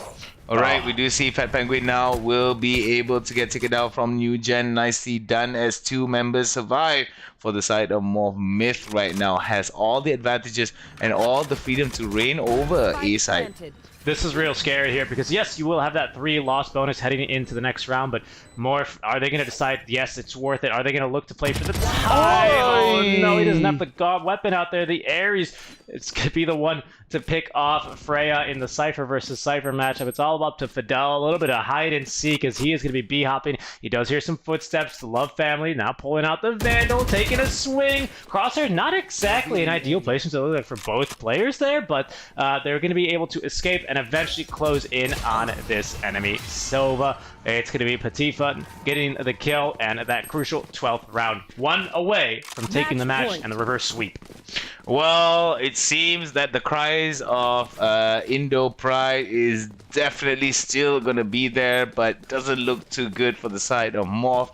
Despite their valiant efforts, despite their bravery, despite their efforts, it seems that Myth is just too many steps ahead, despite the fact they did concede that first game over towards Morph. And I do think that it's not to say that Morph is not as... It's just not that they're not on the level of Myth. It's just that I think there's a little bit of rigidity in some of their strategies, I feel. And I think that Myth is benefiting from that rigidity. Yeah, and this is great. They're showing some really strong performance. They were heading undefeated under this current roster into the tournament. They lost a few matches in the group stage, but now they are set to take the games from Morph. Again, this is the open qualifier teams that they've opened up the round with a kill. There's Reyna on Reyna action, the 5v4 is set up, and they are looking to close this one out. Spike ticking away here as Morph attempting to retake now, going through the smoke. Boom Drop picks up one, Mushroom gets the other now, as it's a 2v5, now back down to 1. It's not going to be the flawless, but it will be the 3K, and it is going to be Myth.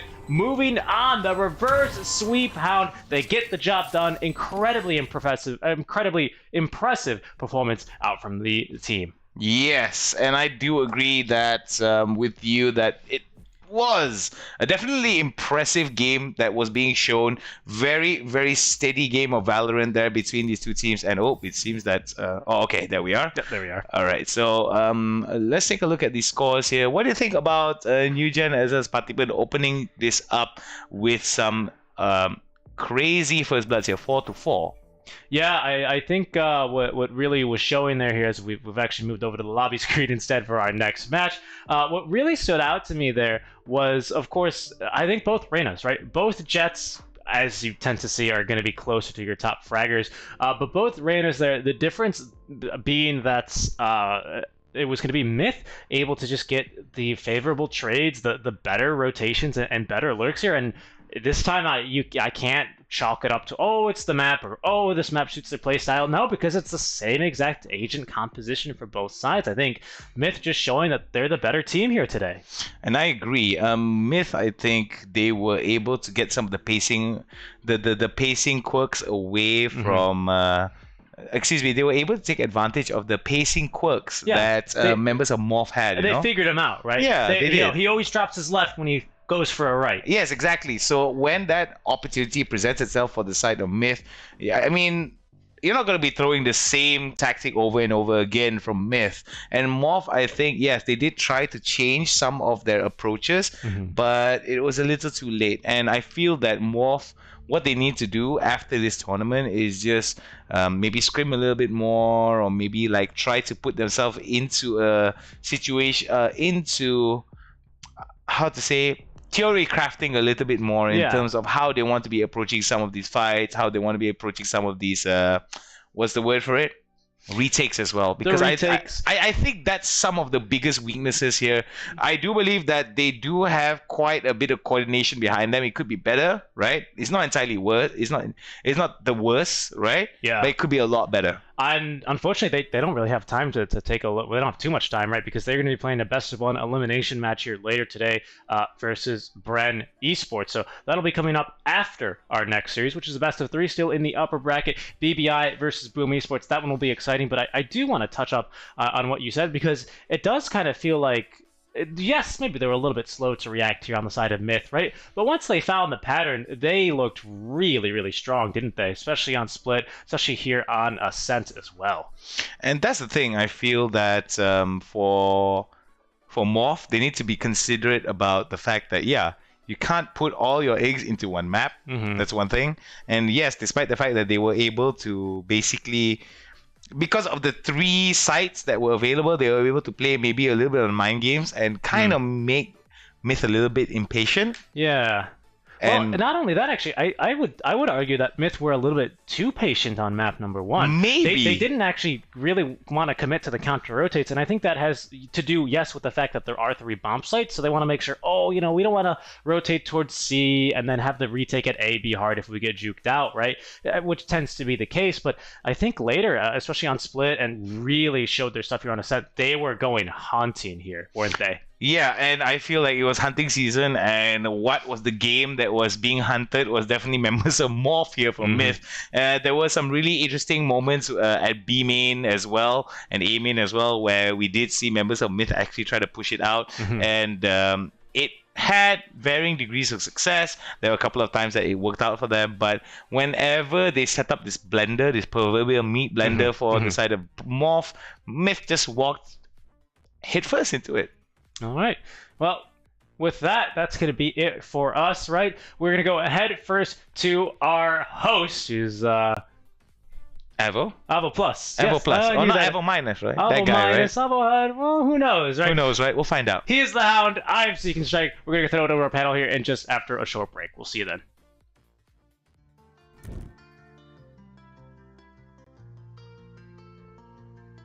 Welcome to the EPOS Royal SCA Cup. The group stages are over, 16 teams have been drafted down to 8 as we now officially head into the playoffs. But before we really get stuck into the first day, let's have a look over who the teams are and how they got here. The first game of the day will be Attack All Around versus Bren Esports. Attack All Around's qualification was dominant. They had the best map differential across all of the teams in the tournament, and they beat all of their teams within their group, and based off of form looked to be in the strongest position to progress. It's a team that have made the finals in the 2 biggest and only SCA events that we've seen so far, and based off their performances that we've seen, you could say that they might be making it 3 finals out of 3. Bren Esports, whilst they did well to get to the qualifying stage of the playoffs, they didn't do it in the same amount of fashion as Attack All Around. They came second place in Group D, and they qualified by not winning a single game. They drew all 3 of their group games. It was really interesting to see they got in there narrowly with a map differential win over HQ Esports, who were favourites to get out of that group.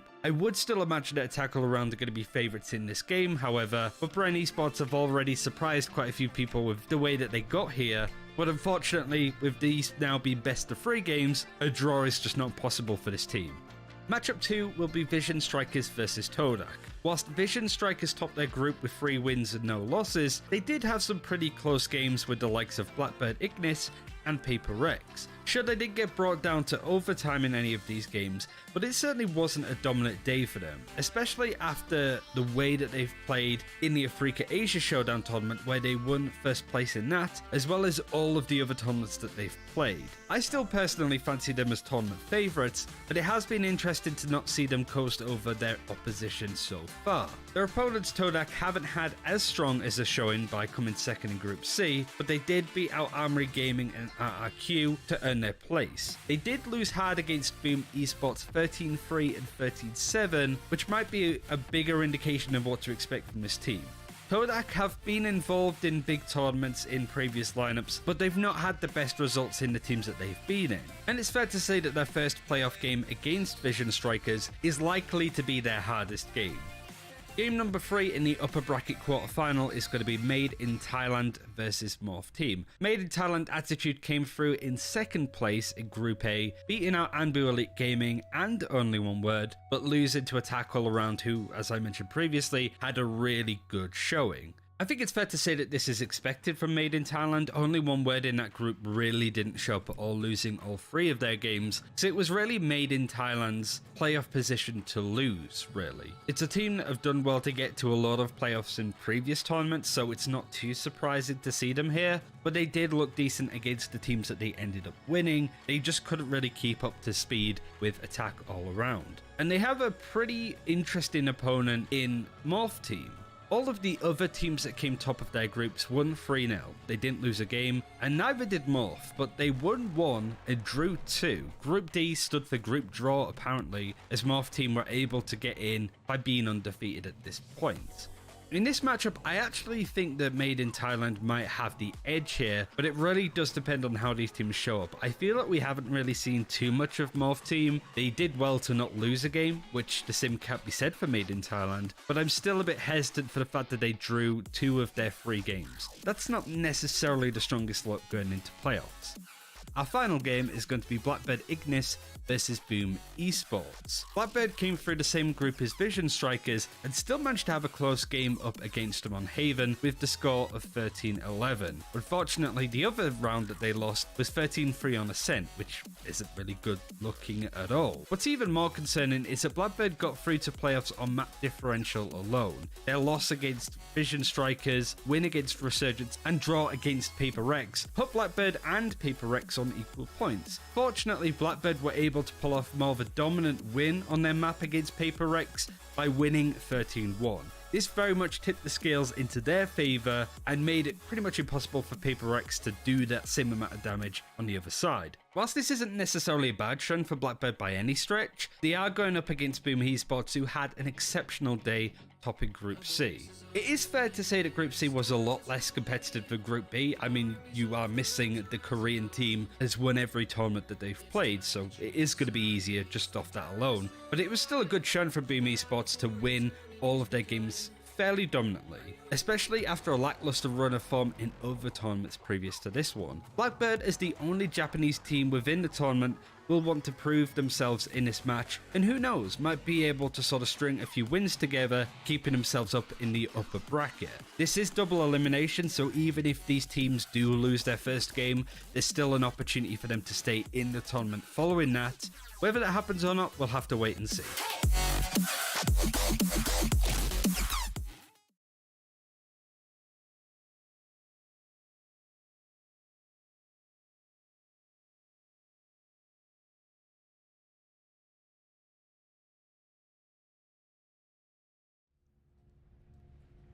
Hello guys, and welcome back. This time we get to watch a full best of 3, and an exciting one at that. We're here back on panel. My name is Travel Plus, as always, getting Q and Zero.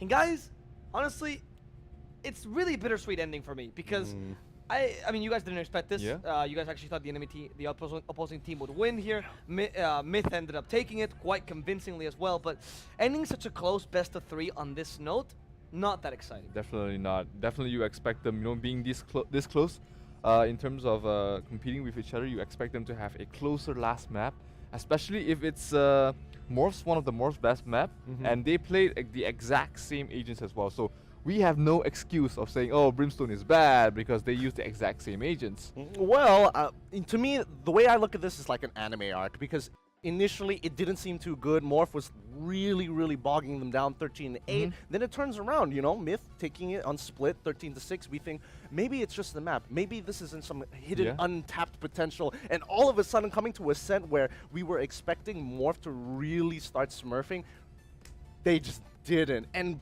better yet, they even had the exact same agents, both of which we've kind of talked about that ceiling, and all of a sudden from what we thought, well, what I thought, I don't know about you, the ceiling being like this, it definitely just extended a lot more. I mean, 13-3 is not a good score to be going to lower brackets with. Yeah, I think it boils down to, you know, Cut not able to get multiple 4Ks, Famous as well as Fidel, they tried their best. You know, we did see a couple of interesting Sova usages, especially on towards the B side, but unfortunately wasn't able to happen. Timing was a little bit off, the pushes was slightly wrong. They just kept having this one guy that just keep getting cut off or just getting killed early, and that just made the entire game really hard to play. Yeah. I'm gonna ask you, Gideon, because one of the points I noticed was a really low point to me of the match was the side swap, right?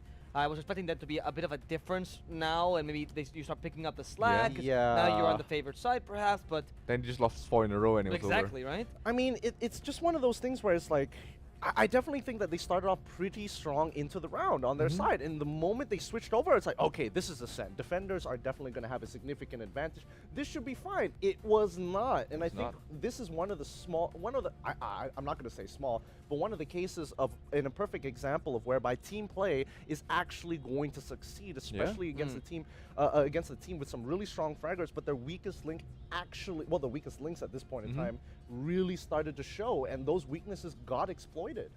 Yeah, I mean, losing the pistol round on the favored side, especially when you're doing the side swap, at this point we've seen this time and time again in this tournament. It's just it's death.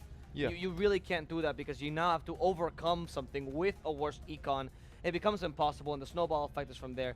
I think the only time they had a chance, maybe, of almost coming back was the very last round where they actually managed to regain some of their economy, but even then it was a bit too late. I actually think it was the first round. The first round they won the pistol, great. Then they lost the anti-eco. Then I thought this is gonna be trouble because you don't usually lose the anti-eco unless there is some glaring mistake or something that your team hasn't been working on very well, and then the opponents just is starting to figure that out. And from the second round onwards, we could see them just constantly losing round after round, and in the end, they only got 3 rounds in the half.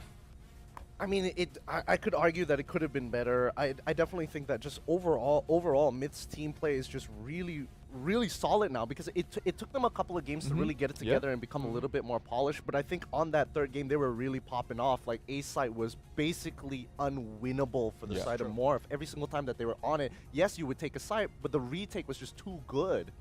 Does it maybe that the team play, the way they play, benefits their defense and their retaking? I mean, in general, the taking of sites for them was much more solid than the opponents, right? Do you think that benefits them, that they started on defense that well and they could get that score? Or? I mean, they had that initial buffer, yes, but the team play really started to show. Especially, I can't remember what, I didn't write it down, which is frustrating because they had a really good. Yeah, I got a whole notebook and I'm not even using the paper. It's like, what's the point? But more importantly, so the way that they actually sequenced themselves to peek into the site, really, really well done. It literally was on a 0.5 margin of when someone peeks. That information of what I can see on A site is conveyed to your teammates as they push in. They know exactly where to look. It was like watching a SWAT team. It's just go, go, go, go, pop, pop, pop, pop, all gone. You know how clean, it's a clean communication when you can tell they're communicating just by their execution. That's when you go, oh my goodness, because usually you don't know what the what the comms are looking like. But in this case specifically, you could just see based on their movements. Yeah, and it's all just information, information, information. There was no trash talking, no random data. Oh, the sky is really blue on this side of the map. No, there was just not. Okay, one guy's at boathouse, the other guy's at market. Okay, I got the guy in boathouse. Okay, I'll swing left. That is the exact communication you need to be able to win as a team, and we could actually really see that just from Myth's play. Yeah, and I love how Myth just made sure that there were no excuses for Morph. They had all the same. They had all the same agents. They made sure their composition was exactly the same. They both had some decent rounds overall, but that switch was just so brutal for Morph. Good. Yeah, and this last match kind of is not the best showing for Morph, but an incredibly impressive showing for Myth. I mean, they managed to make it to the second round of the winners brackets, a qualifier team which already made it through Group A pretty decently as well. We were a bit doubtful of their performance, right? Because they got swept by AAA. Their group, they were kind of rocky, but now they're really proving their mettle as they continue in the upper brackets. I mean, you don't call them made in Thailand if they don't have some kind of attitude walking into this. I really, really love how this team really evolved throughout the tournament in general. And Morph, unfortunately, they just couldn't get to that level. I think they could count themselves a little bit lucky as well because, as a second seed, you are facing the first seed of a different group. But somehow, Morph overcame a difficult group with both AHQ as well as Brent. Myth could have been facing either of these teams where the team play from both of these teams is definitely above that of Myth. But they face against Morph, a team which is more loose, more reliant on their heavy fraggers, and team play in terms of consistency, especially if it's a best of 3. When you have when you need these long stretches of consistency, Morph definitely falls short in that category, and Myth is able to heavily abuse that. That's a good point, actually, and this is relates back to the tournament having random seeding. When you have it like that, there is going to be a bit of inequality and a bit of luck that helps you along the way. Very similarly, the team that faces against BBI, which was in a really difficult group, right? Yeah, they came second seed. That doesn't mean that they're weak. Of course. But coming back to the luck portion of it, I don't know. I'm not entirely sure whether, considering Bren's performance so far, if Bren was actually seeded to play against Myth, I would say that would be in a much closer game than what Myth showed today against Morph. Wow. So you think Brent was below? So you think the group was what reality? I think the groups was, especially for both Brent and Morph, looking at their best. Coming into playoffs, you can clearly see that they're not hitting that ceiling that we've seen before. It's why wasn't it there today? Is it fair to say though that there might be a factor that you just played 12 hours yesterday? Well, not straight, of course. We're not inhumane to our players, but they played a really long day yesterday. I don't think even. At least Brett can definitely not get at least 8 hours of sleep, right? It's a tough schedule for them. They were the last to play as well. Their opponents had a lot more days to analyze. That must count for something. There's a bit of an advantage there for sure. I think you're better suited to answer this because for me, like, if it were me, I would say burnout for sure. I would not play. I'm telling you. It says on my passport, as a Spaniard, it goes, no, you can't do more than 8 hours of work straight. Madman. What's this? 12 games in my contract? No, thank you. No, but yeah, it becomes a valid factor, especially, just not getting enough rest, not being at your 100%, especially if your entire team is reliant on everyone being at their 100%. And that definitely when we seen from the group stages yesterday, both AHQ as well as Brandy Sports were not playing at their 100%. Morph definitely was like playing at their 120%. So that's why they had such a great show during the entire group stage. So I think if, you know, on a different day when these teams had better conditioning on themselves, they would definitely be a better team other than Morph. But you know, Morph, it's a competition. You know, who's better on that day? That's what matters.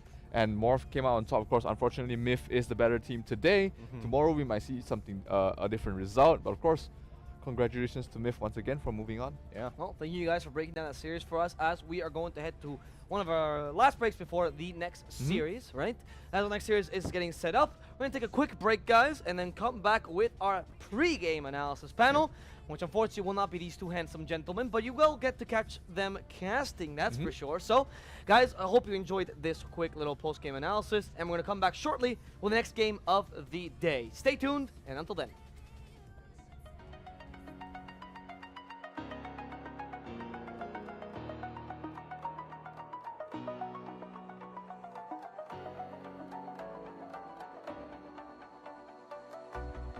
As the leaves start falling down and the shadows above the town, I can finally see you now. I see the fear inside your eyes, I see the pain in your smile. I can finally see you now. Oh, we radiate all over the world. We used to radiate, but now we're drowning.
Hello and welcome back. We're here on the pre-game panel.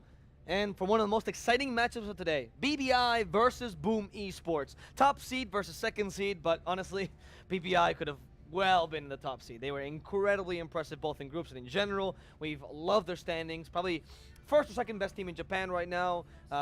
It's among them, you know, some people would debate. Jupiter's kind of there too. And Boom Esports, without a doubt, the pride of Indonesia right now. What are you guys thinking of this matchup? Why did you go first, Seek? I'm thinking that we're going to be in for a fun time. I think the Boom Esports lineup, they've actually transitioned from a different game almost completely. So these guys have been playing together. I think not for that long, granted, but considering Not this exact lineup, but they have other variations where they yes. But considering the lifespan of Valorant, especially as a competitive esports, when tournaments of this quality are running, I think that they're going to be really, really hard to beat here with plenty of really good tactics and good team play, which BBI might be hard-pressed to beat. Really? What do you think? Well, for me, I think when we look back at the group stages, one of the things I feel that's very important to note coming in from BBI is the fact that when they went against... no, excuse me. Let me rephrase that. So when we look at BBI and how they stand up against Boom, I'm very sorry, I misread something. Wrong page. Wrong page, yeah. So when I look at it, I do believe that there's going to be a slight favorite towards BBI compared to Boom. Okay. Right? But I do believe that for Boom as well, they're very, how to say, they're kind of aggressive, and I do like the fact that they might actually bring some of the fight towards BBI.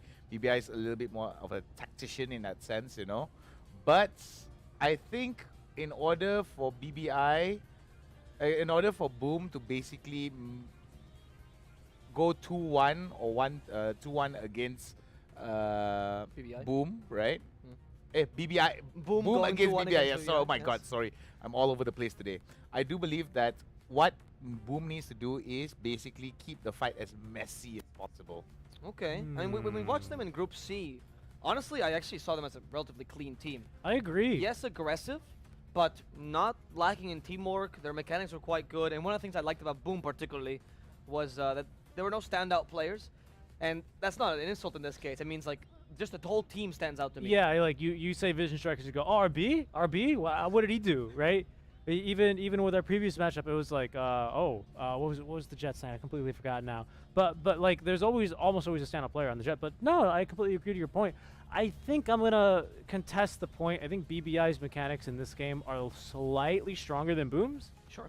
But I think that's where Boom, I think that's what's going to make this matchup actually really, really fun to watch is that, like I said, Boom, they really do play well together. I'd really recommend if you're trying to learn a little bit more about map rotations, a little bit more about professional level play compared to your pubs, because yeah, you could say, oh, are they rating it? What's the ranks? It's completely different in a full 5v5 competitive matchup, right? Yes. Like, yes, you still need that competitive rank, you still need the mechanical skill, but it's all about having the confidence and the IGL that can actually lead you into battle and win round after round, right? Yes. So I think if you really want to learn, I think Boom Esports is a really, really cool team to watch because I think they really have this nailed down. All their movements are almost always synced accordingly. They usually come over in waves. It's always going to be the mid laners rotating over first, and then you usually have everyone but the Cypher-esque hero, right? The Lurker. The Lurker, right? To guard the site is going to go last, right? It's really, really good to watch. But also on the side of BBI, speaking of Lurkers or people that maintain site control, they really like running the Killjoy, right? They do. So I would expect to be running up against that, and Boom should have something prepared if they've done their homework.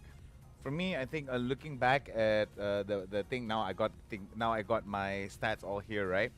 Boom was undefeated towards Group C. They were 2-0 all the way, right? Whereas for Group B, BB Ignis, they dropped a game against Paper Rex, and to me, I think Paper Rex they went 1-for-1.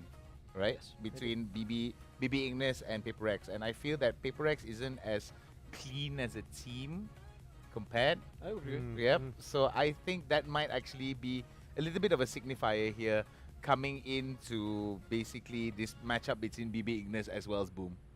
I think that Paper Rex, though, I mean, I'm going to be a bit biased here because follow me on Twitter. No. But I did really enjoy their matches because they had a very peculiar style and they remind me a lot. To me, it was Todak and Paper Rex that stood out as special, I guess, if you want to call them, because they just played the game differently. Their way of playing was not the same as anyone else's, and that allows you to take games off people that are unprepared. And that, I don't think that's the best way necessarily to measure the level of the team. But to me, though, I do like that you bring up the group stage, just because what we did see from Blackbird is their game against Vision Strikers. Yeah. Not, especially the first map, not good. Oh, it wasn't close. No, No, it was not looking great. Maybe you can chalk that up to, oh, well, you know, first game of the tournament, right? It was still warming up because the second First map game was of the day, you was mean. a lot closer. Yeah, exactly. Right. First game of the tournament is, I mean, for these guys, Was another stump as well, by the way, which was the two Thai teams playing against each other. yeah, tackle around. 13-3, 13-2. Yeah. No, I mean, yeah, I mean, the effect just stacks. You know, what can you say? First game of the day, first game of the tournament. Yes, exactly. But finally you get to Group D and they can actually play the first game. And then everyone's tying all of a sudden. Coincidence? I think not. I mean, not. come on. He's onto something, right? Or maybe we started tournaments at like 6 p.m., which is when most gamers start to play, right? That would be a better for the teams, and then we go to 5 a.m. in the morning. That'd be interesting. This is like high school when all the kids are like, let's go to school later, and all the adults are like, no. I think looking at this, it's really dependent on, I think it's going to be Haven first, right? And Boom was the one that picked out Haven, whereas BBI is going to be on the defensive side. I would like to think that BBI needs to have that foot through the door. They need to have that foot through the door. Not only just put the foot through the door, kick that door down and try to get that lead as hard as possible over Boom if they want to basically be able to stomp Boom out in these early stages, because I believe that Boom, if you give them a chance basically to just get that tempo in, it's going to be a hard time for BBI. That's true. Most of the time, actually, defensive teams do better when they start winning. And actually, I think teams that are very well coordinated, like Boom Esports, we saw they were very reluctant to go for exit frags when they really didn't need them, right? They really have a good grasp of the economy and how important it really is in games like these.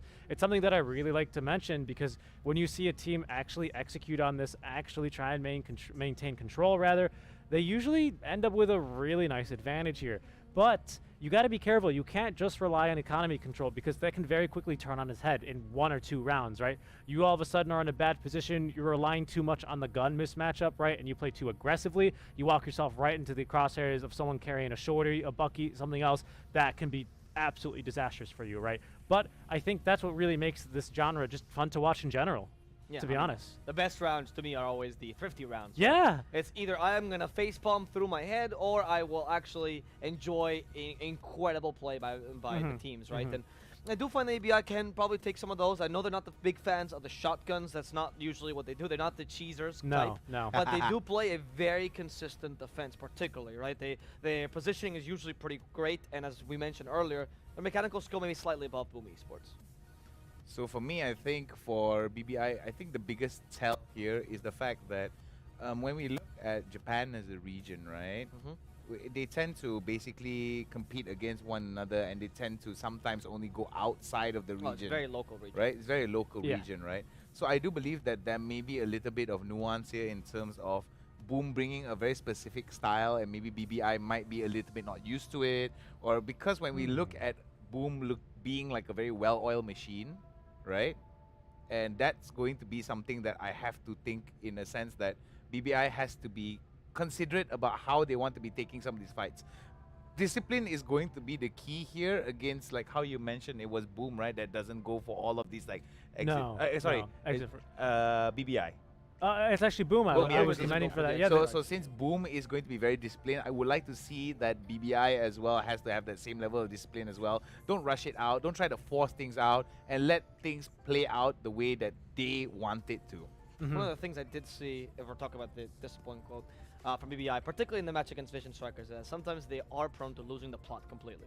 If they don't get the ball rolling early on, we did see them getting absolutely smacked, and there was not really much of a chance of them coming back, particularly in that matchup. Would you agree that they sometimes need to, they have a hard time just kind of composing themselves sometimes? I don't know if that has more to do with their composure and their just sort of their ability to you know, take a punch and get back up, or if it was just the fact that it was Vision Strikers issuing the punch, right? Because they are something else, right? We've seen them earlier today, something else, and they are just one heck of a team. So I think looking at that match in isolation, it's very easy to say that sort of statement, and I'd be hard pressed to not agree with you, right? But I think if you take into account their overall performance, I think instead you'll find that yes, while it is kind of hard to come back a team that's better against you, I mean that's the case in all balanced games, right? I think they can definitely still kind of get inside their own heads maybe a little bit, because there's definitely some rounds that they could have taken against Vision Strikers. I do recall the match, and you're completely right. You know, it's the game does give you outs every 3 rounds at best, right? And you're going to be evenly matched, but still they just could not deliver when they needed to. So I definitely agree. I think the mental game is going to be a really big thing here for BBI, but I'd like to see them as the Hounds that hit first, strike hard, strike fast, no mercy. No man left behind. No surrender. No surrender. Just so many quotes. But then again, when we look at it also, because Boom is such a well-oiled machine, like I said, very organized, right? BBI needs to make it messy. They really need to make it messy against Boom. They It's need, not their style, though. and that's the thing. And that's the thing. I feel that maybe their own undoing in a, because if it's going to be a very standard, very gamey, esports gamey kind of game, right? In that sense, you know, like the standard meta style, the standard picks, the standard angles. I feel that Boom could actually trump BBI in a few ways, in more ways than one. Okay. I think I get where you're going at. I think maybe how do you throw off a team like this? Because it's gonna depend a lot on the eco control from Boom, how they're feeling. Maybe if you can try and hit them with a few sort of uncanny rounds, a few uncanny strategies, maybe like rush outside on defenders, stack up as 5 and go on the offensive, maybe that might be able to catch them off guard, because I do kind of generally agree and like the idea, right? We saw Morph kind of adapt and play super defensively for the retake. Didn't work out for them, so I'd like to see Boom forced to try and adapt to something a lot different. Now that you finally exposed your arguments, I don't want to hear any more explanations. I want to hear predictions. It's a best of 3, guys, so give me a final score. First of all, you, Hound. Boom 2-0. Boom 2-0. Wow. Confidence. Yeah, all right. confident. How about you? I'm going to go for 2-1 in favor of BBI. I think it's going to be really close, though, especially map 2. I don't care about I'm your from the caveat. future. Give me a score, so that's 2-1. Thank you. Are you John Connor? Who knows? Look at Hound. You know, he was right to the point. That's what I want. That's no explanations needed here. Let's see though if Boom can do the 2-0 the Hound is predicting, or if Blackbird Ignis will just thwart their plans completely. It is probably one of the most even matchups of today, so we hope you enjoy it very much. Both the fans that are going to be supporting their respective teams from their countries, and those that are just coming here to watch good Valorant. You're all welcome to enjoy this wonderful Ignition series that is the Royal SEA Cup. We're now going to send to the casters as we wait for game number 1 to start. Players are about to be picking their agents, so get ready and let's go to the casting pair that's going to be running this matchup.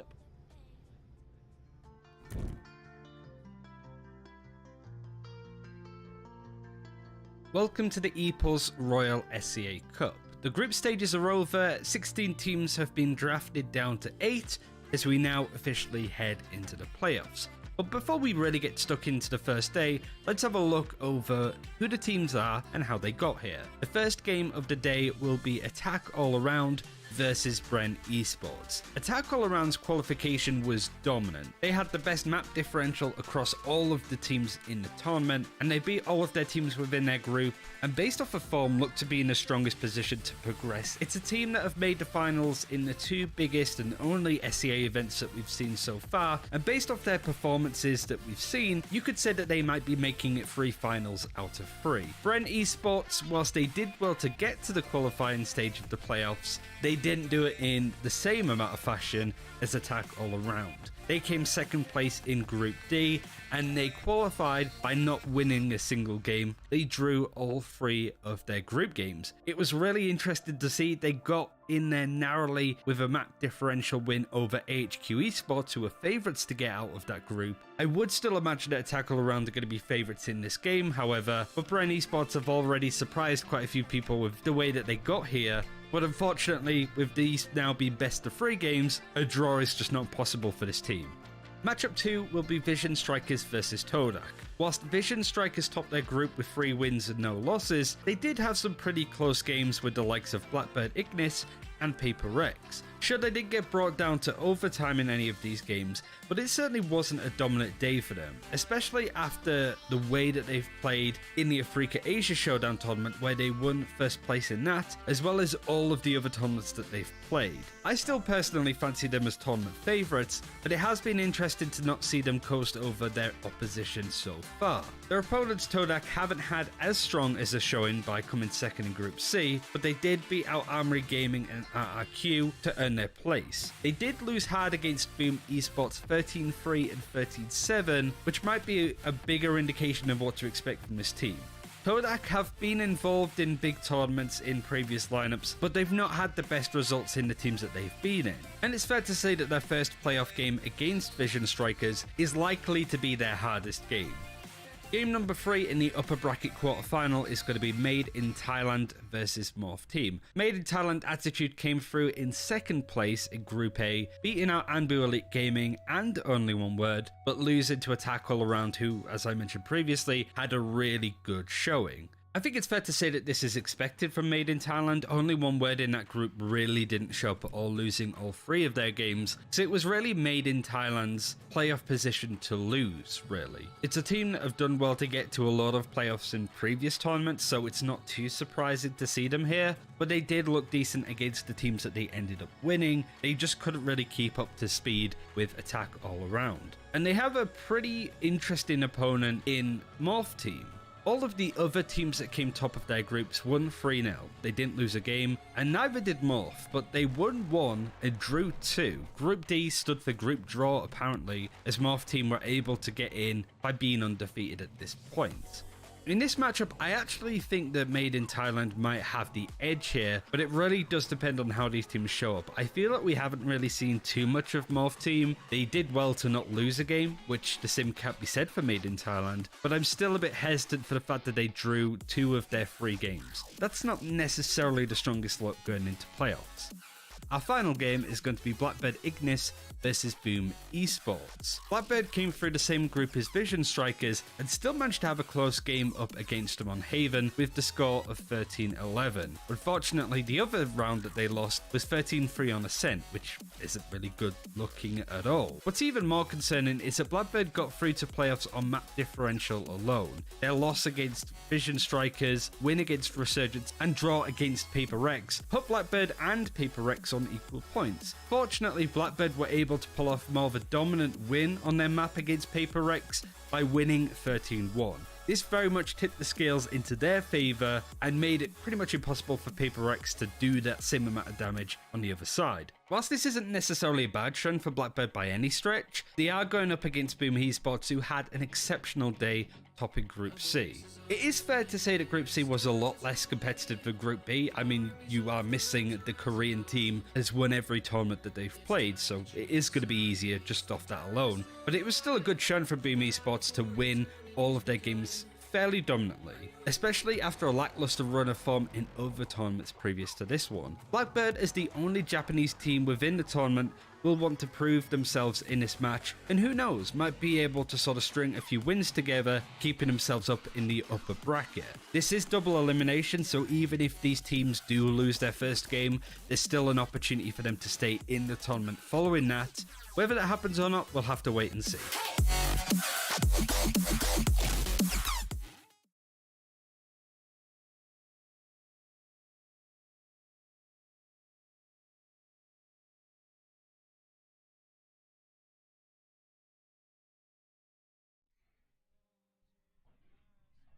Welcome everybody, ladies and gentlemen, and everybody in between. You are watching the Royal C Cup, and once again we are going on to another upper bracket battle between BBI versus Boom. This is going to be a spicy one, and my name is Gideon Q. Here with me is Play of the J. We'll be bringing you all the action for this game, which will be starting up very, very soon. Oh yeah, we're just loading in now, and the players are selecting their agents, and I'm really excited for this one as well, Gideon. I think looking at these two teams, this is a of course, the last matchup that we have here to close out the first stage of these upper brackets, and we'll just be able to determine what will be our next fixture. So I think with all of this in mind, we do have 3 matches here, which are going to be lined up here if we go the distance. So the very first one, we'll be moving on towards Haven, which is going to be Boom Esports' map pick. And we're going to have Blackbird Ignis going to be picking that defensive side as well. Yeah, and it's going to be pretty interesting because they are a very defensive team, as we've seen in the groups itself. So maybe they can show us a little bit more once they get onto the attack and really show their versatility.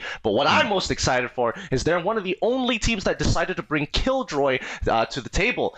I really like these teams that like to bring out these weirder picks like the Vipers, like the Killjoys, and really show what they have to show the diversity and the variations in the game. Yeah, Blackbird Ignis, they did bring the Killjoy on both Haven and on Ascent in the group stages, so it could be something that we will be seeing out from them as well. I mean, given the kind of map selection, we're going to be moving on to Ascent for map number 2. We're probably going to be seeing it yet again, and they have otherwise a standard lineup. They actually replaced the Cypher with the Killjoy, so going to be a few similarities there, and you can definitely see the application of it. But Blackbird Ignis definitely look comfortable on these maps with this kind of selection. But Boom, these guys are not pushovers. They've shown time and time again they are a team of quality, and they literally carry themselves, they measure themselves in carats of gold, because that's how valuable these guys are going to be coming into this game against BBI. I'm really, really excited for this. Looking at the lineup, and there we have it. It's going to be Oitan who's going to be on that Killjoy. Oh, indeed. So it does look expected here for BBI. I would say that for Boom Esports, they are going to again be going for the Reyna. It did work out pretty well for them in the Group C matches, and we'll see it if it's going to continue paying the dividends. Now we are going to see, of course, Boom Indonesia taking this very aggressive style that we saw coming out from them. It would prove to be very dominant. They did take every single one of the maps that we saw them play as well. Yeah, they did, but let's see how dominant they're going to be, because again, they've moved out of the groups, and this is a completely different beast. Neo King, he didn't even bother taking a shot. He saw 4, he's out of there. Oh, and now there's all pushing here onto A. They're going to be overloading things. There are only 2 players left here. Popagachi, he's going to get spotted out here by Adrian King, and now looks like Neo King trying to do what he can, but he's going to get taken down there with the overload. But there is still going to be hope. There's going to be 3 more players here from Blackbird Ignis going to be going in for this retake in just a bit. They got 1 player hanging out on the long side. Yep, they picked up the spike, and now they are setting it up onto A. There's no backing out of this. They have to kind of hold strong. 2 are under hell. 1 is hiding just right outside spawn, making sure that if anybody comes through, the aftershock is going to be stopping them in their tracks. Oh, it's actually going to be a little bit narrow here for Boom Esports, and looks like 2 shots they're going to connect there for Oitan, and now looking for 1 last player. Looks like Repablo will be able to finish off Adrian King, and that's the pistol round here, going to be going in favor of the Japanese team, and this is going to be setting them on their way.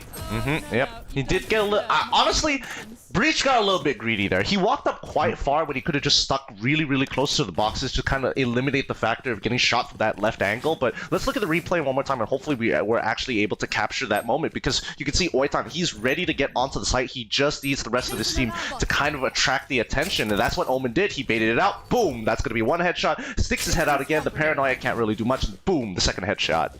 Oh, nice plays coming out here, and we're seeing full anti-eco here from BBI, and the Neo King is actually going to be taking the Marshal as well, so not too uncommon to see, but full eco coming out from Boom. They do want to just try and go for that round 3 play, which is going to be so characteristic, and now piling into that mid side, there is going to be quite a bit of utility here from the Killjoy, all parked out in B besides the turret, and now I think they have identified what are the maneuvers coming in here. They're going to be positioning themselves here on B and A, or rather C and A links.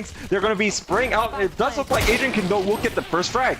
They're still trying to go for it. Oh, kid, what a shot that was! And he picks up the and he's going to be able to pick up the Marshal for himself. They have to defend B to C connector there, as everybody's just kind of waiting for Jet to get that flag for the elevation. Oitan finds the first kill. He's going to try and stick it. He's got Omen to cover his back. If they buy enough time, I think they'll be able to get the defuse. They're a little too slow. Jet's going to be the next to fall, and that's going to be a defender round. Nicely played. Oh man, and Oitan Oitan also still going to be picking up the 3k there. Adrian King, though, did get a 3k of himself, but yeah, a little bit unfortunate. And I think these teams really fighting tooth and nail, but Boom Esport definitely got the better of that, I would dare say, because it was a full anti-eco from BBI. They lost 3 of the guns. Now, of course, they would be looking to upgrade, but usually you want to try and retain the Spectres to be able to fight against a full rifle round coming up from Boom Esports and dealing damage that way. But we'll see how this is going to go. BBI still going to get a point on the board. Yeah, and so far this Killjoy has been working a lot of wonders here, especially if they are forcing your opponents to either move off of the site, slow them down, and with the little auto turret, it really forces you to kind of just turn your crosshair, get rid of it. If not, it's just going to keep putting DPS into you, and you don't want to like shred your armor before you even find your first engagement. That's never the best situation. Speaking of first engagement, we're already going to be seeing that Boom Esports losing out here, so a bit unfortunate. Asterix going down. Now, have to see what they're going to be doing. Oh, Adrian King not able to spot it out. He's actually acting on his own volition there, but it will be BBI that will be getting this 2-man advantage, and this is exactly what the Japanese team wanted to do.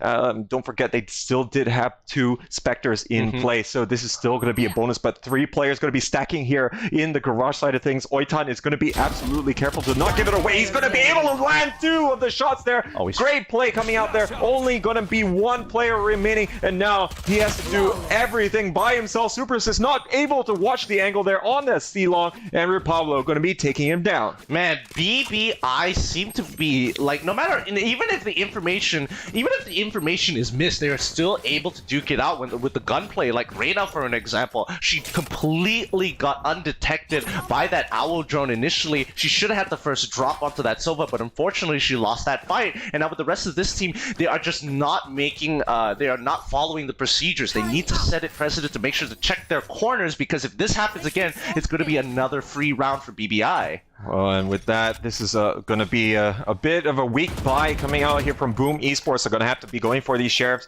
in a bit to try and hamper the economy that is being built up here. But now they are going to still be spread out, looking for a little bit more information. You can see already they left the spike back over there in spawn, so they do want to try and see how things are. And you can already see that BBI is a little bit apprehensive about a potential C push. Yeah, they are ready to stop any kind of C push. You can already see that Boom, they are on site to B. However, planting the bomb here might be a little dangerous considering the amount of smokes as well, as well as the fact that, you know, it's a very tight angle to actually defend. And in most cases, teleporting yourself onto the elevated surfaces does give you a good advantage, because it gives you enough of a vantage point to just see the tip of people's heads coming through connectors. And the good thing about what we're seeing coming out here from Super Assist, he actually teleported past the alarm bot here in B, so he's looking for these opening picks, but it's actually going to be instead falling at the hands of, or rather, Notorious is going to be the one to fall here for Boom Esports, and now it doesn't look as though they're going to be able to do anything. They finally destroyed the alarm bot. They're going to make their presence known as they are starting to make the plant done here on the B side of things. They will be able to come from both the Link sides. Yeah, I'm surprised that they didn't take full control over that connector, the B to A connector there. I think that would have been a super compromised position had Jet stayed, but she decided to double back through Gardens into window to try and push this off. That's going to be the first frag coming in from Boo's Arden King on that Sheriff. They need to make sure they hurt BBI some more and really ruin the economy. Oh no, Arden King, even with the knife, switches it. Just because you're near side, it doesn't necessarily mean you're going to land those shots. Asterix is next to fall. Red Pablo making sure that he's on top. He needs to pick up that, pick up some extra stuff for himself. Picks up a Sheriff. Nice little, what's it called? It's not a charm. Memento! For himself for that round. Oh, indeed. But there's a little bit of damage done here by Boom Esport, but probably not going to make a huge dent for BBI. But this is, again, going to be the important buy round. They have already got the maximum amount of cash per round, 2009 already. So with that, this is exactly how Boom Esports needs to try and claim it back in their favor. Otherwise, this is going to start running away from them. It's already going to be 4 rounds in a row in favor of the Japanese squad.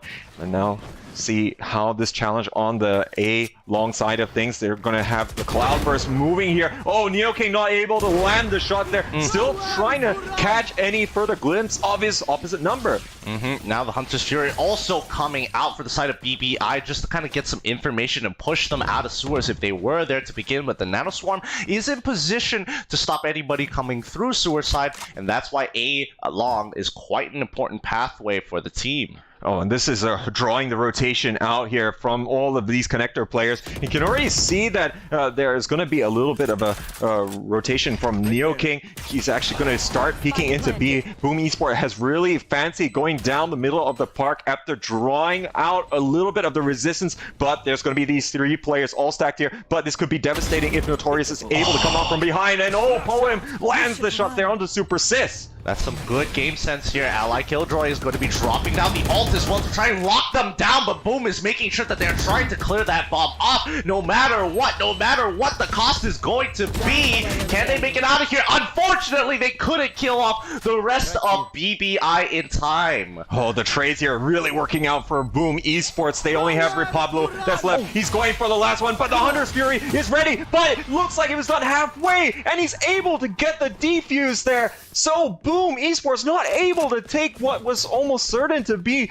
a round win here. And I don't think that they realized it was diffused halfway. Otherwise, they would have gone for a bit of a closer play there. Repablo gonna defuse it and it make it 5 rounds in a row here for BBI. I'm not gonna lie, I had no idea that the bomb was already halfway done. When I saw it halfway done, I was like, no, you have to stick this no matter what. You gotta die for it. This round 5 was really, really good to BBI because look at the economy right now. As we can see, Boom still a little bit lacking. If they lose this next round, they're going to have to eco, even though they do have enough credits to kind of, pass weapons over, but at the most they're going to get is a half buy. Yeah, half buy to do a little bit damage here, but we are going to, of course, see a few Vandals out and about here for Boom.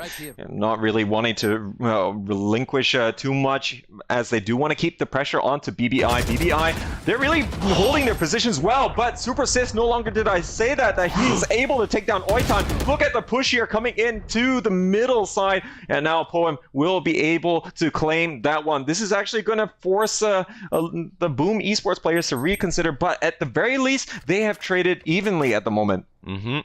Yep, traded evenly. However, going on to A, they don't really know whether they can get on A or how many people are on there as they rotate towards C side. Even though they traded 1 for 1, Killjoy is now down. Her trap's still there, but again, it's not something you have to really worry about. Well, I mean, you do have the alarm bot there on the A shore. You can see why they're not placing players there. Asterix is going to be able to get the first pick on that C cubby. Now, they are going to start moving in on the site. They're not really seeing that Notorious is going to be peeking out here. Does have an enemy Cloudburst going to be right in front of his face there, as Spawn is going to, of course, be the potential retake zone, but we are gonna have to see if they want to try and move down here from Garage as well. There's only gonna be 1 or 2 players here, but Adrian King, though, he's gonna take them both down, and now this retake is surely impossible for our lone player in the form of Notorious. And you can see BBI is just, I'm done with this round. We've lost enough eco. I am not losing this operator. Even though they could go for those exit frags,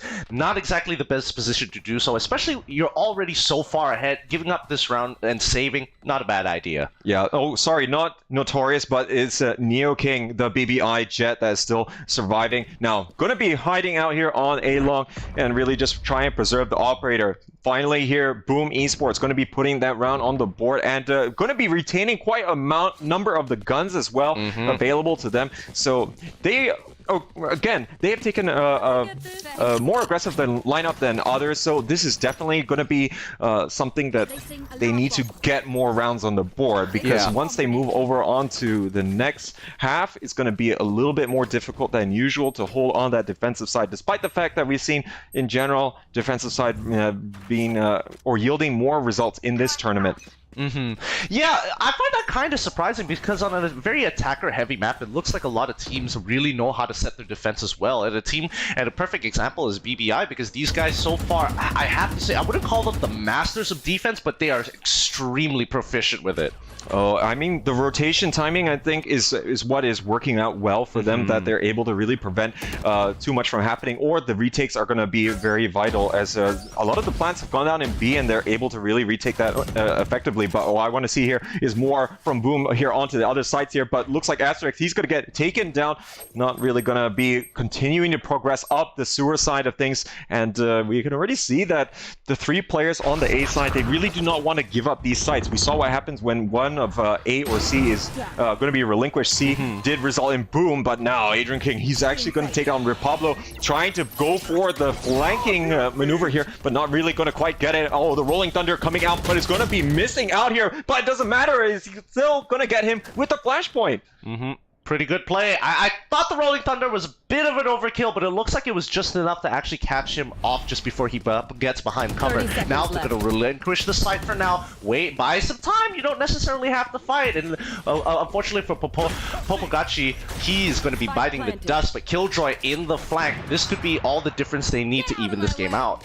Yeah, not going to have too much utility available, but it's still going to be another position here to retake the site, but we'll see if that is going to be playing in for a little bit of a part here. But of course, we will be having Blaze King moving down as well. He's going to be able to pick it off if going to be going down that sewer side, but now another Rolling Thunder here going to be popped out, but it's going to be going here in favor of BBI. And now look at this, only 1 player left remaining, and they're going to stick it.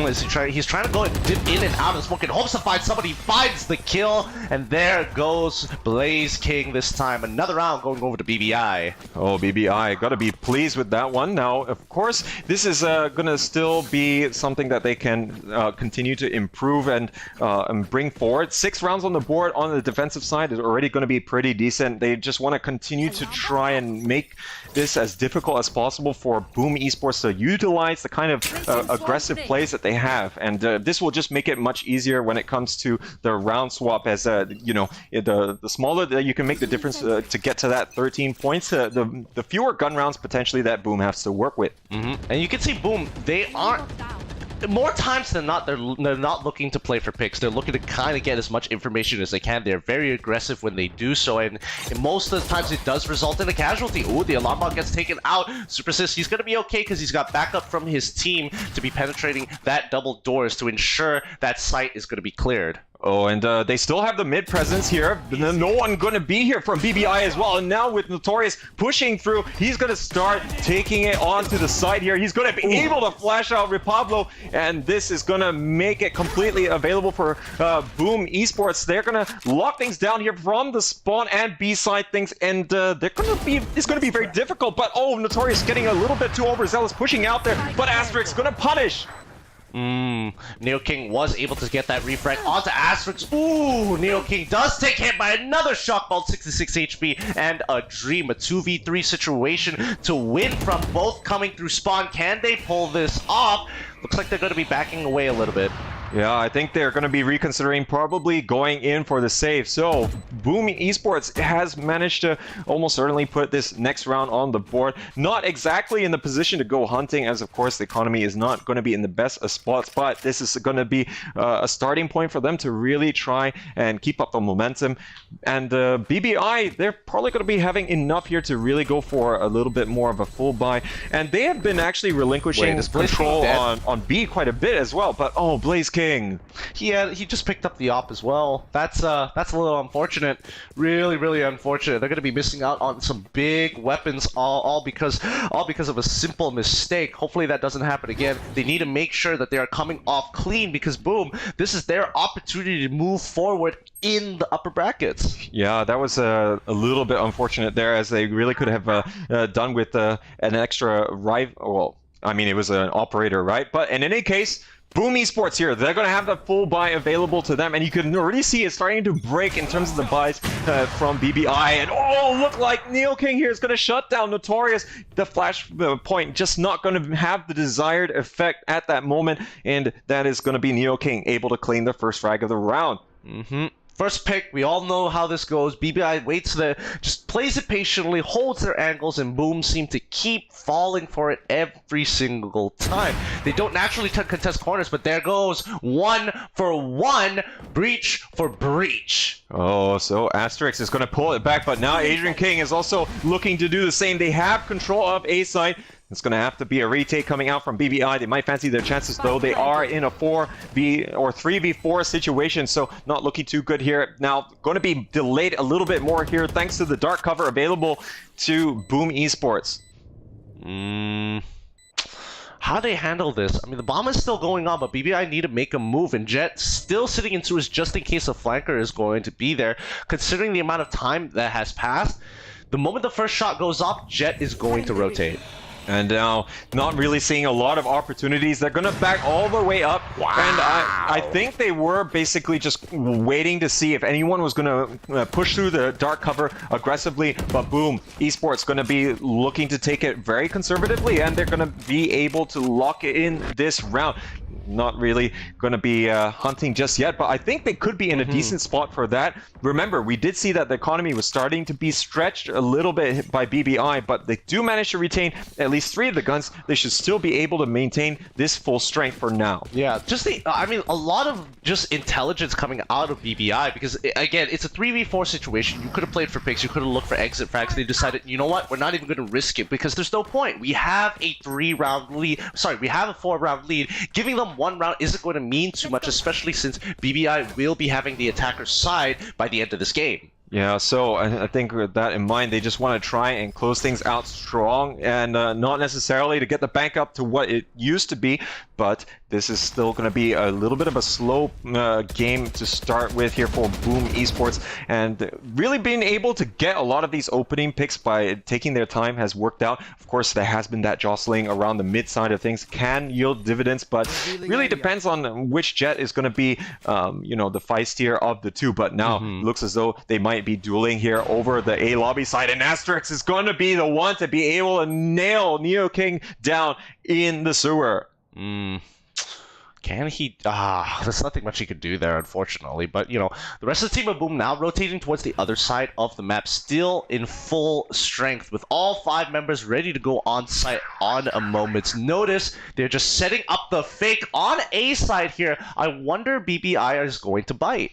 Well, I mean, after getting the pick, they kind of faked, you know, whether or not they were going to go to A side, but you saw that Poem, he's positioned himself at the top of A short ramp, and that's going to allow them to have some safety. That's why they're not rotating everyone, but they're starting to push in on site. White's perch on top of Lost here. He's going to be able to get 2 kills there. 3 kills! He's looking for a next one, but Blaze King is there. He's going to get the double, and now looking to continue to close things out, get the plant down, but it's a 2v2 situation now. Yep, they make sure that they put the cover of darkness over garage side, but BBI is going to be pouring through with the recon arrow as well, spotting out Sova's position. He's just going to get some high bomb. Oh no, misses this time. Blaze King wins that gunfight. It's going to be 1v1. Who's going to win this? Oh, and it's going to be Poem this time, taking the round and the defuse. Well, that was a real close one for them, and now BBI, after fighting tooth and nail, they're going to be able to edge it out, and Boom Esports, unfortunately, not able to get the point on the board,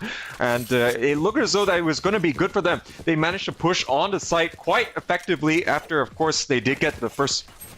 They did get the first pick in sewer, so that was going to, of course, make BBI a little bit apprehensive as to whether or not they were going to push on that site. But Oitan, he did his job, and he managed to get the triple kill as they all stream onto that C side. If they were able to take that a bit more effectively, we could probably be seeing Boom get another point on the board instead.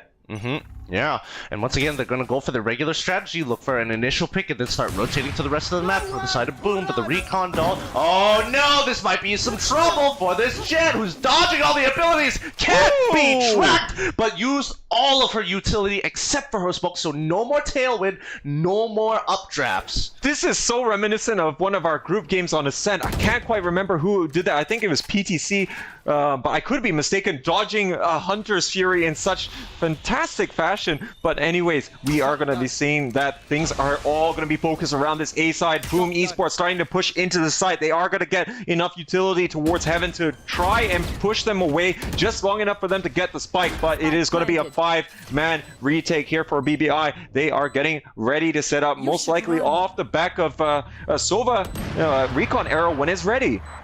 Yep. Recon Arrow just already been dropped as the rest of the team is looking to try and get another pick up with that bomb. It's not in an exactly very easy position to take, but now that they're dropping down the Killjoy, all 2 players detained. They want to get on top of the bomb. This retake is going to be so easy for BBI as they zone them out, but they can't seem to get those trails, and the defenders win. 1 ultimate from Killjoy is all it took. Wow, and I think, you know, this is one of the single most reasons on show here as to the power of Killjoy, and it just offers so much flexibility. I think you can use it well on both attack and defense to really help with this. And I mean, it's really exemplified by BBI. They knew exactly how they wanted to approach it because they made sure that they didn't try and challenge any of the players who were coming in from the A short or A long side of things, and really waited for that 5v5. And yeah, it was just as easy as taking candy from a baby. I just love the fact that BBI, they didn't even rush into the site. They took it nice and slow and waited until the last 13 seconds to make it happen. But now the attack is coming onto C Long, coming in from Boom, as BBI, once again, not really going to challenge this and going to just take their sweet time. But this is, again, going to be quite a lot of utility for Killjoy. I would like to see, the Recon Arrows here going to be able to take down a lot of the utility by Blaze King. Not necessarily that they're going to push down there, but because they took it out, it has to keep the players there honest for BBI. But again, the utility is being distributed differently on different rounds here by BBI. Yeah. Oh, there we go. There goes the alarm bot. It's going to initially get that first. To get that information, as the first kill is going to be going over to Iron King as well as Asterix, who's cleared out 3 members. 4 members. Can they get 1 more as they look to secure that? Popogachi still good. Got a gun for himself, but that ultimate so overkill. Oh, but it is still going to be used by Popogachi. He doesn't need a whole lot to go and take down the last player, and actually not having the time to pull out the rest of the shots there from the Hunter's Fury. He's going to get closed down. Super Assist closes things out, and boom, Esports will be getting another round on the board as we end the first half. But boom, Esports, I think they would have wanted to get maybe a little bit more from this game in terms of the offensive side, given how they've taken their agents as what they have done in the past. Yeah. I mean, even in the past, there were some sloppy mistakes that they did make, that they did initially make. But I think BBI, as of right now, they're looking way more polished. And now that they're going to be switching sides, this is going to be their opportunity to really show what they have on this map. Because we've seen it time and time again that BBI, they can actually perform fakes using the kill, and they're willing to expend a Killjoy ultimate to make sure that fake is going to be effective. Yeah, I think the Killjoy ultimate, it will be pretty good on in these kind of situations. But we'll see what happens when that is going to eventualize. But I think it's going to be about getting the value with the rest of her utility as well. So, and we'll have to see if that is going to transpire. But look at all of the stack moving over here towards C Long already. Repablo going to be getting enough intel, and the stack really going to be in on for the defenders over on this A side, and we might have to play for this 4v5 retake. Yep. 4v5. Well, I mean, it is a take that's actually possible. I really think they can actually make it work. Hallway Blaze King, he doesn't see them. He doesn't actually go for the shots. He's the discipline. He tries to go for the shots, but he misses the initial one, and that's going to be Poem taking him out. He had a great opportunity to get this round for free, but he just couldn't land it. Yeah, a little bit unfortunate there for him. And now looks like the retake is coming here. Notorious pushing in here from the garage Garage side of thing. Adrian King pushing right into the Cloudburst, but he's going to immediately get shut down by Oitan. And now, look at that. And what a flawless round coming out here from BBI as that failed retake not working out too well for Boom Esports. It's 9-4 already. And BBI, I think they're going to be pretty pleased. Of course, this is taking a map that, or rather, if they do manage to win, this will be taking Haven, which was Boom's map pick at the end of the day. Yep. And this just shows that momentum is such an important factor in this game. You're seeing BBI, they're getting more and more confident with their plays. You're seeing them wait less, more action, more active plays coming against Boom because they know that they're getting closer towards that end, yet they still haven't shown signs that they are getting overly confident, becoming more and more sloppy. Yeah, so hopefully it doesn't continue in that sense. But now it looks like Papagachi, he's actually going to take down Notorious as he was going for aggressive push down the C long. So this could actually prompt a little bit of rotation now that there is going to be a manpower disadvantage for Boom. But they are actually going to be betting on the take here happening on the C side of things. But the Garage side is going to get crowded here as they guess correctly. Neo King and Oitan are going to combine for 3 kills here. And now there's not an awful lot that can happen for Asterix, and yeah, a little bit tragic.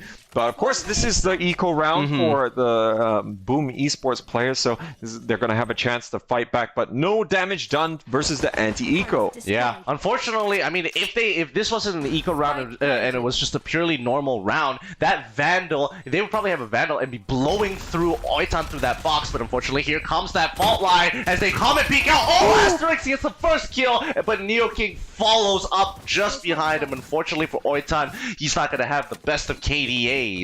Oh, and yeah, I think it's going to suffer just a little bit here. And finally, full buy going to be coming for Boom Esports, and they're actually going to have to get some light armor as well for one of the players. Notorious, I do feel it's just not going to have enough there. But yeah, that Garage take going to be really good coming out from BBI.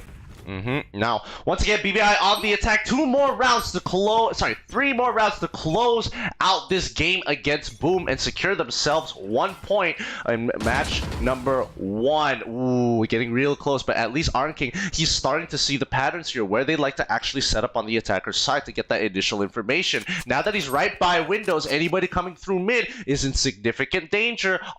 Is Boom going to actually help Reyna out? Oh, Adrian King, he's gonna get the first one. The dismiss coming out here, gonna be on point. They're gonna rush him. He gets the second, another dismiss coming out, but he's running all the way here, but he can't quite get away. And yeah, unfortunately, Blaze King not there in time to help him out. And Papagachi's gonna continue to put pressure. It looks like Blaze King will be able to take him down.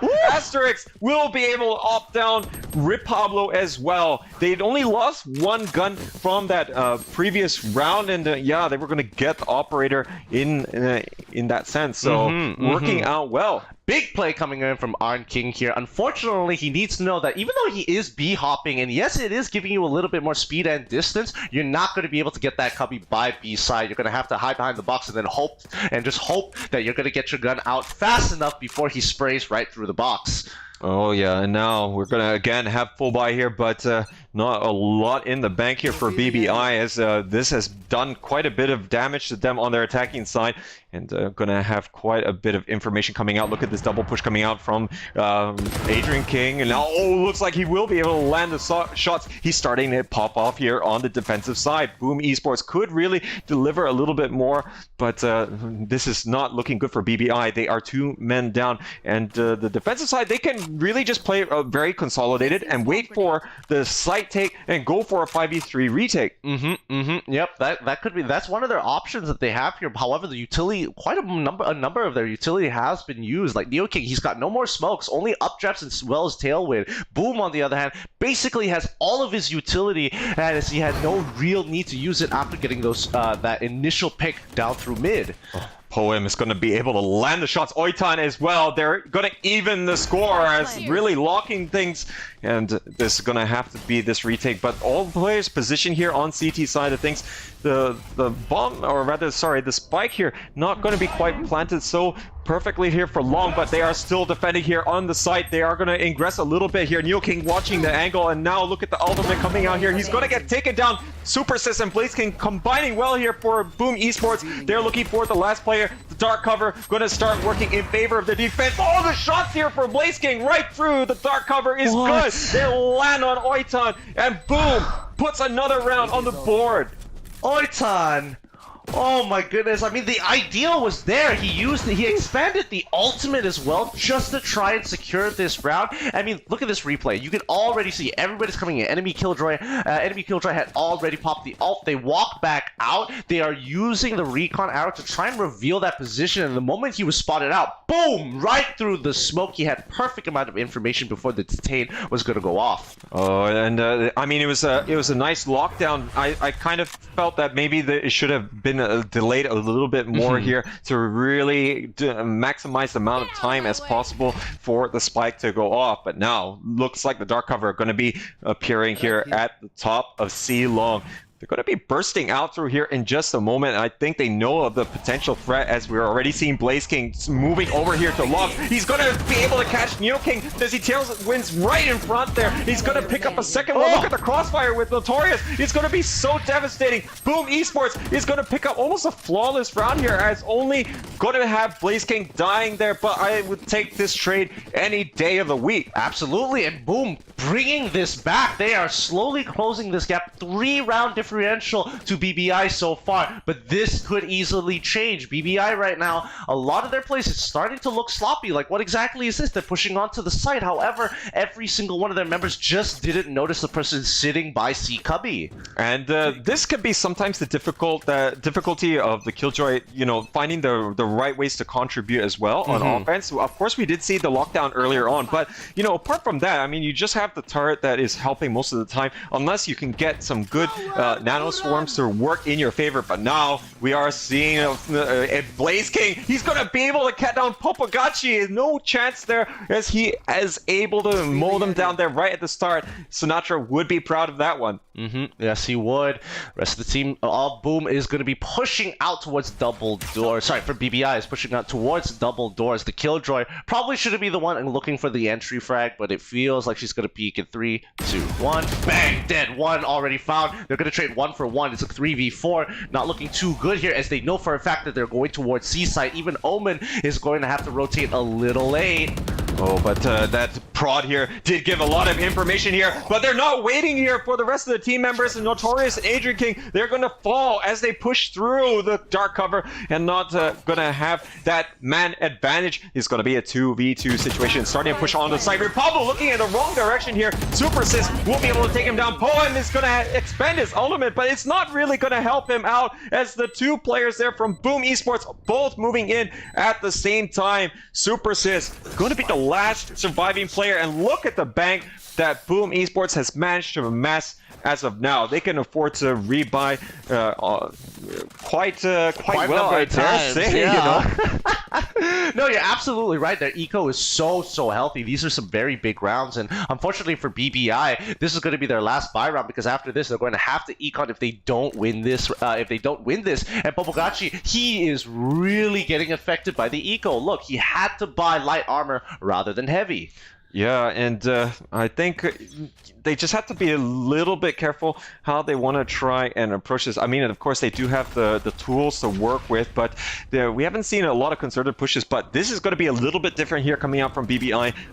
Going to be congregating on the A lobby. They have, for the most part, been going around the mid side here, but Asterix is going to be able to catch one, not able to catch the second as Poem is going to burst out of the cover. And now, if they do know that A is going to be the side to protect, but they are actually falling to the backside. See if they can, you know, bring all guns to bear with the rest of their team members. Yeah, whether or not it's going to be enough to duel them out, it's hard to say. But BBI, they could be looking for an aggressive flank through window side, but they have a bit of an alarm bot set up. Hopefully that's not going to give away their position if they do decide to go aggressive. I mean, just look at the way they are holding themselves, trying to fake out as if they're going to see again, and boom, they need to double check this. They don't exactly have a lot of information to work on. Oh yeah, the fake has been sold here, and this now only super assist hanging out here. He's gonna get flash, and now they're gonna realize their mistake, and he's gonna get taken out straight away. No chance. 2 flash points gonna be expended there. And now, boom, they have to try and retake here with only the 3 players, but with the kind of bank that they have,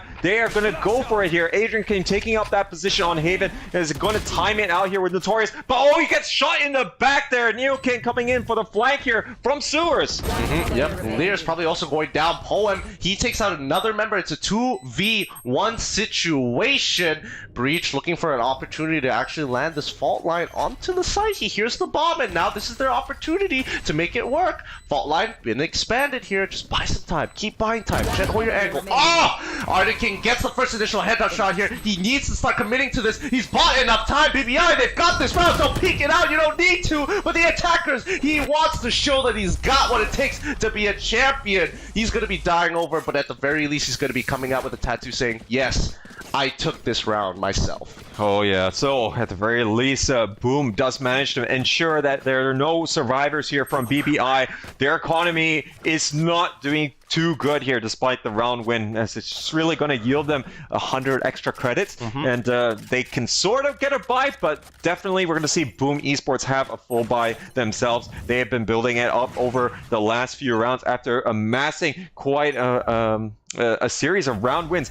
but look at this aggressive angle here that we're seeing coming out from Neo King. It's going to be, sorry, not Neo King, it's going to be Asterix pushing down here on that C-long side. Yep, they are just... Ooh, Boom is trying to get right up into BBI's face, and BBI are very, very patient. They know exactly how much time it takes to get the spike down without having to drop the game or get timed out. They're just playing for picks, and if someone gets a little too antsy here, Breach, you gotta be careful. Don't stick your nose out too far.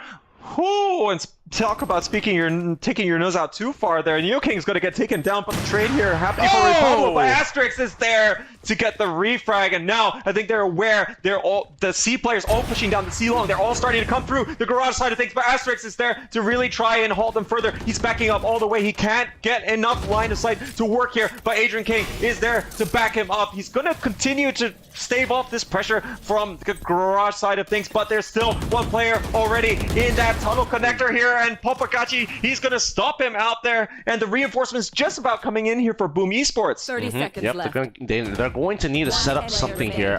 It's tough, but it's going to be one, and finally the last one goes as Boom successfully gets a great defense, and they are bringing this back. This could potentially be overtime. Oh, look at the tenaciousness here coming from Boom Esports as they are starting to be within touching distance of that lead. They don't have a lot of buffer room, but they have been taking it one round at a time, and in this second half, you know, they've been able to get 5 wins here, and, but at the same time, they're not exactly stopping all of the round wins as well from BBI. It's not going to be so many rounds that they're going to be missing some success themselves. Yeah.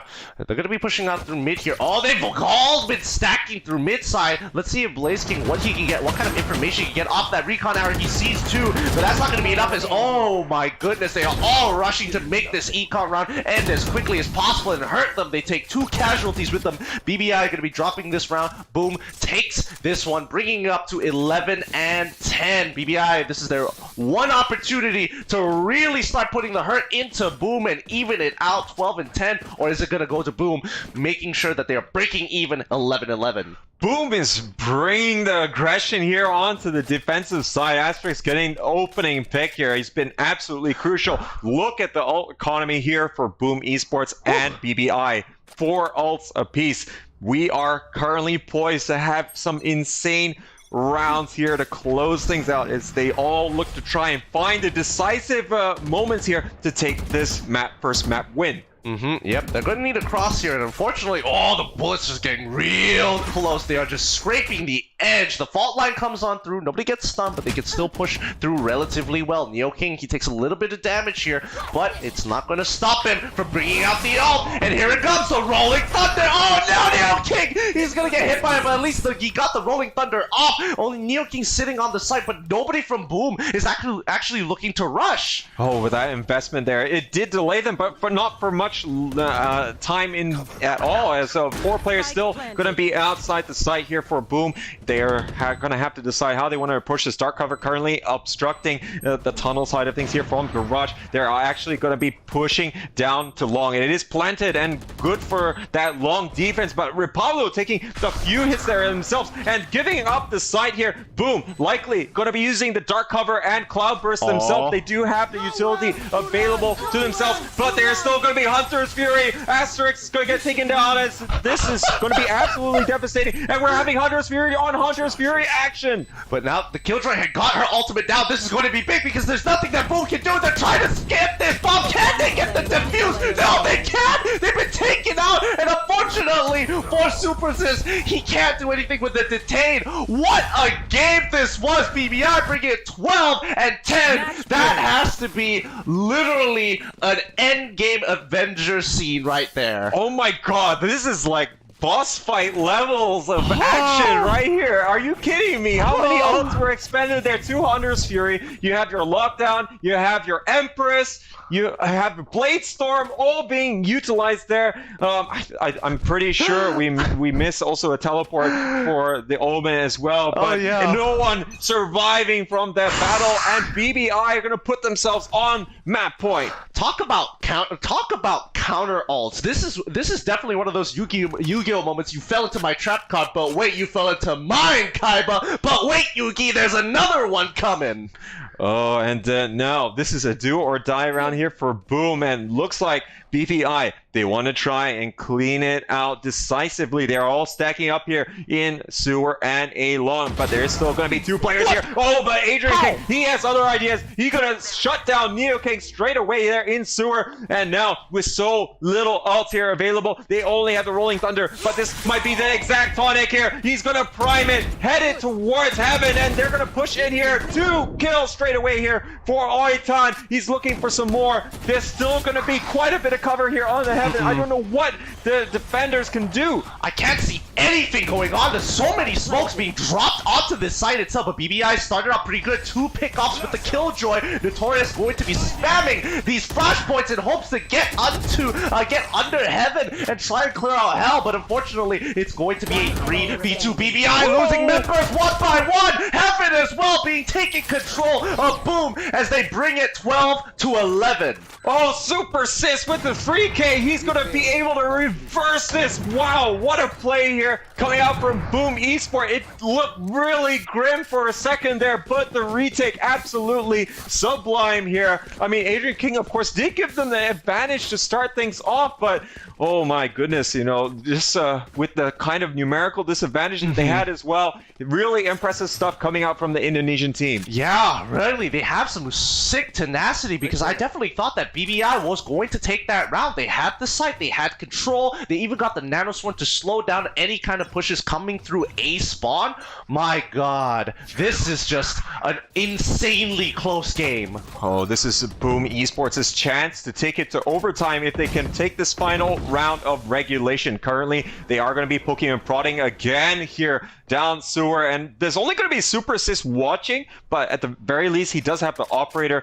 I'm not sure if this is a double op setup for Boom Esport. I didn't quite catch it, but now they are still trying to get whatever information they can. Both Owl drones being expended, clearing out on the mid side of things here for Blaze King, sorry. Oh, had Notorious peeked out just a little bit earlier, 2 seconds earlier, he would get hit by the alarm bot, of course, but at the very least, he probably would have gotten the pick off as well. Oh, there's Blaze King finding 1. Can he find a second? Finds 2. Let's do it. Run it back one more time as Boom is going to try and bring this into overtime. BBI on the run. Oh my goodness, that take was absolutely, or the counter take here is absolutely sublime. Poem's got other ideas, but he's only able to get 2 of them. Asterix will finish him off. The defenders get the defuse on the spike. We're heading to overtime once again here in the playoffs. Oh my goodness. We don't have too many overtimes, but when they do, these are some of the closest we've seen so far from the C region. BBI, they really have their work cut out for them. Now it's going to be a quick back and forth on defender side, on attacker side, and let's see whether or not they've gotten more tricks up their sleeve to try and take down Boom, because overall their retake potential has been ridiculous. ridiculous. Yeah, let's not forget, in our very first upper bracket playoff match, we did have a double overtime on the second map as Attack All Round versus Brent did really raise the ante there. But now we are going to be seeing BBI moving back onto defense and probably the side that they're most comfortable with. They did manage to get 8 rounds and really utilizing the Killjoy well. Yeah, Killjoy is going to be hunkering down on C side. Looking at the way the rest of the team is, Sova is going to be transitioning himself. They don't get any kind of information on the A side, but now all the utility is being expanded. Killjoy is still in trouble. She goes down, and now BBI, they have to make the best of the situation. 4v5. Oh, and now looks like Oita not able to get the value on top of logs like it did before. They're going to be well wise of that one. Adrian King punishes there. Now, with the plant, going to be down here. Boom Esports, excuse me, is going to be looking good to take this one here. But Neo King, looking for whatever, is going to be tossed his way. Going to be spotted out here, and that's going to waste a bit of time here while he waits for that bit of intel to dissipate. They're starting to push here from Garage side of things, but look at Notorious. He's going to mow down Pablo and Papagachi together, and there's only Neo King left, but it's not going to work out. Boom! Esports, they're on a roll, and they want to take their map here. Look at the momentum. You could literally feel Boom, and every game they've won accumulate to this very moment. And right now, they're feeling unstoppable. BBI needs to shut down this momentum that Boom has accumulated over so many rounds, because BBI were dominating in the first half of the game, but things have significantly changed. Because let's not forget, the last round that was won as well by BBI, no one really got out alive, as the spike explosion did kill everyone, so it didn't really help them all that much, except, of course, it did help it tie in the end. But look at the stack here coming down C-Long. I think they know what is up. Can this shot land? It would be so perfect if it shoots here through the dark cover, but I think they know what's up. But he's going to tailwind straight into the box here, and he's going to, thank God that he does have some smokes available, but it's still not going to help him. He goes down, but Notorious, Notorious and the rest of Boom Esports are going to be able to take down 3 of the BBI members. They are still not able to get the plant down. Yeah, but they got the operator. Oh, Neo King, he finds that first. He evens up the score. That operator pickup is going to be huge, but more importantly, Boom was able to punish BBI through the garage side. BBI just wasn't ready for it. Oh, the paranoia has come out. They know that the spike is being dropped. Oh no, he didn't actually set up the smoke properly, but he wants the shot. That's going to be one. Can he find that second to end this round? And yes, they do, bringing it up over to the second overtime. Oh wait, sorry, no, coming into Boom, finishing off this game. Oh my goodness, I can't even tell who is who at this point in time with so many smokes. Well done to Boom, bringing it and finishing off that first overtime. Oh, that was an amazing comeback coming out from Boom from 8-4 at the half. They're going to bring it to overtime, get 8-4 themselves, and then take the overtime. Adrian King and Blaze King absolutely clutched there right at the end. Of course, there were a few shots missed, but that's not going to matter, of course, because we didn't see something better here from Papagachi, and he was going to get taken down. So, wow, what a game to start off this series, ladies and gentlemen, going all the way to overtime. And Boom Esports going to be pretty chuffed that they're going to actually be able to take their map pick here. As I'm not sure that they would be too pleased going into round number 2.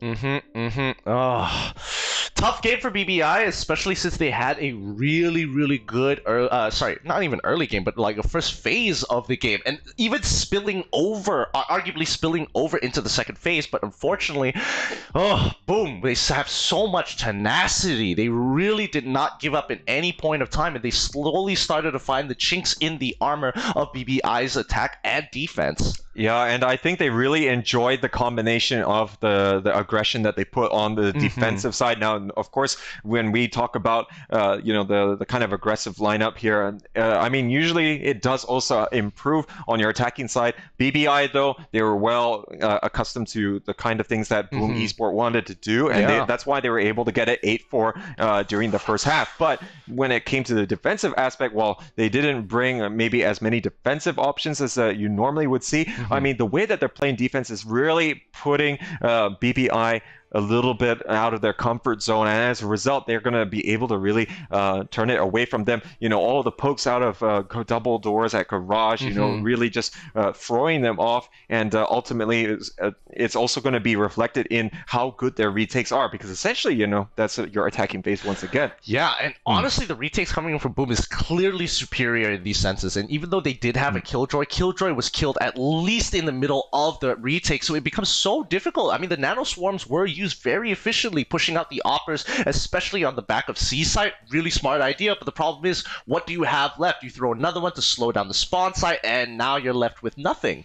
Yeah, so I mean, it's always going to be questionable, like whether or not you get enough value out from Killjoy. BBI, I mean, it's worked for them in their group stage matches. Now we'll have to see if they can continue to sustain, because let's not forget, we're going to be moving on to Ascent, which is their map pick, and let's not and just like Haven, it is actually going to be another map that they pick, Killjoy, and typically this is another one that we see, and it's whether you get the value out from the lockdown. Yeah, well, at this point in time, we want to be able to leave a lot of material for the panelists as they're going to go into their deep dive of this game. Let's throw it over to them right now.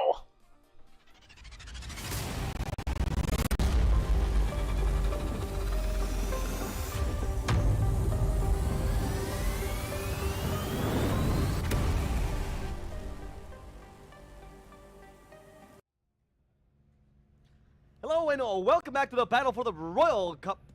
For the Royal SCA Cup, I apologize. Here, of course, created by Epos, one of the Valorant Ignition series. We're here to break down this wonderful matchup we have, and we were right about it. It's going to be one of the closest matchups we've seen. My name is Mr. Travel Plus. Joining me, as always, the Hound and Seek and Strike here on the panel. Guys, actually, I'm going to start talking to the Hound because he was correct. You really supported Boom. You went for the clear 2-0, and they're doing it for now. Pepe hands. That's all I got to say. Happiness indeed. He wasn't too confident. I'm not gonna lie. At first. We were sitting over there, and I was like, uh-oh. It was 7-1. They were getting Brazils, right? It's true. They were down 7-1. You're doing him dirty with this. He said it on camera. He was confident. So as far as I'm concerned, he's the most confident man on this panel. Everything on camera is real. Don't worry about it. Exactly. There's no show here. There's no show here. Okay, You're a show. But anyway, yeah, I mean, I'm not gonna lie. There were some moments where I was like, wow, like BBI was really turning into it. But I felt like as soon as they were able to swap over onto defense, yeah, as soon as Boom was able to swap over to defense, I felt that their chances marginally went higher and higher, increased by 10,000-fold in my opinion. I mean, we did speak about this in the pre-panel, right, which is that BBI is particularly much better at defense. They are a completely defensive team. It showed very much so. But in offense, they do have some lackings that I think Boom could exploit. Yeah, I think this is a pretty, I don't want to say standard, because then you could, well, what about some of these European teams? Like, oh, well, okay, maybe that's different, but they're not standard. G2 is standard? No. That's what I'm saying, though. But like, I feel like it's kind of a standard issue that a lot of teams that come from, let's be honest, CS:GO, right? As Boom did. You mean another competitive Another FPS? competitive FPS title, right? They come from a different game, and they kind of have issues like these because I think they're just used to doing the pretty standard stuff, going for those entry frags. Whereas on defense, it is way more standard. Whereas on attack, just due to the nature of it, you kind of have to be a little bit more clever about it. Of course, the utility really changes how the attack works by a lot. Whereas defense, positioning is still a really big part of it. Yeah, it's more about countering utility than it is about. Yeah, I mean, if you look at who's strong on defense versus who's strong on offense, who's strong on defense? Cypher. Put down a camera, you switch to the camera, and then you just still hold to good angles. Who's strong on offense? Jett. It's completely different. Yeah, Jett is a complete. I mean, that's why we've always talked about Jett or Raze even as well. These mobility characters, agents, always stand out because they're such a unique design, and that really changes. If you've only played FPS your whole life, you're now starting to play Jett. There's more to it now. Yeah, and yeah, I mean, it was a great 2-0 overtime. I mean, I think how many straight did they win here actually on the side of Boom? I have to click on over, just checking the Spike GG for their stats. Check out Spike GG if you want to get good stats. They actually won, I believe, 8, not straight, but they won the 2 overtimes in a row, and then before that they won 6 of 8. Wow. So pretty impressive stat there. He was completely right, the Hound that is. On the attacking side, they look just completely different. Or on the defending side, that is. How do you deal with this? I mean, we're now also thinking about the second game, right? What does BBI need to do? I mean, they can't just be bad in offense like this. I think maybe it really depends on what type of map that we're going to be getting onto the second game. Maybe something like Bind may even things out a little bit, but because because as we look at how the teams such as BBI were able to okay, let's take a simple example like round 3, for example, right? Oiten was just hanging out in the in B garage, and immediately Boom pushed into garage. No smoke, no nothing, no utilities. Oiten was able to basically punish just by holding on towards that that B window, right? And I felt that that was something that Boom was a little bit haphazard in that sense. You know, there wasn't there wasn't that much care when they were attacking into the double doors, and I felt that that was some of the reasons why BBI were able to basically get, like, I think it was only after I think it was only at round 6 was when the score was BBI 5 and Boom was 1. That's correct. If I'm not mistaken. So I do believe that there were some really crazy moments like round 5. Boom went for the B plant, but BBI went for the clutch defuse. And those were some moments that I felt that BBI was able to basically throw Boom into disarray, like how we said in the previous panel, right? That sometimes BBI needs to basically make Boom a little bit messy in these certain exchanges. But when the sides swap, I felt like it was done and dusted for BBI. Don't you agree with that analysis? Yes. Yeah. Generally, I do agree. Right. On defense, Black BBI, a pretty solid team themselves, Black right? BBI, yeah. Sorry? I agree. Black BBI. Go on. Yeah. They did very well for themselves. And on the defensive side, it did come down to defuses quite often. So I think, like, if you take a look, 5 rounds straight for BBI overall. But of those 5, 4 of them did come from defuses. In fact, only once were they able to eliminate all of Boom Esports in the first half, right? What does that tell us? Well, so that tells us that Boom Esports are actually getting into sight. It's more of the retakes and the holds that can become an issue. And I think this is going to depend a lot on the map, depends a lot on the agents, especially who they're playing against. So in this specific match, I just think that they had problems dealing with the immediate retakes, as you generally have on Haven, right? They're coming in a bit too hard, a bit too fast.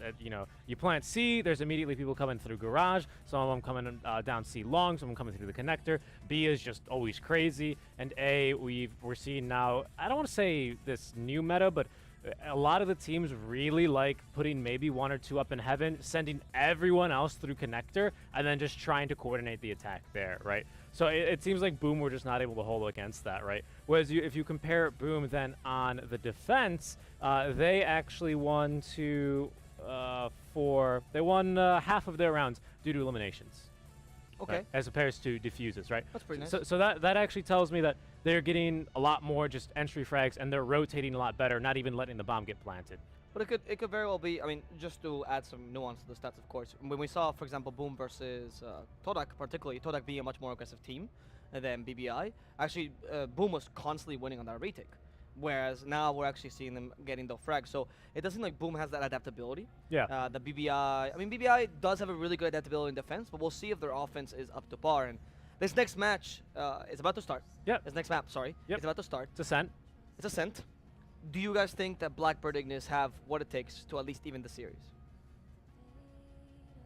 No? No, I don't think so, only because Boom is starting on defense. I think they're going to take this map. It might be a 2-0. Really? Yeah. I think it might be a 2-0. I think this is a map where you see a lot of teams that really know how to play the map and read the map and deal with information. I feel like you see them do very, very well on this map. Okay.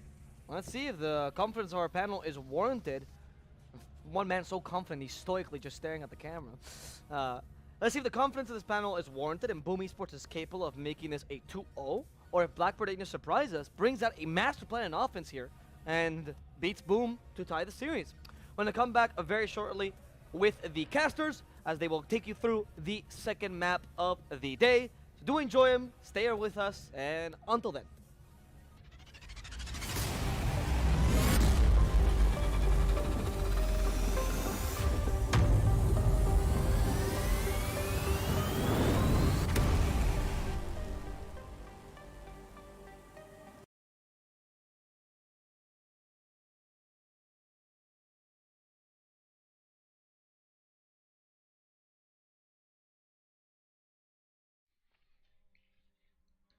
Hello and welcome back, ladies and gentlemen. We're here for map number 2 for Blackbird Ignis versus Boom Esports. We had a cracker of a first game, went to overtime, and eventually we did see that Boom Esports was able to do it. But man, they had to pull all the way back.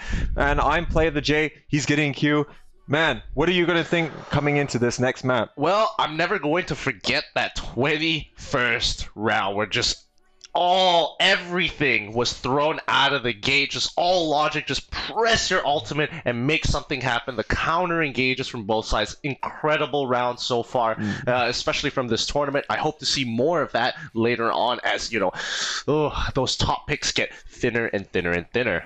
Oh yeah, but I think, you know, as you said, you know, the number of ultimates that were popped in that one round, absolutely crazy. But you know, it just goes to show what kind of things, what kind of plays can separate teams at this caliber. You know, I mean, of course, we are at the playoff stage right now, and this is where the wheat gets separated from the chaff. And no one wants to get sent down to that lower bracket because it's all going to be best of ones for the first 2 rounds, and we all know that anything can happen in those kind of coin flippy situations. Exactly, and you know, especially since you know the control of which map you're going to have is going to be 50-50, and that's super unfortunate. You don't want to be in that kind of position. So as much as it's like okay to say, all right, we did lose this best of 3, we're going into lower brackets, so we have another chance. Oh, it's a pretty long shot. Yeah, and not one that everyone wants to take. So, I mean, we've already seen 3 other playoffs so far. This is the last upper bracket playoff before we start to move on to the next stages. After this best of 3, we will be having our very first lower bracket match as well. And right now, we will be seeing that is currently the first match that we do know both of the participants, and that's later. It's going to be Bren Esports versus Morph Team. Yeah, that's also going to be a really interesting matchup as well. But unfortunately enough, we got to conclude what's happening right before us is BBI. I really think it is slightly demotivating losing in that fashion, but I think at the end of the day, it does show that there are chinks in their really masterful defense. Their defense is looking good, but there's still holes, and it's even more lacking on the attacker side. Yeah, so I mean, the attacking side, yeah, they kind of got stunted quite badly from the actions of BBI. Not too sure if that's going to be, you know, partly a combination of, you know, this is the first game, first few rounds of the day, and BBI setup, you know, is going to be quite there. But I mean, it's not exactly a surprise that they're going to be bringing, say, Killjoy, that you then have to react to. I think we did see some smart rotations coming out from Boom, but, you know, after getting maybe a pick over on the A side, you know, smartly moving over, but maybe lacking a little bit of momentum there to, you know, close out those rounds. And as a result, I mean, we did see, you know, quite a bit being strung together quite early on in favor of BBI. Yeah, but Boom, I feel like they're a more overall a stronger team only because of the versatility and just the standard they have set both on attack and defense. It's looking real good. They've got the tenacity, they've got the talent. They just need to close out this game against BBI. But BBI, on the other hand, right now, I think they really need to start thinking about how aggressive they can start being and really start pushing back against Boom, because Boom is just getting away with too much. Yeah, exactly. And I think, you know, when they start this next map, it's going to be absolutely crucial for them to, you know, hit the ground running in that respect. I really liked how they were going to be able to utilize some of the utility on the Killjoy. I think in particular, we did have that one retake that took place when they were playing on defense, when it was on A side. And now the reason why Ascent is, of course, going to be very popular for Killjoy in this regard is because she's got some great spots to really take both A and B, you know, on either side, I dare say. Yeah, well, it's really tough, especially on a map like Ascent where it's really defender heavy. Whether or not this is going to be as easy of a game, or, you know, arguably a very even game between the two, I think it's going to be quite into the favor of BBI. Whether or not they can actually pull it off on the attack, though, I think that's the biggest question that I need to know for certain, because this map is really, really punishing. Yeah, indeed. And, when we look at the lineup now, we did mention about the Killjoy, but the rest of the BBI lineup is also going to be the same. So, I mean, you're still relying on the same level of aggression. I mean, you're still going to have the Jet, definitely bringing the Breach. I think, on the earlier game on Ascent as well, we did see, how useful Breach is going to be, both installing now. He's definitely going to be one of the premier utility men, particularly from the buff. But, I mean, his skills were pretty good already. And, they're just going to get even more accentuated in recent times. But for Boom, based on their past lineup that they did bring here, now they didn't bring the Reyna, but instead of Reyna, they did bring Phoenix. So that could be an interesting factor to see whether or not they can cater for it. So do bear with us, ladies and gentlemen. We're just waiting for the players to be all ready here. They're all gathered in the lobby already. We're just waiting for everyone to be perfect before we get started on our second map. Yeah, they want to be able to play at tip-top shape. So whatever they need to do, come back to the drawing board, really understand what they need to be working on, and really start plugging up those holes, because this is a great opportunity, especially in best of threes, because in best of twos, you don't really get to strut your stuff and look for that adaptation. It's kind of lopsided, and then the other lopside, and then no real kind of foolproof plan to tell, hey, I'm going to stop everything my opponents are going to do. So that's the beauty of the best of threes. Yeah, and I think, from all these upper bracket games that we've had so far, we've only had one of the best of threes go the full distance. And of course, that was in our previous series. So we'll see if that's going to happen elsewhere. But ladies and gentlemen, I mean, of course, if you're just joining us with regards to the Royal C Cup, so we can tell you that, of course, Attack All Around has managed to beat Bren Esports 2-0 in the very first upper bracket. We do also have Vision Strikers able to take down Todak from Malaysia quite decisively 2-0 as well. Myth Attitude would take it 2-1 versus Morph Team from Indonesia. So, everyone still is going to be able to have that second chance. But, I think, the kind of talent that we have on offer here, not just from the top 8, but from top 16, has been exemplary over the course of this weekend. We look forward to seeing who's going to be making it to Championship Sunday. Yeah, oh boy, I can't even imagine what Champion Sunday is going to be looking like. It's just the mad amount of talent coming from everybody, especially since I was pretty disappointed seeing the 16 go into the 8 teams after the group stage with the considerable amount of potential prospects that could be looking to go further than this tournament itself. And let's not forget as well, it's some of the teams that didn't make it here. I think, there could have been quite a few that could really still contend. Now, one case in point is, from our so-called group of death that we saw, Group D yesterday, HQ. They didn't get through, and they were the Cyber Games Arena winners. They beat Attack All Around in the finals, and it's kind of a testament to how competitive things are. And of course, from Group D, we did have Morph Team, emerge as the group winners, and Bren Esports able to just edge out HQ just on that round differential. So this is how close everything is, and you can really feel the tension here between these teams. Yeah, I mean, I was talking on panel with Dawei for a good amount of time. Zero, in a matter of fact, his in-game name is the fact that if the tournament RNG was a little bit different for the draws, especially for the group stage, I think we probably would have seen a very different upper bracket here. Like, this could have easily shifted around. Some teams really didn't perform too well, while others struggled to actually deal with certain play styles coming in from the talent. So, in a sense, it's kind of a game of rock, paper, scissors with a little bit of RNG to it. Yep, that's absolutely true. And ladies and gentlemen, there's no seeding in this tournament. It's all by pure randomness. So,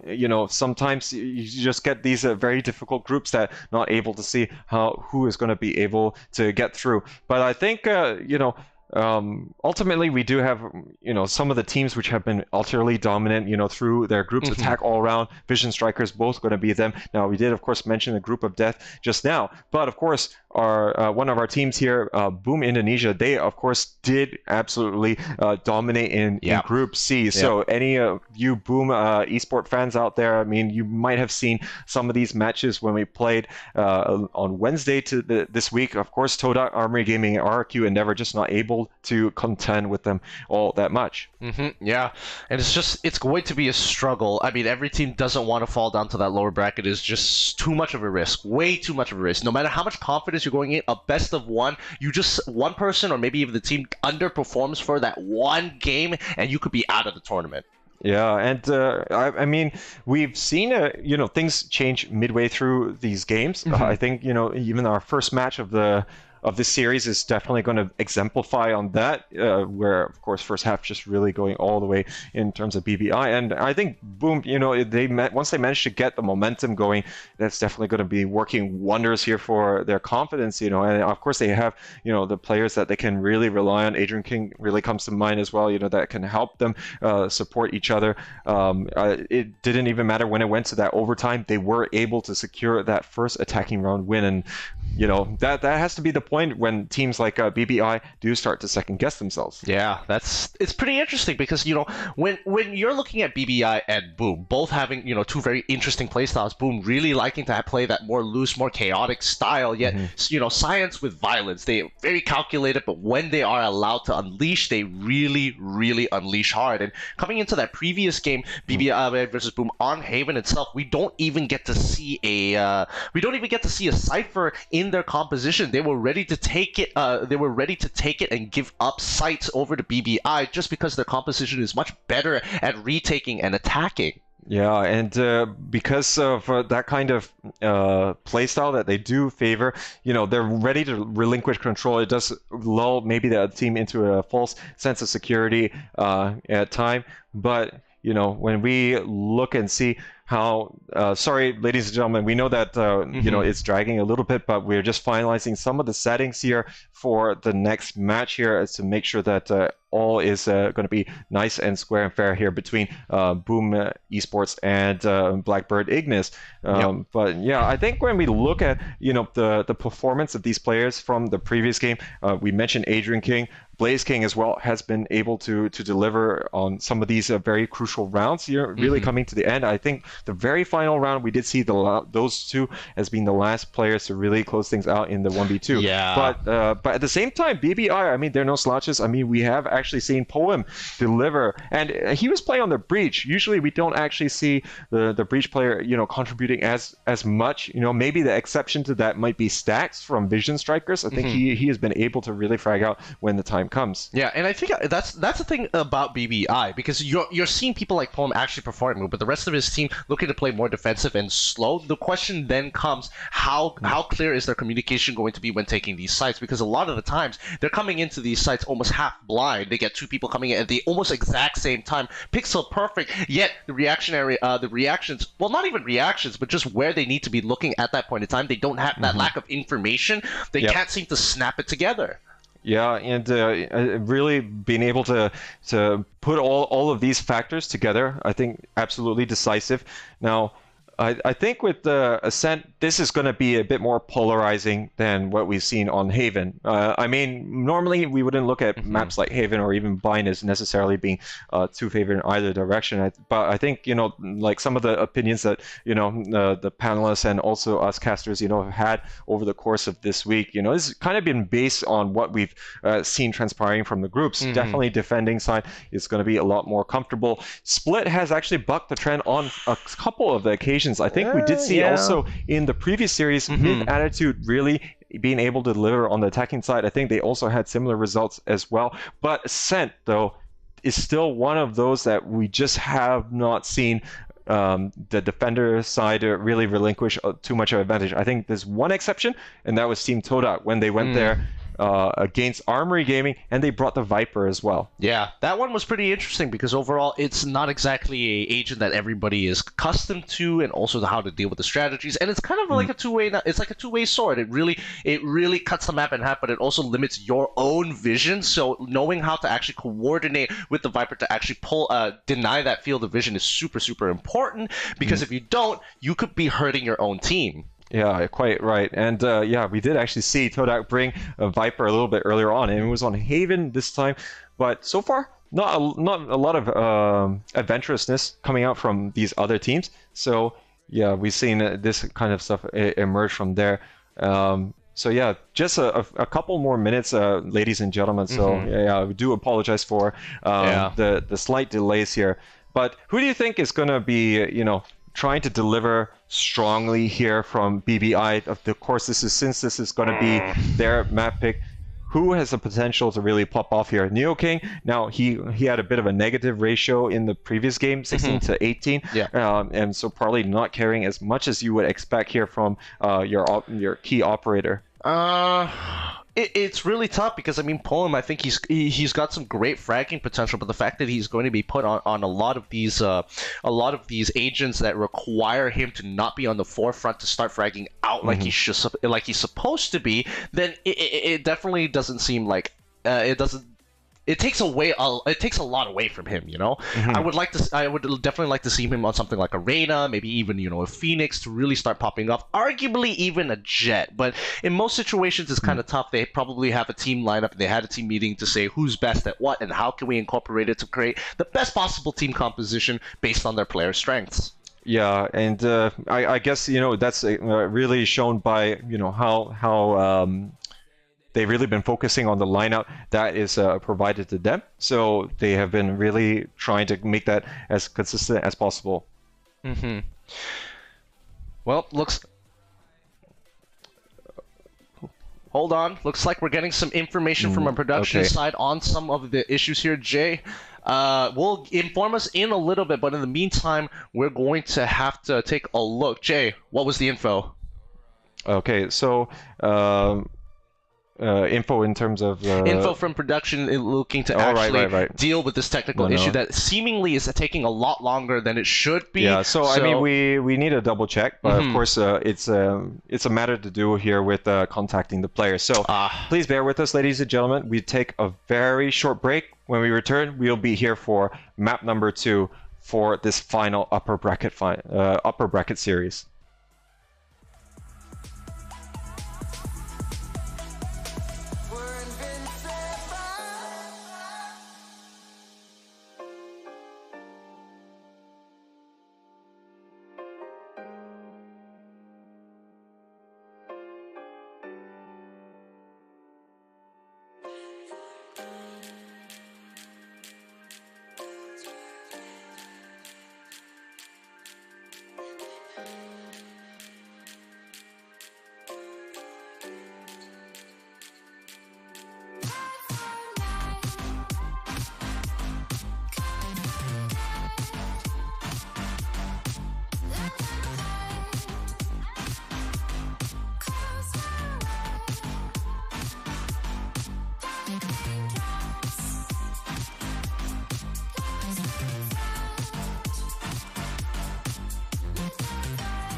Keeping you in the right direction,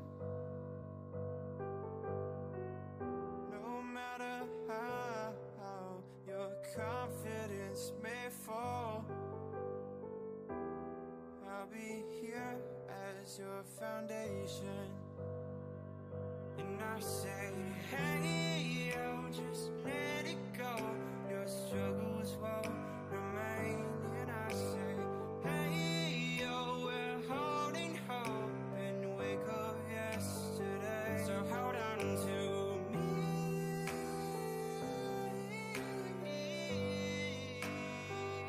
Hold on to me. Hold on to me.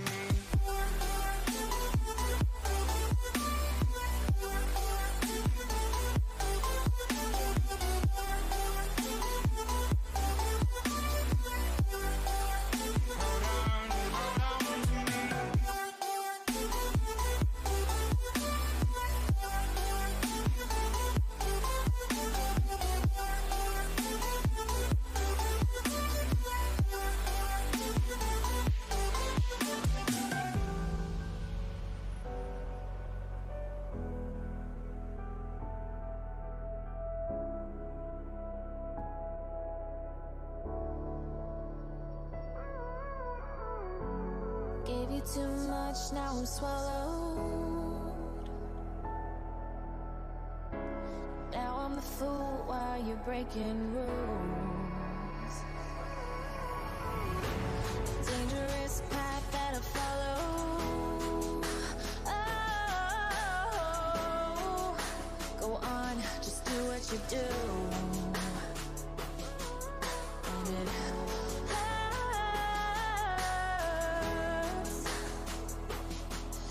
as I bleed for you, cry for you.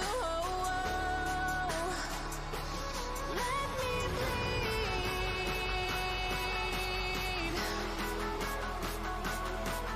as I bleed for you, cry for you. Let me bleed. Let me bleed.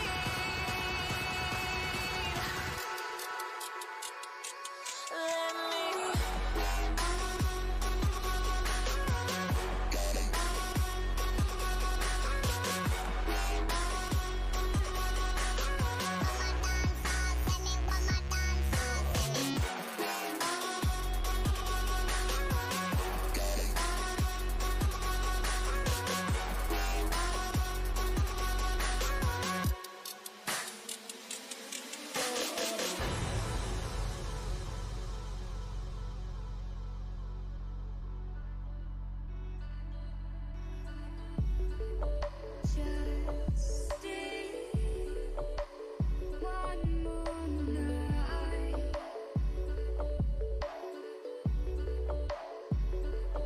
I'll be by your side.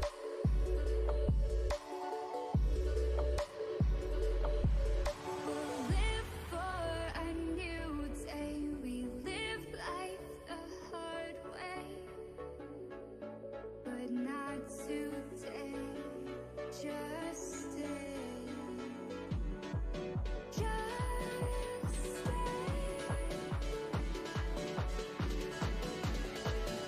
Just stay. One more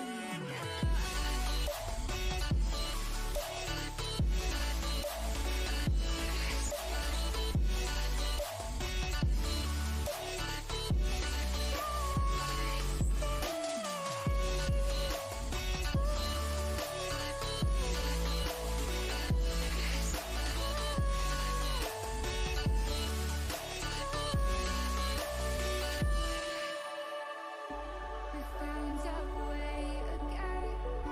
We found our way again. We found our way. A new place.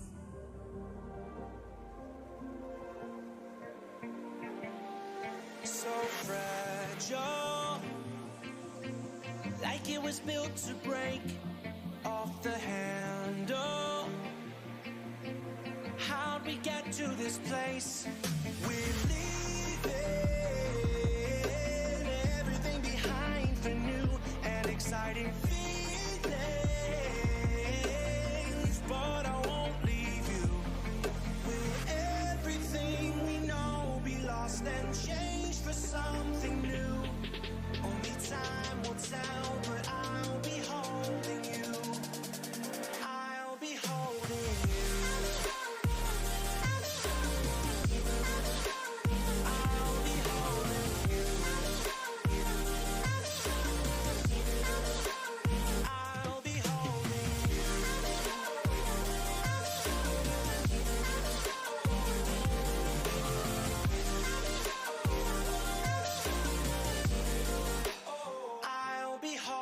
Standing on the edge of a cliff, realize there must be more to life than this. Reaching for the stars, traveling so far, like a dragonfly. Just grab my hand from heaven send with me tonight. Trying to find our place.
Like a broken soul in a wonderland without angels.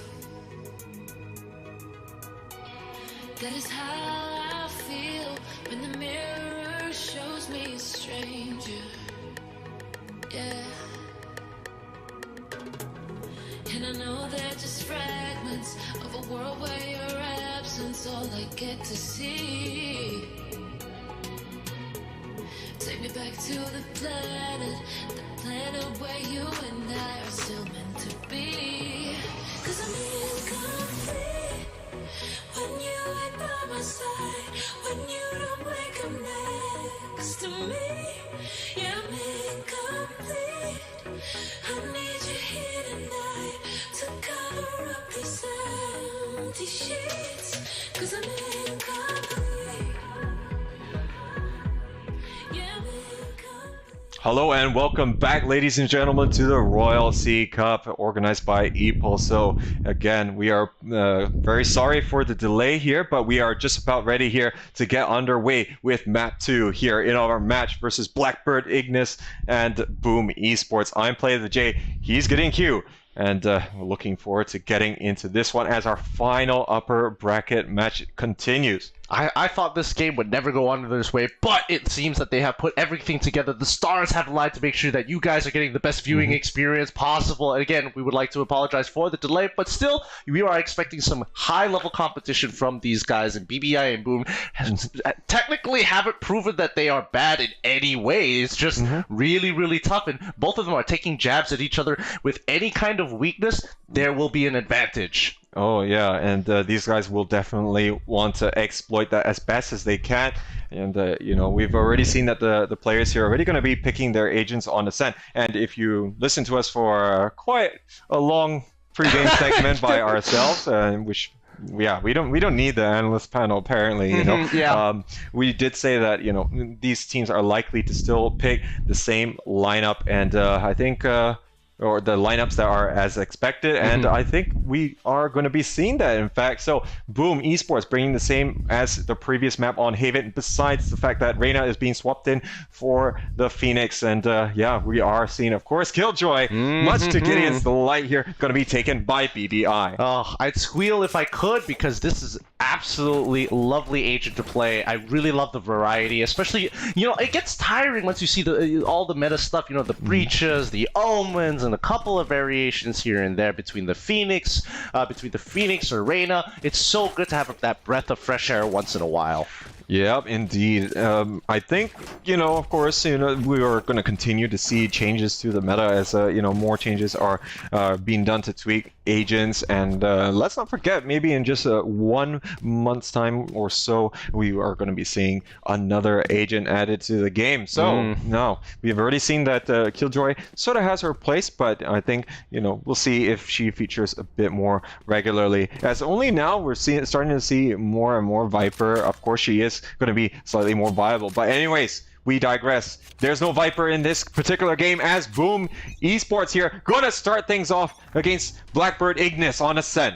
Yep, they're going to be bringing it to bringing everything onto the table here as wow, Boom already starting to push out aggressively to find the first kill. Can they get the seconds? 2 down. That's going to be 3, but unfortunately, they didn't notice who was hiding behind the shed as they take out 3 defenders on B side. So what does Boom do with this pistol round now? Oh, it's going to be incredibly difficult as Blaze King not able to push through the market side of things. Going to get straight away taken down. Oiton picking up the 3K, and now they're going to have that plant down here. Super Sis, he's going to have to play on the stealthy side, but he's actually spotted out here by the turret. So this is exactly a great flanking place that you can position it. Oiton will be picking up the 4K as BBI streak to that 1-0 lead. Oh boy, that's already going to be 1 point going over to BBI. They should be able to take this next one with no issues whatsoever. Boom, going to be on the back foot starting off this game, but a really nice, couple of things that most people don't really notice, is especially with that sentry turret, auto turret, that it has quite a range. As long as it's within your field of vision, it will start taking pot shots at you, which gives you a lot of information, but also forces your opponent, because of the way this tactical shooter works, you get hit by bullets, there is stopping power. Oh yeah, and getting tagged is not fun at all. And another annoying position going to be here on the shed in B lobby. But we do see that Boom or BBI is going to be taking that mid control. They are going to spread out a little bit. Not going to be too much resistance coming out from Boom at all. I think they do want to try and wait for these close angles to present themselves and not really be spending all that much to start things in the second round. Yep, they just have to play to play their time. Make sure that you're taking things slow. Look for these picks. If they get those picks, it's really going to hurt the economy of BBI. So in most situations, Poem, he's following up with the Owl drone here. Can he he spots out one. He knows that somebody is just sitting around on B site, and the rotation coming in from Boom, so fast and responsive. Oh yeah, but BBI stacking up here. Poem is going down here. So Notorious off to a great start here, but looks like Neo King going to be pushing in here. Spectre going to tear him down. Look at them pushing through. The Cloud Burst though, it's going to work against him. Asterix going to be able to take him down, not able to get the refrag or the consistent frag there. And Rip Pablo, he is going to get traded down now. Super Sis is going to be all the way back of sight, not quite in a position here to get the 2v1 crossfire in conjunction with Adrian King. They don't have to peek. The spike is all out in the open, and there's nothing Killjoy can really do. Phoenix, she has to take on Phoenix first before moving on to the actual site. Oh no, she's going on to the site itself, and that's where Super's in.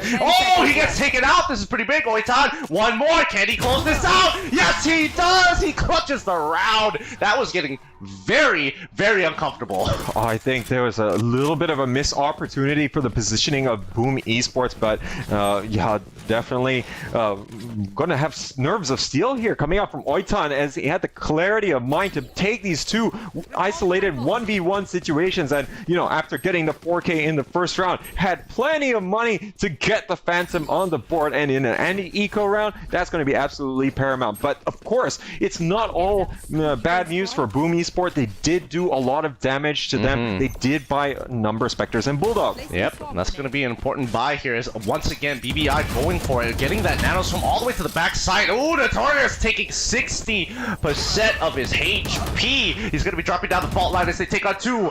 Rip Pablo as well as Popogachi getting taken out by Blaze King, as the rest of the team finally gets onto the site. Blaze King, he's going to smartly use his drone. Aftershock is going to push it back out of position, but that penetration is starting to hurt. 21, 2 HP, and finally he goes down. Oh, the retake working brilliantly here, and now looks like Boom, they're going to fight back on the gun round. Asterix with the operator going to be dealing significant vengeance there onto the members of BBI. Now, this is going to still be a round that BBI has to actually save a little bit. Don't forget, they actually spent all that money in round number 2 to buy all the Spectres and the Bulldogs. So really, they have to go for this eco round.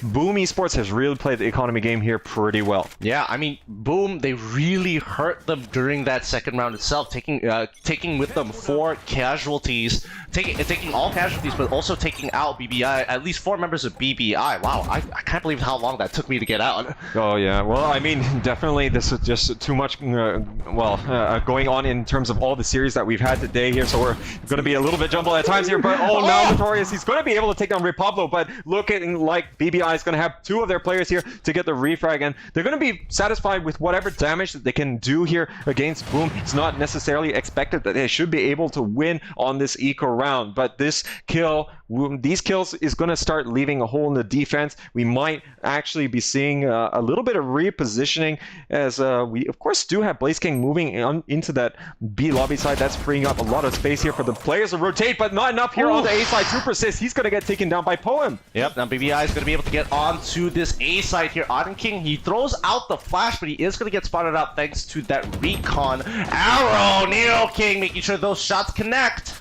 Oh, Adrian King, he's going to be biting the dust, and looks like Boom, they're going to have to make this retake with 2 players, and now from this end, this round where they had such superior weapons, it is all going horribly wrong, and BBI are going to be thanking their opponents for all the delicious weapons that are going to be available to them, and you can already see the save coming out. Asterix does want to try and hold on to this operator as long as he can, not likely to get any exit kills here, and not going to see BBI make a move down here. They want to just try and nurture their economy ever so slightly after not having the best at the start of this round, in fact. Yep, it didn't really start out too great, of course, but they're still coming back into it. Boom, have to save that operator and Vandal. They don't want to lose their economy just yet, but, you know, ever so slowly, these saves will help you out later into the round. It is an investment. Oh, but the pick there on the defensive side, or rather on the defensive side by BBI in the mid outside of spawn, that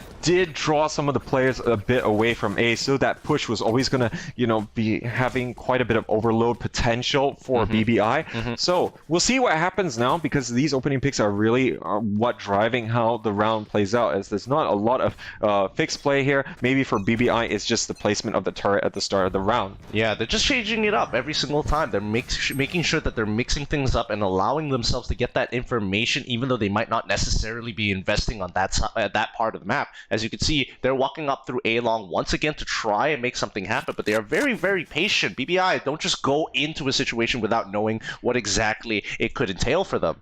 Yeah, precisely. With Super Sis going to be still hanging out here on top of Heaven. He's going to be dropping down the dark cover over by A main, but this is still going to be quite easy for them to break in on site. They have some dark covers of their own, likely going to be able to really lock down the sight lines. There is still going to be Asterix with the operator, but now I think they know the take is coming here. You see the rotations coming out. Adrian King moving in onto the Heaven side. Poem, he's going to be able to take down Super Sis, still going to be all the way in that corner side, but Adrian King moving in here with Reckless Abandon, but he's going to be able to get one. The Aftershock is going to also yield a kill, but the trades are going to be good. Oitan is delivering again, yet on the big stage here. He's going to pick up the double kill, and now Blaze King, last player left. Can he spot out these last 2 opponents? It's looking tough. One by E-Box here. Oh, the pre-fire actually catching him off guard. Okay, now it's a 1v1, and the problem right now is that Oitan is really low, but she has the ultimate. Killjoy pops it. They're going to have to detain here. 7 seconds, 6 seconds. He's sticking it. He's not sticking it. No, he's trying to get out of there. He can try to destroy the device, but it's going to be too late. He's detained, and now Killjoy is going to be able to walk onto site. Had he committed, I think he would have been okay. Oh yeah, I think he had enough time, but he doesn't know exactly where he is. He's going to get out Oitan. He will have enough time here. Looks like Blaze King has managed to clutch it out. 1v2. What a play coming out from him.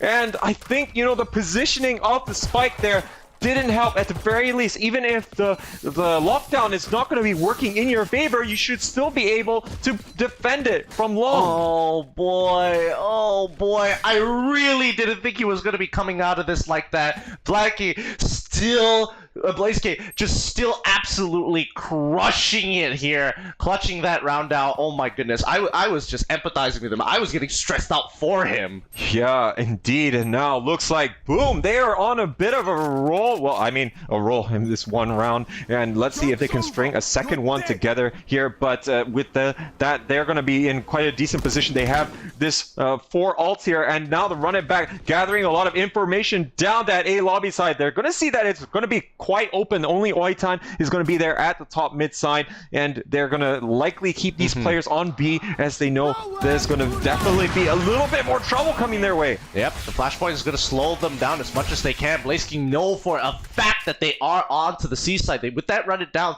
they know that they're not going towards A. Jet as well as Phoenix double peeked, making sure that they are keeping track of mid. Nobody was there. Therefore, last possibility, they had to be B. Asterix definitely watching that mid side. He might be able to catch them moving out from tiles here. So far, not giving way, but there is still going to be his opposite number. Neo King is going to be peeking there as well, but it's actually going to be Poem doing that. Now, I'm not sure if that was a little bit of a wise move. It's going to be a very common angle to be held. Now, they are still going to be pushing forward with their plan, as they do want to try and overload on the A side before the rotation comes out from all of these B players, as they know they have been making quite a racket, and they've dedicated quite a bit of ultimate utility earlier on.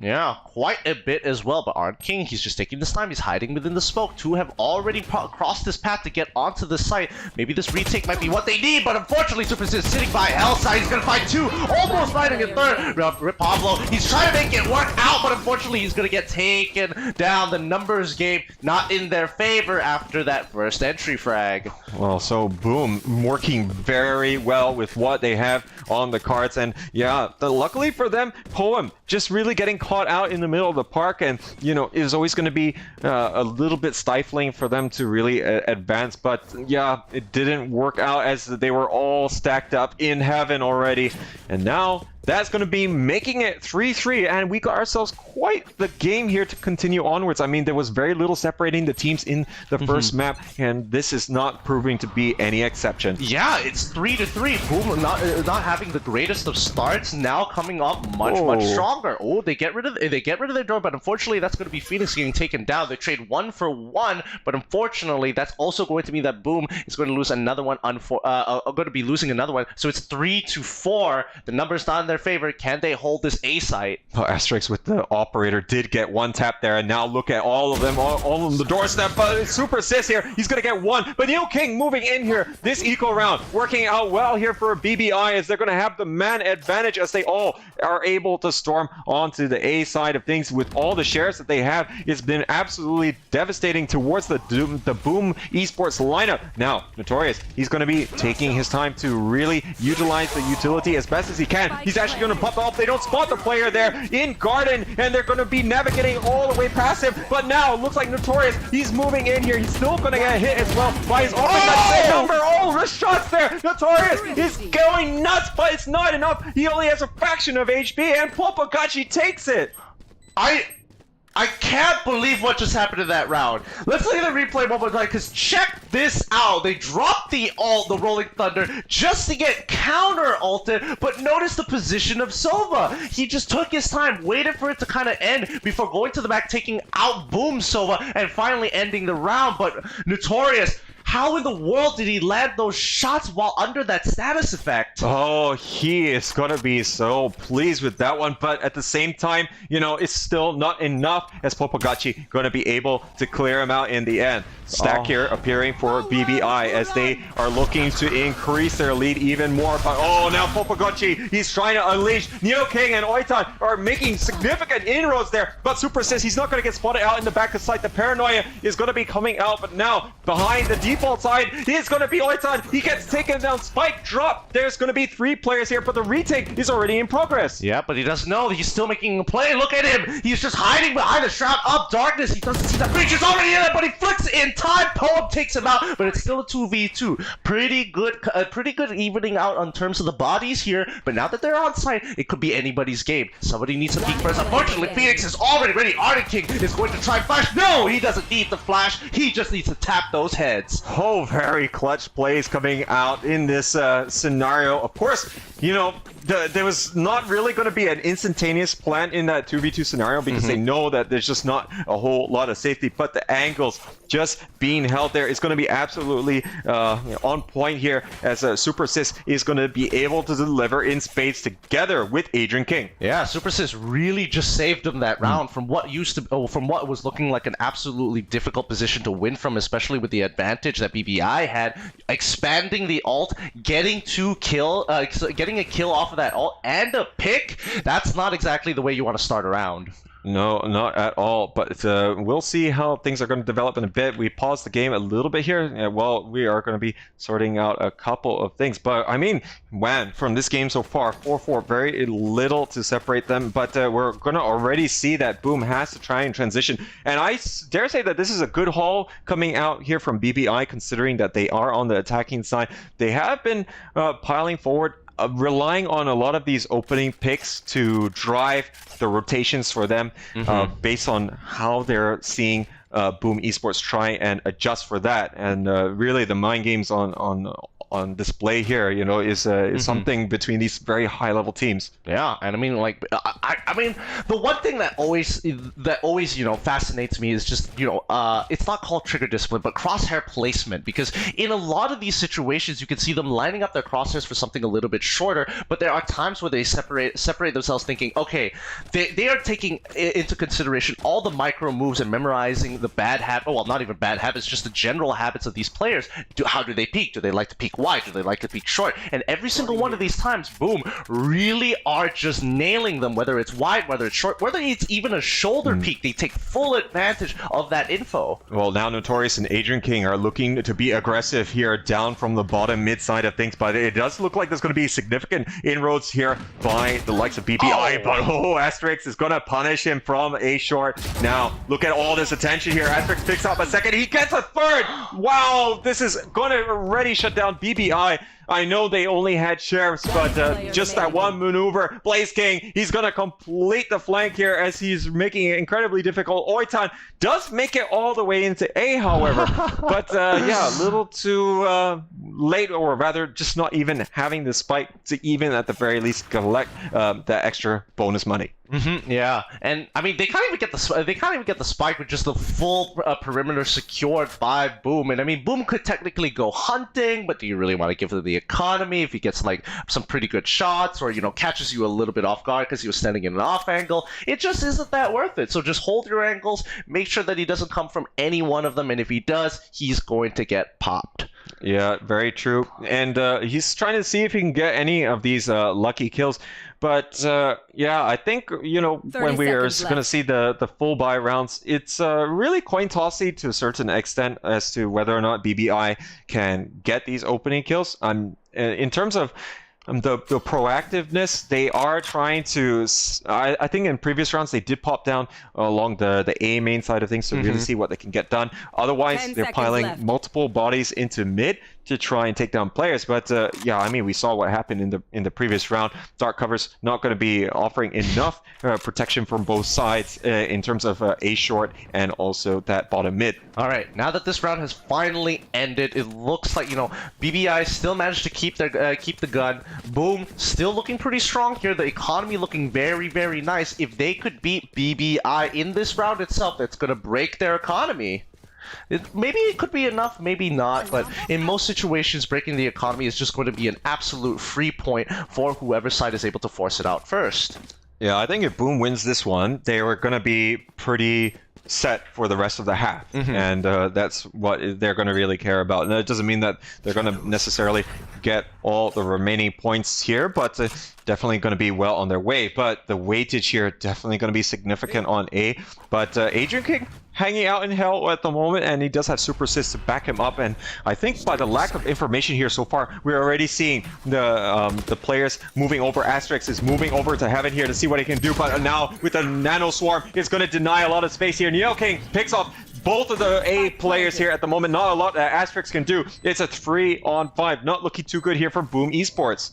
Yep, they even got the door down. Asterix finding the pick, and Tail wins out. out of there. He's going to be checking the outside doors just to make sure that if anybody so happens to be peeking out, that would have been a perfect opportunity to get another pick here. Ooh, but the aftershock comes through, pushes through the smoke, gets punished. Notorious going to be fighting a kill, but Rip Pablo is going to be taking out Notorious in the process. Killjoy drops the ultimate, and now this is becoming a significant problem. Oh, I think this is already going to be game over in terms of this round. They are not going to be able to push and take the defuse here, given the fact that the ult here being popped here by Killjoy. Now, they are going to be backing out here towards spawn, and overall, good take here from BBI, but they did take a bit of collateral damage in the process here. Papagachi going to be suffering for that. And while the point did go to them, is a little bit of cost. But at the end of the day, there's only going to be 2 rounds left here. They don't have to worry about the long-term economy, and they're actually focusing on the short term. Yeah, I mean, even if we're talking about short term here, if they lose this round again, it's like they're almost in the exact same position, because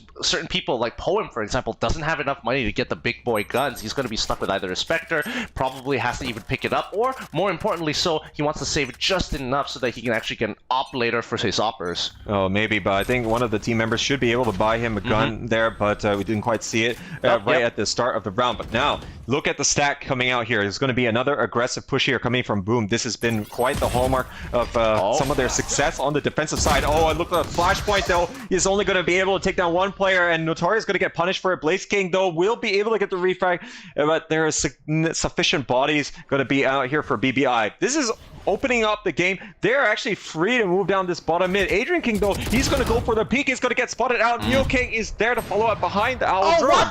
What? He was able to pick it up before they picked the spike. Did they not notice that the spike is there? They have to start getting aggressive from the defensive sides because they're just waiting for an opportunity to take advantage of them mid-sided, especially through a short. Oh, is he going to spot him out? Nope. Luckily, they dropped down one more smoke to kind of elude his vision.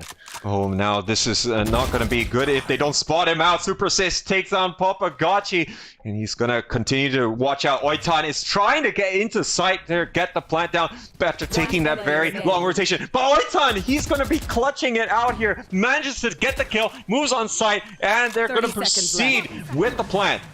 Yep, will he actually use his tailwind? No, he's playing it slow. He made sure to leave a gap right in the middle so he could peek out. Pretty smart move, but unfortunately BBI so tiny creeps up through the smoke and waits for the perfect opportunity to take this round. Oh, Oitan definitely knew how to get inside the head of Asterix and was able to punish in the end. BBI, they're going to be taking the lead yet again, and yeah, just look at the scores here. We could definitely see the rounds moving backwards and forwards, and it's been a big combination here of, you know, being able to get the eliminations and also playing the objective working in their favor. And now look at the starting positions. It looks almost the same as the preceding round.